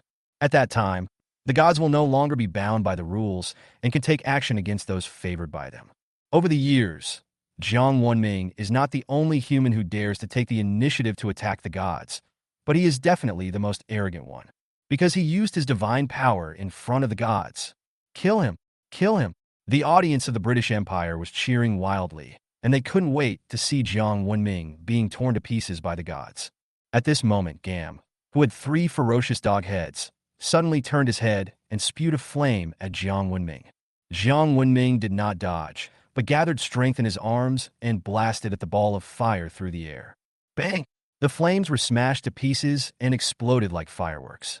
The British Empire audience who were cheering below the stage suddenly fell silent and stood there in a daze. It was as if a spell of immobilization had been cast upon him. God Jiang is awesome. As expected of God Jiang, he can actually fight against gods. So cool. God Jiang, beat them up. The audience in the Huaxia region suddenly became excited. He shattered the flames of the three-headed hellhound with one punch and remained unharmed. This means that he now has the strength to fight against gods. To compare with gods with mortal bodies, it turns out that humans can really do it. Brothers, beat the drums and cheer. I brought my Swana. Let's get the atmosphere started. It's time to let those idiots from abroad see what a real atmosphere group is. There is always a lack of atmosphere groups among Chinese audiences. Big drums are brought out, and Swana, and people are also ready. In terms of momentum, how could we lose to those foreigners? Boom, boom, boom. The sound of war drums rang out, instantly drowning out the shouts of the entire audience. Jiang Wenming on the ring also heard the drum beats, and his mouth twitched slightly. They really enjoy watching the fun, and no matter how big the event, they are all better than each other at making trouble. This year's audience is not easy to lead. God Jiang, be careful, the audience suddenly exclaimed. Jiang Wenming knew, without looking back, that he had been ambushed again. With a somersault, his huge body disappeared from the spot in the blink of an eye. This somersault cloud is really useful. One somersault can cover 180,000 meters. Although he is not that exaggerated now, it is still no problem for him to cover dozens of miles with one somersault. The three-headed dog of hell was as slow as a turtle that had just learned to walk in front of him. At this time, Bai Qi and his men had already fought against Hela's army of evil spirits, and the two sides were evenly matched. But Hela's side includes not only evil spirits, but also some huge monsters. This is Jiang Wenming's opponent. Oh, it would be nice to have a weapon. Although he took a knife before he went on stage, it was just an ordinary object and could not be used at all once his body became larger. In fact, his current clothes were all created by illusion, and the one he originally wore had long since exploded. Since close combat is impossible, the only option is ranged output. Thinking of this, Jiang Wenming raised his foot and stomped heavily on the ground. I want to crush the ground and dig out some stones. However, the ground remained unscathed. The scene was awkward for a while. He had seen other gods fighting before, and there was always flying sand and rocks, so he thought that the floor was just ordinary stone. But I never thought that this seemingly fragile ground is also fragile to different people. With his current strength, it would be amazing if he could just leave a mark on it, let alone smash it. Seeing that there was no way to produce gravel, Jiang Wenming could only give up the idea in disappointment. He opened his mouth, took a deep breath, and then used Samadhi divine wind. Call! A gust of wind blew out of his mouth. The three-headed hellhound that was originally running towards him was hit head-on by the Samadhi divine wind, and its body unconsciously took a few steps back. But he only took a few steps back and was not seriously injured. Roar! A deafening roar sounded. This caused the soldiers who were originally fighting against the evil spirits to cover their ears in pain. However, the evil spirits were not affected at all and began to take this opportunity to slaughter the soldiers crazily. In just the blink of an eye, tens of thousands of soldiers were killed. Damn it! Although Jiang Wenming was also dizzy and dazed, he was still able to remain conscious. Samadhi divine wind, tornado. Sound needs to travel through the air, so he now plans to use the storm to isolate the surrounding air so that Gam's roar cannot be transmitted. A giant tornado formed, enveloping Gam. But the next moment, Gam raised a huge claw and slapped the storm around his body. The storm suddenly dissipated. As the gatekeeper of the underworld, its body is extremely strong. How could it be afraid of Jiang Wenming, a third-rate Samadhi divine wind? Good skills, but too bad. This is a portrayal of Jiang Wenming at this time. If the yellow wind monster had used this skill, he would have probably blown Gam into pieces on the spot. Since we can't win, let's just delay it. Jiang Wenming began to change his strategy, taking advantage of his strong mobility and started running in circles, not giving Gam the opportunity to attack him. The other side. Bai Qi watched his subordinates suffer heavy losses, and his face became extremely embarrassed. The army of evil spirits keeps emerging from the ground and cannot be killed at all. Not only did he have to deal with Hela, but he also had to distract himself from directing the battle. As the battle escalated, he began to feel a little overwhelmed. This is not a solution. We need to catch the leader first. We must get rid of this evil woman in front of us. This is my thought. The sword in his hand once again burned with the fire of chi refining, and he rushed towards Hela. Before he reached Hela, he was stopped by a tall skeleton. The skeleton guards Modgud. Get lost! Bai Chi chopped Modgud's body with the sword in his hand, splitting its body in half. However, the next moment, the dry bones that he had broken apart came together again. He swung the huge axe in his hand and chopped towards Bai Chi's head. Bai Chi was about to step back to avoid it when he suddenly felt as if his body had entered a quagmire. Every movement was extremely strenuous. Two servants, a man and a woman, appeared. They were Hela's two servants, Slow Genrati and Slow Gonlot. General, please leave. At this moment, a general riding a war horse appeared, waving a spear in his hand, forcing the two men back and grabbing Bai Chi's hand. Before they could escape, they saw a cold light shooting towards them from afar. Puchi. Chapter 63, he is the god of war and the god of killing. A sharp sword stabbed out from behind the general and Bai Chi. Both of them fell off their horses. Jiang Wenming was shocked when he saw this scene and quickly ran towards the other party. However, Modgud and the other two blocked Jiang Wenming's way. Get lost! Jiang Wenming raised his foot and stepped towards the three people. At this moment, Gam arrived, and three ferocious dog heads aimed at Jiang Wenming's head and bit it. It was about to bite Jiang Wenming's head off. The next moment, Jiang Wenming's body suddenly shrank a lot, and he narrowly avoided the attack. He bent down, grabbed Bai Chi and the general, rolled on the spot, and moved away. Only then did I have time to check on the two of them. The general was dead, and Bai Chi was seriously injured. General. Jiang Wenming shouted. Ahem, boy, did I disappoint you? Bai Chi asked with a wry smile. No, it's already amazing that the general can fight against the gods with his mortal body. If there's anything to blame, it's because I'm too weak. If he also knew Qigong, he could share the burden with Bai Chi and prevent him from having to fight against a large number of enemies. God, huh? Is it really impossible to defeat him? Ahem. Bai Chi coughed up blood from the corner of his mouth, but his eyes were more determined than ever before. General Yu, help me up. Bai Chi struggled to stand up and saluted in the direction of Yingzheng. Your Majesty, please forgive me for my impoliteness. The shadow of Yingzheng inside the Gate of Creation had a serious face, and it was impossible to tell whether he was happy or angry. Since you are the god of war of the great Qin, Wu and Jun, then show your true strength. Don't let these barbarians look down on China. I will allow you to let go. Yingzheng's words left everyone a little confused. What does it mean to show real strength? What does it mean to allow him to let go? Could it be that before this, Bai Chi had never shown his true strength? A series of questions came to everyone's mind. Promise. Bai Chi clasped his fists and bowed, then slowly stood up. Boy, lend me your body. Bai Chi looked at Jiang Wenming and said in an unquestionable tone. Before Jiang Wenming could respond, Bai Chi's body suddenly disappeared and merged with Jiang Wenming. It was not until this moment that everyone noticed that Bai Chi did not exist in a physical body before. This is just a wisp of his fighting spirit. His real body had long since decayed, and the statue was unable to unleash his true strength. After the two merged, Jiang Wenming slowly opened his eyes. At this moment, he is both Jiang Wenming and Bai Chi. A murderous aura rushed straight into the sky. The audience outside the venue could feel a tingling sensation on their skin even from a distance. Whoever offends China shall die. Bai Chi roared, and a long sword quickly condensed in his hand, and the hot fire of Qi refining covered the sword body. With one slash of the sword, the evil spirits dozens of kilometers away didn't even have time to scream. It was reduced to ashes on the spot.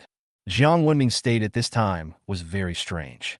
He was like a bystander. His body was controlled by Bai Chi, but it seemed like he was acting on his own. Strands of sword energy radiated out, and the army of evil spirits in front was wiped out in the blink of an eye.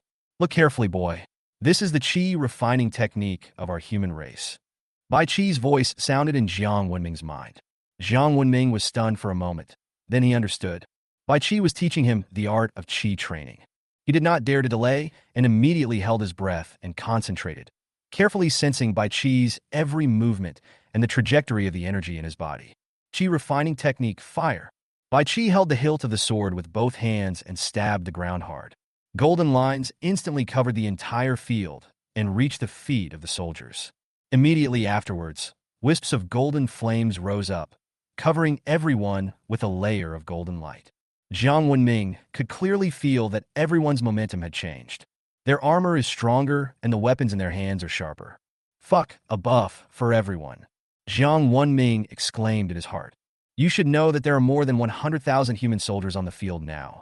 And Bai Chi's move directly gives everyone a layer of buff. It's so powerful that it's against the will of heaven. Form a formation, Bai Chi roared. After hearing the order, the soldiers quickly took action and gathered into formations. Dozens of golden light beams shot up into the sky, gathering all forces together in units of tens of thousands. This is Bai Chi's military formation. More than a dozen giants over 100 meters tall appeared. They were the generals who followed Bai Chi. Kill! Bai Chi led the way with a long sword in hand, followed closely by a dozen giant generals. Hela frowned. She could clearly feel that the enemies in front of her had changed. They were obviously so weak, but in the blink of an eye, they became as powerful as her servants. The advantage of high-end combat power was offset, and the advantage of human waves could not play its due role. The balance of victory was pulled back again. Gam! Hela shouted. The three-headed hellhound Garm instantly lowered its head and crouched at Hela's feet. Hela jumped up with a light leap. Then he pointed the sword in his hand at Bai Chi. Kill! Gam stood up, with hellfire burning on his body, and he spread his legs and ran wildly. Seeing this, Bai Chi shouted to Jiang Wenming in his heart. Please lend me your magical power. Jiang Wenming was stunned for a moment, then reacted. Not daring to delay, his mind moved and his consciousness connected with Bai Chi. From now on, the two can share each other's memories. Of course, he did not open all his memories to Bai Chi, but only shared his memories of battles and knowledge. At this time, Bai Chi was fully immersed in the battle and had no energy to pay attention to his little movements. But Jiang Wenming is different. He was unable to take part in the battle and could only watch it all as a spectator. Bai Chi's body suddenly grew 100 times larger. When Gam rushed over, he dodged sideways and swung out with the sword in his hand. This was not a slash, but a hit like hitting a baseball. Boom! Gam was like a fly, flying in the air, and suddenly someone slapped him to the ground. A head exploded on the spot, and Hela, who was standing on it, was surrounded by black air and began to cast spells at Bai Chi. Slow, old, weak, tired. All kinds of negative curses fell on Bai Chi. Rub! A ray of golden flame burned on Jiang Wenming's body. When those curses were touched by the Qi refining fire, they quickly turned into smoke and disappeared like snow under the scorching sun. Nightmare soul-eating. Seeing that her curse was ineffective, Hela immediately changed to another method.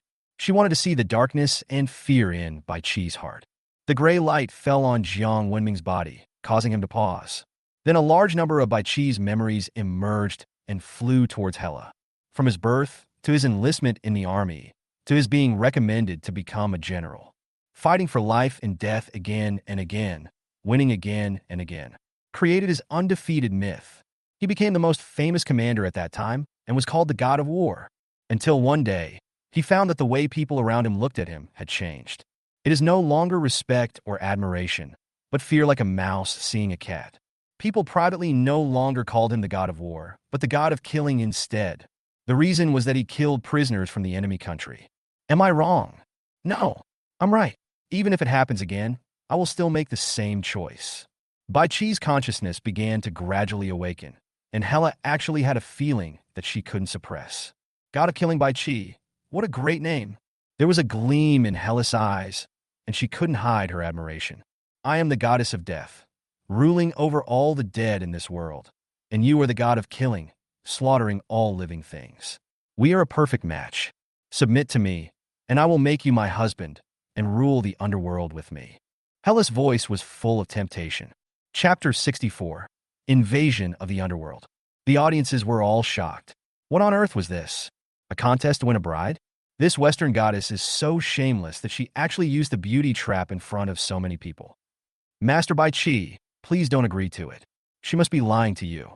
Of course, if you two are willing to submit to me, I will apply to let you two go and will not let the rules wipe you out. How about it? As if to increase her persuasiveness, Hela added another sentence. However, she only got one answer. You saw my fear, but have you ever seen my ideal? Bai Chi regained his mobility and looked at Hela expressionlessly. Ideal? Do people like us need such things? Hela showed a hint of sarcasm. A god of death who has killed countless people actually talks about his ideals to her. A goddess who controls death? That's our biggest difference. Bai Qi looked solemn, and the qi refining fire in his body burned again, this time more intensely than any previous time. The long sword in his hand was raised high, and a murderous intent rushed straight into the sky. Millions of wrong souls appeared and wailed under Bai Qi's pressure. I would rather fight for Qin and slaughter the 6 heroes. This is his ideal, to unify China and to save the Chinese people from suffering from war. So what if he is cursed for all eternity? This was true for Yingzheng, and so was he. Who would be willing to become a butcher who is feared if they can always be respected? It's just that I have a reason to do it. If I really have a choice, I would rather be a peddler than pick up a sword and kill others. Unfortunately, there is no if. Bai Qi's words were not passionate, and his tone was flat, but everyone could hear the helplessness in his tone. The sword fell, and Hela's body was split into 2. The scorching qi refining fire continued to burn Hela's body, but she quickly repaired it with countless evil spirits. Since you don't want to be my slave, then go die. After being beheaded twice in a row, Hela completely lost her patience. It is true that she can be resurrected infinitely, but this also comes at a price. Like now, being burned by the fire of refining qi, she has to fill it with evil spirits every moment. Bai Qi also noticed this. As long as the evil spirits in the underworld remain, Hela will never truly die. Thinking of this, Bai Qi's figure flashed and withdrew from Jiang Wenming's body. Boy, the poem you recited before was very good. Can you recite it again for me? Bai Qi looked at Jiang Wenming beside him. Are you talking about the 3 chapters of Miling? It turns out that poem is called 3 Chapters of Miling. What a good name. Bai Qi praised. How does it feel to be beheaded today? Starting a business is difficult and full of battles. I will go to Quantai to recruit my old subordinates with 100,000 flags to kill Yin Luo. Jiang Wenming read it again obediently. I'm going to the underworld to recruit my old subordinates, and with 100,000 flags, I'll kill Yama. Haha, I don't have a chance to kill Yama in the underworld, but I do want to try to kill the evil spirits in hell. Bai Qi smiled faintly. What are you going to do, General? Jiang Wenming had a bad feeling in his heart. Where are the soldiers? Bai Qi ignored Jiang Wenming and shouted to the soldiers behind him. I will be here. A dozen generals who had transformed into giants responded. Would you like to go to hell with me? I will follow the general till death. Okay, kill. After Bai Qi finished speaking, his body suddenly disintegrated and countless wronged souls flew out of his body. These were the enemy soldiers he had killed before. At this moment, Bai Qi gave up suppressing them and let them rush out. These wrong souls kept biting Bai Qi's body, but he seemed unaware. The evil spirit formed by millions of wrong souls was enough to change the expression of Hela, the goddess of death. Although she is in charge of the underworld, most of the spirits there are ordinary evil spirits. She has never seen so many evil spirits formed by soldiers. This time, Bai Qi did not attack her, but led millions of wrong souls and jumped into the underworld with her. Jiang Wenming was the only one left on the ring. And below the ring, everyone was shocked. How come the person disappeared during the fight? Oh no! General Bai Qi ran away with his sister-in-law. Ahem, the goddess of death. Don't talk nonsense. General Bai Qi is definitely not that kind of person. He must be fighting on another battlefield. We should pray for him. Can you broadcast the battle? We can't see anything now. Jiang Wenming originally planned to follow, but when he approached the entrance to the underworld, he was stopped by an invisible barrier. This is the land of the dead. The living must stop. The host, Bobby, appeared and put his hand on his shoulder. But if I don't go in, how can I participate in the battle? Jiang Wenming asked back. Wait. After Bobby finished speaking, he waved his hand and the scene of the underworld appeared on the ring.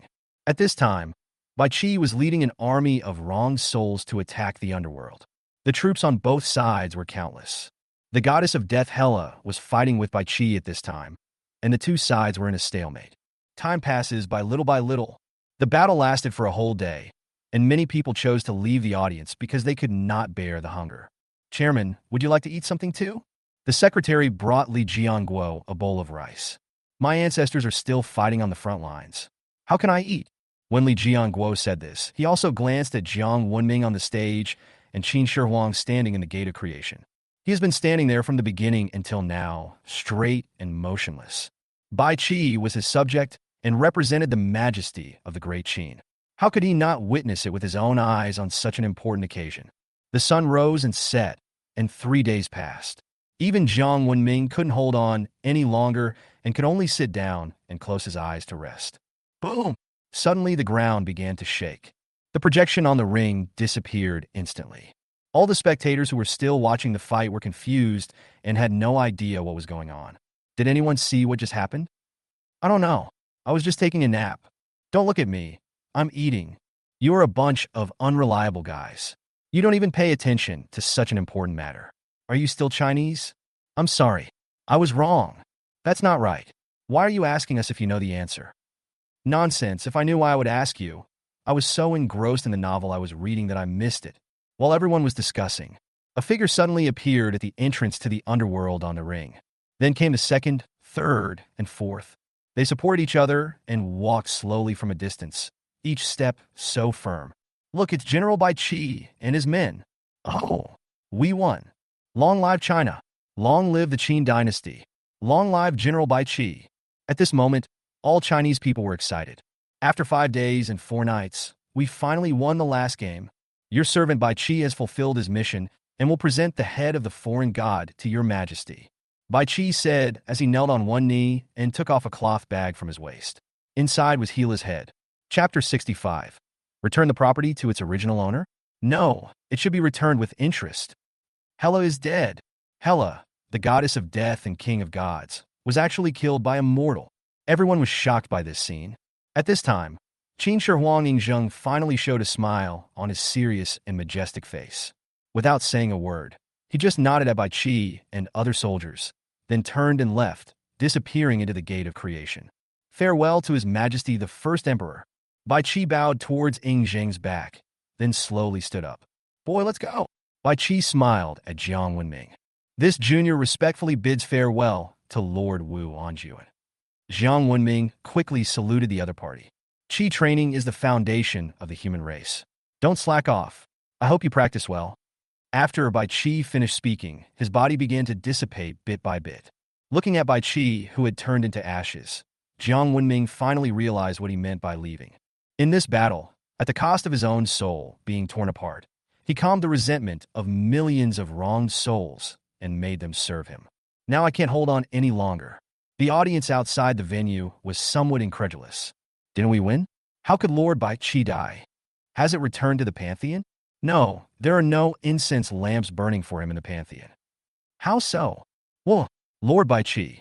Jiang Wenming stared at the place where Bai Qi disappeared, unable to come back to his senses for a long time. The two of them had only a short period of contact, but they shared memories, and he saw Bai Qi's life. Knowing how much pain this man, who is called the god of death, feels inside. Everyone thought he didn't care and called him a butcher, but he never explained to the world. He has carried the infamy for thousands of years, endured the resentment of millions of wronged souls, and was entangled in karma, unable to enter the cycle of reincarnation.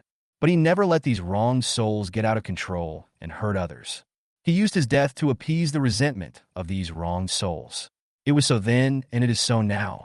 This man has been protecting this land in his own way. Now he can finally rest in peace.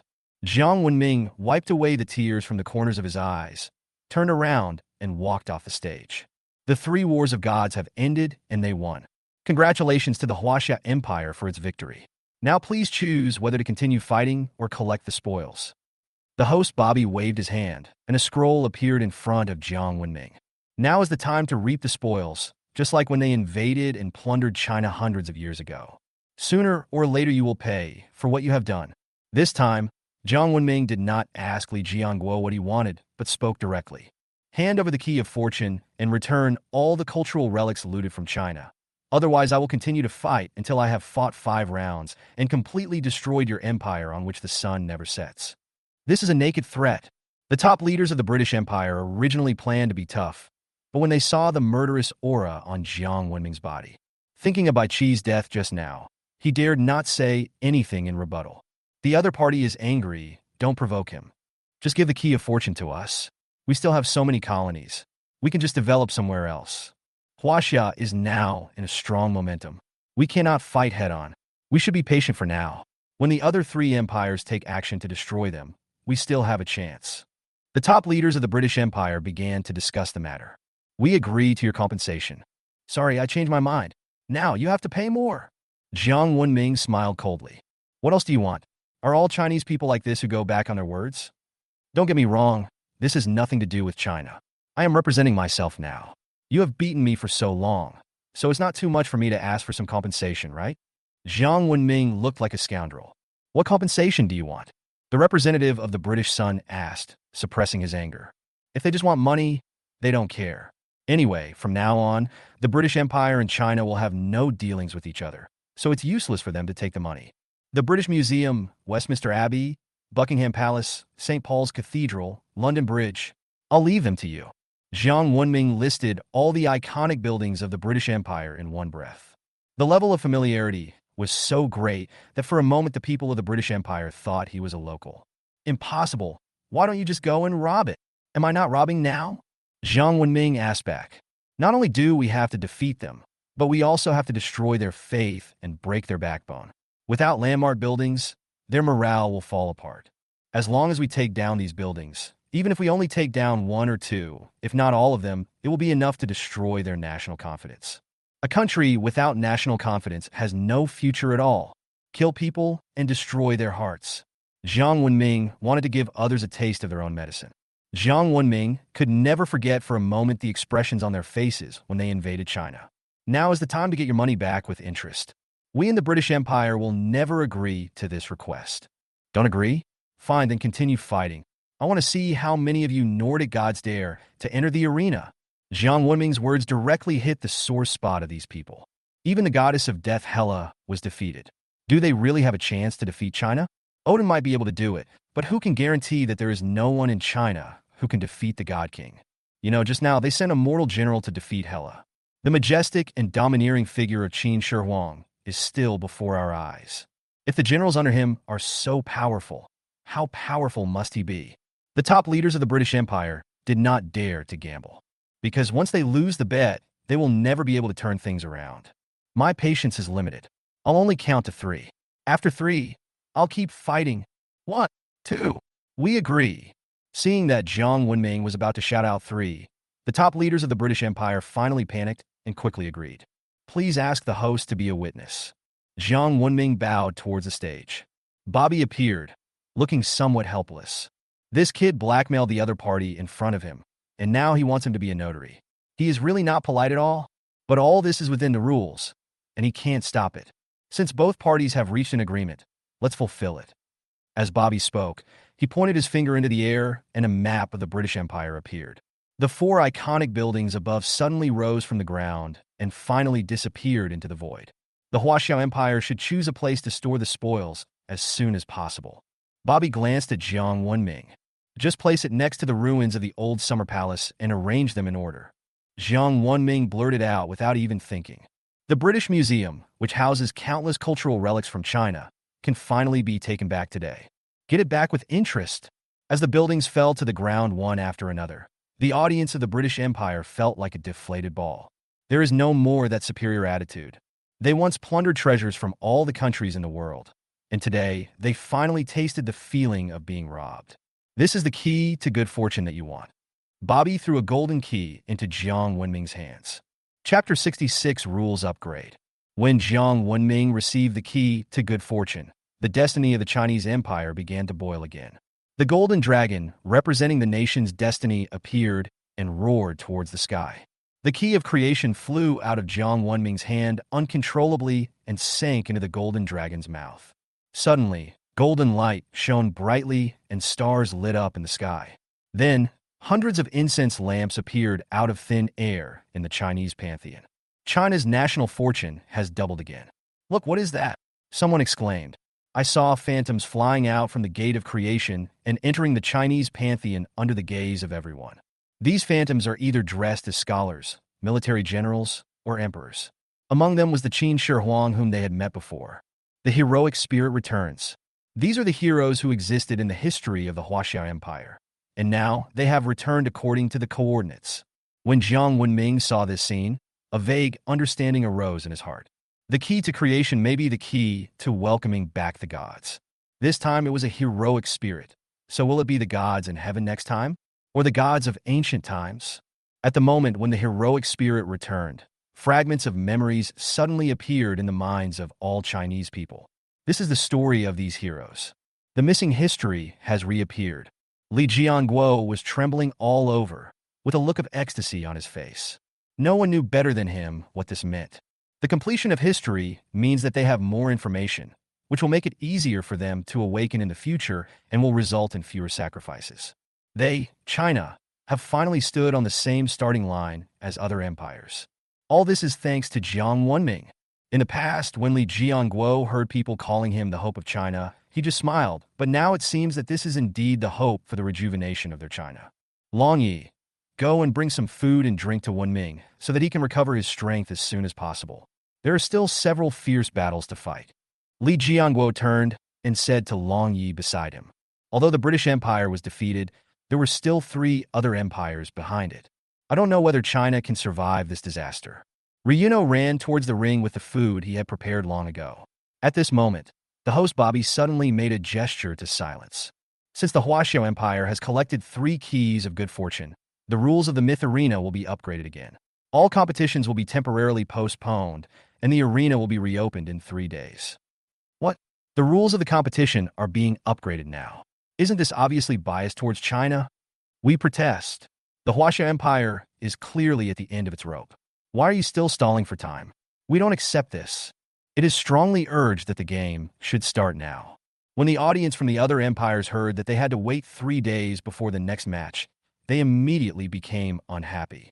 Anyone with a discerning eye could see that although China had won several games in a row, Jiang Wenming, as the main force, was already at the end of his strength. As long as he was consumed for some time, China would undoubtedly lose. As long as Jiang Wenming is dead, the rest of the people are nothing to worry about. After all, Jiang Wenming is the only one who knows the mythological history of various countries as well as he does. What makes you think I am discussing this with you? Bobby's voice was not loud, but when it reached everyone's ears, it made them shudder. He was so proud of himself that he almost forgot that the person in front of him was a real god. It would be easy to wipe them out. Seeing that no one dared to continue speaking, Bobby withdrew his gaze with satisfaction. The revival of China has become a certainty, and the return of the gods is only a matter of time. He doesn't mind doing the other person a favor. What's more, this is a rule that has been established before. No matter which country it is, as long as they collect the 3 keys of fortune, they can start a new mode. If they're all gathered together, they can welcome back the local gods. Now China has just taken the lead in achieving this. Upon hearing that there would be a 3-day rest period, Jiang Wenming's expression eased a lot. What he lacks most now is time. I have been fighting since I came to this world. Even though I have gained a lot of abilities, I have no chance to practice them. Now, he must take advantage of these 3 days to master the magical powers he has acquired as soon as possible. We must master the Samadhi Divine Wind and Qi refining technique as soon as possible. This is crucial for the upcoming battle. Jiang Wenming has already started to think about the next action plan in his mind. As he stepped off the stage, the audience in the Chinese region burst into earth-shaking cheers. God Jiang is awesome. God Jiang, I love you.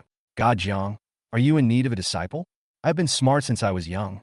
God Jiang, I want to give birth to a baby for you. Can God Jiang teach us the art of Qi training? When Jiang Wenming heard this, he paused slightly. Teach the art of Qi refining? This is a good idea, but it is a serious matter, and I need to discuss it with Li Jianguo and others. Everyone saw how powerful Qi refining was, and that was why Jiang Wenming did not dare to easily agree to teach it. If someone uses it to do evil, wouldn't he be an accomplice? But if he doesn't bring it out, it will be difficult to explain. People's words are scary. If someone then puts a big hat on him and says he is selfish, that would be disgusting. Thinking of this, Jiang Wenming quickly left the ring and returned to the previous meeting room. As soon as I arrived at the conference room, I saw that it was already packed with people, and each of them looked at Jiang Wenming with a beaming face. Pa, pa, pa. I don't know who started it, but the applause broke out without warning. Xiao Jiang, you did a good job. An admiral praised it approvingly. Jiang Wenming nodded to everyone without saying anything more. Walked straight towards Li Jianguo. Chairman, I have something I want to talk to you about in private. Oh, what's that? Jiang Wenming did not answer, but just looked at him silently. Li Jianguo immediately understood and waved his hand, motioning Jiang Wenming to follow him to the inner hall. General Long Yi, please come along. Jiang Wenming noticed Long Yi, who had been following behind him, so he invited him with a smile. Is it okay? Then I won't be shy. Long Yi laughed and followed him in. After entering the inner hall, Li Jianguo looked at Jiang Wenming and asked, "What do you want to say?" "You can say it now. You should have seen it before on the stage. General Bai Qi taught me a technique called Qi refining technique. Now I want to ask the chairman what to do with it and whether to share it." Jiang Wenming asked seriously. This kind of technique that can be practiced by all people should of course be shared. This is a good thing for the entire Chinese nation. What is there to hesitate about? Riyino interjected. However, Li Jianguo understood the meaning of Jiang Wenming's words. Are you worried about losing control? When individual force prevails over the group, conflicts are bound to arise. This is an eternal law. Jiang Wenming can share his skills, but who can guarantee that everyone will use them for the right purpose? What if one or two gifted people appear and do evil? How will they stop them? The Qi refining technique is not like the one favored by the gods, which has limitations and can be supervised. If someone really uses it for evil, it will definitely be a disaster. This is just like an ordinary person owning a gun. When they get excited, they can do anything. Chapter 67 Seraph Michael. Li Jianguo obviously also thought about this question and fell into deep thought for a moment. It is inevitable to publicly promote Qigong, but how to do it publicly and how to check and balance it still require careful consideration. Wenming, what do you think is the biggest difference between Qi refining and God's favored person? Li Jianguo suddenly asked. Qi refining is universal and has a high growth ceiling, but those favored by gods are limited by the power of gods and their achievements are limited. Jiang Wenming answered truthfully. What do you think if only those favored by God are allowed to learn Qi refining? Li Jianguo asked again. This is indeed a method, but it is inevitable that some good talents will be missed. Those favored by the gods may not be suitable for practicing Qi refining, and ordinary people may not be unsuitable for practicing Qi refining. It is a bit arbitrary to cut it all off like this. This is like taking the college entrance exam. Those who pass are certainly excellent, but are those who fail necessarily bad? Obviously not. I have a suggestion. What do you think? Riyuno suddenly spoke. Tell me about it. Li Jianguo looked at Long Yi in surprise and motioned for him to continue. Since Qigong is destined to be made public, why not leave it to our army? If you want to learn Qigong, you must join the army. This way, we can also play a supervisory and guiding role. Long Ye's words made Li Jianguo's eyes light up. That's a good idea. It not only does not block the possibility of promotion for others, but also increases the prestige of the army. The most important thing is that military training can smooth out the edges of those people to some extent so that they won't get carried away so easily. Self-control. This is the instinct of these Chinese soldiers. Jiang Wenming also strongly agreed with this suggestion. This is indeed a good idea. Please draw up a plan and submit it to me later. You will be fully responsible for this matter. Li Jianguo waved his hand and handed the matter over to Long Yi to handle. After resolving the matter, the three of them walked out of the inner hall. Jiang Wenming was in a hurry to practice, so he didn't stay for too long. He said hello to Li Jianguo and left with Long Yi. The two men arrived at the Dragon Guard's base. When the surrounding Dragon Guards saw them, they all saluted and greeted them. Hello, General Jiang. You are considered a celebrity now. These brats have never been so enthusiastic when they see me. Long Yi scolded with a smile. Jiang Wenming smiled awkwardly and didn't respond. Arriving at a training ground, Jiang Wenming finally spoke. General Long Yi, I will start practicing soon, so I will teach you the Qi refining technique first. Don't call me General Long Yi all the time. I'm a few years older than you. Just call me Uncle Long from now on. It's more intimate this way. Okay, Uncle Long, please sit down first. I will show you how to practice Qigong. If you follow the rules, you will be ordinary. If you go against the rules, you will be immortal, and conservative yin and yang will be reversed. Jiang Wenming told Long Yi the mantras and precautions of Qi refining. It's a pity that he doesn't have that kind of enlightenment technique. Otherwise, it wouldn't be so troublesome. This teaching lasted for more than an hour. Only after seeing Long Yi master the trick and close his eyes to comprehend it did Jiang Wenming quietly leave. 3 days is too short. It's probably impossible to achieve a qualitative change. We can only find another way. Jiang Wenming thought about it and took out a dagger with some hesitation. 3 days later, hasn't civilization come out yet? Ryuno paced back and forth at the door anxiously. Before going in, God Jiang had given instructions that no one should disturb him. When the ring opens, he will come out on his own. The dragon guard who was in charge of guarding said with some embarrassment. There are still 10 minutes left before the game. If he doesn't come out now, it might be too late. Long Yi looked at the countdown on his hand, feeling anxious. If no one comes on the field when the time is up, they will be judged as forfeiting, but Jiang Wenming has not made any move yet. Forget it. When he comes out, tell him to go to the mythology arena immediately. I'll go up and take on him first. Good. After Long Yi finished speaking, 2 balls of flame appeared under his feet and disappeared in the blink of an eye. On the mythical stage, hasn't civilization come out yet? Li Jianguo couldn't help but feel worried when he saw that Long Yi was the only one coming back. He should be at a critical juncture in his training, otherwise he would have forgotten the time. If it really doesn't work, I'll go first and buy him some time. At this point, this is the only way. Li Jianguo sighed and agreed with Long Ye's suggestion. Please invite the representatives of the Huaxia Empire and the Papal States to come on stage. The host Bobby appears, indicating that the competition is about to begin.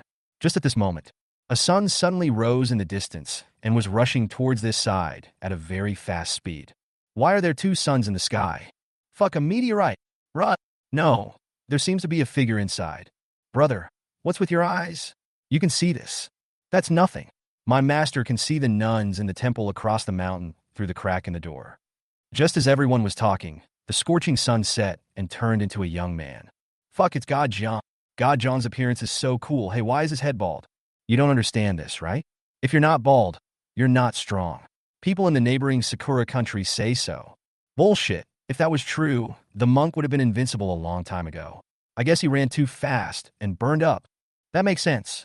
When it comes to talking nonsense, you're the best. Seeing Jiang Wenming appear, Long Yi hurriedly went to meet him. Wenming, what are you doing? Ryuno pointed to his bald head.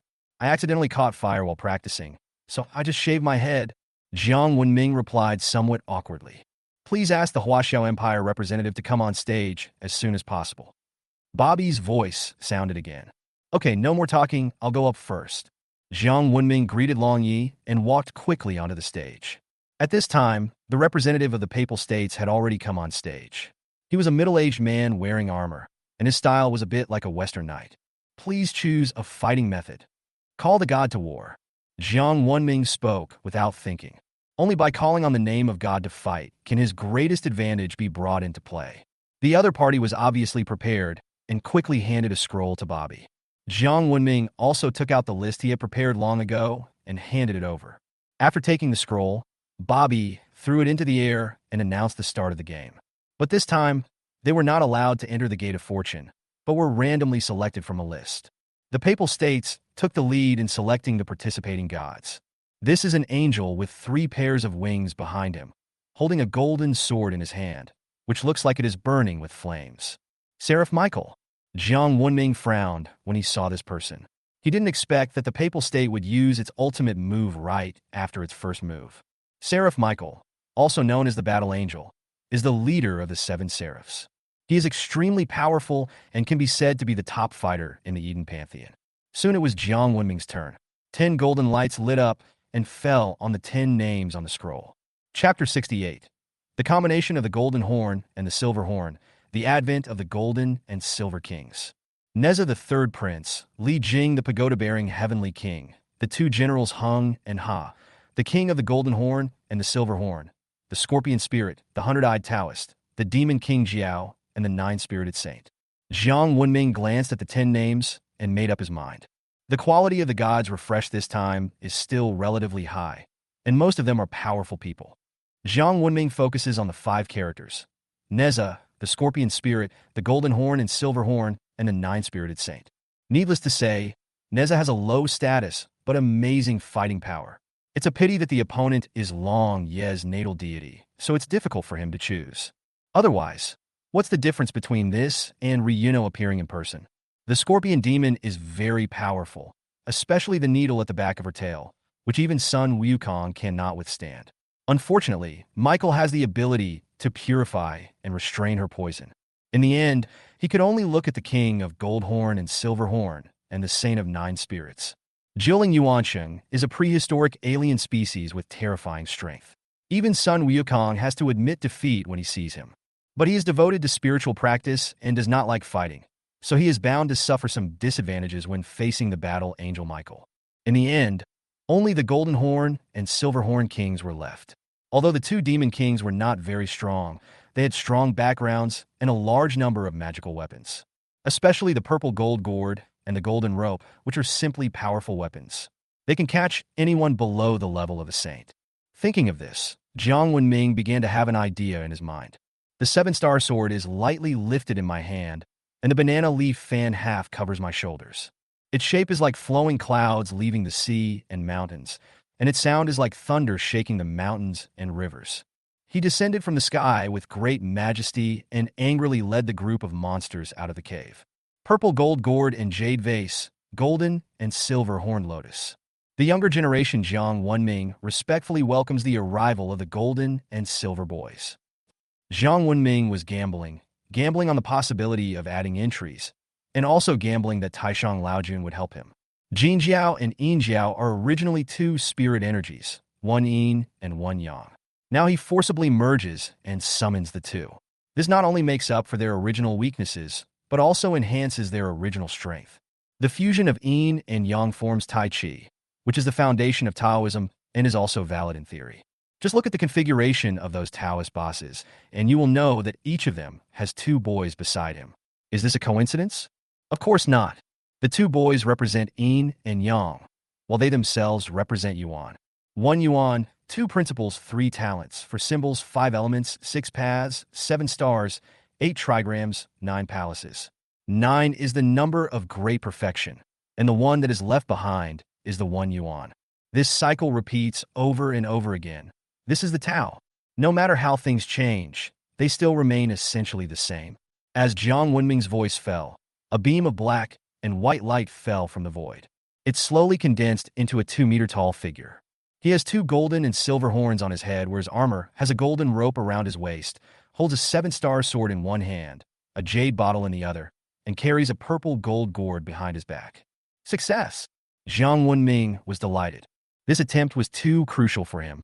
If it succeeded, it would prove that the method was feasible. Next time you summon other people, you can also make some magical changes to a certain extent. He suppressed the surprise in his heart and bowed to the king of gold and silver. Junior Jiang Wenming pays homage to the king of gold and silver. Although I called the other party boy when I summoned him, that was when I was asking for someone in front of Taishang Laojun. Now, in front of the other party, I should just call him king. I already know your intention. Master sent my 2 brothers to help you. The king of gold and silver nodded slightly at Jiang Wenming and said, "The saint. The secret of heaven cannot be revealed." Just as Jiang Wenming was about to speak, he was interrupted by the king of gold and silver, who made a gesture to silence him. Jiang Wenming immediately understood that it seemed that the saints above were also paying attention to them, but for some reason, they could not show up in person. However, since the king of gold and silver has appeared, it represents the will of the saint, especially since he has brought all those treasures with him. At least it proves that the saint is willing to help them. This is a good thing, and it also gives Jiang Wenming peace of mind. You step back first, and let me meet this god from outside the realm. The king of gold and silver waved his hand, creating a breeze that carried Jiang Wenming off the stage. The 7-star sword in his hand glowed silver and rushed towards Michael. Judgment. Upon seeing this, Michael pointed the holy sword in his hand, and countless golden arrows emerged from the void and shot towards the gold and silver king. Mount Tai is pressing down on us.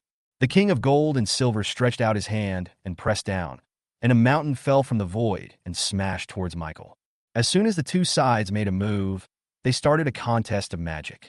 The wings behind Michael vibrated, and in the blink of an eye, he was out of the mountain's attack range. On the other side, the gold and silver king's body was shining with golden light, and he actually allowed the arrows to fall on him. A series of clinking sounds were heard. The gold and silver king was completely intact, and it was obvious that the arrows were unable to penetrate his defense. Isn't this defense too strong? Jiang Wenming couldn't help but be secretly shocked. You know, Michael is known as the fighting angel, and his strength is definitely among the top 5 in the Garden of Eden. Even if it was just a tentative attack, it was definitely not something that ordinary people could withstand. But now, even the defense of the gold and silver king could not be broken. This made Jiang Wenming re-examine the king of gold and silver in front of him. There isn't actually much description of the two of them in Journey to the West. We only know that King Goldenhorn is good at close combat, has skin of steel and bones, and has immense strength. The Silverhorn King is skilled in magic. He can move mountains and seas, and he is omnipotent. However, when they met Sun Wukong, they were too cowardly and never fought him head-on except using magic weapons. Now it seems that these two people are not just letting go, they're letting go of the entire Pacific Ocean. No wonder Sun Wukong, who could defeat a green bull demon, called for help everywhere, but these two disciples of Taishang Laojun were not able to do the same. It turns out that he's not a coward, but he's just afraid of messing up the performance and not being able to report back, right? They have learned the ways of the world so well that they take their magic weapons to the lower world to make friends, expand their territory, and trip up the pilgrims along the way. After finishing the job, he patted his butt and returned to the 33rd heaven. It's a government-sponsored tour. Now he stopped pretending and showed his cards. With a slight display of strength, he intimidated the battle angel Michael. Seeing that his holy sword judgment was ineffective, Michael's face became solemn. He raised the holy sword above his head and muttered something. Soon, a ray of holy light fell on him from the void, and a set of armor with a silver base and gold patterns appeared out of thin air. The three pairs of wings behind it vibrated and flew high into the sky. Heavenly punishment! As his voice fell, countless small black dots appeared in the sky and were falling at a very fast speed. It's a meteorite! Fuck, this is too powerful, summoning meteorites to hit people at any time. With so many meteorites, how can the gold and silver boys hide? It's over, I'm gonna be hit. The audience in the Huaxia region exclaimed. Most of the previous battles were close combat, and it was rare to see scenes like moving mountains or summoning meteorites to hit people. Qian Kuan Jade Purifying Bottle Collect. The king of gold and silver was not in a hurry. He pointed the jade bottle in his hand at the meteorite in the sky and shouted, "Collect it." The meteorites that were originally so powerful and seemed to be able to destroy the world now looked like little tadpoles seeing their mother. They were lined up in a row and sucked into the Qianquan jade bottle. The whole place was dead silent. What kind of treasure is this? It can even collect meteorites. What a pity that we can't take him in. If we could take that Birdman with us, the battle would end right away. How great it would be! Chapter 69, Calling the Wind and Rain. Seeing the meteorite he summoned being taken away, Michael's expression changed drastically. At the same time, he was also full of fear of the jade bottle in the hands of the king of gold and silver. This is a treasure that can even block heavenly punishment. How could it appear in the hands of an unknown little demon? Are all the Chinese rich to this extent? As an archangel, he fought for the glory of God for tens of thousands of years, but only got an archangel's sword. This comparison makes me feel even more unbalanced. Miracle Divine Realm, Michael roared, and the wings behind him emitted a bright white light, covering the entire arena in just an instant. This is his domain, representing miracles. As long as the wish is theoretically achievable, it can all be achieved in this field. The moment the miracle field appeared, the king of gold and silver realized that something was wrong, but it was too late to escape. Raging flames emerged from the ground, and countless silver crosses appeared in the sky, falling like raindrops. Although the flames on the ground were scorching hot, they were nothing to the gold and silver king, who often stayed by the alchemy furnace. Instead, it was the cross in the sky that gave him a very uncomfortable feeling. Every time he touched her, he felt a warmth and an instinctive sense of intimacy. It was like returning to his mother's arms, and he couldn't help but indulge in it, unable to extricate himself. As more and more crosses fell, the golden light on the king of gold and silver gradually became weaker until it disappeared completely. A layer of fine wounds gradually appeared on his body. Good opportunity. When Michael saw this, his eyes lit up and the holy sword in his hand burned with golden flames. The wings behind him vibrated, turning into a stream of light that pierced straight into the heart of the gold and silver king. Ah! The holy sword burning with golden flames pierced into the chest of the gold and silver king without any hindrance and passed through his body. The intense pain awakened the remaining consciousness of the king of gold and silver. He swung the seven-star sword in his hand, trying to chop off Michael's head, but unfortunately the other party easily avoided it. How could this happen? Why didn't the gold and silver boys avoid it? He's not in the right state. Why does he look like he hasn't woken up yet? It's evil magic. He must have been bewitched. This Birdman is so despicable. Golden and silver boy, you must hold on. It's still a piece of shit. The heart is pierced. This game is definitely lost. You can't talk, can you shut up? At this time, not only was the heart of the king of gold and silver pierced, but his body was also covered with a layer of golden flames. When Jiang Wenming in the audience saw this scene, his heart also began to wrench up in his heart. He also noticed that something was wrong with the gold and silver king's condition, but he couldn't figure out what the problem was. What kind of move is this that can make King Gold and Silver give up resistance? As for the matter of the King of Gold and Silver having his heart pierced, Jiang Wenming was not worried at all. This kind of injury might be fatal to anyone else, but it was nothing to the King of Gold and Silver. The lotus flowers are twins in one body. If one lives, both live. If one dies, both die. The King of Gold and Silver appears to be one person, but in fact he is two persons in one. Unless Jinjiao and Yinjiao are killed at the same time, they cannot be killed at all. No matter how badly injured they are, they can recover quickly. This was the inspiration Jiang Wenming got from a game in his previous life. So he deliberately added entries when summoning to prevent accidents. As expected, Michael's sneak attack was successful. Although he pierced the body of the Gold and Silver King, he failed to kill him. Instead, it startled him out of that strange state. Golden rope bind. The King of Gold and Silver pointed his hand, and the golden rope tied around his waist flew out instantly, like a spirit snake swimming in the sky. Michael didn't dare let the golden rope get close to him. He swung the holy sword in his hand, and a flaming sword energy slashed out, cutting the golden rope into two pieces on the spot. But before he could be happy, he saw that the golden rope that was originally cut into two pieces began to grow at the same time, and in the blink of an eye it became two ropes, and rushed towards him at a faster speed. Judgment by fire.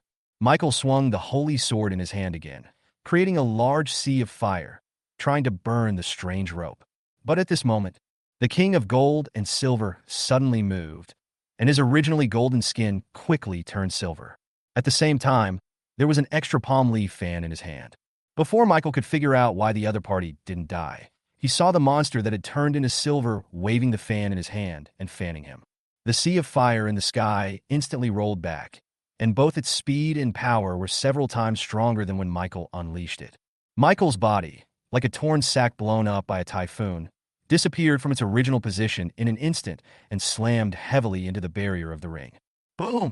The entire arena shook violently. Michael spat out a mouthful of blood, his face full of horror. What kind of treasure is this? The power that came at that moment just now was beyond his ability to resist even if he tried his best. This was just the result of a light slap from the other party. If there were two more hits, wouldn't he be killed here? Miracle! Seeing the second wind coming, Michael hurriedly used the rules of the domain. I hope I can resist it with the help of the miracle field. Call! The wind didn't hurt him this time, but why was it a little cold? Just as Michael was wondering, he suddenly felt something cool falling on his face. I reached out and touched it, and found it was water. Why is there water in the myth arena? Before he could figure out why, heavy rain suddenly began to fall from the sky. The flames on the ground were quickly extinguished, and even the flame of light on his sword was swaying in the rain, and it could go out at any time. On the other side, there stood a golden and silver boy with a palm leaf fan and a jade bottle floating in front of him. He made complicated hand seals with his hands and muttered something. 5 Thunder Generals, train general. Soaring into the sky and falling to the ground, driving thunder and clouds. He leads millions of troops and commands the divine soldiers. Raise the flag and summon urgently. No delay is allowed. Taishang Laojun, hurry up and obey the order. As he chanted the incantation, lightning and thunder appeared in the sky, and heavy rain poured down. From time to time, a few thunderbolts fell, striking Michael directly and making him look miserable. What the hell? What the hell? What the hell? It hurts, it hurts, it hurts, brother. Even if you were excited, don't pinch my leg. Mom, come out and see the gods. This is a true god. He raises his hand to call the wind and rain. He can summon wind, rain, thunder, and lightning. God bless you. I will kowtow to you first. Is there any brother with a sharp mind who has memorized the formula just now? Give me a copy later. Knowing the formula is useless. Don't you see the hand seals? I recorded it. It's all recorded. Fuck Laolu. No, brother. Can I have a moment with you? Go away. I've been wandering for half my life just for today. Please lend me this method. I am willing to be your foster father and will do whatever you want from now on. That's enough. I want to see it too, okay? Get out of the way, you little green tea. Brother, this is my room number. How about we go to the room to discuss the seal-making technique later? Although they often saw gods moving mountains and filling the sea, there were also many who could summon wind, rain, thunder, and lightning. It's just that those spells were performed casually by the gods, and there is no trace to be found. This is the first time I have encountered such a magic technique with clear mantras and hand seals. It is truly a once-in-a-lifetime opportunity. This means everyone has a chance to learn. It doesn't matter how powerful it is, what matters is that it's handsome. He can call the wind and rain with just a wave of his hand. Who wouldn't be tempted? Chapter 70. A true angel, holding a crucifix and killing people. Not to mention others. Even Jiang Wenming felt refreshed by the sight. Which man doesn't have a middle school dream these days? He is definitely no exception. But he understood that even if he knew the formula and seal techniques for this kind of spell, it would be useless. It would only be effective if they were perfectly coordinated. Whether it is the 6-character mantra of Buddhism or the 9-character mantra of Taoism, they are essentially the same and are both the method of spiritual words. In this regard, the Chinese characters and language of China can be said to crush all other countries. The shape of the character reflects its shape, and the pronunciation reflects its meaning. It can be said to be the language that is closest to the law of words. Unfortunately, it was lost somehow. He collected his thoughts and looked back at the ring. At this time, the gold and silver king finished casting his spell, and the cold rain filled the entire place. Although Michael had divine power to protect him, he was still drenched by the rain. Perhaps in his opinion, the rain posed no threat to him at all, so he just didn't bother to pay attention to it. However, this is exactly what King Jinin wants. Rain is just the first step, the real killer move is yet to come. He stretched out his hand to take the palm leaf fan and fanned it hard at Michael. A strong wind came in an instant, carrying the rain to form a water tornado and attacked Michael. Disperse! Michael held the holy sword in his hand and slashed down with one blow, directly splitting the water tornado apart. The water splashed everywhere. In these splashes of water appear a strange, icy blue color. Wherever the water drops fell, a large amount of cold air was emitted, and all objects quickly froze. The speed was so fast that everyone was shocked. Not good! Michael noticed something was wrong and flapped his wings to avoid the ice-blue water droplets, but he was still a step too late. His body was wet from the rain, and after coming into contact with the cold, it began to freeze quickly. In just a blink of an eye, his body was covered by a layer of ice and turned into an ice sculpture. The golden rope that had been chasing him finally got the chance and tied him up tightly. Go! The king of gold and silver waved his hand, and the 7-star sword in front of him immediately turned into a stream of light and pierced Michael's head. Crack! The ice shattered, and Michael's body was torn into pieces. The 7-star sword and the golden rope lost their target and automatically flew back to the king of gold and silver. We won. It seems so.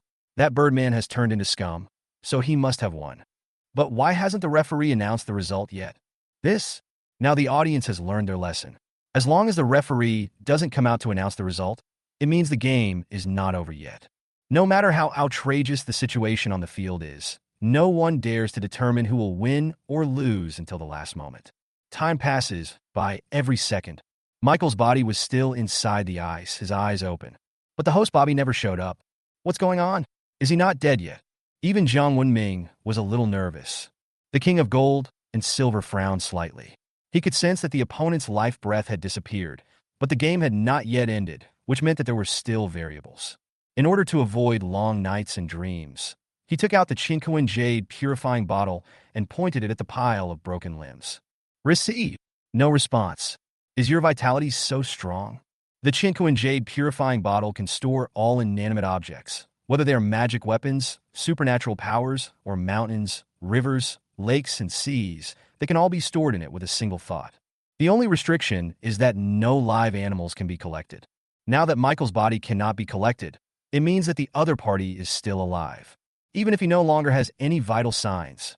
3 consecutive connections of Qian, 6 divisions of Kuan, Li as fire, hurdles as arrows, urgency as law and order. The king of gold and silver quickly formed a seal in his hand, and then spit out a stream of flames at Michael's remains, hoping to refine the opponent. When the flames touched the other's body, The ice melted instantly, and Michael's body melted along with the ice. This strange scene stunned everyone present. Can corpses melt? Everyone thought that this was a spell cast by the King of Gold and Silver, but only he himself knew that it was not the case.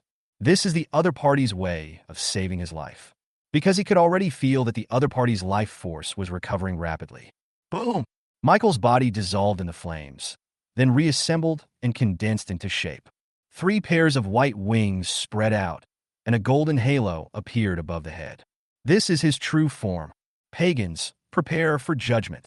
When Michael said this, the wings behind him instantly turned scarlet, like 2 wings condensed from flames.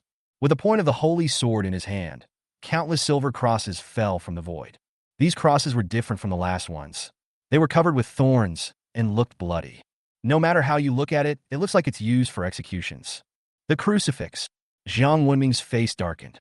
It was recorded in the Bible that Jesus came to spread the faith of God, but was finally captured by ignorant humans.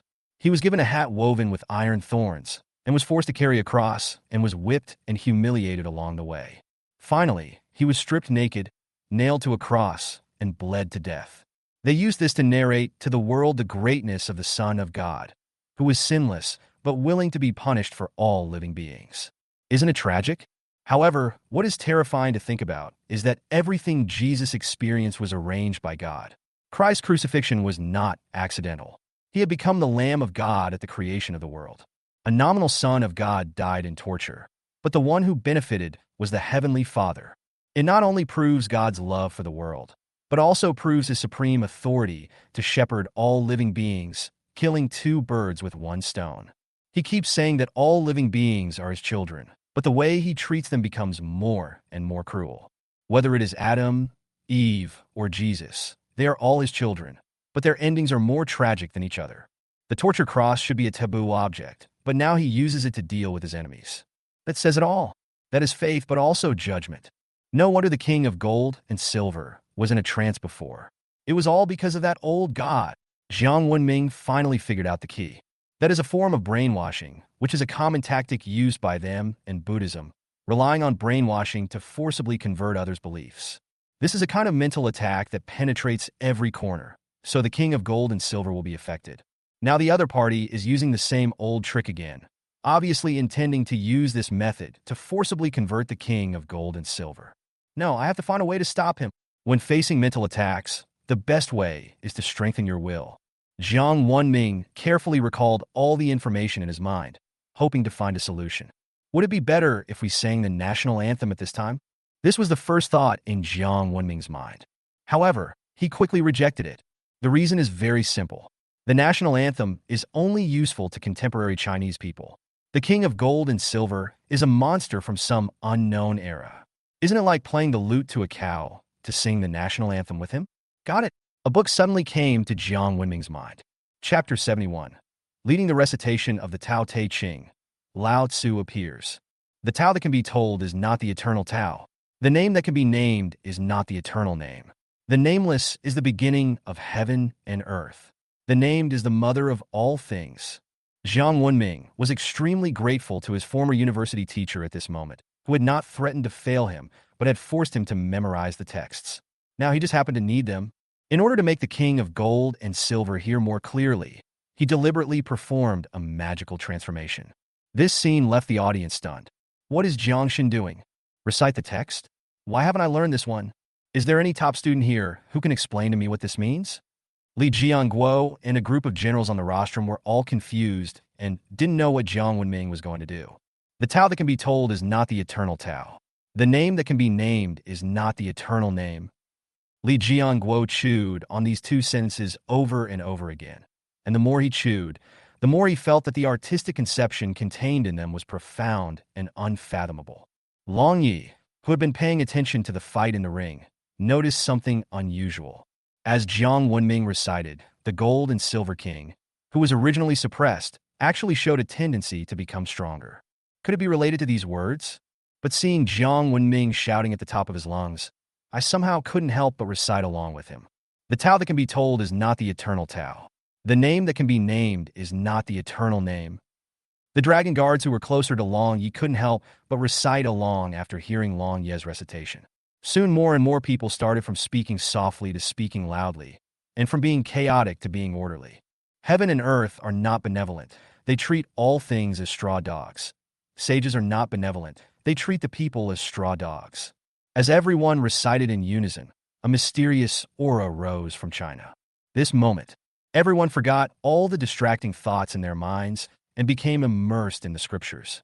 This peaceful and tranquil atmosphere began to spread from the seats in the Chinese area, and in the blink of an eye it reached the ears of the audience from the surrounding countries. Although they didn't understand, they felt it was very powerful. He also recited along with his poor pronunciation. As for the king of gold and silver on the ring, his eyes became brighter and brighter, and the confusion in his eyes gradually dissipated. Compared with the artistic conception of the Tao Te Ching, God's thoughts are nothing. Heaven and earth are unkind. They treat all things as straw dogs. Sages are unkind. They treat the people as straw dogs. Between heaven and earth, it is like a bellows. The king of gold and silver followed suit and recited, his voice like thunder, shaking all directions. An unclear figure of an old Taoist priest emerged from behind him. With a light wave of the whisk in his hand, the silver crosses in the sky disappeared without a trace in an instant. Puff! Michael spat out a mouthful of golden blood, his eyes filled with horror. Without even bothering to get up from the ground, he lowered his head, not daring to even look at the phantom. The shadow appeared quickly and disappeared just as quickly, vanishing without a trace in the blink of an eye. It's like an illusion.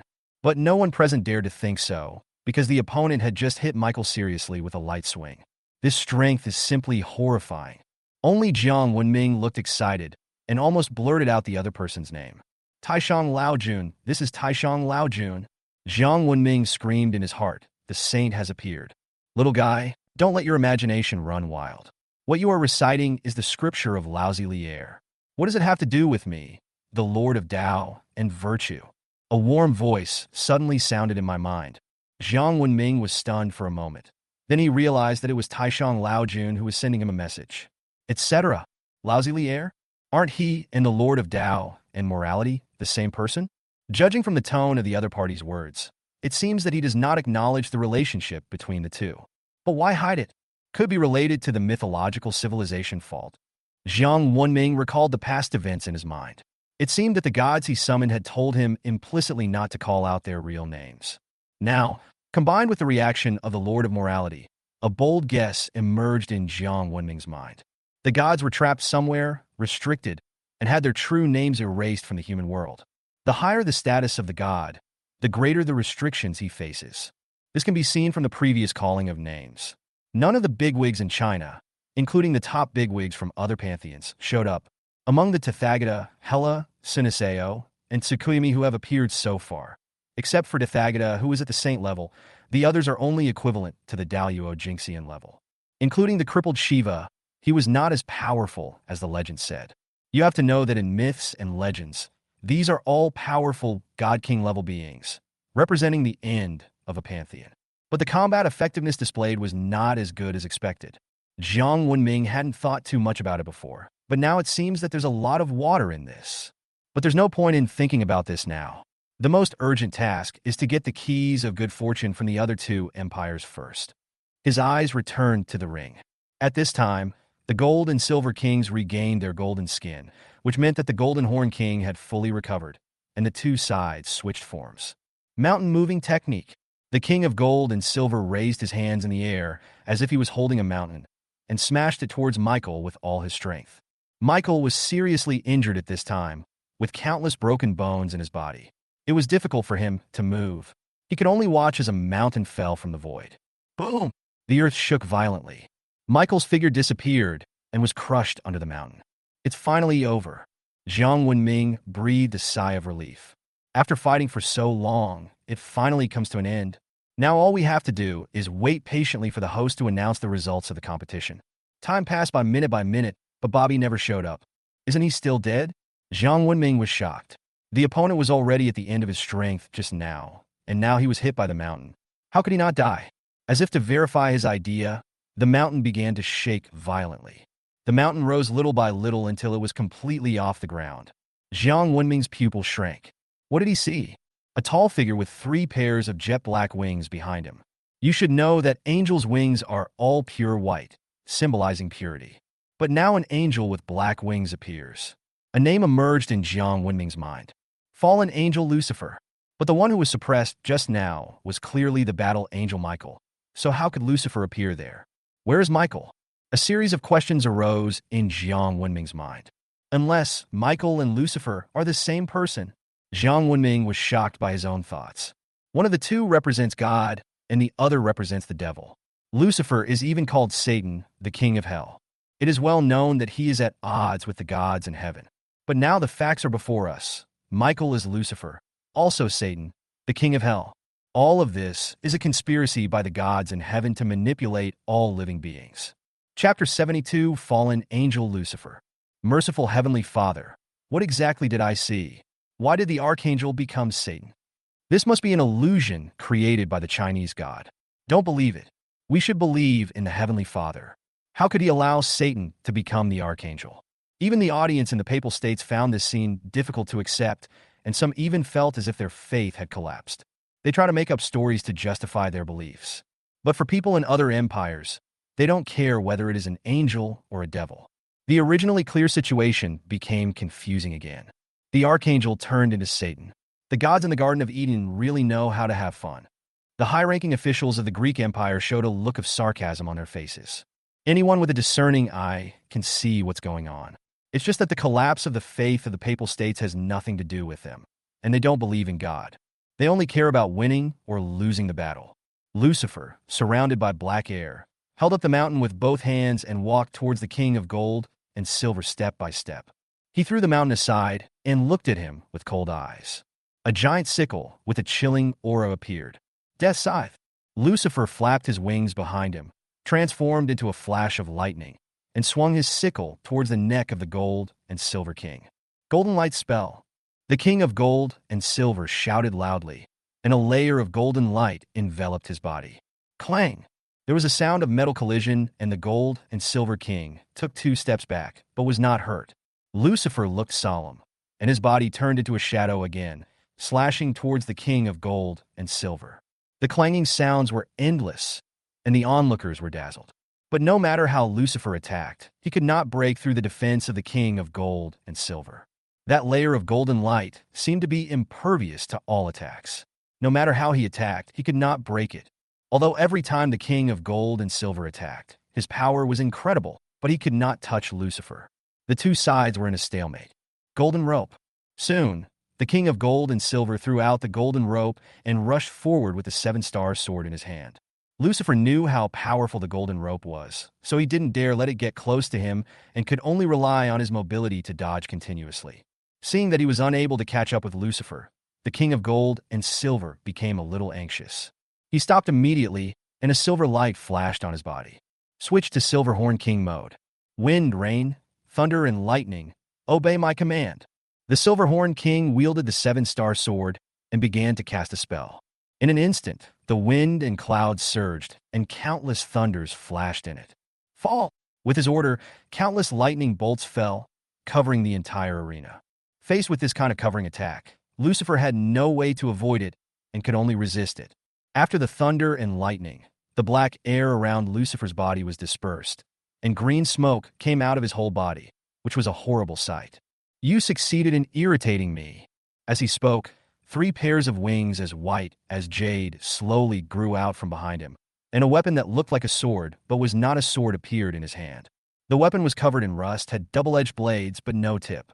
The middle part is divided into sections, as if it was squeezed out by a giant's hands. 12-winged fallen angel, divine weapon judgment. Jiang Wenming cried out in shock.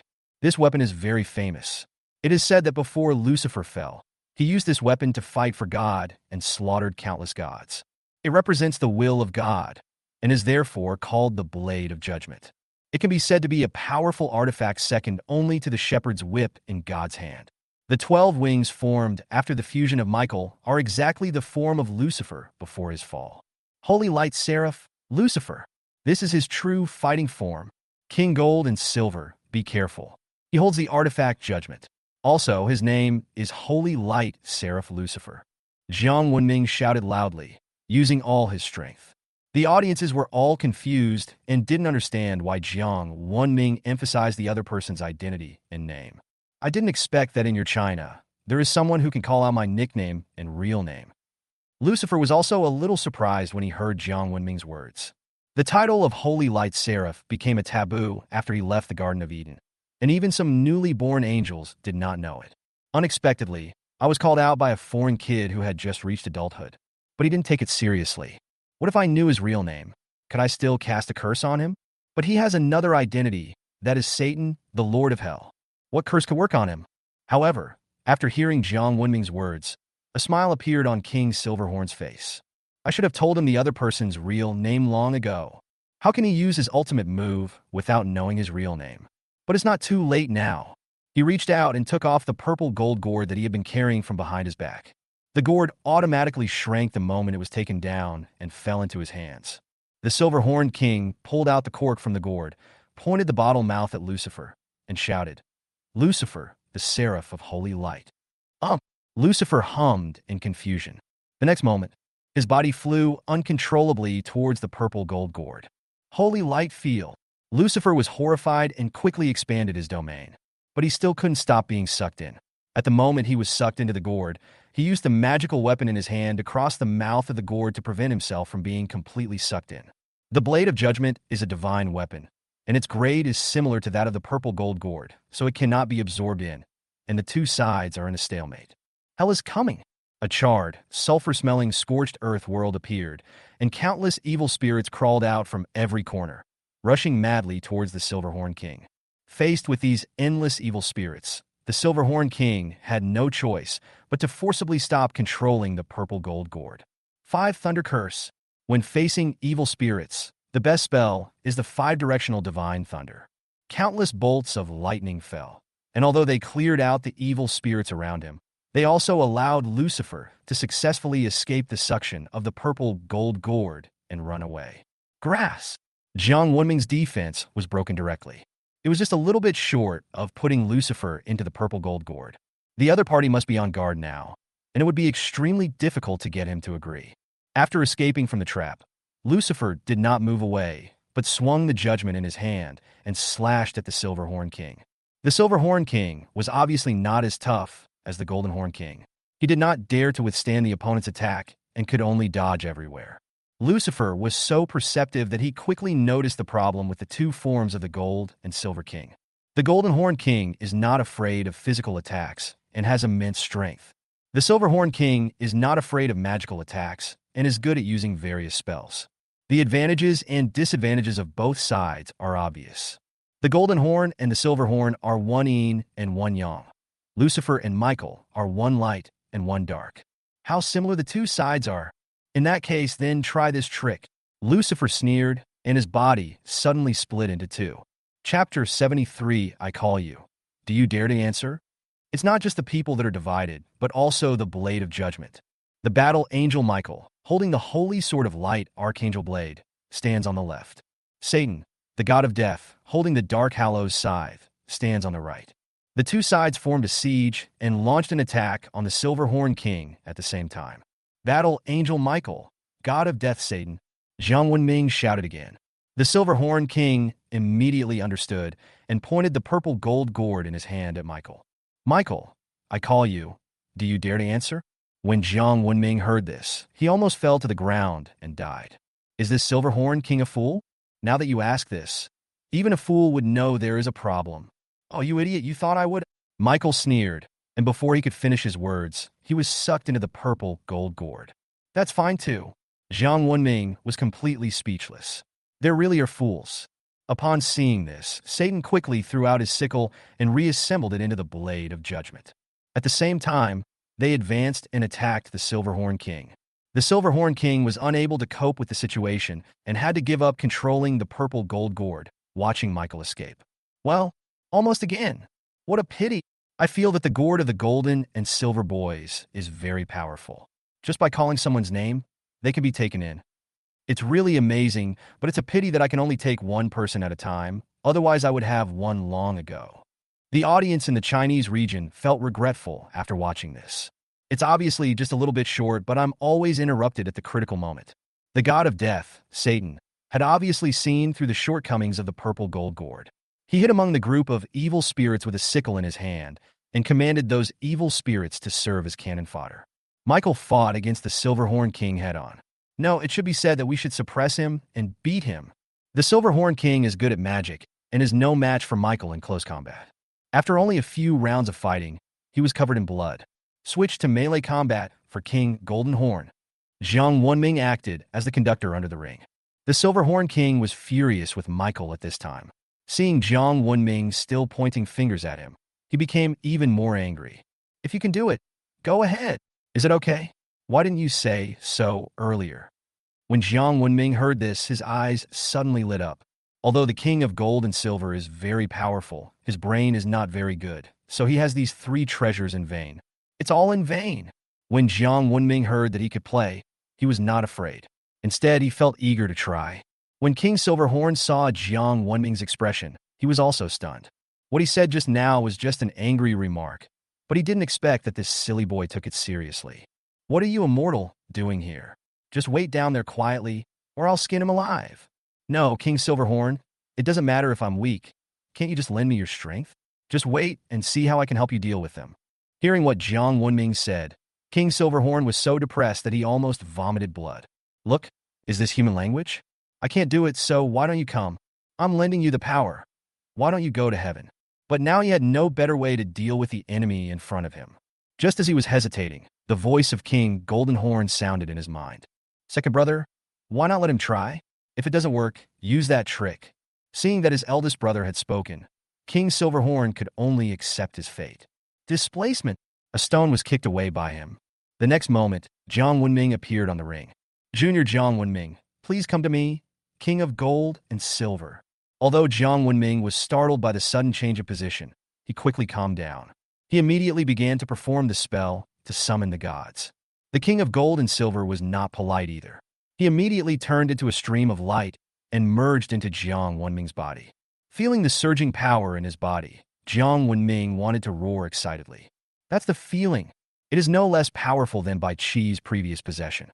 The King of the Golden Horns turned into a golden armor. The King of the Silver Horns turned into a silver helmet. The golden rope was tied around his waist, and the jade bottle was pinned behind his waist. In one hand he holds the 7-star sword. In the other he holds the purple gold gourd. Fully armed, King Gold and Silver, please cooperate with me in casting a spell later. Jiang Wenming connected the two of them in his mind. However, the two ignored him, and instead a strange memory appeared in his mind. These are the mantras for using the magic weapons and spells. As expected of the Salted Fish duo, they are really good at being a bystander. Jiang Wenming complained madly in his heart.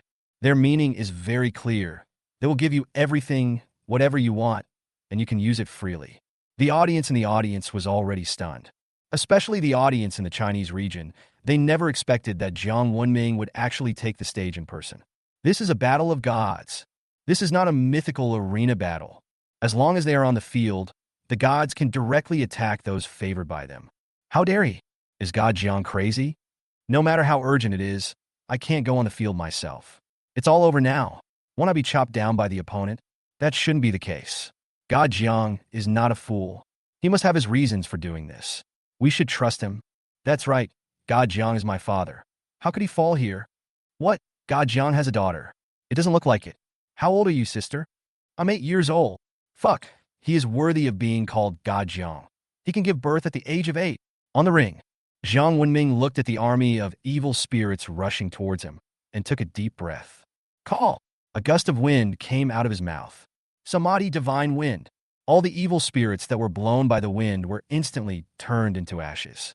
At the same time, Jiang Wenming waved his hand, and a golden rope flew out from his waist. Fine. This is for Michael. A trifle. Michael held the holy sword in his hand, wrapped in sacred fire, and chopped at the golden rope.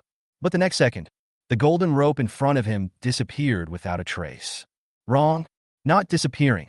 Instead, it turned into a strand of hair and was burned to ashes by the flames. Hair? Why is there hair here? Michael was stunned and felt that his brain was a little confused. On the other side, Satan, who was about to launch a sneak attack on Jiang Wenming, suddenly let out a roar. His figure emerged from the shadows, his body wrapped in a golden rope. Satan, are you stupid? Jiang Wenming suddenly sneered. Damn mortal, how dare you insult? Ah. Before Satan finished speaking, his body involuntarily flew towards Jiang Wenming. No, to be precise, it flew towards the purple gold gourd behind Jiang Wenming. It turned out that Jiang Wenming had secretly pointed the bottle mouth at Satan before. Whether it was the attack on Michael or the questioning, they were all his routine. Satan thought he was hiding very secretly, but he didn't know that under Jiang Wenming's sharp eyes, he had nowhere to hide. The reason for attacking Michael was to paralyze him. The real target was Satan. Michael wanted to help, but it was too late.